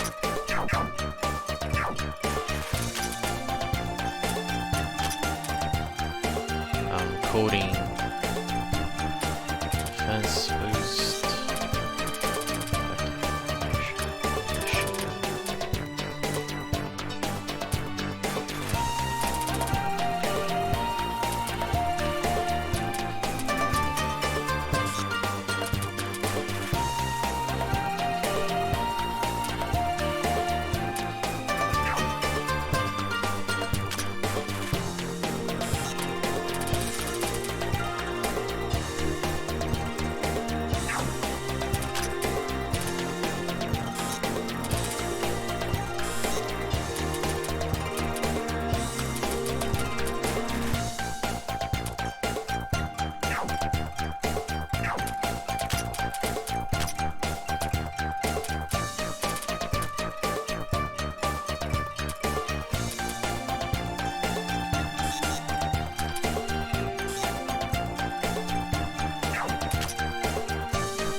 now comes the fun part. We go to Nitori and sell everything.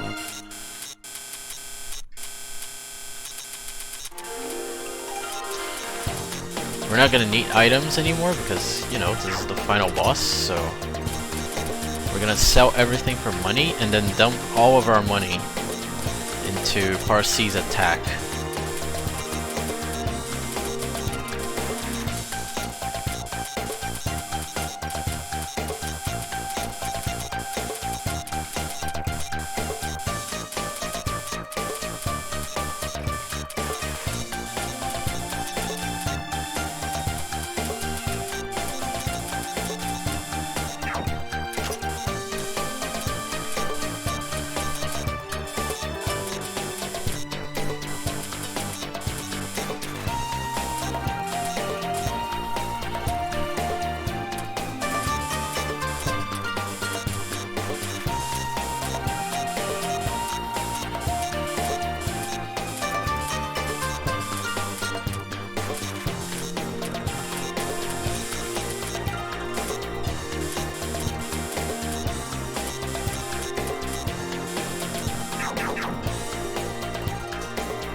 Alright, we actually got to 10k, which is impressive. I usually end up at 9k.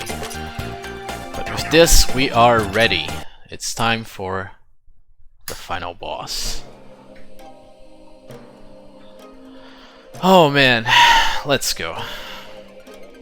This can easily PB because... do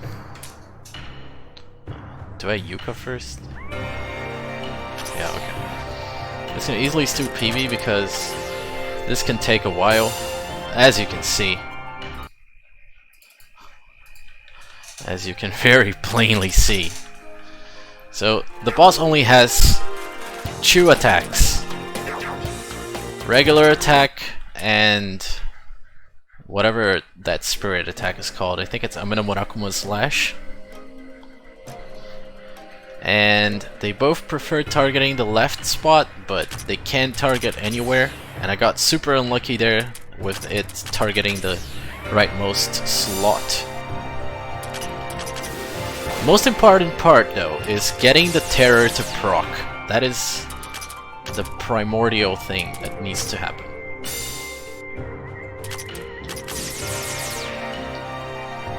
Now I can swap in Nitori and I can do all kinds of crazy stuff.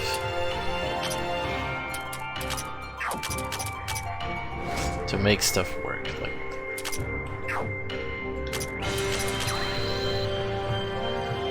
Alright, thanks for the good luck. I will need it.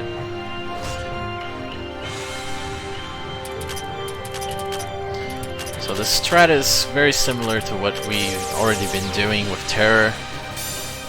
Alright, Yuka cannot die. Reset.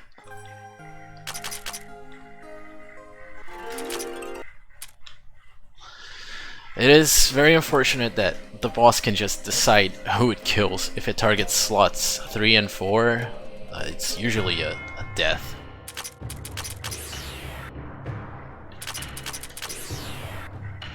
The hardest part is getting Terror to proc. I think this guy has 40 Terror resistance. So I think this is in fact a 1 in 4 chance for Terror to proc. If my math is correct. Well, not my math, more like my memory.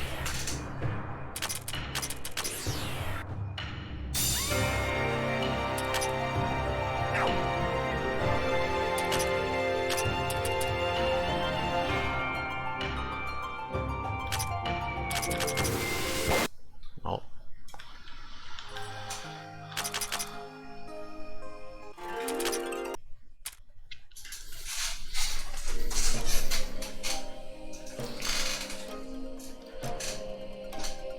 I estimate that the fight takes about 6 or 7 minutes. So, as you can see, we can PB at any moment now. I just need to stop messing around and the boss needs to cooperate. But yeah, the boss is level 120, the challenge level is 100, and we are level 50. It's kind of bizarre how this all works out.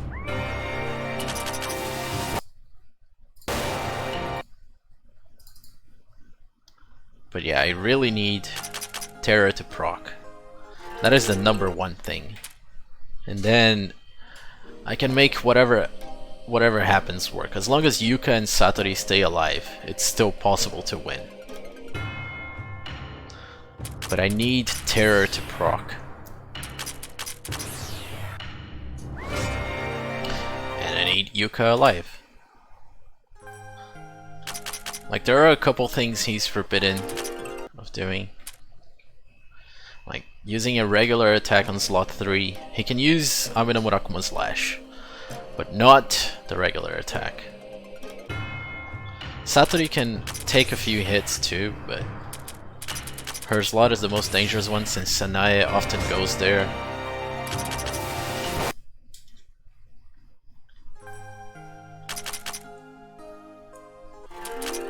Here we go again. Oh yeah. Okay, so as soon as Terror procs, we have a chance at winning. That is Silence, that is not Terror.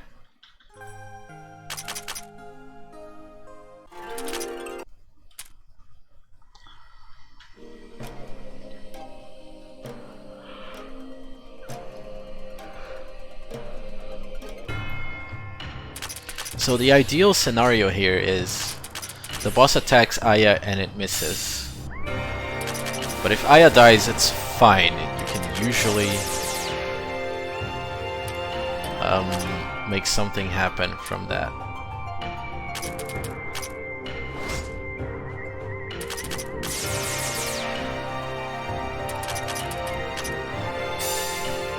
Alright, Cyrano is down, so the boss is successfully slowed down. Fucking coding died, man. Like, it's still possible to do it without coding, but it's really hard because coding is the one that is geared for it, so if coding dies, like, it's pretty much a time limit that begins to count till I lose. Because the boss is going to keep attacking slot 2 eventually, and whoever is there is gonna die, and I'm gonna have to waste time putting someone there so that Yuka doesn't die. And then I'm not gonna be able to shuffle Yuka around so to refresh Terror. So it's kind of a spiral of bad things.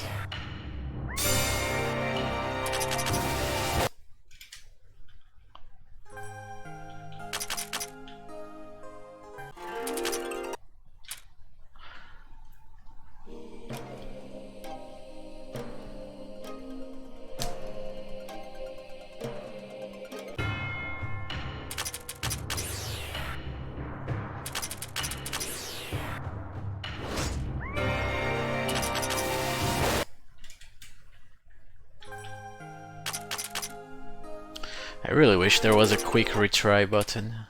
Like, just start the fight over with a single press of a button. That would be so amazing.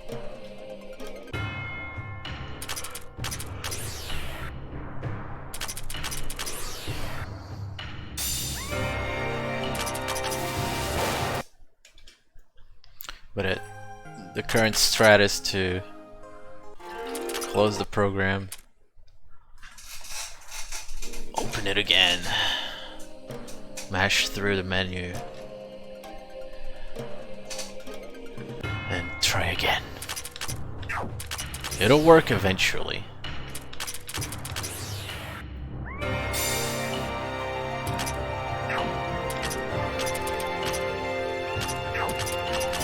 Alright, good. There's Terror. This This is great. Now I need you to kill Cyrno. Good.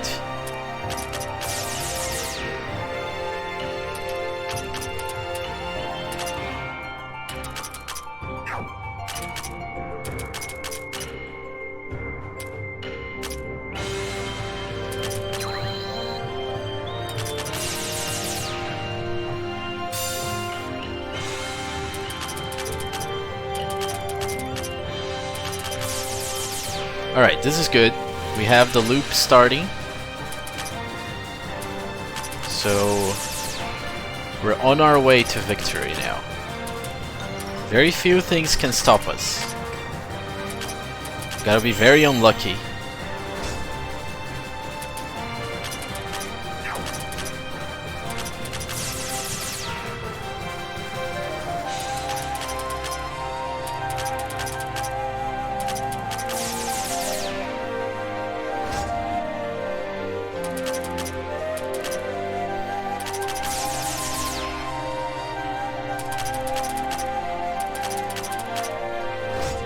No! Fuck, that is very unlucky. But we can still make this work. I have a plan. A not so good plan, but it is a plan.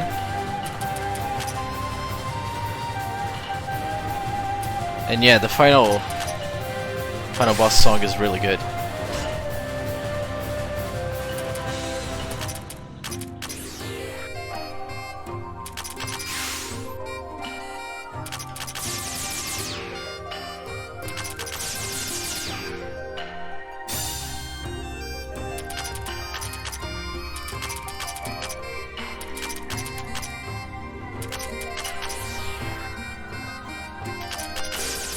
I need to heal Nitori urgently.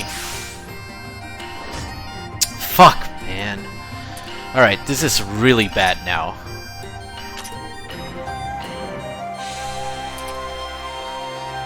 Like, really bad.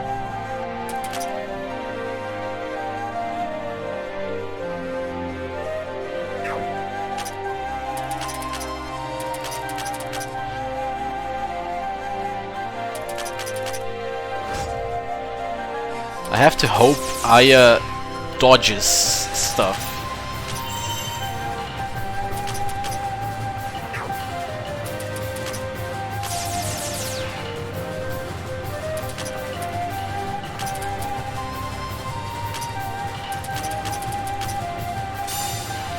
Okay, yeah, so kind of doomed here. Hope for Cassin to tank it with guts.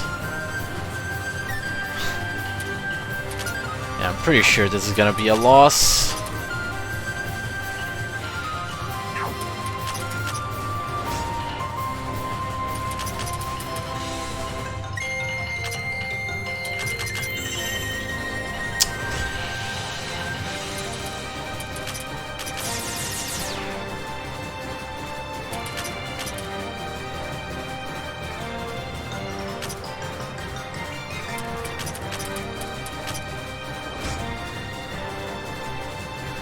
There goes my source of buffing. Alright, Parsi is buffed. I can kind of make this work still, but I absolutely need Chen to dodge shit. Come on, Chen, you can do it. Alright, Satori's dead. Fuck. That's not good, that's not good, that's not good.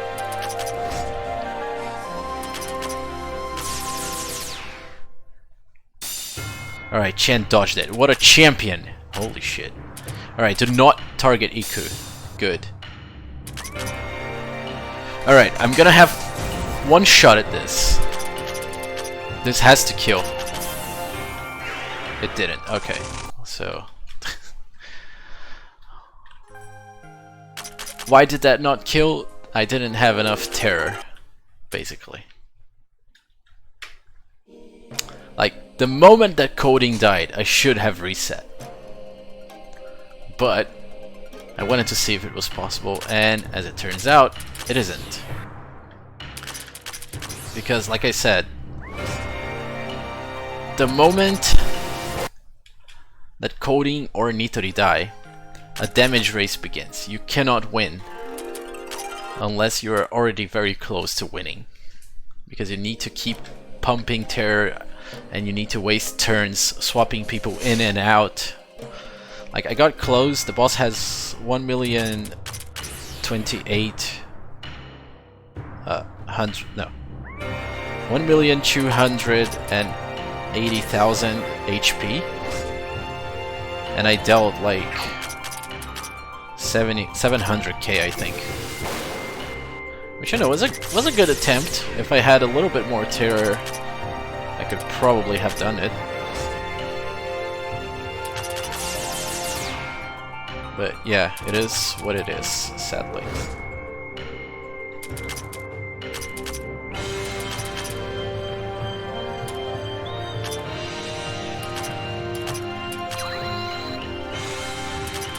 Do not kill Coding. Do not kill Coding. Okay.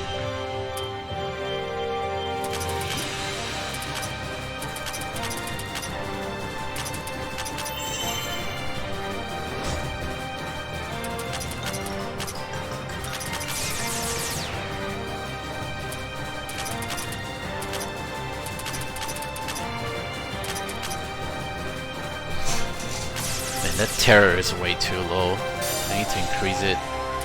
Like, now.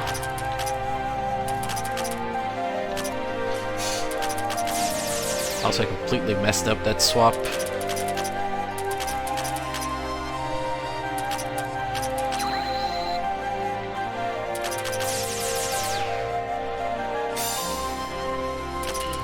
Alright, Nitori survived. What a champion.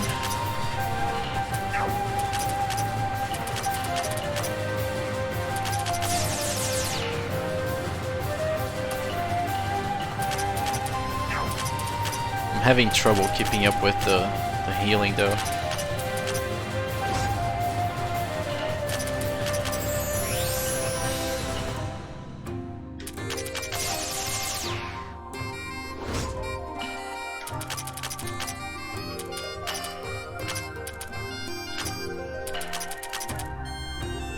Wait, did I switch in? Oh, fuck. Alright, I messed up. Please target Coding, please. Okay.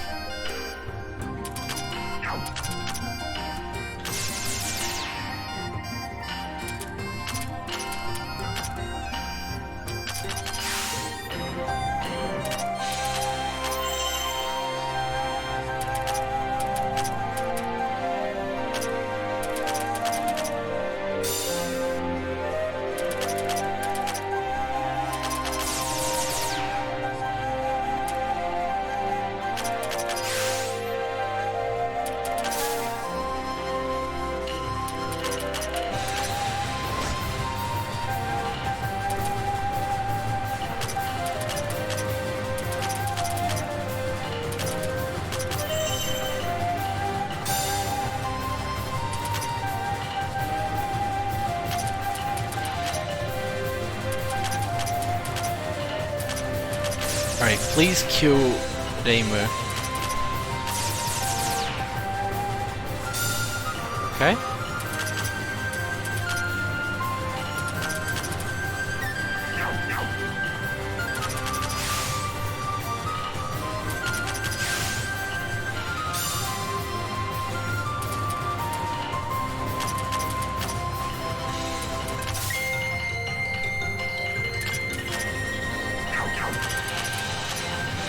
So the thing with killing Reimu, when she dies, she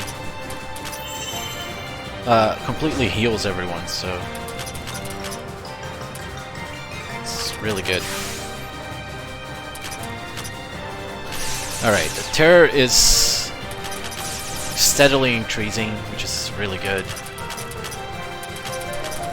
This is good pace. Let's see what happens though. Alright, Nitori's dead.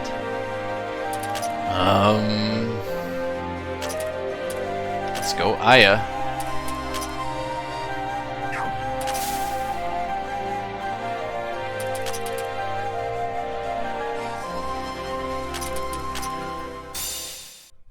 Rip Aya.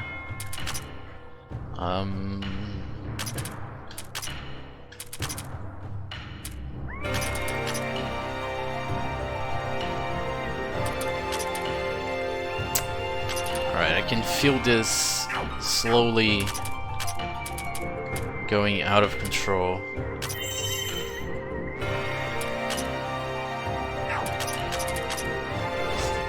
I need Chen to dodge a bunch of stuff, like ultra fast.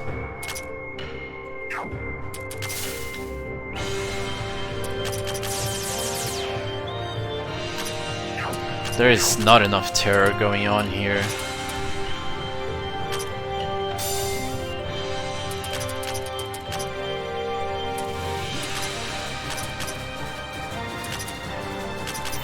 No, that is Miracle Fruit! Holy shit.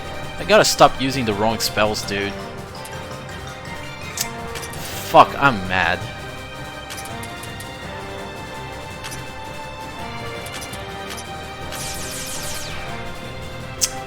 Gotta pay attention.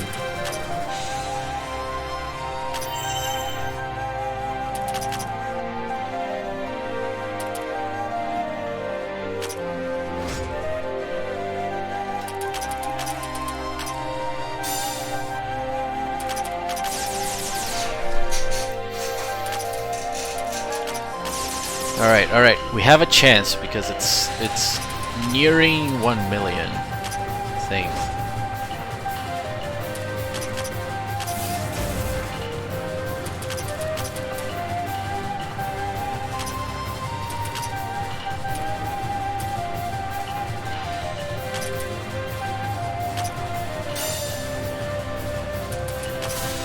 Oh man, this is gonna be close.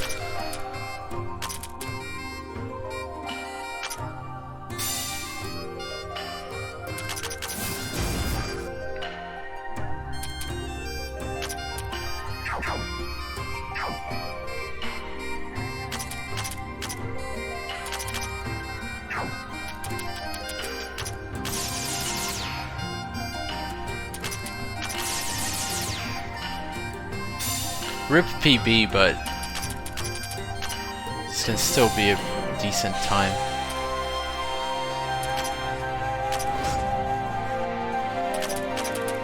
Alright, here we go. This is almost definitely gonna kill. There it is. Okay, 956.38. Not better than my segmented run, but only because of that incredibly bad Yukari. The sum of best is at 909 though, so there is a lot of room for improvement. GG.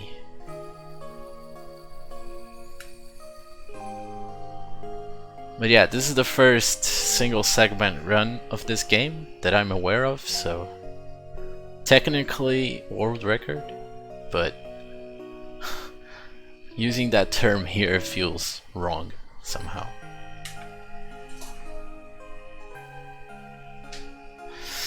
Man, that Yukari fight was so bad, holy shit. Plus 18, this could have been a 17-minute PB if not for that.